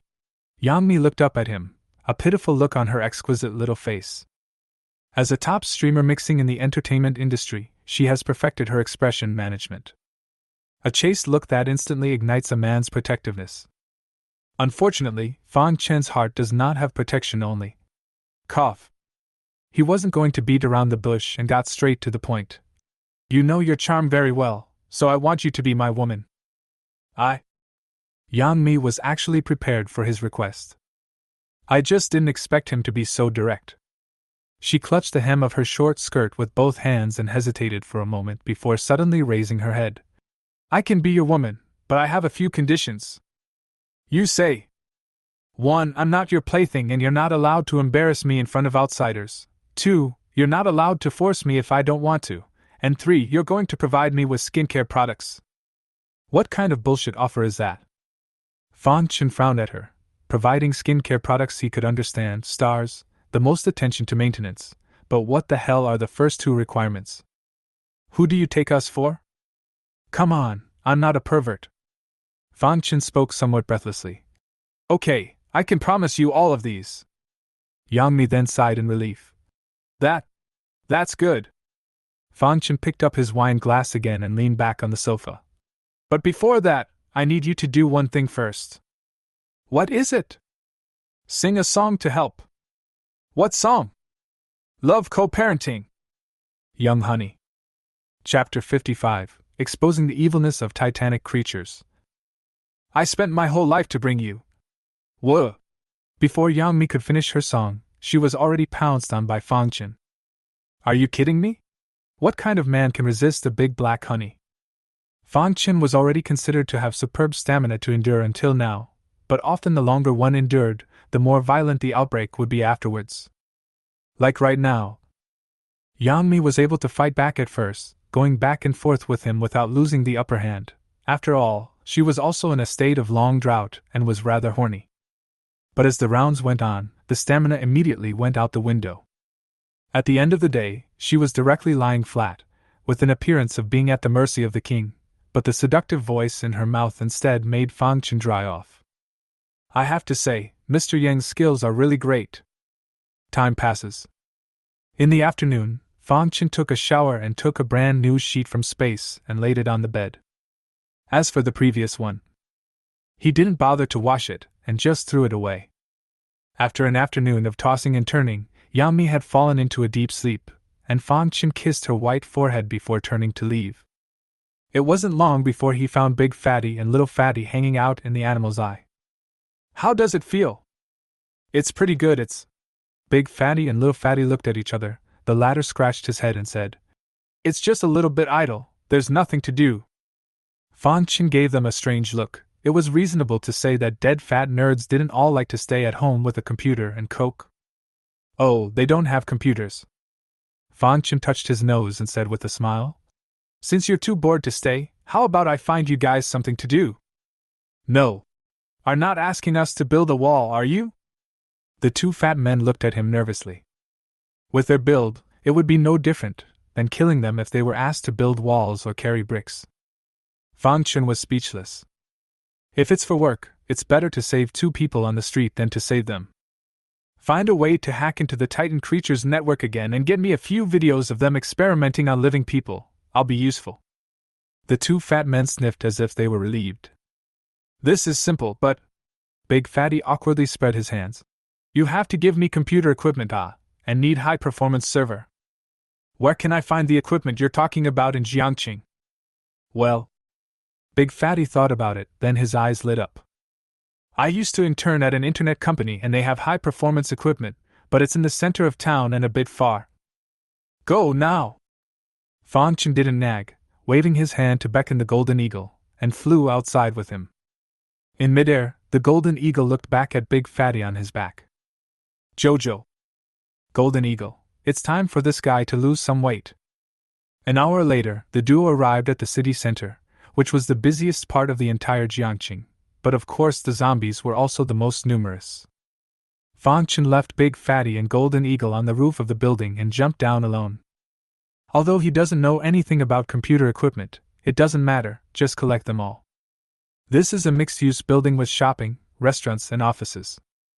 Fan Chen took out the chopper sparrow and scavenged for equipment, while decimating the zombies. There were several IT companies in this building: network operations, game production, special effects editing, etc. Without exception, Fan Chen patronized them all. Before leaving, he also found a few famous cosmetic counters: wet perfume, fairy water face cream. All take away. Half an hour later, he re-entered the roof and left with Big Fatty. After returning to the zoo, Fan Chen found him a spacious office on the first floor of the office building, and then released all the equipment. That much? Big Fatty shrieked, nearly drowning in the various devices. Fan Chen clapped his hands. I'll leave the rest to you. I hope to see what I want before dinner. Don't worry, big brother, leave it to me. Aha! Fan Chen turned around and left, returning to the office to continue lingering with Yang Mi. Although Yang Mi had already been exhausted by him, this kind of special thing, even if it was just held in his arms and eat tofu, it was extremely comfortable. Looking at her with a shy face, and associating it with her status as a big star who was once in the limelight, the feeling could not be described in words. I really recommend it to all interested old-timers to give it a try. Guaranteed to be addictive in one sitting. Ahem. Before dinner, Fan Chen headed to the cafeteria with a flushed Yang Mi, just in time to run into Big Fatty handing him a USB flash drive. Big brother, everything you want is inside. Good job. Fan Chen took the USB flash drive and proposed.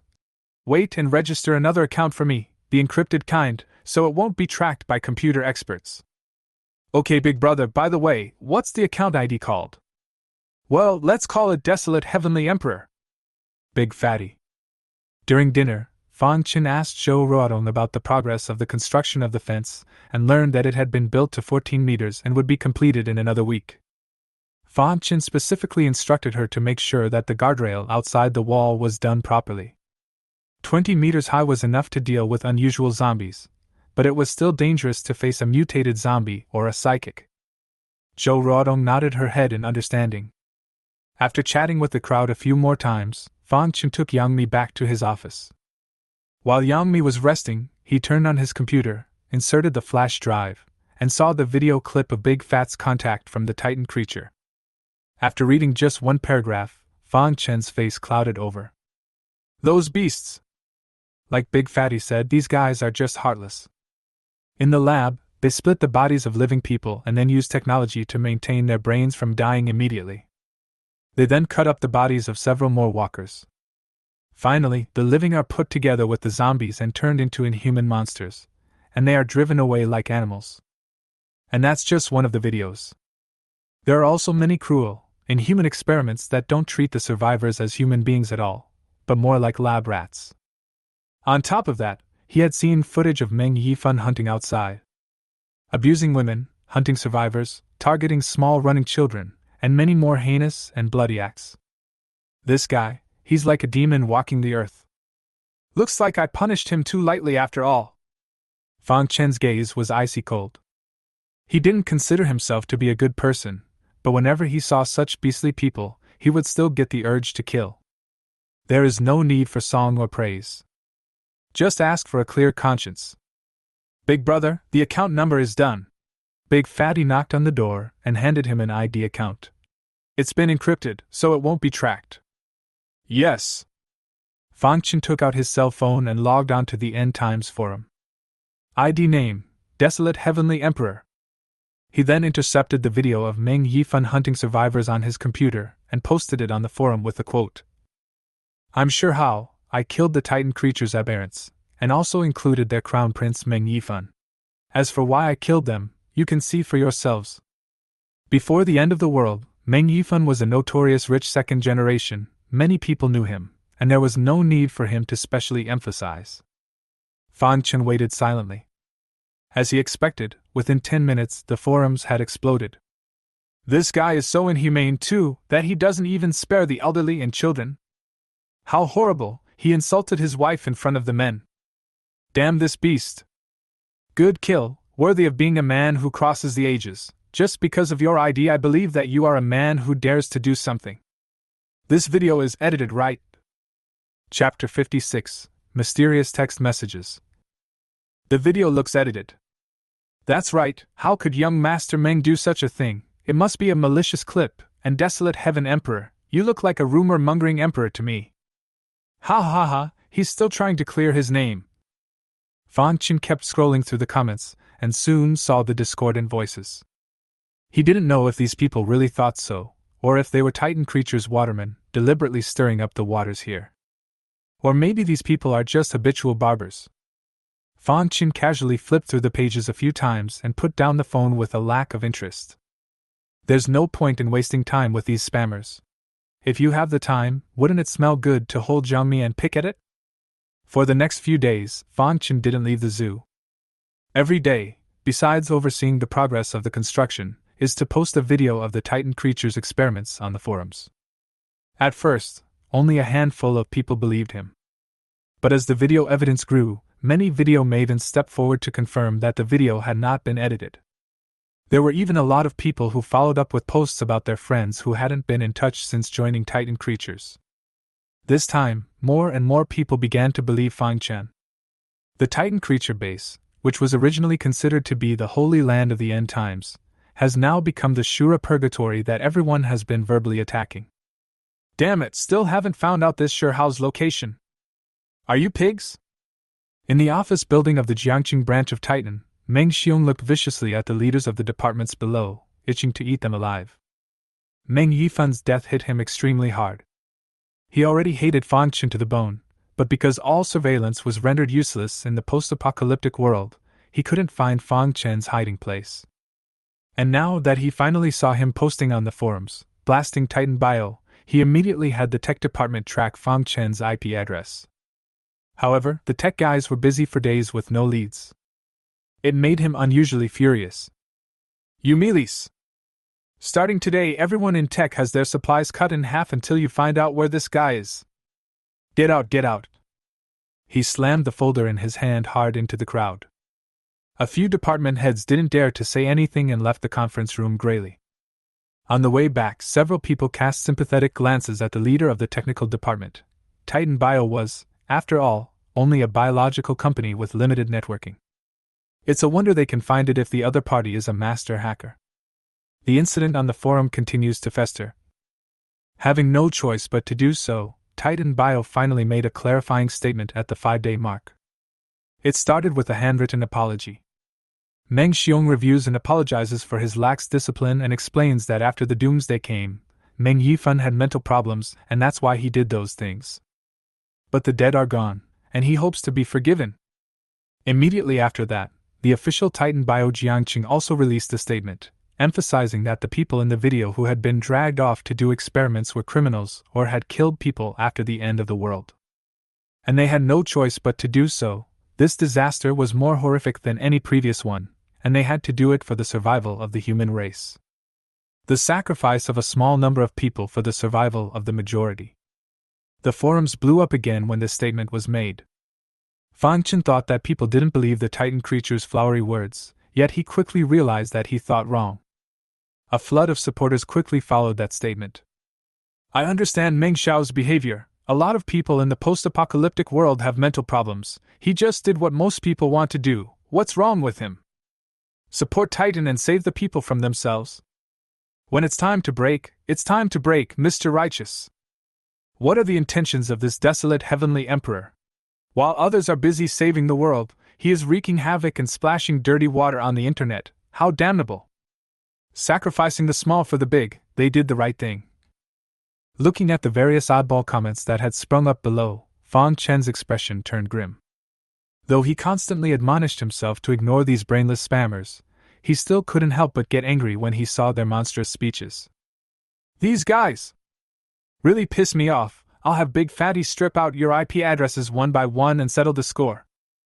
Good thing not everyone is so brainless. There was also a section of people who kept their wits about them, posting comments expressing support for him and raging against Tata Bio's so-called behavior of sacrificing the little for the sake of the big. Some people even asked blunt questions. If this little family was you, would you still support it? For a while, the forums argued.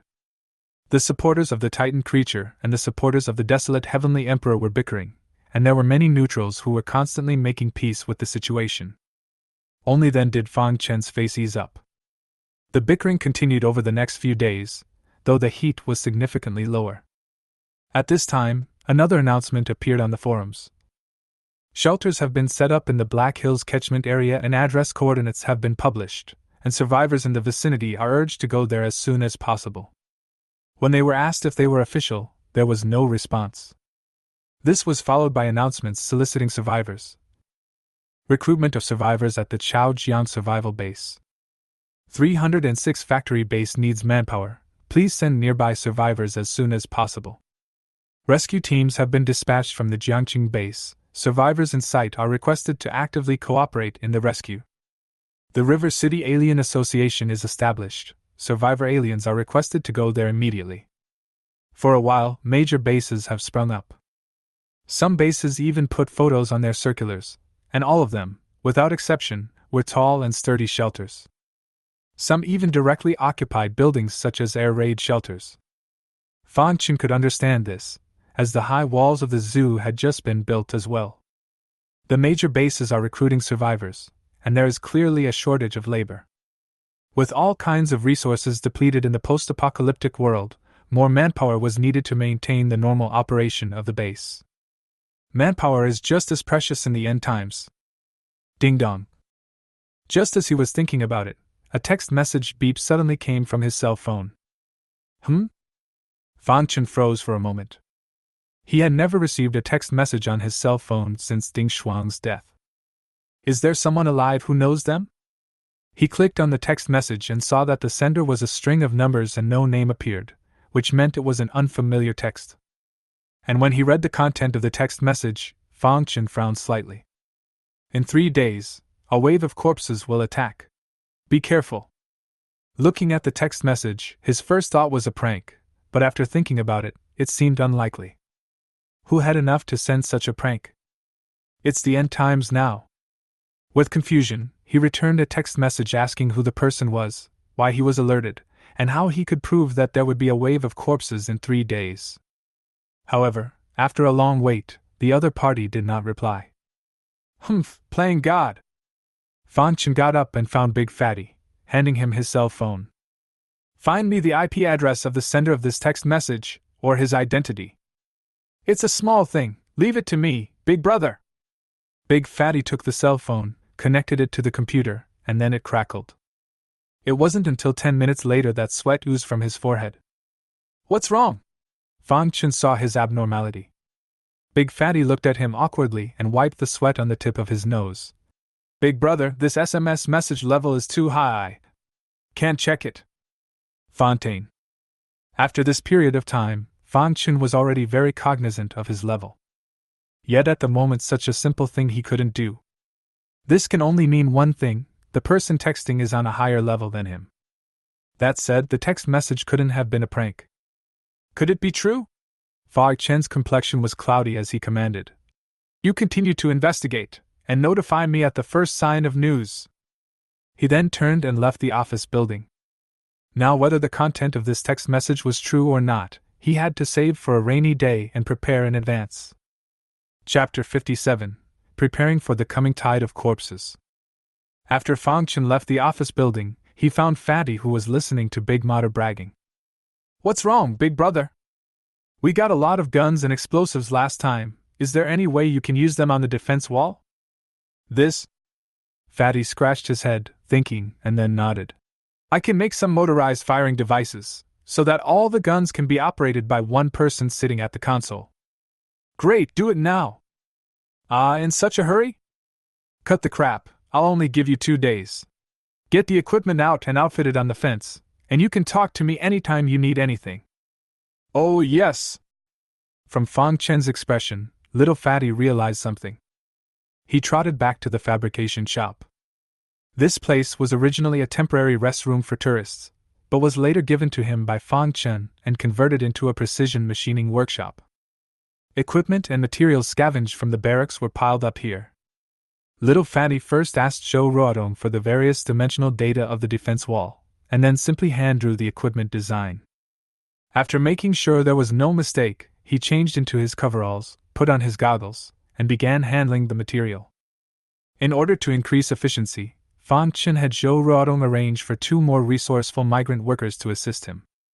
At the moment, the zoo enclosure has been built. It is 3 meters thick and 20 meters high, all made of reinforced concrete, with sentry posts set up every 30 meters at the head of the wall. Each post had observation and firing holes, and rotatable high-powered searchlights were fixed to the outer walls. The corners of the inner perimeter walls have staircases running diagonally upwards at 100-meter intervals. There are also a large number of iron railings set 10 meters or more outside the walls, which are angled downward and have sharp tips. Because the problem of power generation has not been solved, high-voltage electricity cannot be turned on for the time being. Fang Chen had seen pictures of other bases on the forums, and none of the shelters were comparable to this zoo. The large 20-meter-high fence alone was not something that could be built by an unusual base. But even so, he was still not satisfied. Ruodong, Zhang Biao, and Dabanga, you guys bring your fishing lines and go outside with me. Aye, Captain. Zhang Biao and Dabang turned to look for fishing lines. Zhou Ruodong suspiciously walked up to him and asked softly, "What's wrong? It feels like you're a bit gloomy." Fang Chen looked at her and took a deep breath. "Remember what I said last time about the corpse tide?" "Remember why?" "I just got a text alert that a wave of corpses will attack us in 3 days. Hiss. Zhou Ruodong sucked in cool air, her beautiful eyes written with shock. It was thought that with the high walls built, their safety had been assured, but a lot of things were uncertain if there was a wave of corpses. She had heard Fang Chen say that mutated zombies had appeared outside. Those walkers are stronger, and they're intelligent. Zhou Ruodong gulped and said in shock, "How did the person who sent you the text message know that there would be a necrotic wave attacking in 3 days? Fang Chen shook his head. "I don't know, he didn't reply to me." "Could it be a prank?" "Hopefully, but just to be safe, we'd better prepare ahead of time. I've got a lot of gunpowder and grenades from outside, just enough to set them up." "Yes." Zhou Ruodong stopped asking. Not long after, Zhang Biao and Dabanga fetched a bundle of fishing line and scissors. Fan Chen led them to the outside world and waved his hand to release Xiao Jin, Xiongde and Tiger to take charge of clearing the surrounding zombies. "Roar!" "Hiss!" The 3 ferocious beasts hadn't shown up for a long time, and were unusually excited after being released at this moment, killing all the zombies that rushed in. Fan Chen led the 3 to a position 100 meters away from the fence. In the army, laying out gunpowder and mines was the most basic skill. He talked to the crowd about the precautions and showed them with his hands, quickly setting up a grenade in the corner. The pins on the grenade are tied with clear fishing line, and once someone touches the line, it brings down the pins and blows up in 3 seconds. It's the easiest way to bray. Fan Chen handed over 10 boxes of grenades to Zhang Biao and Dabang, leaving them in charge of the setup. He, on the other hand, led Zhou Ruodong to set up those TNT. This kind of explosive can be countless times more powerful than a grenade, and it's more complicated to set up, so he doesn't feel comfortable with someone else doing it. Time passes. As the morning passed, Zhang Biao and Big Mater had already set up all the grenades. Fang Chen's side had also used dozens of boxes of TNT to set up all the corners of the entire perimeter of the fence 100 meters away. He had set it up very stealthily to prevent it from being detonated by the usual wandering walkers. However, if a necrotic tide did occur, when the densely packed zombies poured in at the same time, they would surely touch the organs he had set up. "All right, let's go." Fang Chen led them back to the zoo. "Get everyone out and gather at the door." "Yes." At the notice of Zhang Biao and Dabang, everyone walked out in 2s and 3s. Security guard Lao Wu and breeder Lao Li's injuries have basically healed. As long as they don't do heavy physical things, they will be fine. Fan Chen looked at the crowd in front of him. The crowd included Zhou Rutong's engineering team, the Pulbin congregation, the zoo's security guards, keepers, and cooks. Chen Xiaoyang, Li Mimi, Yang Mi, Li Yuanling, and Big Fatty were also there. The entire zoo, except for the busy Fatty, Li Mei Mei's husband and Professor and Mrs. Hao, everyone was there. Everyone looked at him quizzically, wondering what was going on. Fan Chen stepped forward and spoke aloud. Gentlemen, you all know what the world is like out there, and just because we have a tall fence doesn't mean we're resting on our laurels. In the midst of the end times, personal strength is also important. So I've decided to train you all for the next 2 days. Let Rodong teach you some simple killing techniques. If anyone dares to be lazy or learn perfunctorily, I will personally throw him outside. He looked cold and his tone was even more unquestionable. The crowd looked at each other, and although they were surprised, no one dared to say anything. Most people had seen Fang Chen's methods. He was the king here, not to mention throwing them outside. Even if he killed them directly, who would dare say anything? Seeing that no one spoke, Fang Chen directly waved his hand and threw out a bunch of cold weapons. Pick your own weapons! The crowd gathered around, picking out the weapons that were at hand. I want this knife. I use a gun, this thing stabs far. Still sword handsome. Fan Chen ignored them and turned to Zhou Ruotong. It's going to be hard for you in the next 2 days, try to teach something simple and practical. Don't worry, I've got it covered. Zhou Ruotong understood what he meant. Time was limited, and if they were taught too much instead, they would be greedy, and simple and practical killing moves would be best for them. Yang Mi stepped forward and pursed her lips. I have powers, do I have to learn them too? Of course. Fan Chen looked at her slender frame and said seriously. You should most definitely practice, otherwise you won't have any strength at all in bed. Young honey. Zhou Rutong. 10 minutes later, the crowd stood in the clearing in a neat and orderly manner, 3 meters away from each other. Zhou Rutong stood in front with a sword, her face solemn. For the next 2 days, we'll only practice 3 moves. Slash, stab, and block. Don't underestimate how these 3 moves can be the most effective and energy efficient. Chapter 58. Text message fulfilled. Corpse-tied attacks at night. While Zhou Ruotong was training the crowd, Fan Chen ascended the fence to check for oversights. The zoo is so large that this enclosure alone is dozens of miles long, and it's a good thing that it's near Qingyuan Mountain in the back and next to the Chao River in the west. The location, too, is sort of by the mountains. If there was really a siege of Corpse Tide, they only needed to focus on defending the front gate and the east side. It's going to be hard on you this time. Fan Chen walked to the corner of the front door and the east wall and waved his hand to release Hua Hua. The flower's rhizome landed on the ground and immediately broke through the soil, rooting deeply into it while clinging its vines to the wall like a large unfurling net.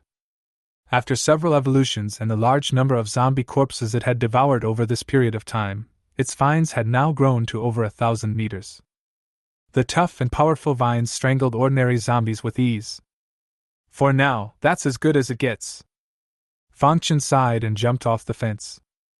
Zhou Ruotong's side of the training lasted until the evening, and it was considered to have achieved a little bit of success. Everyone went back to rest wearily. There was no talk all night.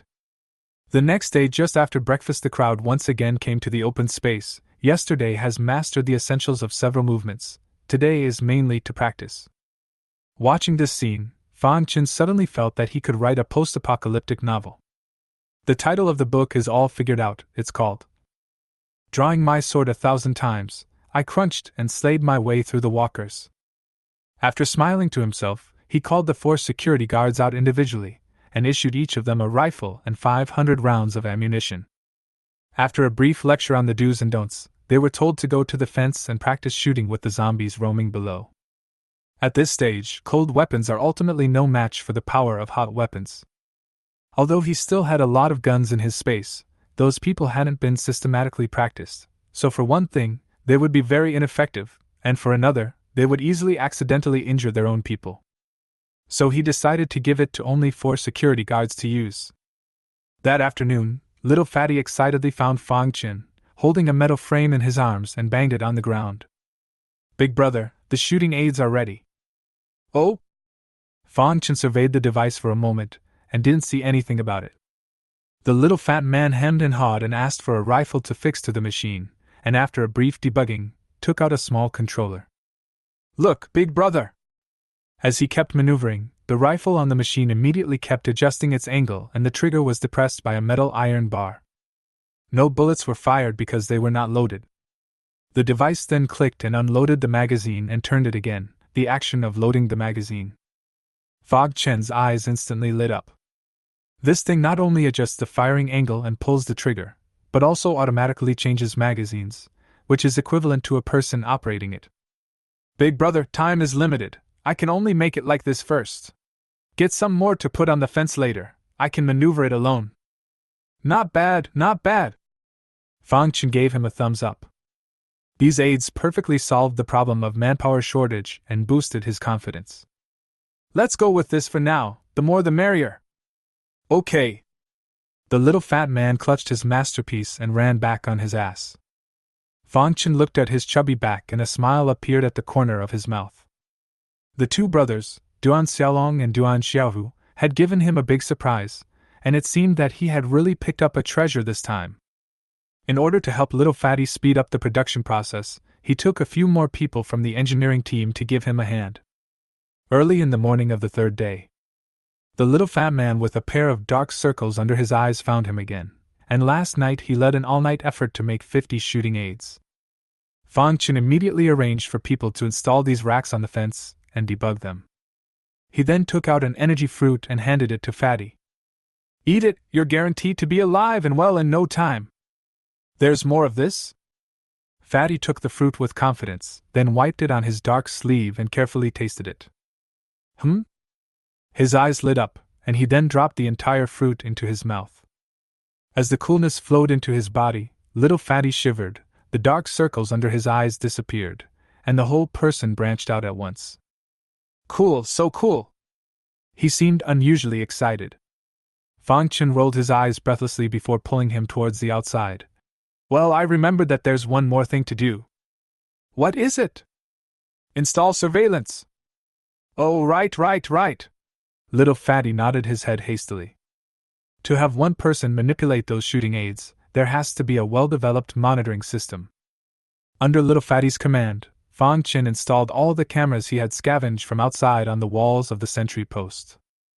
And call out to Big Fatty for connections and debugging. After more than 2 hours of work, all the surveillance was in place, and you could see the entire outside of the zoo in full view just by sitting in the surveillance room. Up to this point, all the defensive means Fang Chen could think of were ready to be put into place. There was no training today, everyone was resting on rare occasions, and weapons were not out of reach. They seemed unusually silent at lunch. Through Zhou Ruodong's side conversations over the past 2 days, they had basically guessed what was going to happen next, and their moods were extraordinarily heavy. In the afternoon, Big and Little Fatty found Fang Chen. Big brother, I found a strange phenomenon through the surveillance. What phenomenon? Big Fatty wiped the sweat from his forehead and his voice was very grave.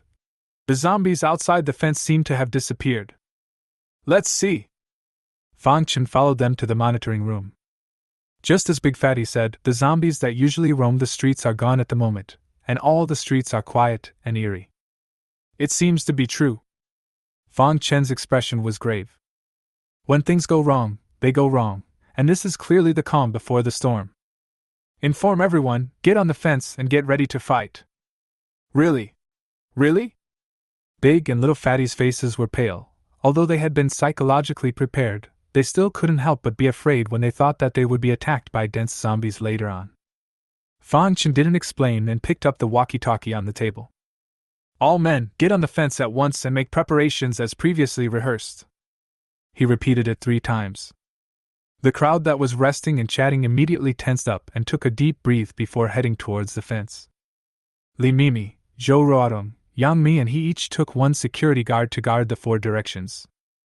Because Yang Mi only knew illusions and had no combat power of her own, Fang Chen purposely sent Tiger to protect her by her side. This woman was her own source of joy in the end times and could not afford to lose it. Everyone came into the designated sentry posts. Only a few cooks, Li Yuanling and Professor and Mrs. Hao, were left to take care of the logistics in the huge zoo. Even Li Mimi's disabled husband was pushed away in a wheelchair by Big and Little Fatty to help them watch the monitor and play. Time passes by. The sun is setting in the west. The evening sun dyed the sky blood red, and the breeze sent a cool breeze through. Everyone was on tenterhooks. Tonight, it's a matter of life and death for them. If they can hold it, they can continue to survive here. If they can hold it, they can hold it. Roar! The silence of the evening was suddenly broken by a roar. Immediately afterward, more and more growls and hisses came from all directions, and a large number of zombies suddenly surged out of the quiet streets. The crowd shuddered and stood up nervously. Fang Chen stood on the corner of the front gate and the east wall, holding the chopping sparrow in his hand, and a thick battle intent surfaced under his eyes. The tide of corpses, at last. Chapter 59: Zombie Attack. Roar! Hiss! Here and there, hissing sounds rang out from all directions. After 3 days of preparation, the wave of corpses finally came. Fang Chen stood on the fence, the cool wind blew his clothes hunting, and the chopper bird in his hand turned blood red against the evening sun. As far as the eye could see, the streets and alleys were densely filled with zombies. Boom! Suddenly, a loud bang came from the fire. Those were the grenades and explosives they had set up earlier, triggered by the first wave of incoming zombies, immediately blowing them to pieces. However, there were just too many zombies around. The zombies in front were blown away, and the zombies behind them immediately swarmed in, like a death-defying death squad. Boom, boom, boom. As the zombie army got closer and closer, the explosives on the ground were triggered one after another, causing the entire outside of the zoo to explode like fireworks.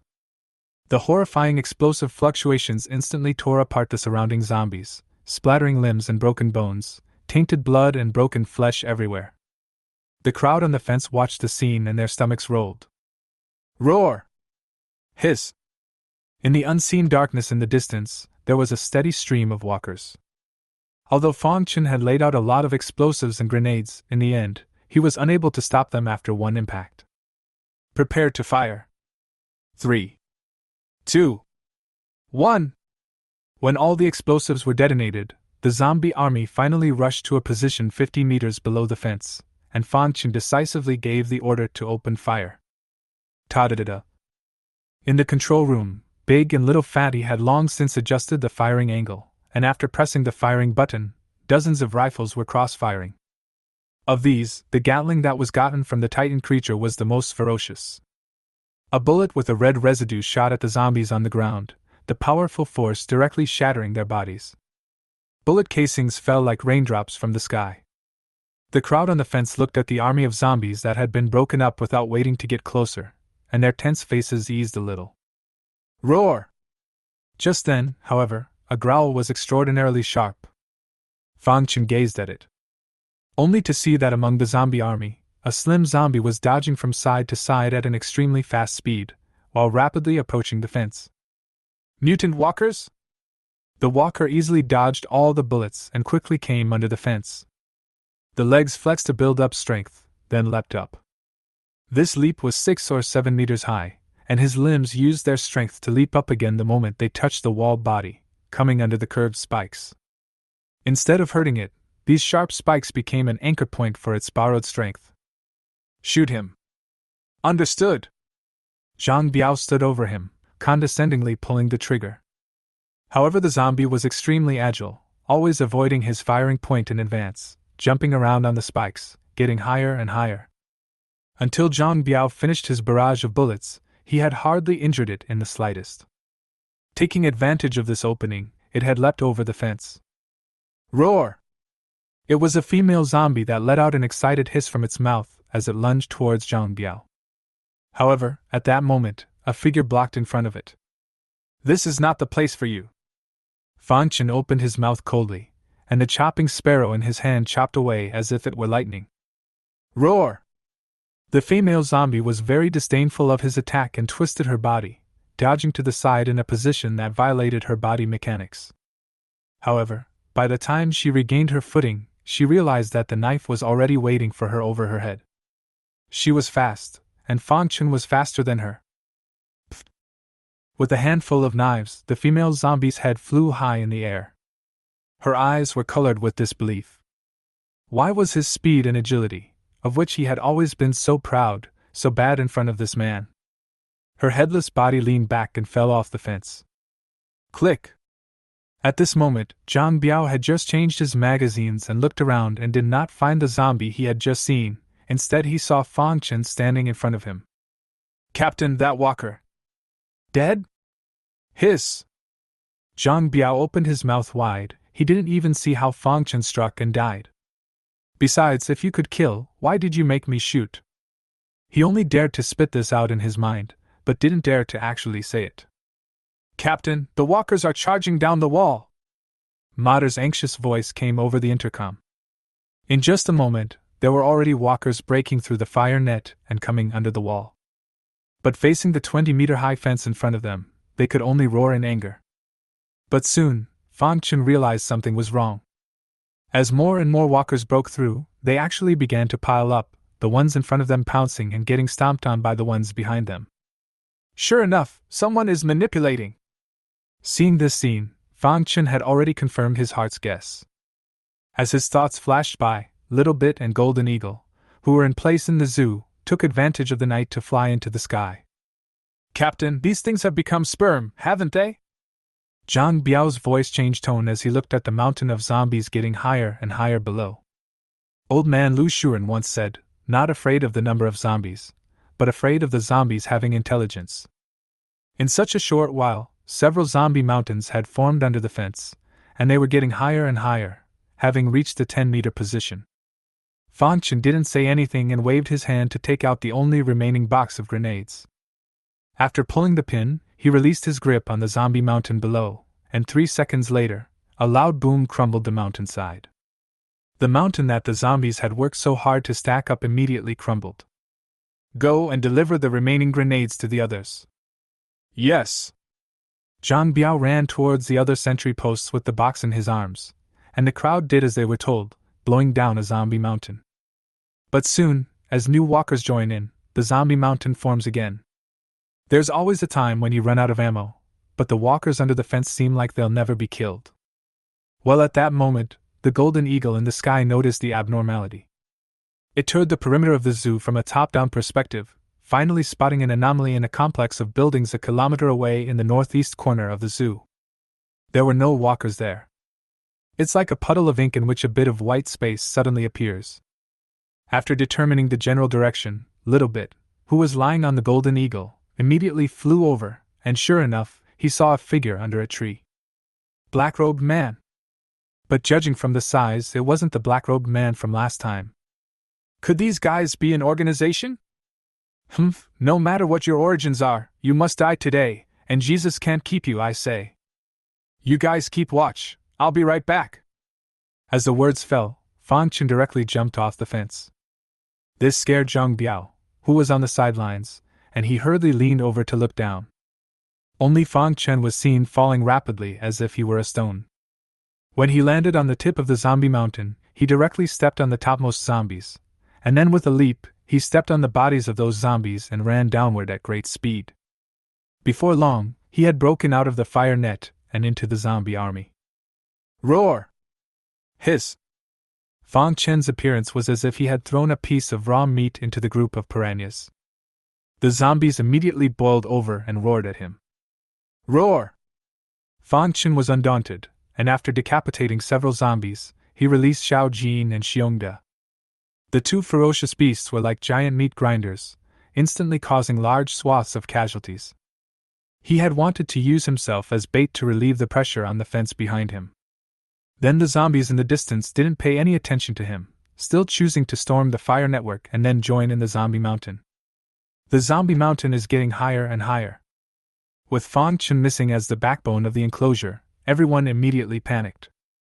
Well, at that moment, Flower finally struck, countless vines sticking out along the wall, entangling and strangling one zombie after another. It struck and greatly slowed down the rate at which the zombie mountain grew taller. And at this moment, Fang Chen had already killed 300 meters away with Little Gold and Xiongde, getting closer and closer to where the black-robed man was. Tackle the thief! He was well aware that the black-robed man could not move while maneuvering the walkers. Chapter 60 Soldiers from Hell. 1 nucleus detected. Do you want to extract it? 1 nucleus detected. Extraction! Tonight is a night of menace, but it's also a night of great bounty. Fang Chen didn't look at the attribute board, but he could guess that the numbers in the column of crystal core count must be increasing crazily at this moment. It's just that he has no time for that.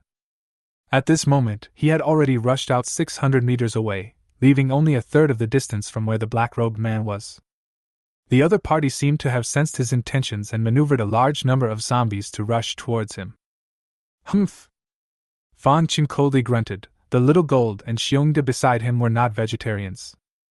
Especially the 10-meter-tall Xiao Jin, who carried an iron rod made of alloy in his hand, had a dozen or so zombies shattered with a random blow. Wherever they passed, the ground was covered with broken limbs. Roar! When it was less than 100 meters from where the black-robed man was, several ear-splitting roars rang out.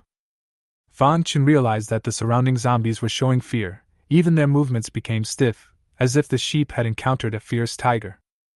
Immediately after that, several powerful bloody scents came to the surface. So many mutant walkers? Even Fang Chen was startled. Mutated zombies weren't seen much on weekdays, but I didn't expect so many to appear this time. That's great. His eyes showed excitement. After the beast pet reaches level D, it needs a red crystal core to evolve again. Before he was worried about finding a mutated zombie, today the opportunity came. Little Gold, Xiongde, here's your chance to evolve. Kill! Roar! Hiss! The 2 beast pets pounded their hands on their chests and opened their bloody mouths to let out excited roars, their ferocious and wild auras sweeping out as if they were declaring war. Roar! Hiss! The several mutated zombies on the opposite side immediately hissed defiantly in response, and then appeared outside the complex in front of them. A full 7. Among them was also a huge zombie boar with hideous tusks around its mouth, red eyes, and flesh that bulged high like iron bumps. And on the back of the zombie boar landed a strange bird. The bird had 2 heads, its claws were full of sarcomas, and many of its feathers had fallen off, revealing a reddish body. Roar! Bear growled and charged straight at the zombie boar. The other 5 mutated zombies also struck at the same time, including the zombie bird, whirring its wings and hovering above the heads of the crowd. Kogain leapt high into the air and slammed his stick into a male walker. The male zombie had an incomparable stature, with white bones attached to his skin, and in the face of Xiao Jin's iron rod, he surprisingly did not dodge and swung his fists hard. Seek death! Fang Chen sneered. He could tell that the zombie was a powerhouse, but in front of Kogain, it was no different than a dough pinch. Pfft. As expected, Xiao Jin's iron rod instantly smashed his arm, and then destroyed his head and overall body into mush. Roar! Kogain growled, that's it? Hiss! On the other side, Xiongde also knocked over the zombie boar, then opened his bloody mouth and bit into its neck so hard that tainted blood gushed wildly. Psst! With Xiongda's violent tear, a hideous boar's head was instantly ripped off, and the huge body struggled for a few moments before going still. In the blink of an eye, 2 of the 7 mutated zombies were killed, and they were the strongest too. Fang Chen naturally didn't show any weakness, and carried the chopper bird to kill the other zombies. Squeak! At that moment, the strange bird hovering overhead suddenly let out a sharp cry, followed by a large group of strange birds flying from all directions. Fang Chen swung his sword to cut down the 2 strange birds.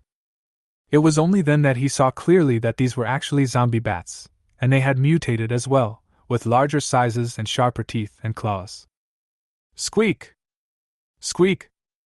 Zombie bats flew in from all directions, launching themselves at him and the 2 beast pets. At the same time, the remaining 4 mutated zombies took the opportunity to kill him. It had to be said that these zombie bats did cause Fang Chen a great deal of trouble, causing him to have his hands full and almost succeed in being sneak attacked by the mutated zombies. Jojo. Well, at that point, his air support arrived. The golden eagle swooped down sharply, instantly rushing the lineup of zombie bats into disarray, its hard and massive body like a fighter jet rushing into a flock of birds. With a wave of his wings, he immediately crashed and killed a large number of zombie bats. Now it's your turn. Fang Qin shouted angrily and erupted with the most terrifying speed and power. A mutated zombie dodged half a beat slower and was instantly cut off by his waist, followed by a stomp on the head. The other mutated zombie's body began to be transparent, hiding into the night like a ghost. He was going to wait for an opportunity to sneak in.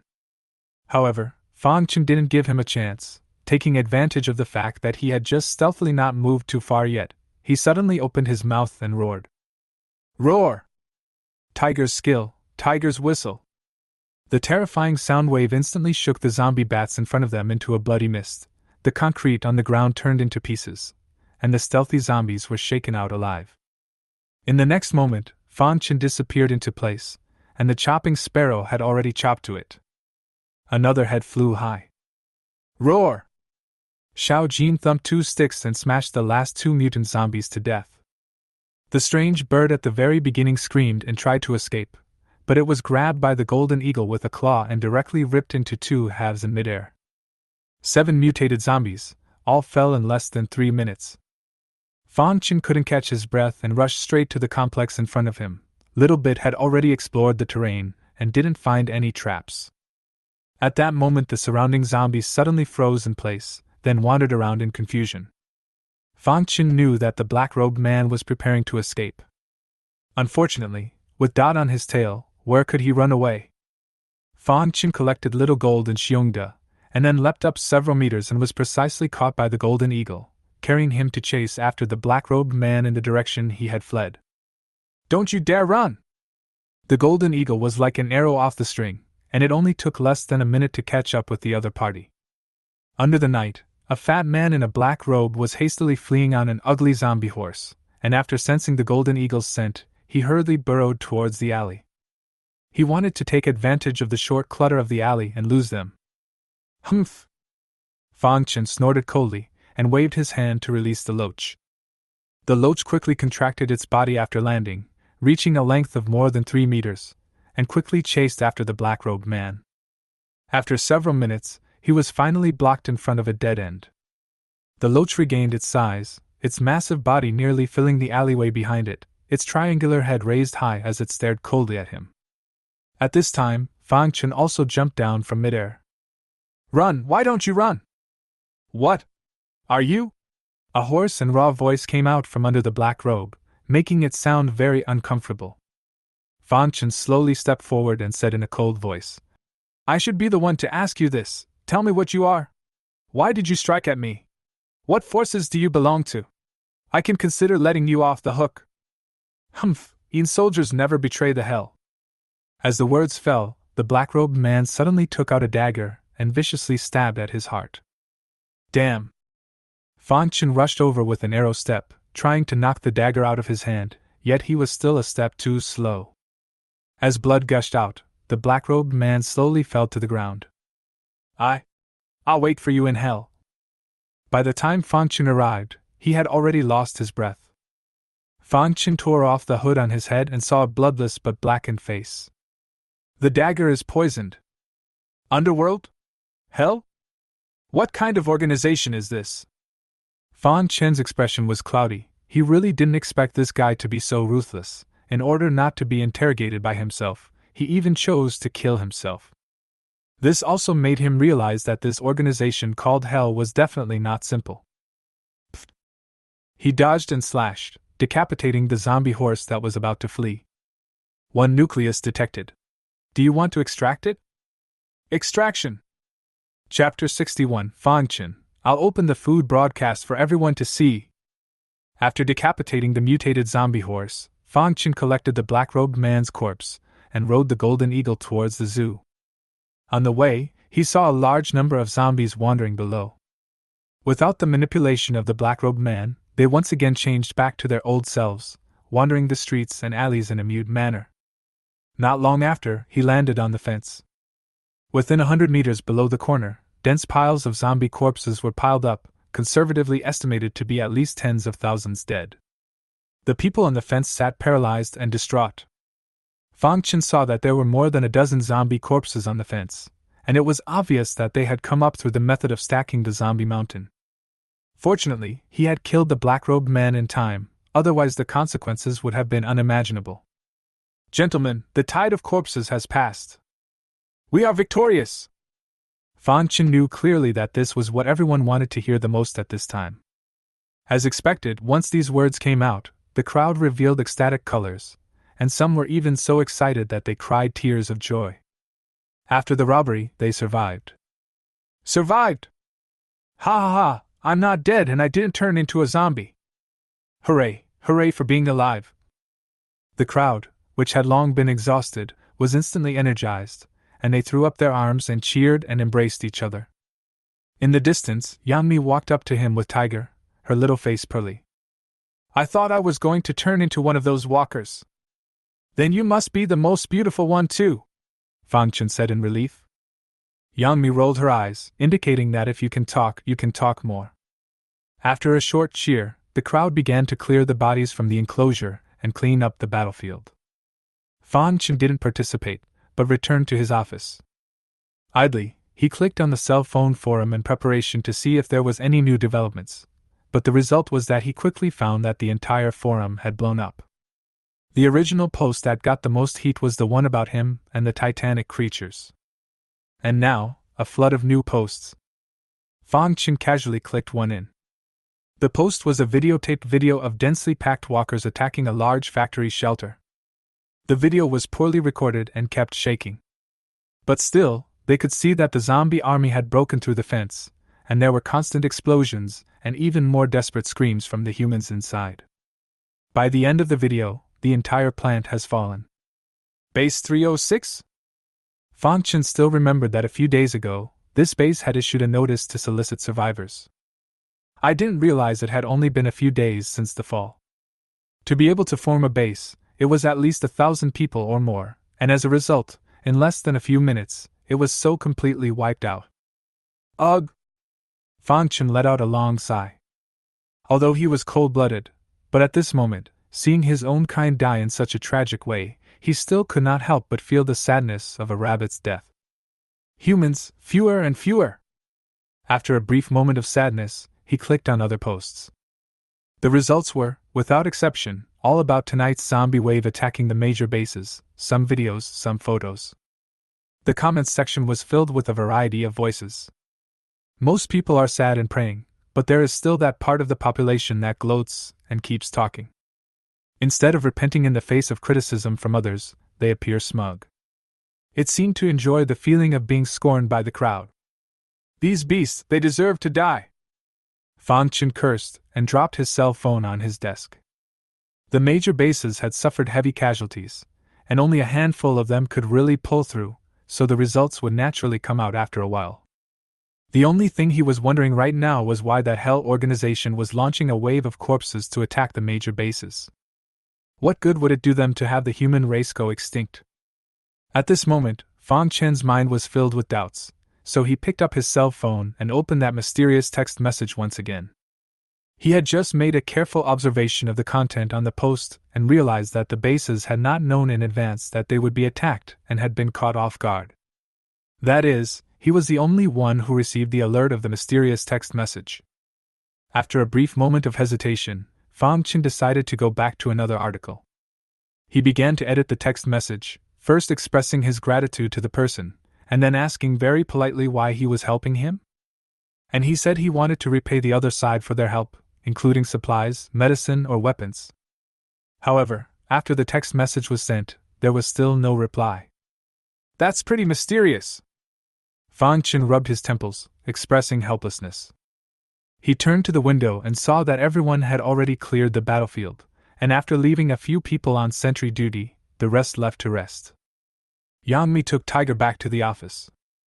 Fang Chen waved his hand and put the tiger into the Imperial Beast space, then handed her a glass of red wine. Hard work. It's okay, I didn't do much, Yang Mi said with some embarrassment. After all, her ability wasn't too useful against ordinary zombies. Fang Chen smiled and touched her head, saying seriously. I'm just saying, don't take it seriously. Yang Mi rolled her eyes. Well, get in the shower, we're getting an early night today. Okay. With a glass of red wine in her belly, Yang Mi's little face flushed a little, and after saying hello to him, she went into the bathroom. Over here, Fang Chen picked up the walkie-talkie and called Zhou Ruodong over. Yang Mi has been staying with him for the past few days, and it's kind of left her out in the cold. Not long after, Zhou Ruodong, who had just finished her shower, knocked on the door and walked in, looking at her suspiciously. Calling me this late, is there something wrong? Of course. Fang Chen took her hand and smiled. I wanted to see if your supernatural ability had improved and to what extent. Huh? Zhou Ruodong froze for a moment, checking her psychic abilities in the middle of the night. So what are you going to check? Well, the bed. Zhou Ruodong. Fang Chen let out a bad smile and picked her up, then threw her onto the big bed in the bedroom and quickly stripped off her clothes. You don't. Let me see how much you've grown. Fang Chen pounced. Zhou Ruodong's small face blushed, symbolically struggling a few times before ceasing to resist. A few minutes later, Yang Mi pushed open the bathroom door and walked out, suddenly seeing the duo on the bed, immediately froze in place. Ah! Zhou Ruodong shrieked in surprise, not realizing that there was someone inside. Fang Chen hemmed and hawed, and as the two women stared wide-eyed at each other, he pulled Yang Mi onto the bed, and then ripped off the bathrobe she was wearing. It's better to come early than late, there's a lot of people. Ouch, you're bad. Don't. Yang Mi and Zhou Ruodong wanted to struggle and run away, but they ended up being held down by Fang Chen. It wasn't long before the grunts of the duo rang out one after the other. Fang Chen fought 1 against 2 without losing the slightest bit of ground. On the second floor of the office building, Li Yuanling was gearing up to find Fang Chen to say something, but as a result, she had just walked to the stairway when she heard the shouts of the two women above. She froze briefly, then her little face flushed and her heart raced. Bah, shame on you! Red-faced, she turned and ran down the stairs.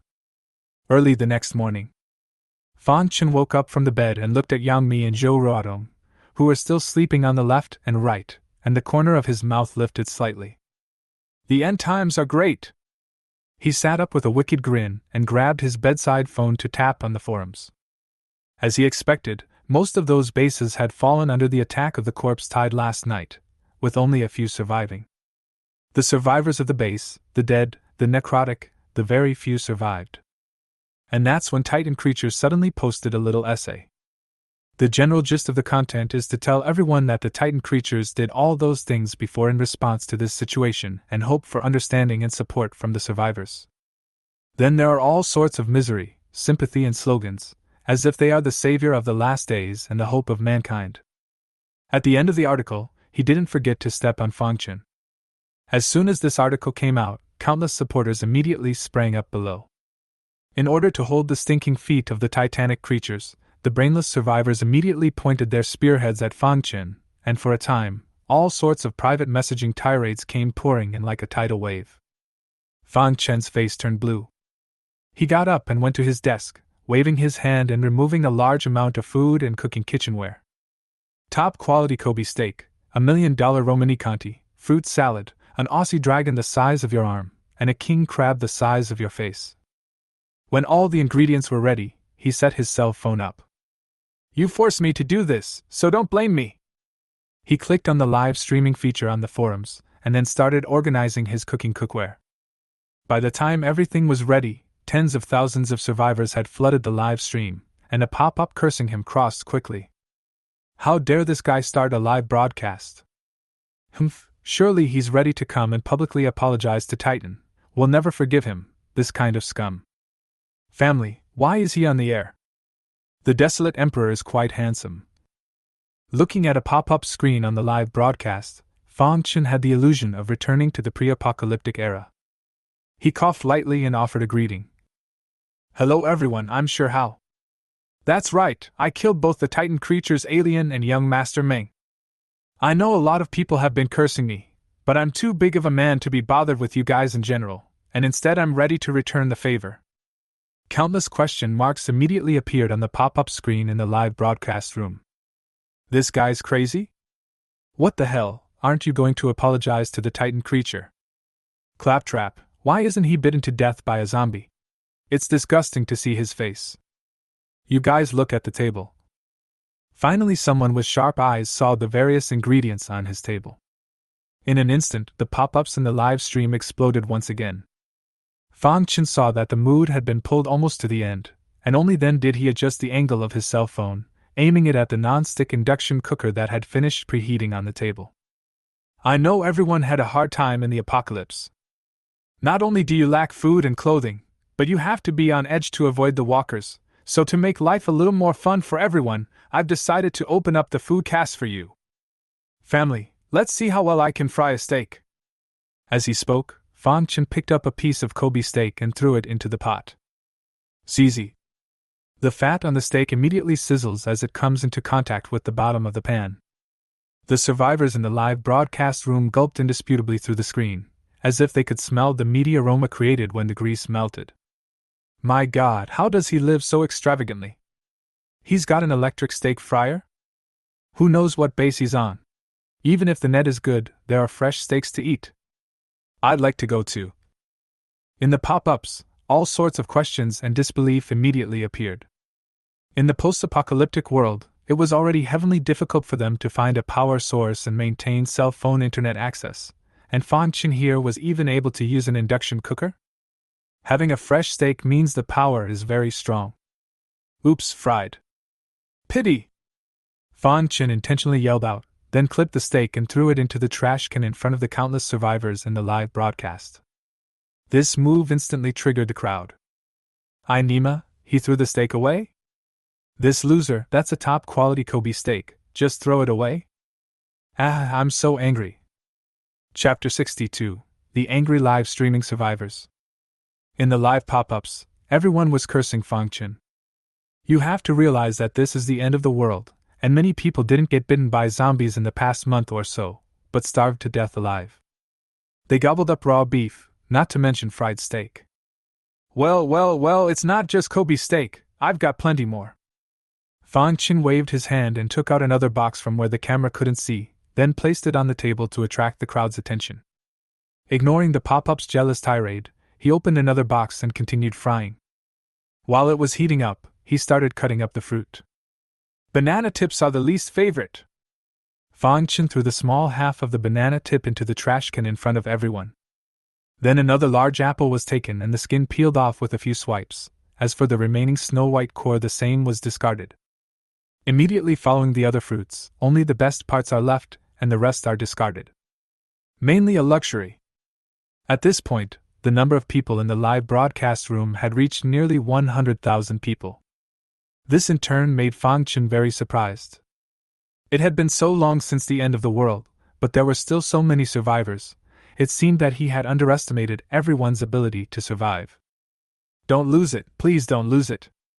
Martyr, hurry up and tell me which gathering place you're at. I'll rush over there even if I have to fight tooth and nail to be bitten to death by a zombie. The bread in his hand, instantly, doesn't smell good. Desolate Emperor, I know I'm wrong, please tell me where you are. Can I have the apple peel? Yes, please.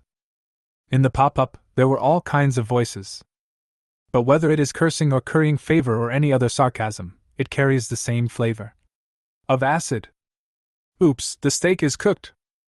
Fang Chen chucked the steak onto a dinner plate, and put some more garnishes on it, then tied a white dinner cloth around his chest and picked up a knife and fork to cut a piece.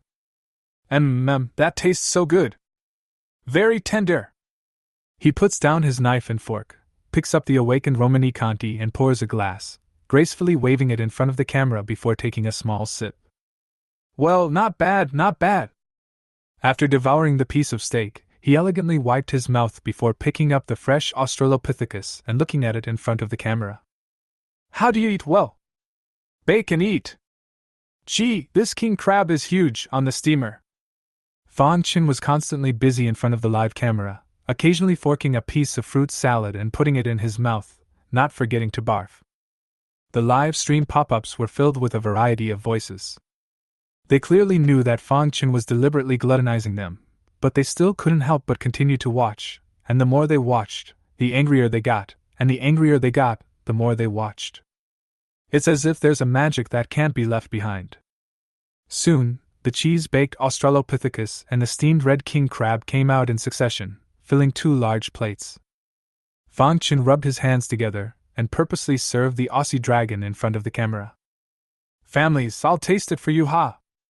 He added a large bite into his mouth, then revealed a look of enjoyment. "I forgot what this tastes like." "Martyr, at least you've eaten it. I haven't even eaten this before the end of the world. It was hard to save up some money, now it's all wasted paper." A moment of silence for the big brother upstairs. This is worse than killing me." The corners of Fang Chen's mouth rose slightly. He had already felt the desperation and collapse of those guys through the pop-ups, and his heart was secretly pleased. "Kiddo, I'll let you guys call me out on the forums." "What's that smell? It smells so good." "Are you cooking?" Just then, Yang Mi and Zhou Ruodong's lazy voices came from the bedroom. After last night's side-by-side battle, the relationship between the 2 women had skyrocketed and was no longer as rusty as before. The bedroom door was pushed open and the 2 women in their pajamas walked out. Fang Chen's eyes suddenly lit up when he saw this, and he waved his hand at them. "Come on, I made you guys breakfast." "Wow, is that a hearty meal this early in the morning?" "Looking good." The 2 women didn't realize he was on the air and sniffed and walked over to the table. Zhou Ruodong forked a piece of salad and threw it into her mouth, then nodded at him, indicating that it was not bad. Yang Mi, meanwhile, pulled up her hair and sniffed the Australopithecine. "It's been a long time since I've eaten. I didn't realize you had such cooking skills, very impressive." "Right, come on, taste it." Fang Chen picked up a large piece and fed it to her mouth.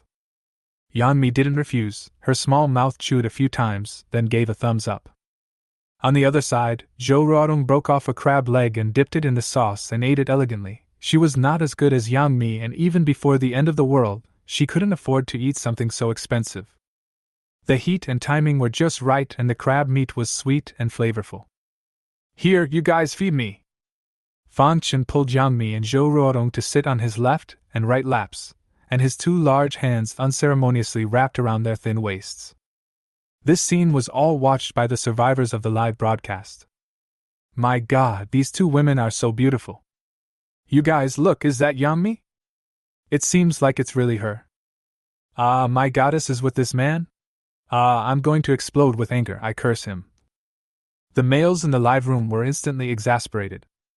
There are so many food, even if there is a big star beauty accompanied.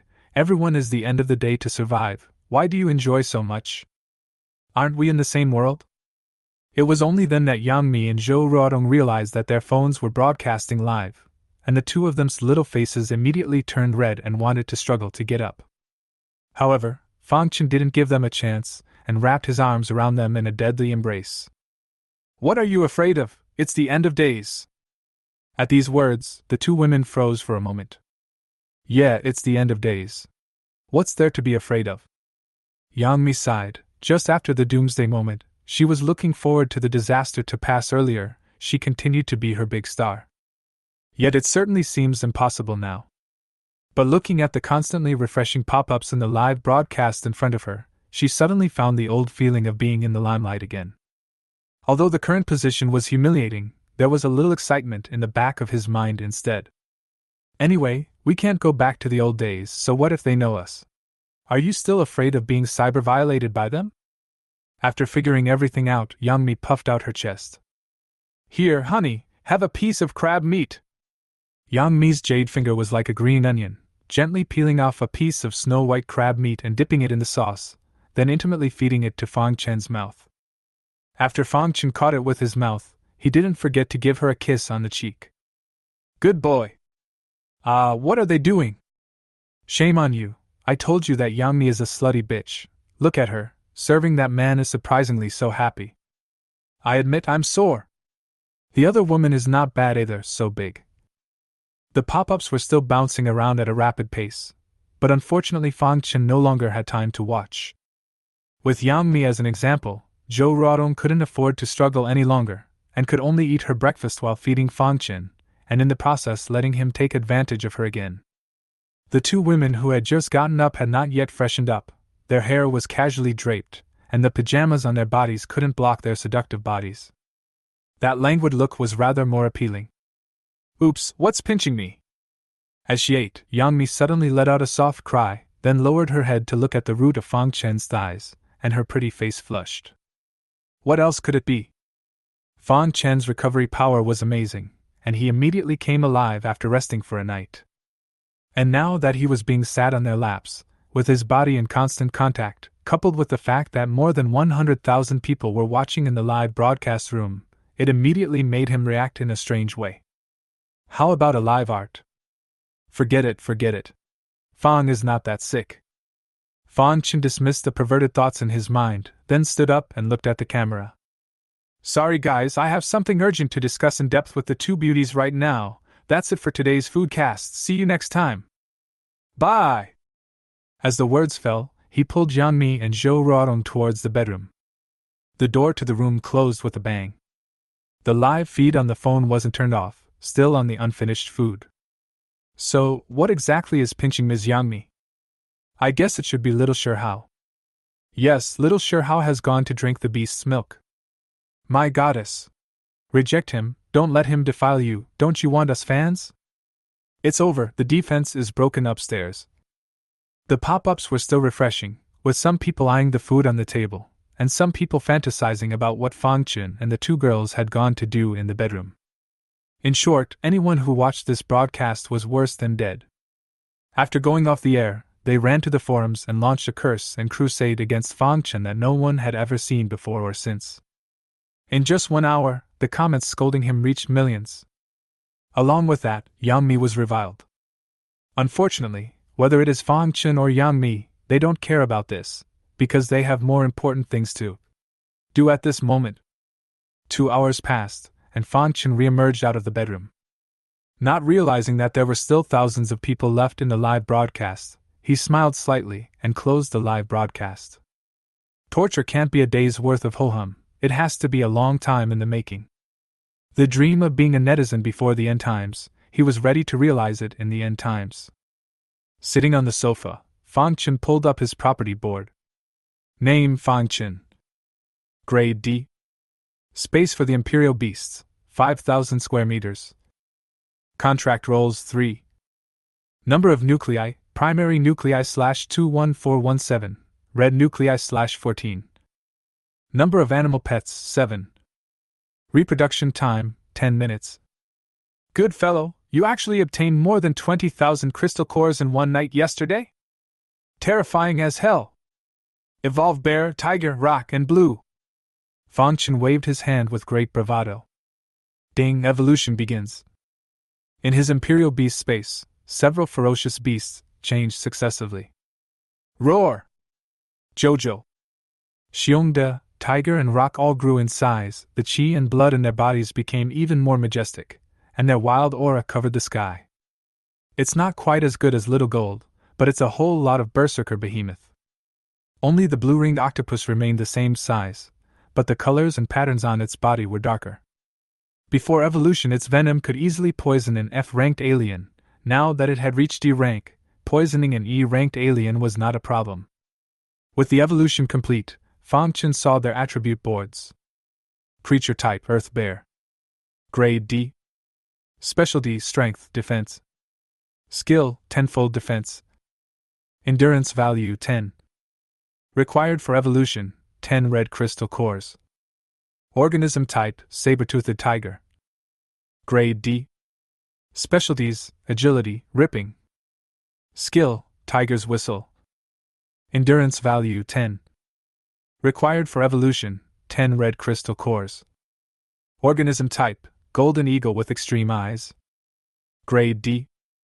Specialties Speed Eyesight. Skill Precision Lock. Endurance value 10. Required for evolution 10 red crystal cores.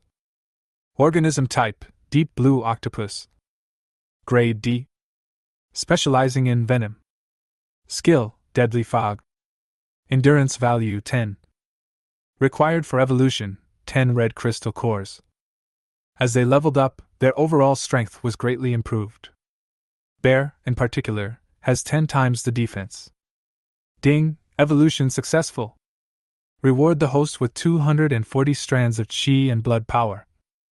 Chapter 63, The Common Currency of the End Times. Crystals. With a large amount of chi and blood power surging into his body, Fan Chen's body came to another full boost, but unfortunately, it was not yet at the level of breaking the third life shackle.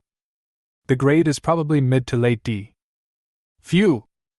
Fan Chen once again felt the majestic power within his body, and any random punch blasted out with a wind-breaking sound, powerful and incomparable. After evolving, he left the office. It was close to noon and several cooks were busy in the cafeteria. In order to celebrate last night's successful defense against the zombie tide, so Fan Chen had the cafeteria set up a few tables of drinks today so that everyone could have a good time. Anyway, the warehouse and his sentinel space had more food than he could eat in a few years, so he didn't have to worry about wasting it at all. Not long after, a plate of delicious food was brought to the table. Fan Chen is not stingy to go to the place a few cases of white wine and cold beer. Guys, you've worked hard. Eat and drink openly today. Long live the squad. Yeah. The crowd was surprised and cheered, and the lively atmosphere was not at all like it should be in the end times. Fan Chen had some regrets. If he had known that everyone's reaction was so great, he should have opened the live broadcast just now, and had to envy those survivors to death. But he quickly thought of a remedy. Gentlemen, the food is not yet served, so let's entertain. 1 waza each, counted as a bargaining chip. But in advance, smoking is prohibited here. If you want to smoke, go outside. As the words fell out of his mouth, he waved his hand and threw out a few decks of playing cards, 4 mahjong tables, and a few boxes of wazi before quickly picking up his cell phone and tapping on the video recording function. Oh my god, it's been so long since I've had a mahjong game. Wazi, I couldn't afford to smoke before the end of the world. I didn't expect to smoke it now instead. Quickly, rub tooth. Several of the old smokers exclaimed in excitement, and immediately scrambled over to the box, unwrapped it, and beautifully took one each. Others sit around the mahjong table and use wazi as coins. Those who do not know how to play mahjong pick up poker and start fighting the landlord. For a while, the entire cafeteria was incredibly lively. Alongside them were tables laden with food, and the whole thing was videotaped by Fang and posted to the forum. Unsurprisingly, the forums, which had just calmed down a bit, were once again abuzz. Those survivors hadn't slowed down from the previous broadcast, and now they clicked on the video and watched so many people having food and drinks, and smoking huazi and playing cards. That fragile heart was gripped hard again. Nima, this is even more lively than when we ate at the banquet in my hometown. Do they eat this much every day? Brother Hao, Uncle Hao, Father Hao, Ancestor Haoline, please tell me where you are. I'll go now. The zombies won't be able to stop me. I said so. Everyone is starving. Why do you eat so well? That's it, send us. The comment section is full of all kinds of statements. Some people even showed what they usually eat. The dry bread is moldy, and even then they still have to save it. Only after successfully pulling another wave of hate did Fan Chen exit the forum with satisfaction. He then found Fatty, who was watching someone else play cards. What's wrong, big brother? Here's the thing, we expended too much ammo last night, and if there's another necrotic wave of that magnitude, I don't think we'll have enough. That's why I want to. Big brother wants me to build bullets? Brilliant! Little Fatty heatedly smiled and patted his chest. Big brother, building bullets is easy, but I need a lot of materials and equipment to do it. Fan Chen nodded. These are not a problem. I'll move several nearby chemical plants, fertilizer factories and precision instrument processing plants for you. Fatty sniffed and gave a silent thumbs up. Big brother is mighty and domineering. Go on. After sending little Fatty away, Fan Chen looked for Zhou Ruodong again and told her that he was also preparing to build a few large granaries and warehouses. It would also be a good idea to build another swimming pool, chess and gaming room, and other entertainment venues if you have the spare time. Zhou Ruodong looked at him with an odd expression. Are we really in the end times? This is called combining labor and entertainment. Fan Chen explained with a smile. The more the end of the world, the more everyone is tense all day long, so there's a greater need for relaxation and entertainment, understand? Got it. Zhou Ruodong took this to heart. With the building materials Fang Chen had scavenged from outside last time, the construction of the enclosure wall had only used 1/10 of it, which was enough for them to use. After another hour, the chefs finally served the last course. The crowd stopped playing cards and returned to their seats to start enjoying the food, and Lao Li and Lao Wu opened a bottle of Mao Zi and drank their old faces red.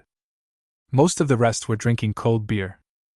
There was a lot of pushing and laughing, and several parties got acquainted quickly at the table. Pooh carried a glass of wine and came to Fang Chen. Messenger, thank you for leading us to the Garden of Eden and saving us from the fire. Here's to you. What dollar store? It's a zoo, Fang Chen explained with a smile. Pooh, however, disagrees and continues to hold his opinion. Messenger, there is endless food, fresh water, fellow human beings who love each other, cute animals, beautiful plants, and even laughter. It's exactly as it's written in the Bible, so this is the Garden of Eden. If you say so. Fang Chen's smile froze and his gaze grew strange. When you look at it that way, it does look a lot like the dollar store he was talking about. Is that a coincidence or? For a moment, Fang Chen suddenly felt some numbness in his scalp and it chilled down his back. So what the Bible says, it can't really be here, can it? Messenger? Oh, it's fine, just eat. Fang Chen stopped rambling and rejoined the crowd's conversation. Yang Mi sat next to him, usually high and mighty star, rare to experience the fireworks of the world, but also a different flavor. After the wine and dinner, Fang Chen posted another video of the crowd eating on the forum. Now the post-apocalyptic forum has become his circle of friends, every day no longer on it to bask in his food and drink, always feel unfulfilled. Of course, underneath the video, there's no avoiding the curses. What's the point of showing it to us every day? Huh! After posting the video, Fang Chen didn't exit in a hurry, but briefly flipped through it. He saw that the Titan creature had actually sent out another announcement. The notice said that they were collecting the crystals inside the zombies' brains, and if any survivors collected them, they could be sent to the Titan base in exchange for resources. This was followed by similar announcements from several other surviving bases. All survivors can trade zombie crystals with them for food, water, medicine, energy, and even weapons. Or rather, crystal cores have become the common currency in the post-apocalyptic world. Survivors aren't stupid. The major bases went out of their way to trade supplies for crystal cores, so clearly that thing had value. A lot of people are asking Titan creatures what that crystal core is for. However, the Titanic creature did not answer. In the end, it was the Jiangqing base that made up another announcement, telling everyone that the zombie crystals contain trace amounts of evolutionary factors. These factors can be extracted and modified to make evolutionary potions. Ordinary people injected with an evolutionary potion have a chance to awaken their psychic abilities and become psychics. The forums were instantly abuzz with this announcement. Then can we just swallow the crystal core? Yeah, I'm becoming an alien too. Become an alien, take out the desolate heaven emperor to replace him, eat food, play with stars, and become the strongest person in the last days. Whoever pees yellow, bright and brilliant wakes him up. After seeing the inquiries in the comment section, the Jiangqing base topped a reply. In addition to the mutation factor within the zombie crystals, the toxicity is even greater, and zombie mutation will occur if swallowed hastily. This reply is like throwing cold water on everyone. The hearts of the survivors that had just been excited immediately went cold again. But thankfully, a lot of zombies had died in the last massive necrotic wave, so if someone was lucky, they could pick up a lot of crystal cores at some risk. So, are you busy? I need to see you about something. While Fang Chen was browsing the forums, Li Yuanling suddenly found him and spoke in a small voice. Fang Chen turned his head. What's wrong? I would like to ask you a favor. Say, what is it? It's like this. Li Yuanling hesitated for a moment and explained. Not long ago, I received a mass text message from my university tutor, Dr. Qin, asking for help. Chapter 64 Dr. Biopharmacy's Plea for Help. Li Yuanling tells Fang Chen that on the night the necrotic tide broke out, she received a mass text message from her college instructor asking for help. Her mentor is a PhD in biology and pharmacy. Before the end times, they undertook some of the experimental projects at Titan Bio, and after the end times came, they were controlled by Titan Bio to do their bidding. Not long ago, his mentor suddenly realized that the project they were experimenting on was not to save humanity, but had an ulterior motive. So, while there was a wave of corpses last night, his mentor mass texted for help, hoping to be rescued by other bases and no longer serve the Titan creatures. After listening to Li Yuanling's general account, Fang Chen smiled playfully. I didn't expect your mentor to be quite righteous. You still have the heart to joke? Li Yuanling rolled her eyes widely. Following that, he added, although the mentor didn't say exactly what he had discovered, he mentioned that if this project continued, it would be another catastrophe for mankind. This Titan creature, it really isn't a good thing. Fang Chen stroked his chin and fell into deep thought. Want to do this favor? If what Li Yuanling had said was true, then this was a favor he really did help. Himself and the Titan Bio Jiangqing base were already in an undying situation, and it wouldn't be good for him if he really let that what's-his-name project of theirs succeed. Old man Lu Xuan once said that you must do what you can to make your enemies sick. Tell you what, you find Big Fatty later and ask him to encrypt your cell phone number, then you communicate with your mentor and set up a rescue plan for me. Yes. Hearing that he was willing to offer, Li Yuanling instantly revealed a smile. However, Fang Chen let out a bad smile. I only said to finalize a plan for me, but I didn't say that I would definitely come to the rescue. Li Yuanling's smile faltered. So, what would it take for you to save the day? The Titan creatures are very powerful, and I'm bound to offend them by stepping in to save my life, unless you can come up with a reward that makes me willing not to. Where do I get paid to do that? Li Yuanling's little face got frustrated. She didn't have anything of value to offer other than a little bit of healing. Fang Chen looked at her with a playful gaze. After all, she was a college student. Besides her looks and figure, the youthfulness in her body was not something that young women like Yang Mi and Zhou Ruotong could compare to. He leaned down slightly and said in a voice that only he and Li Yuanling could hear, It's fine if you want me to make a move, unless you... Li Yuanling's pretty face instantly turned red when she heard his later words. Don't you? You already have 2 women? She retorted in a shaky voice, thinking again of the voices she'd heard last night. Fang Chen sniffed but didn't care at all. So what if it's 2 more women? Why do you girls keep buying clothes when you obviously have them to wear? How can that be the same? What's different? Fang Chen justifiably retorted. It's the same reason you buy clothes. I like this one, but I also like that one, so I'm going to buy them all back. You scumbag! Li Yuanling was angry and annoyed, and after glaring at him, she huffed and ran away. Looking at her delicate and seductive back, Fang Chen heatedly smiled. That's right, that's what a teenage girl should look like. After leaving the cafeteria, Fang Chen inspected the zoo for a while. As for the flowers, they were still planted under the fence to act as a defense. After the last necrotic wave, a large number of zombies were available for it to devour. Underneath the leaf veins, there were already densely packed energy fruits, and Fang Chen waved his hand to collectively include them in the royal beast space. He then released the golden eagle and flew outside. The zoo was on the outskirts of Jiangqing, and some of the chemical plants, fertilizer factories and other businesses were also on the outskirts, which left him quite a bit of time. Soon, he arrived in a chemical plant. Roar! Hiss! There were many zombies in tattered overalls in the factory compound, and they immediately growled and rushed over when they saw him. Instead of doing it himself, Fang Chen released Xiao Jin, Xiongde and Tiger. These guys don't like to stay in the Imperial Beast space and always want to come out. Pissed. Pfft. After a while, the zombies in the compound had been cleaned up, and Fang Chen idly walked towards the warehouse with his hands behind his back. Wow! When he pushed open the door of the warehouse, he saw barrels of chemicals inside. I don't know what it is, bring it all! Anyway, the Imperial Beast space was large enough, so he didn't hesitate to collect them all. It took him 10 minutes to scour all the warehouses and workshops, and then he headed for a fertilizer factory not far away. Some of the bullets have the same ingredients that are used in fertilizer plants.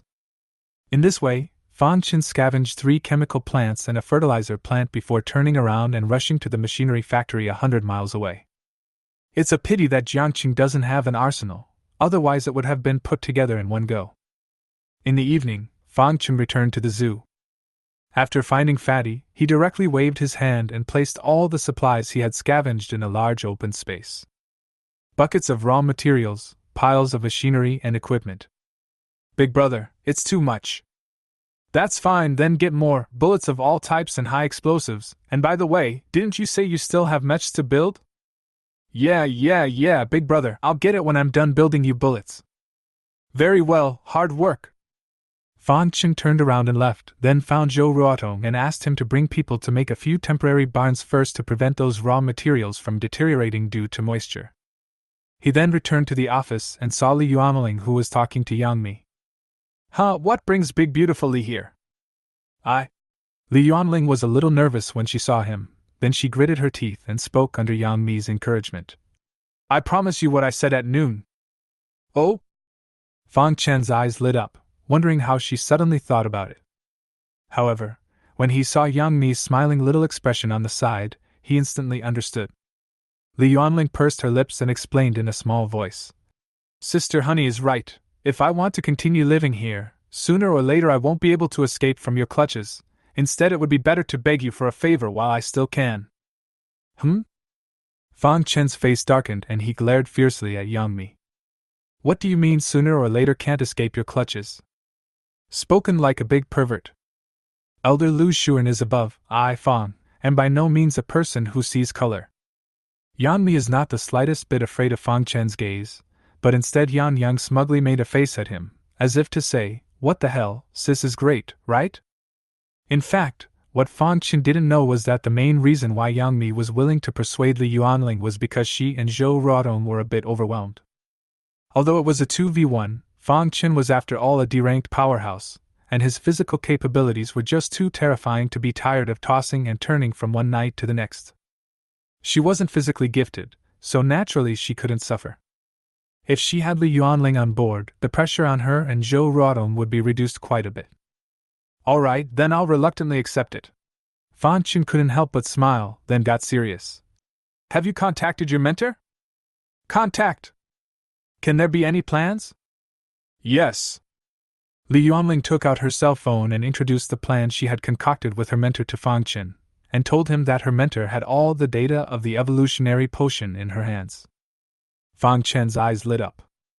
Evolutionary potions can allow ordinary people to awaken their psychic abilities. If we really get this doctor over here, wouldn't it mean that? That's a baby. Chapter 65, Monster and the Titan Creature. Fang Chen looked at the plan agreed upon between the Yuanling and her university tutor Xian Rong, which was actually very simple, nothing more than an internal and external reception. They find a way to create chaos inside and take advantage of the chaos to pick up the pieces themselves. The time is set for after the 6th. Fang Chen returned the cell phone to her. I know, you continue to keep in contact with him, and keep me informed of any changes.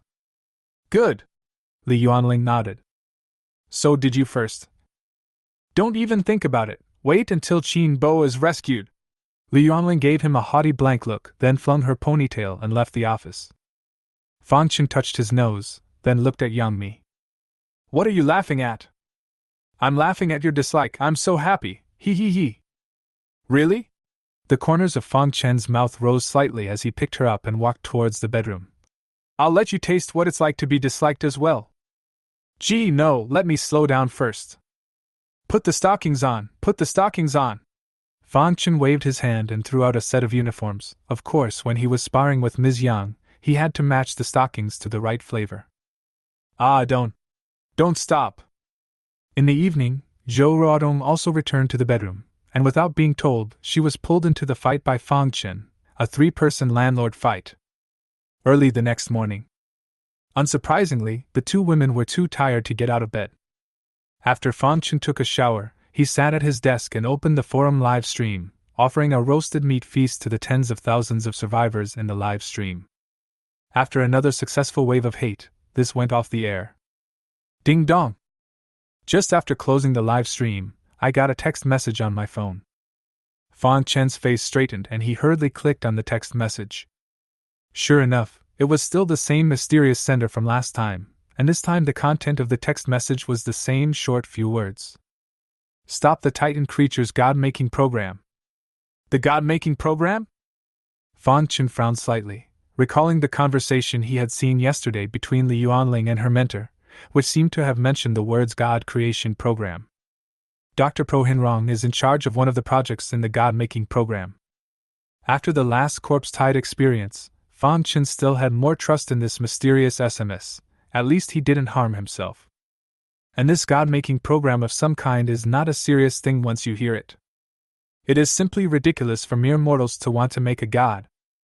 After putting down his cell phone, Fan Chen rubbed his brow. The Titan creatures were not those ordinary survivor bases. God knows how many monsters they had gotten out during this time. Now that you have decided to take the plunge, you have to be prepared for anything before you do. And for him, the most effective way to increase his strength was to sign a beast pet. Thinking of this, he turned around and went to the sightseeing area. Titan Bio Jiangqing Base, Experimental Building. A metal door made of alloy was half open, and behind it was a neat corridor flanked by a 20-square-meter room. The door to the house is made of bulletproof glass and is very strong. At the moment, an old man with gray hair and a white lab coat was recording something in front of a glass door. What was locked up in the room across from him was, quite literally, a two-headed monster. The monster was more than 2 meters tall, with a sarcoma bulging high on its body. Its skin was greenish-brown, and a blood vessel protruded, and the blood flowing within it could be vaguely seen. Although he was in human form, he had 2 heads. The features were twisted and hideous, with sharp bone spurs growing from the arms, legs, knees and elbows, and fangs protruding from the mouth. Not only this one, but the other rooms likewise held various monsters. Most of them were humanoid, a few other morphogens, but without exception they were very ugly and hideous. And unusually cranky, banging his body against the glass door from time to time. At that moment, a young man also wearing a white coat walked up to the old man. Qin Bo, the data of the experimental subjects on my side has been recorded. 6 of them are not too stable and have a tendency to self-mutilate. The others are still in the mutation stage. Okay, I got it. Also, the youth looked around, then turned his body sideways and turned his back to the camera in the corridor. Qin Bo, I contacted someone from the Jiangqing base. Qin Xinrong didn't raise his head at the words, recording the data while speaking in a low voice. Are they willing to make a move? Willing. I think they revealed part of the Titan creature's research, a project that, if successful, would be just as threatening to them, so they're willing to help us escape. Did you only contact the Jiangqing base? Yes, after all, they are affiliated with the military, and I can't trust anyone from other bases. You did well. Pro Xinrong nodded slightly and continued. I also contacted a former student named Li Yuanling, and she said that the commander of the base she was at was also willing to help us. It's Zhenling senpai? When he heard the 3 words Li Yuanling, the youth's eyes lit up.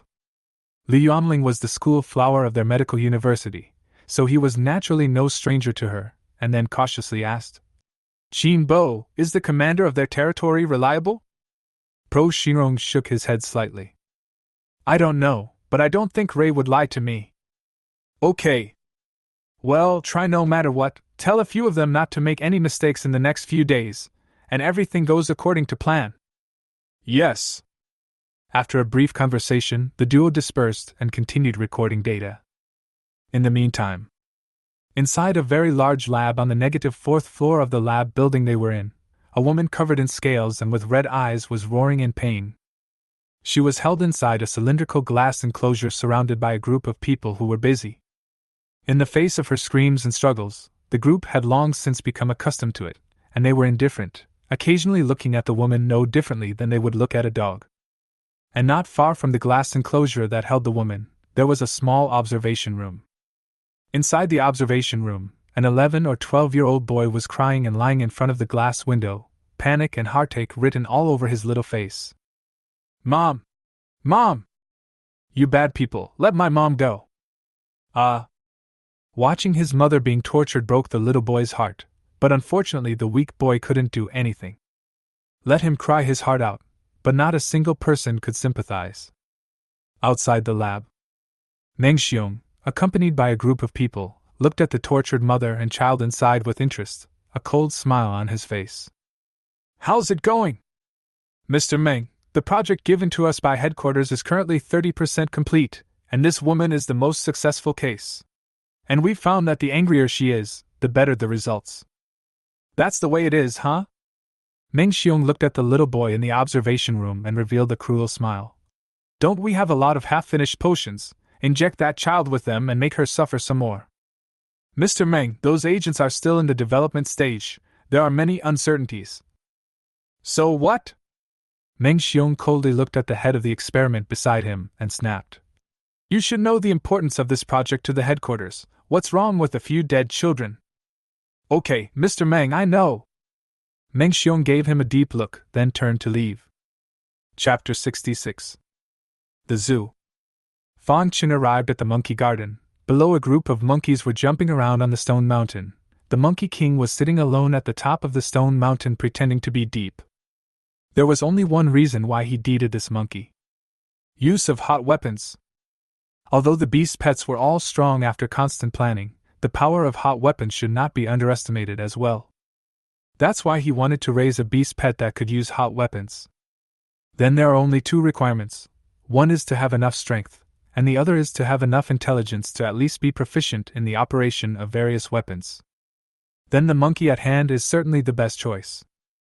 Fang Chen waved his hand and took out a banana, beckoning the Monkey King to follow him. Make a pact with it. Ding, the contract is being signed. Party A, Fang Chen. Party B, Rhesus Monkey. The contract has been created. The Monkey King, who was peeling the banana skin, was stunned for a moment, then jumped to Fang Chen's front, squeaking and calling around him. Little guy! Fang Chen reached out and touched its head, which felt furry to the touch. Instead of rushing to look at the little guy's attribute board, he chose evolution. Ding, evolution begins. Ding, evolution begins. Ding, evolution. As the sound continued to ring out, the Monkey King's body really became robust. On top of that, its eyes are more translucent and clear. Fang Chen could feel that the little guy's IQ had changed drastically, as if he had turned from a milky child to an adult all of a sudden. Creature type, Psychic Monkey. Grade D. Specialties, Sensitivity, Learning. Skill, Never Forgetting. Endurance value 10. Nuclei required for evolution, 10 red-colored nuclei. Overwhelmed? Fang Chen showed envy. If he had this skill when he was in school, he would have been able to take a thieving junior college. It's a shame. It's a shame. Ding, evolution successful. Reward the host with 56 strands of qi and blood power. The power of qi and blood rewarded by the Monkey King's evolution wasn't enough to allow Fang Chen to upgrade, but it was better than nothing. Think of a name? He pondered for a moment, then his eyes lit up. I'll call you Great Sage from now on. Squeak! The Monkey King squeaked and nodded. At this moment it had already opened its mind. It could easily hear that this was a very domineering name, so naturally it was happy to accept it. In order for it to acquire all kinds of knowledge quickly, Fang Chen took out a tablet computer and gave it to it, and patiently taught it how to use it, and then downloaded the disassembly and usage of various firearms and so on. You learn it now, and you can search on it if you don't understand something. Squeak! The Monkey King nodded its head. It had the ability to forget everything and had an extremely high command. It mastered the use of the tablet just by looking at it. Then watched the instructional video on the tablet and studied it carefully. In order for it to quickly master it, Fang Chen also left it one of each type of firearm in the Imperial Beast space before turning away. At the moment, he had 2 deed rolls left. Fang Chen wasn't in a hurry and continued to skate through the sightseeing area with his hands behind his back, only to end up in the aquarium as he walked. Contracted sea creatures? First look. He didn't bother a couple of the keepers and continued to hang out. Great white sharks, dolphins, jellyfish and all kinds of fish are not suitable for compacts at the moment. After all, these live in water. Huh, what the hell is this? Fang Chen suddenly stopped in his tracks. In the huge aquarium in front of him, a creature shaped like a lizard was nibbling on the water plants below. Fang Chen grinned. This thing is simply unutterable looking. Ugly, too ugly. Obviously fierce looking, but it turned out to be nibbling on the underwater grass, and even some of the smaller fish dared to tease and bully them from the sidelines. There must be something unusual about this ugly-looking gadget, right? Sign the contract. Ding, the contract is being signed. Party A, function. Party B, marine iguana. The contract has been created. Like the Monkey King just now, after the contract was successfully signed, Function directly chose to evolve. Anyway, he still had more than 20,000 crystal cores left, so he didn't have to feel any pain at all. Ding, evolution begins. Ding, evolution begins. Ding, evolution begins. As the system's voice continued to sound, the marine iguana's size was growing at a rapid pace, and it was a good thing that the aquarium in front of him was large enough that it wasn't bursting at the seams. However, Fang Chen's expression became odd. This thing, why does it look so much like Godzilla? It's practically identical if you don't look at the size aside. Good lord, I've got King Kong and now a Godzilla? Too bad there's no more super evolution. Fang Chen was extremely surprised, and then couldn't wait to pull up the attribute board. Organism type, deep sea gargoyle. Grade D. Specialty, strength, energy absorption. Skill, unyielding will. Endurance value 10. Nuclei required for evolution, 10 red-colored nuclei. Upon browsing the attribute board, Fang Chen was instantly disappointed. I thought there would be a surprise, but there wasn't. It's just a commonplace giant beast, not too different from bear and tiger, fighting fiercely but with no specialties. Ugh, what a waste of a deed roll! Fang Chen smiled bitterly, but quickly collected his inner emotions. No matter what, it was his own beast pet, and he shouldn't have the idea of favoring one over the other. From now on, you'll be called Brother Chief! Roar! The deep-sea gargoyle let out a dull roar, conveying submissiveness while signaling that he wasn't full yet and wanted to show off a few more mouthfuls of seaweed. Fontaine. Fang Chen waved his hand and put the entire aquarium into the Imperial Beast space. Ding, evolution successful. Reward the host with 56 strands of chi and blood power. Another 56 strands of chi and blood power, strength refined once again, but still not enough to tear open the fourth life shackle. At this moment, the last deed roll was left in his hand. Forget it, keep it for now. Fang Chen didn't blindly contract again. It wouldn't be too late to wait until the next time there was a need. He then returned to the sightseeing area. While passing by the monkey park, saw the Monkey King Dishing was holding a semi-automatic rifle, skillfully assembling it with a single movement. Then in standard fashion, he raised his gun and took aim at a female monkey in front of him. Of course, it's just aiming, there's no bullets in the gun. Good guy, fast enough to learn. Fang Chen stepped forward with delight, and as his thoughts flashed by, he had already learned that the great sage had already mastered all of the several models of firearms in such a short time. Whether it is disassembly, assembly, use, or principal maintenance, all have become proficient. Not bad for you. Fang Chen was very happy, his purpose had been achieved. After recycling it into the Imperial Beast space, it didn't take back the tablet, but left it for it to confidently grope and learn. Maybe we can surprise ourselves later. Chapter 67, Titan Base Chaos. 4 days passed in a flash. During this period of time, Fang Chen had stayed in the zoo, keeping in touch with the Proxinrong's side through Li Yuanling. The plan is still in order.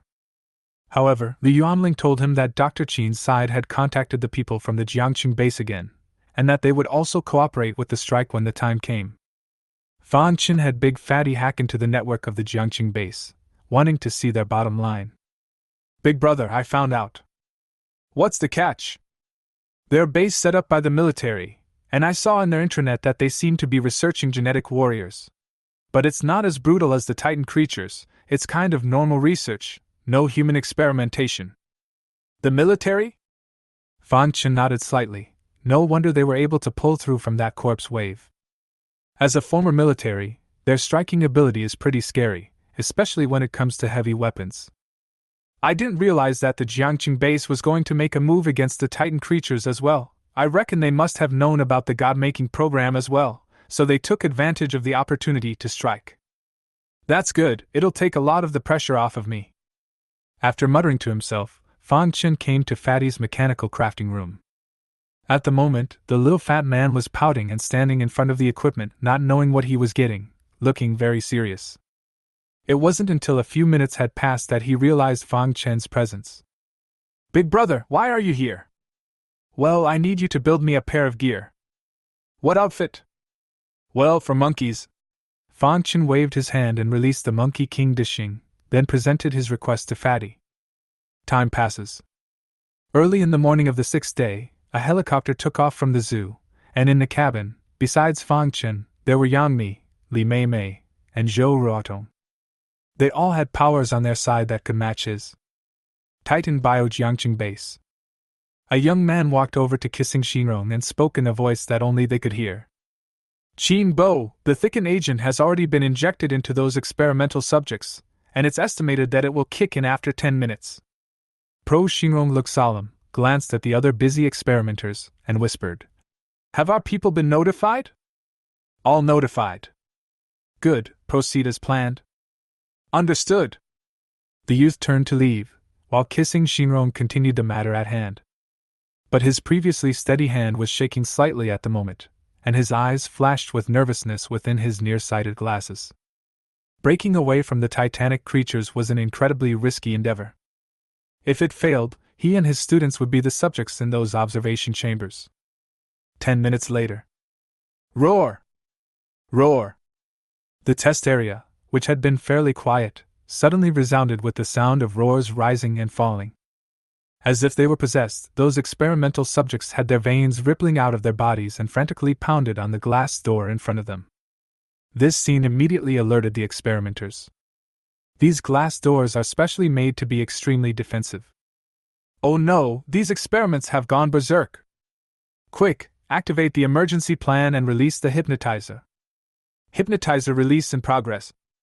A group of experimenters scrambled to their respective posts, and as a few buttons were pressed, white gas erupted from the corners of each observation room. Like water vapor, those gases instantly filled the entire observation room. Soon, one by one, the experimental subjects quieted down. Experimenters breathed a sigh of relief. They were well aware of the terror of these experimental subjects, and if anything did happen to them, they would not have a good ending. In the crowd, Kissing Xinrong and a couple of young experimenters took the opportunity to lean in like an exit position. Roar! Hiss! Suddenly, the experimental bodies that had just quieted down roared once again, and were even more furious than before, banging against those glass doors desperately. Click! Even the special glass door was gradually cracking under the reckless and frantic impact. The experimenters, who had just slowed down, were shocked and disorganized. "I thought I released the hypnotizer. Why is this still happening?" "No, those hypnotizers aren't right." "Damn, the hypnotizer was replaced, these are stimulants." As one of the experimenters screamed and opened his mouth, the crowd changed color in unison. Dope! Bang! Just then, the glass door of an observation room was slammed open with a bang, and from it rushed out a 3-meter-tall experimental body covered in tentacles. Roar! The experiment's eyes were crimson, and it looked unusually grumpy. Upon seeing the panicked and fleeing experimenters, it immediately roared and charged, its barb-covered tentacles instantly entangling one of the experimenters. "No! Help me! Help me!" Not waiting for the experimenter to finish attending, the body had already been strangled into several pieces, blood spraying everywhere. The tentacle monster hissed and charged the others again. Roar! Bang, bang, bang.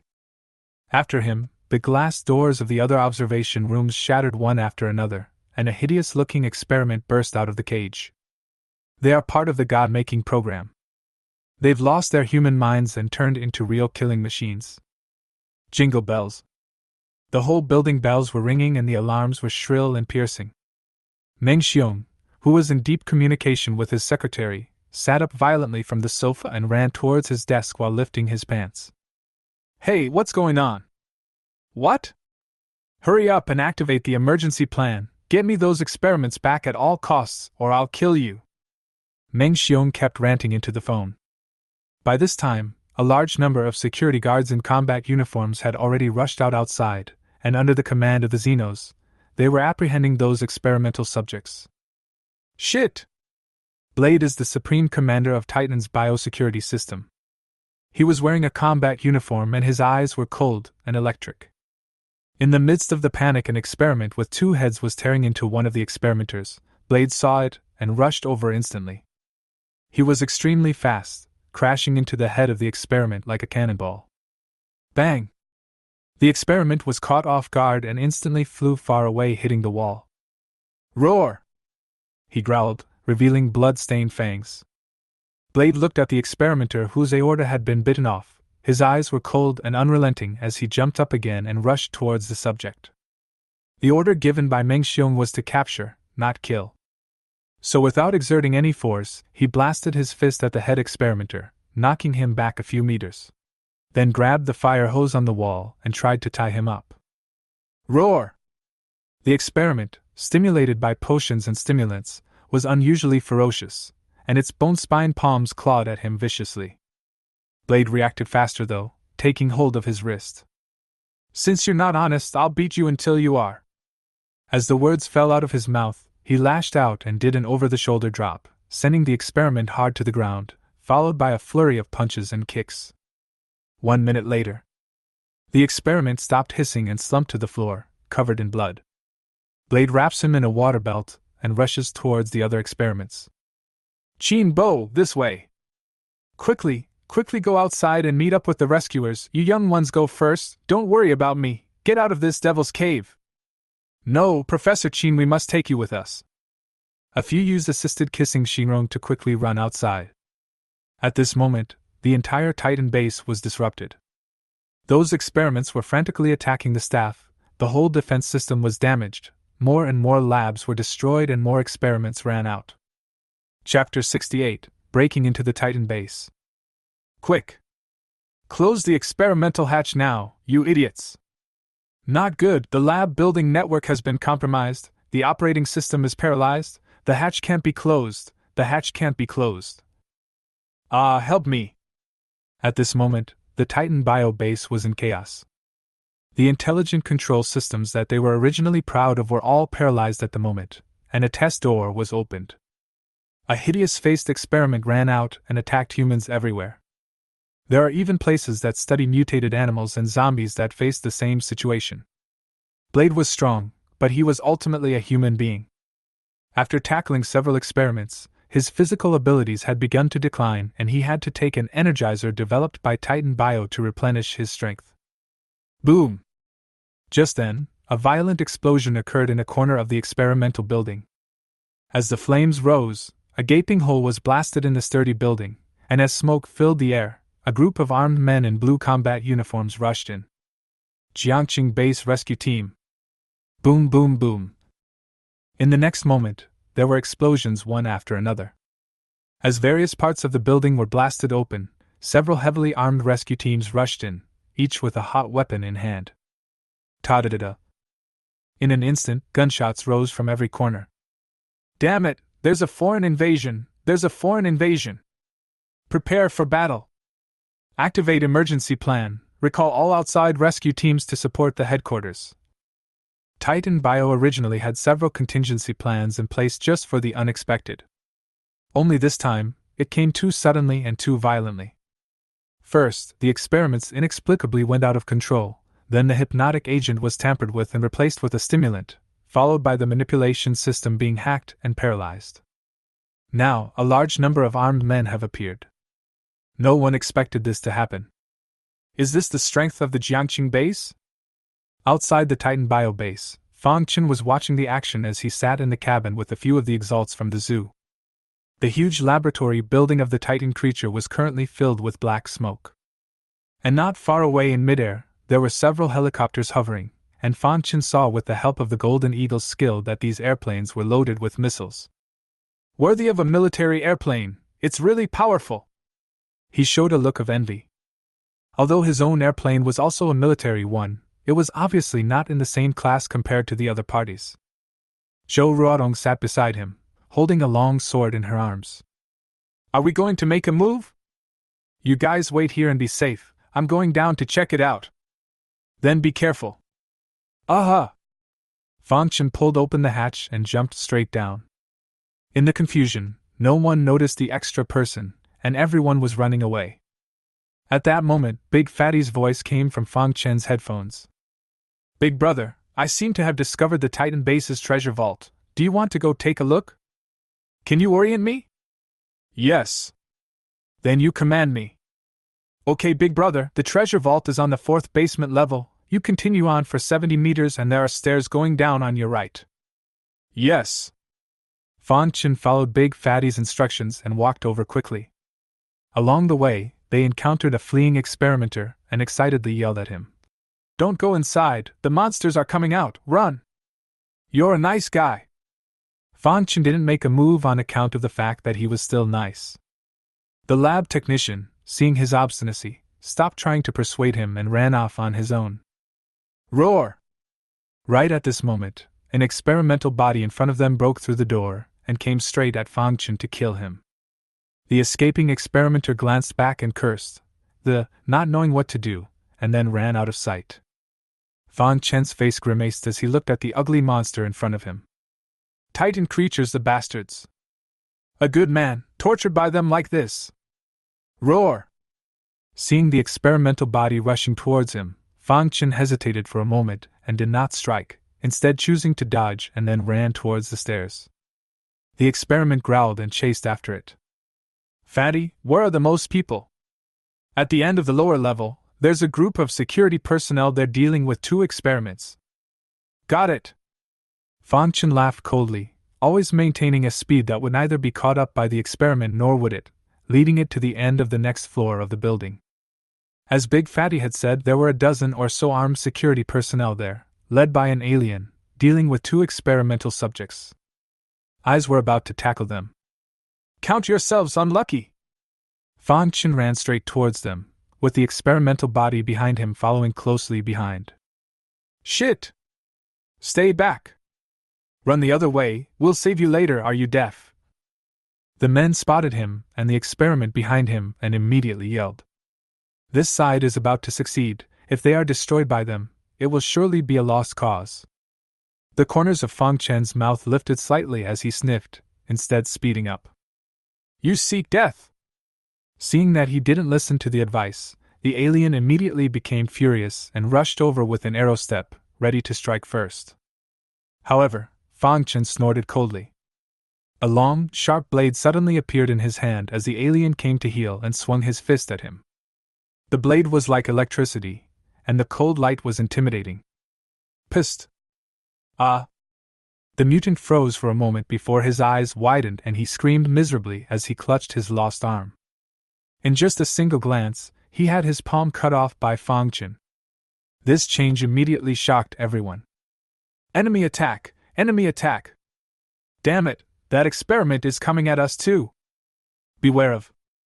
After decapitating the mutant, Fang Chen didn't stop and left the same spot in a flash. And the experimental body behind him had already rushed up, and after losing Fang Chen, his gaze fell on the screaming alien and a few security personnel. The experimenter has no brain. He didn't give a damn who was standing in front of him. His memories were of these humanoid creatures that had turned him into this hellish state and brought him endless torment. So, subconsciously he wants to kill all humanoids. Roar! Oh my God, watch out! With a snarl, he instantly pounced on the incapacitated shifter in front of him, his bone-spiked palm instantly plunging into his chest. At the same time, he opened his sharp mouth and bit down hard. Ah! The alien screamed miserably, yet in just a few seconds, he was already torn and bloodied. Several security officers panicked, causing the 2 soon-to-be-subdued experiments on the floor to seize the opportunity to rise up and injure each other. After several screams, blood stained the ground. The 3 experiments, covered in blood, ran toward the other places where there was shouting. As for Fang Chen, he had already arrived at the 4th basement level under Big Fatty's guidance at the moment, and stood in front of a large door made of alloy. Big brother, I checked the network data of the Titan base, and this is likely the place where precious resources are hidden. Can you open the door? I've cut off the smart lock on the security door, but there's also a mechanical lock set inside the door, so it would be difficult to pick the lock, and violent removal is recommended. Got it! Fang Chen took a few steps back and waved his hand to take out a Gatling. Long chains of bullets were dragged out from the space. These bullets were all built by Fatty, and he had many, many more in his Imperial Beast space. Fang Chen carried the Gatling and angled the muzzle at the security door in front of him. Then pull the trigger. Ta-da-da-da. Chapter 69, The Experimenter, the Little Boy and the Mutant Puppy. Ta-da-da-da. Gatling's barrel spun rapidly, flames spewing from the muzzle as a bullet larger than a finger poured out. The alloy door, which seemed so hard, immediately began to dent under the heavy fire, although a large number of bullets bounced off.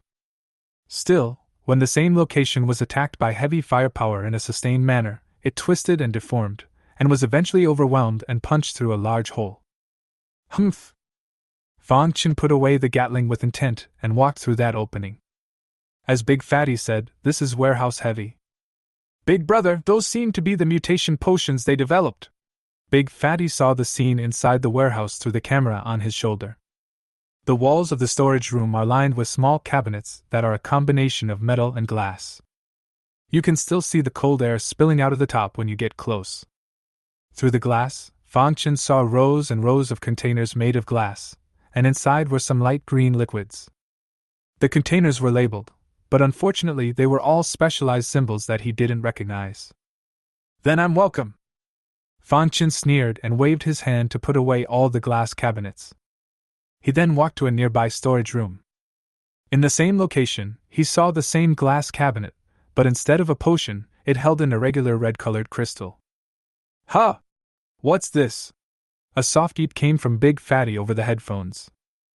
Fang Chen looked at the crystals and a smile appeared at the corner of his mouth. These are crystal cores, I didn't realize there were so many. Crystal nucleus? Big Fatty became even more puzzled and inquired.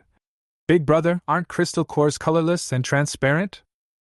You're talking about primary crystal cores, while these are red-colored crystal cores, which can only be formed by mutated zombies that have reached F-class, with a higher energy level. So it is. This really earns it. Fang Chen's eyes blazed as the glass container in front of him held 46 red-colored crystal cores, more than what he had in his hand. It was obvious that the Titan creatures also knew the preciousness of the red-colored crystal cores, which was why they placed them here, to be used for research or to extract the mutation factors inside. Unfortunately, Fang Chen came. With these red-colored crystal cores, we can evolve little gold. He whispered and waved his hand to collect them all. Together with this harvest, the number of red-colored crystal cores in his hand had reached 60. Thank you for the gift of nature! Ha! Fang Chen let out a loud laugh. These red-colored crystal cores alone made his trip worthwhile. After making sure he hadn't missed anything, he turned to leave.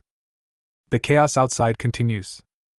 The storming experiments, the panicked experimenters fleeing for their lives, the Titan Bio's security officers and psychics, plus the Jiangqing base's armed squads. At this moment, the entire base building was in chaos.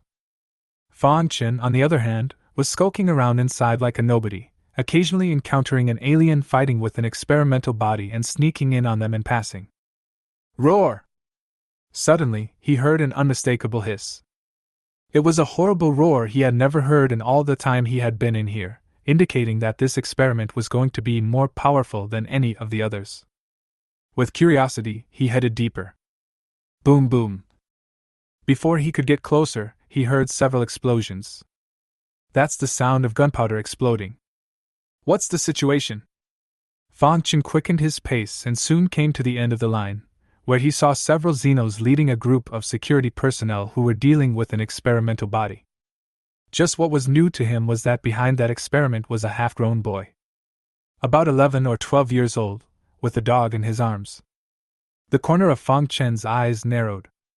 The dog was also an experiment, with grimy teeth, sharp claws, and bloodshot eyes, but strangely enough, it didn't attack the little boy. It's like a little clay dog raised in the countryside, held in the arms of its owner.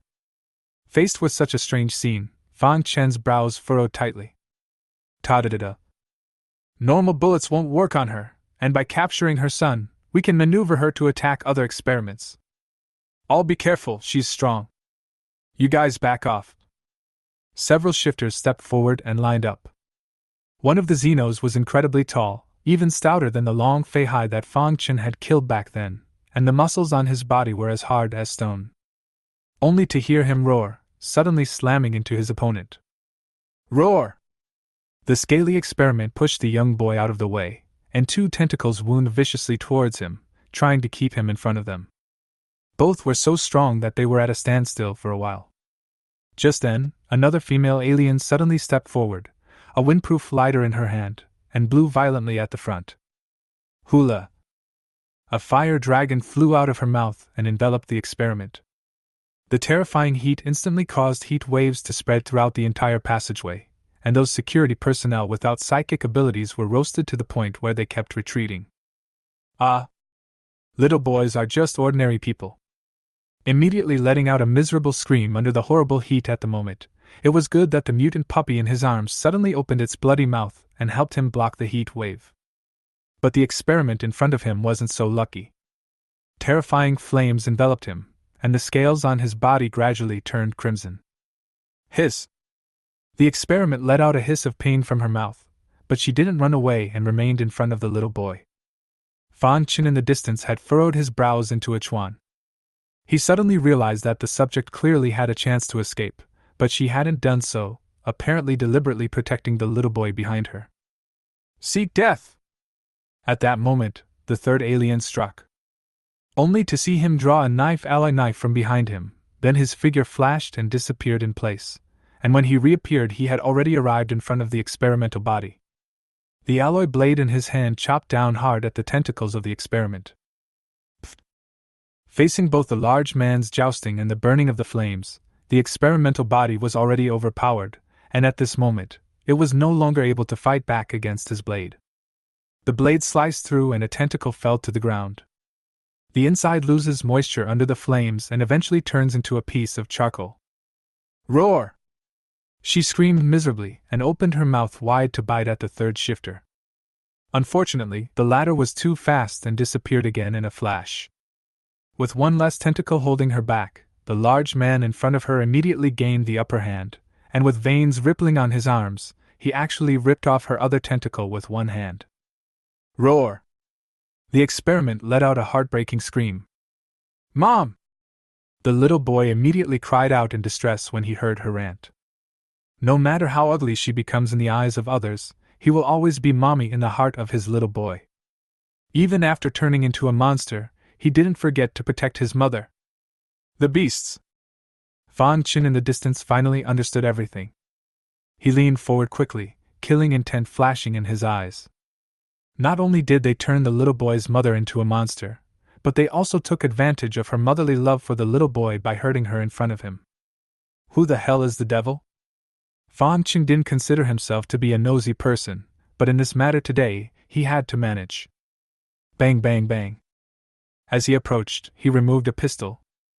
A few rounds went off, and the security personnel hiding in the back and watching were instantly killed by headshots. The shifters in front of them turned around at the same time and saw him. Who are you? I'm the one who sent you to hell. Fan Chen let out a fierce smile, took out the chopping sparrow, and rushed towards them as a stump. Chapter 70, The Little Boy in the God-Making Program. Careful! It's a shifter from the Jiangqing base. Kill him! A few people mistook Fan Chen for someone from the Jiangqing base, and the big man roared in anger, his arms protecting his chest as if he were a cannonball rushing towards him. His powers are strength and physical. Out of your depth! Fan Chen's feet did not stop, and when the big guy was still less than 3 meters away, the chopper bird in his hand forcefully slashed down. Bang!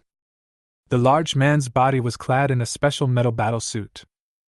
Unfortunately, under Chopping Sparrow's blade, that metal battle suit was no different from papier-mâché, and was instantly sliced through with great force. No! The big man was horrified. He had sensed something was wrong. Unfortunately, he had just rushed too hard and was unable to stop at the moment, so he could only watch the blade slice through in front of him, all the way down.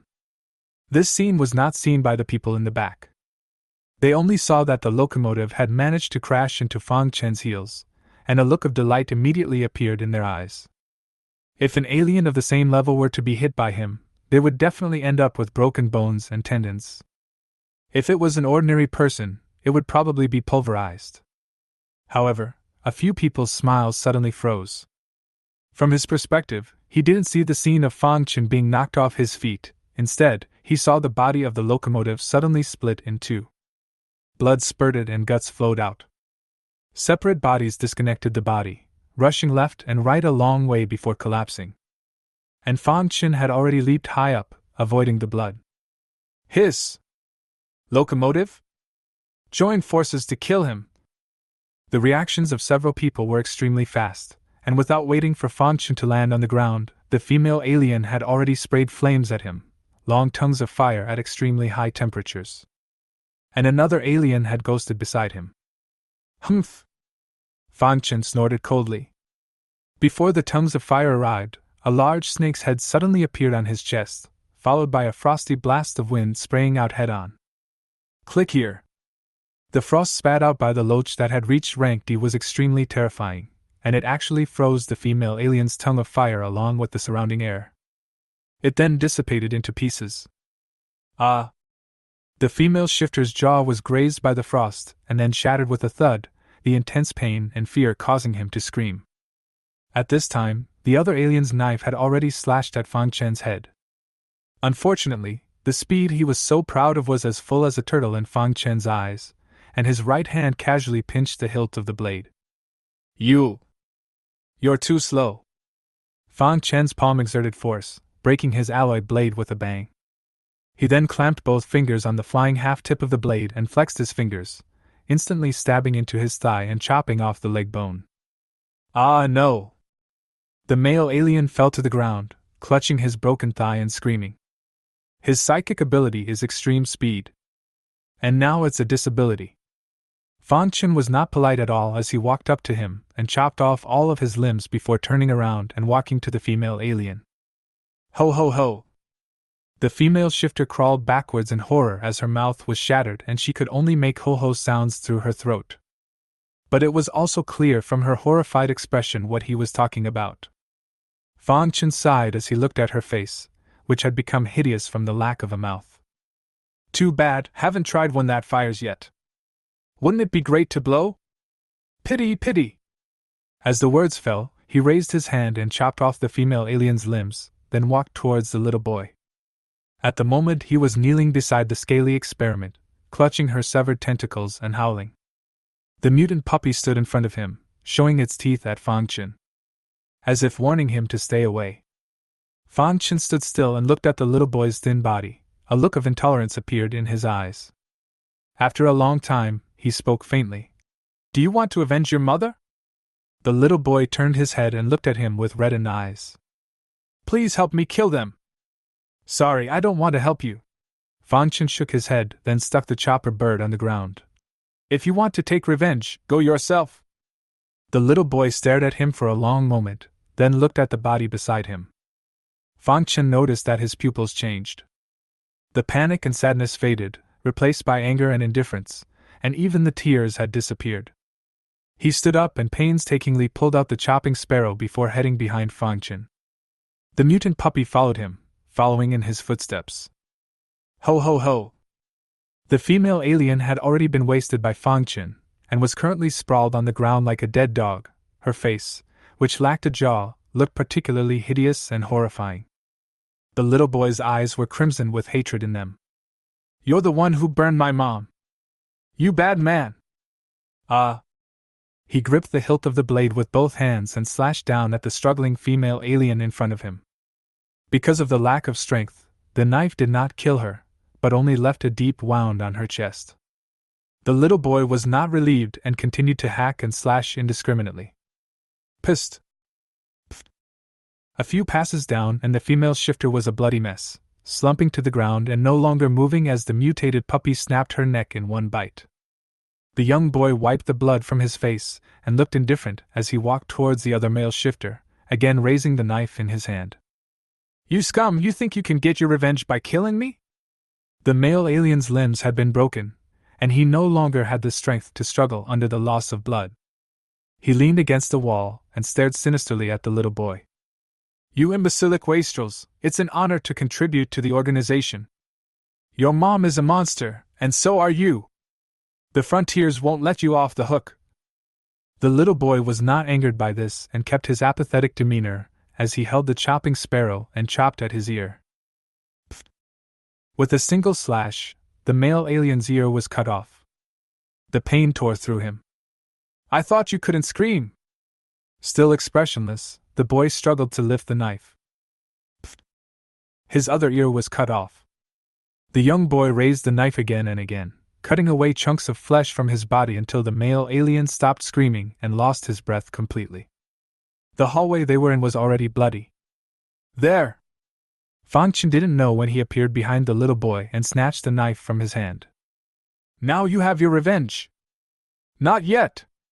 The little boy shook his head, his eyes looking in the direction of the passageway, his face obstinately saying, There are still a lot of bad people here. Mommy was turned into a monster by them. I want to kill them all. Great idea, too bad you don't have that power. Big brother, can you help me? Help you kill them all? No, help me get stronger. Fangchen frowned slightly, looking at the little guy in front of him with some surprise. Soon, though, he realized the problem. Have you been injected with drugs by them too? Yes, it's injected every day. Then why haven't you mutated? I don't know. Fangchen stared at him for a long time and realized that he wasn't lying. At that moment, Big Fatty's voice came through the headphones. Big brother, I've just found out that this little boy and his mother seem to be one of the god-making programs that Titan Bio is responsible for. Oh? Fangchen was slightly skeptical in the bottom of his heart, and said softly, Why him? Because he was the only one of that group of children who survived, and because his mother remained somewhat conscious even though she was mutated. Including the mutated dogs around him, too. You mean he has an ability to keep those around him conscious? Pretty much. The Titan base's database has very little information about the god-making program. They're just following the instructions from headquarters. Is it possible to invade Titan Bio HQ? Big brother, I can't. The current communication network only covers the Jiangqing area. There's no way for me to break out, not enough authority. Okay. After a brief conversation, Fangchen had realized that this little boy was not simple. After a brief moment of thought, he leaned over and asked, Will you leave with me? Perhaps I have a way to make you stronger. I would, but... Chapter 71 Who the hell is the devil? But what? But I might not be able to walk. The little boy spoke bitterly, his face dimming with flesh as the words fell. Fangchen was startled and hurriedly squatted down to hold him in his arms. What's wrong with you? I don't know. I would have this every day and they would just give me a shot and I would live after every shot. What needle? I don't know. The little boy's voice grew smaller and smaller, and his tiny body weakened as he leaned into Fangchen's arms, his eyes tightly closed. The mutant puppy on the sidelines wailed impatiently. Fangchen didn't have time to think about it, and waved his hand to take out an A3 serum and injected it into his body. Soon the little boy reopened his eyes and looked much better. However, Fangchen knew that this was only temporary. Once the serum's potency passed, he would still die. Fatty, can you find out what kind of medicine he's talking about? Big brother, this really can't be found. Big Fatty's voice was tinged with tears as he explained. The stuff they injected him with was extracted from other experimental subjects every day, and it wasn't stored. Shit! Fangchen was enraged. The Titan base was now in such disarray that he couldn't even get an experimenter to re-extract it for him if he wanted to, and he could only watch as his life continued to bleed away. For this poor little guy, his heart didn't want him to die. Big brother, take me, Mom and Blackie and get out of here, please, I hate it here. The little boy snuggled into Fangchen's arms, his voice filled with supplication. He still hadn't felt a warm embrace in a long time. Fangchen touched his head and took a deep breath before slowly nodding his head. Okay, I'm going to take you away and take you to a place where there are no monsters and there are critters everywhere, and you're going to hold on, okay? Big brother, thank you! Fangchen laughed, laughing from his heart for the first time since Doomsday. He hadn't heard such a sincere thank you in a long time. He stood up with the little boy in his arms and walked over to his current corpse, taking the ugly and miserable, but motherly-looking body into space. Then, striding outside, the mutated puppy followed closely behind him, its fishy red eyes constantly looking at the little boy in his arms as if it had a premonition of what was to come. At this moment, on the other side of the Titan base, the armed squad from the Jiangqing base had already found Kissing Shinrong and his group, and were escorting them away while engaging the people from the Titan base. Behind them, Blade was leading a group of Xenos and security personnel in pursuit. Fang Chun walked outside just in time to see this scene. "These guys!" Killing intent flashed under his eyes, then he looked to the sky. The golden eagle hovering high in the sky received the command and immediately descended rapidly, only to see it when it descended to a certain height. It had, surprisingly, a monkey in its claws. Monkey King Great Sage. The Great Sage was dressed in a special combat suit and carried a gatling in his hand, a long chain of bullets dangling from a device on the golden eagle's back. When he was more than 100 meters from the ground, Dixing decisively pulled the trigger. Ta-da-da-da. The gatling spun rapidly, a single bullet pouring wildly towards the people of the Titan base, immediately catching them off guard. A dozen or so security personnel and an alien were instantly beaten into pieces. "Take cover! Take cover!" Blade yelled, while looking at the sky in a shadowy manner.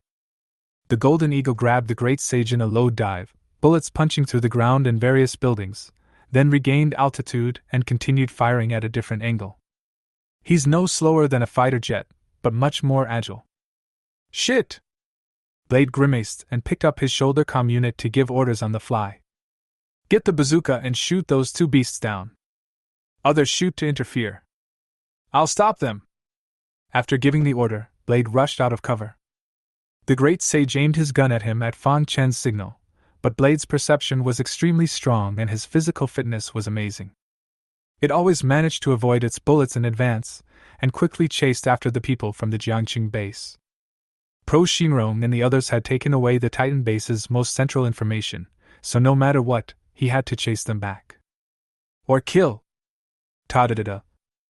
The Great Sage was grasped by the golden eagle, and his mouth let out an excited cry. The gatling was on fire, and the bullet casings rained down, hitting the Titan base's people who didn't dare to show their heads. "Look out!"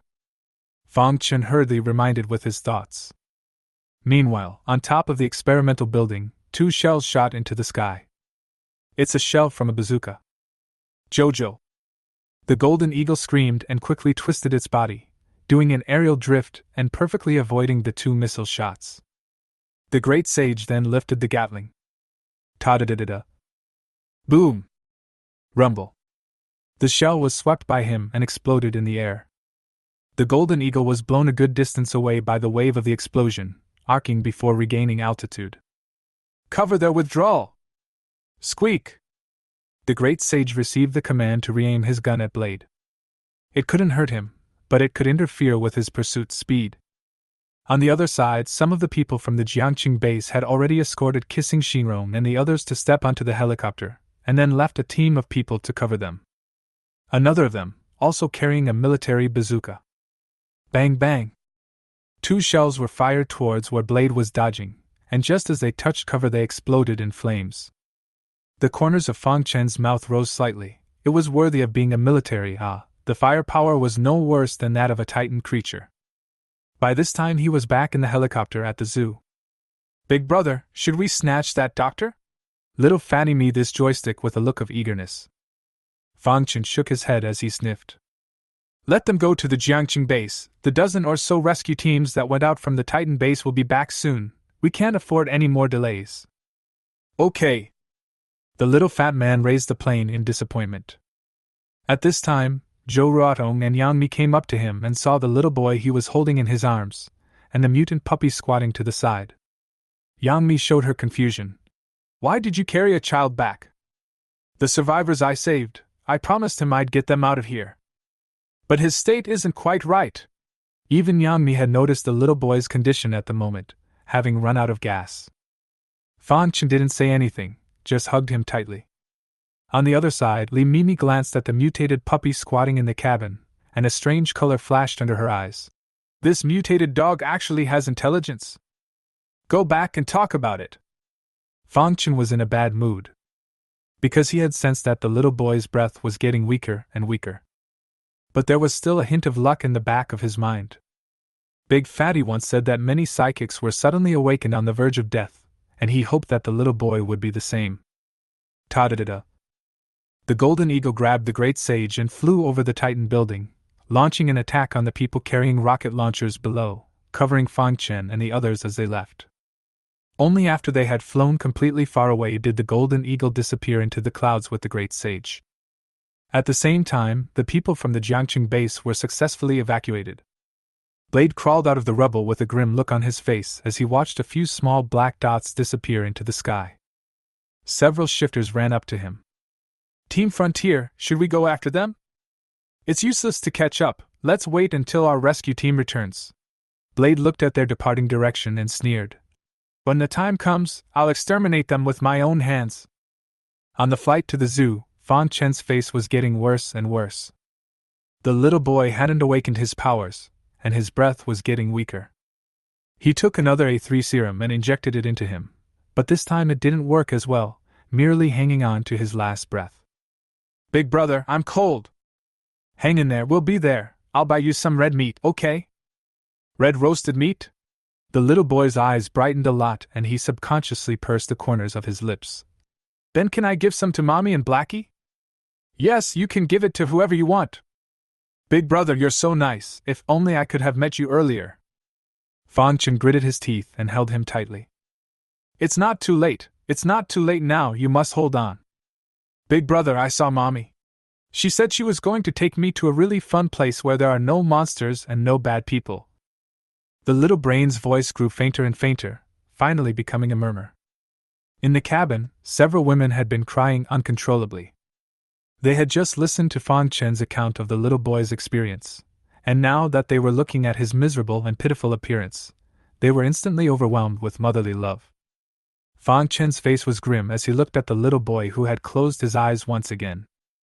"You haven't told me your name yet?" "My name is Child. Child." The little boy strained to spit out the last word, then his head dropped.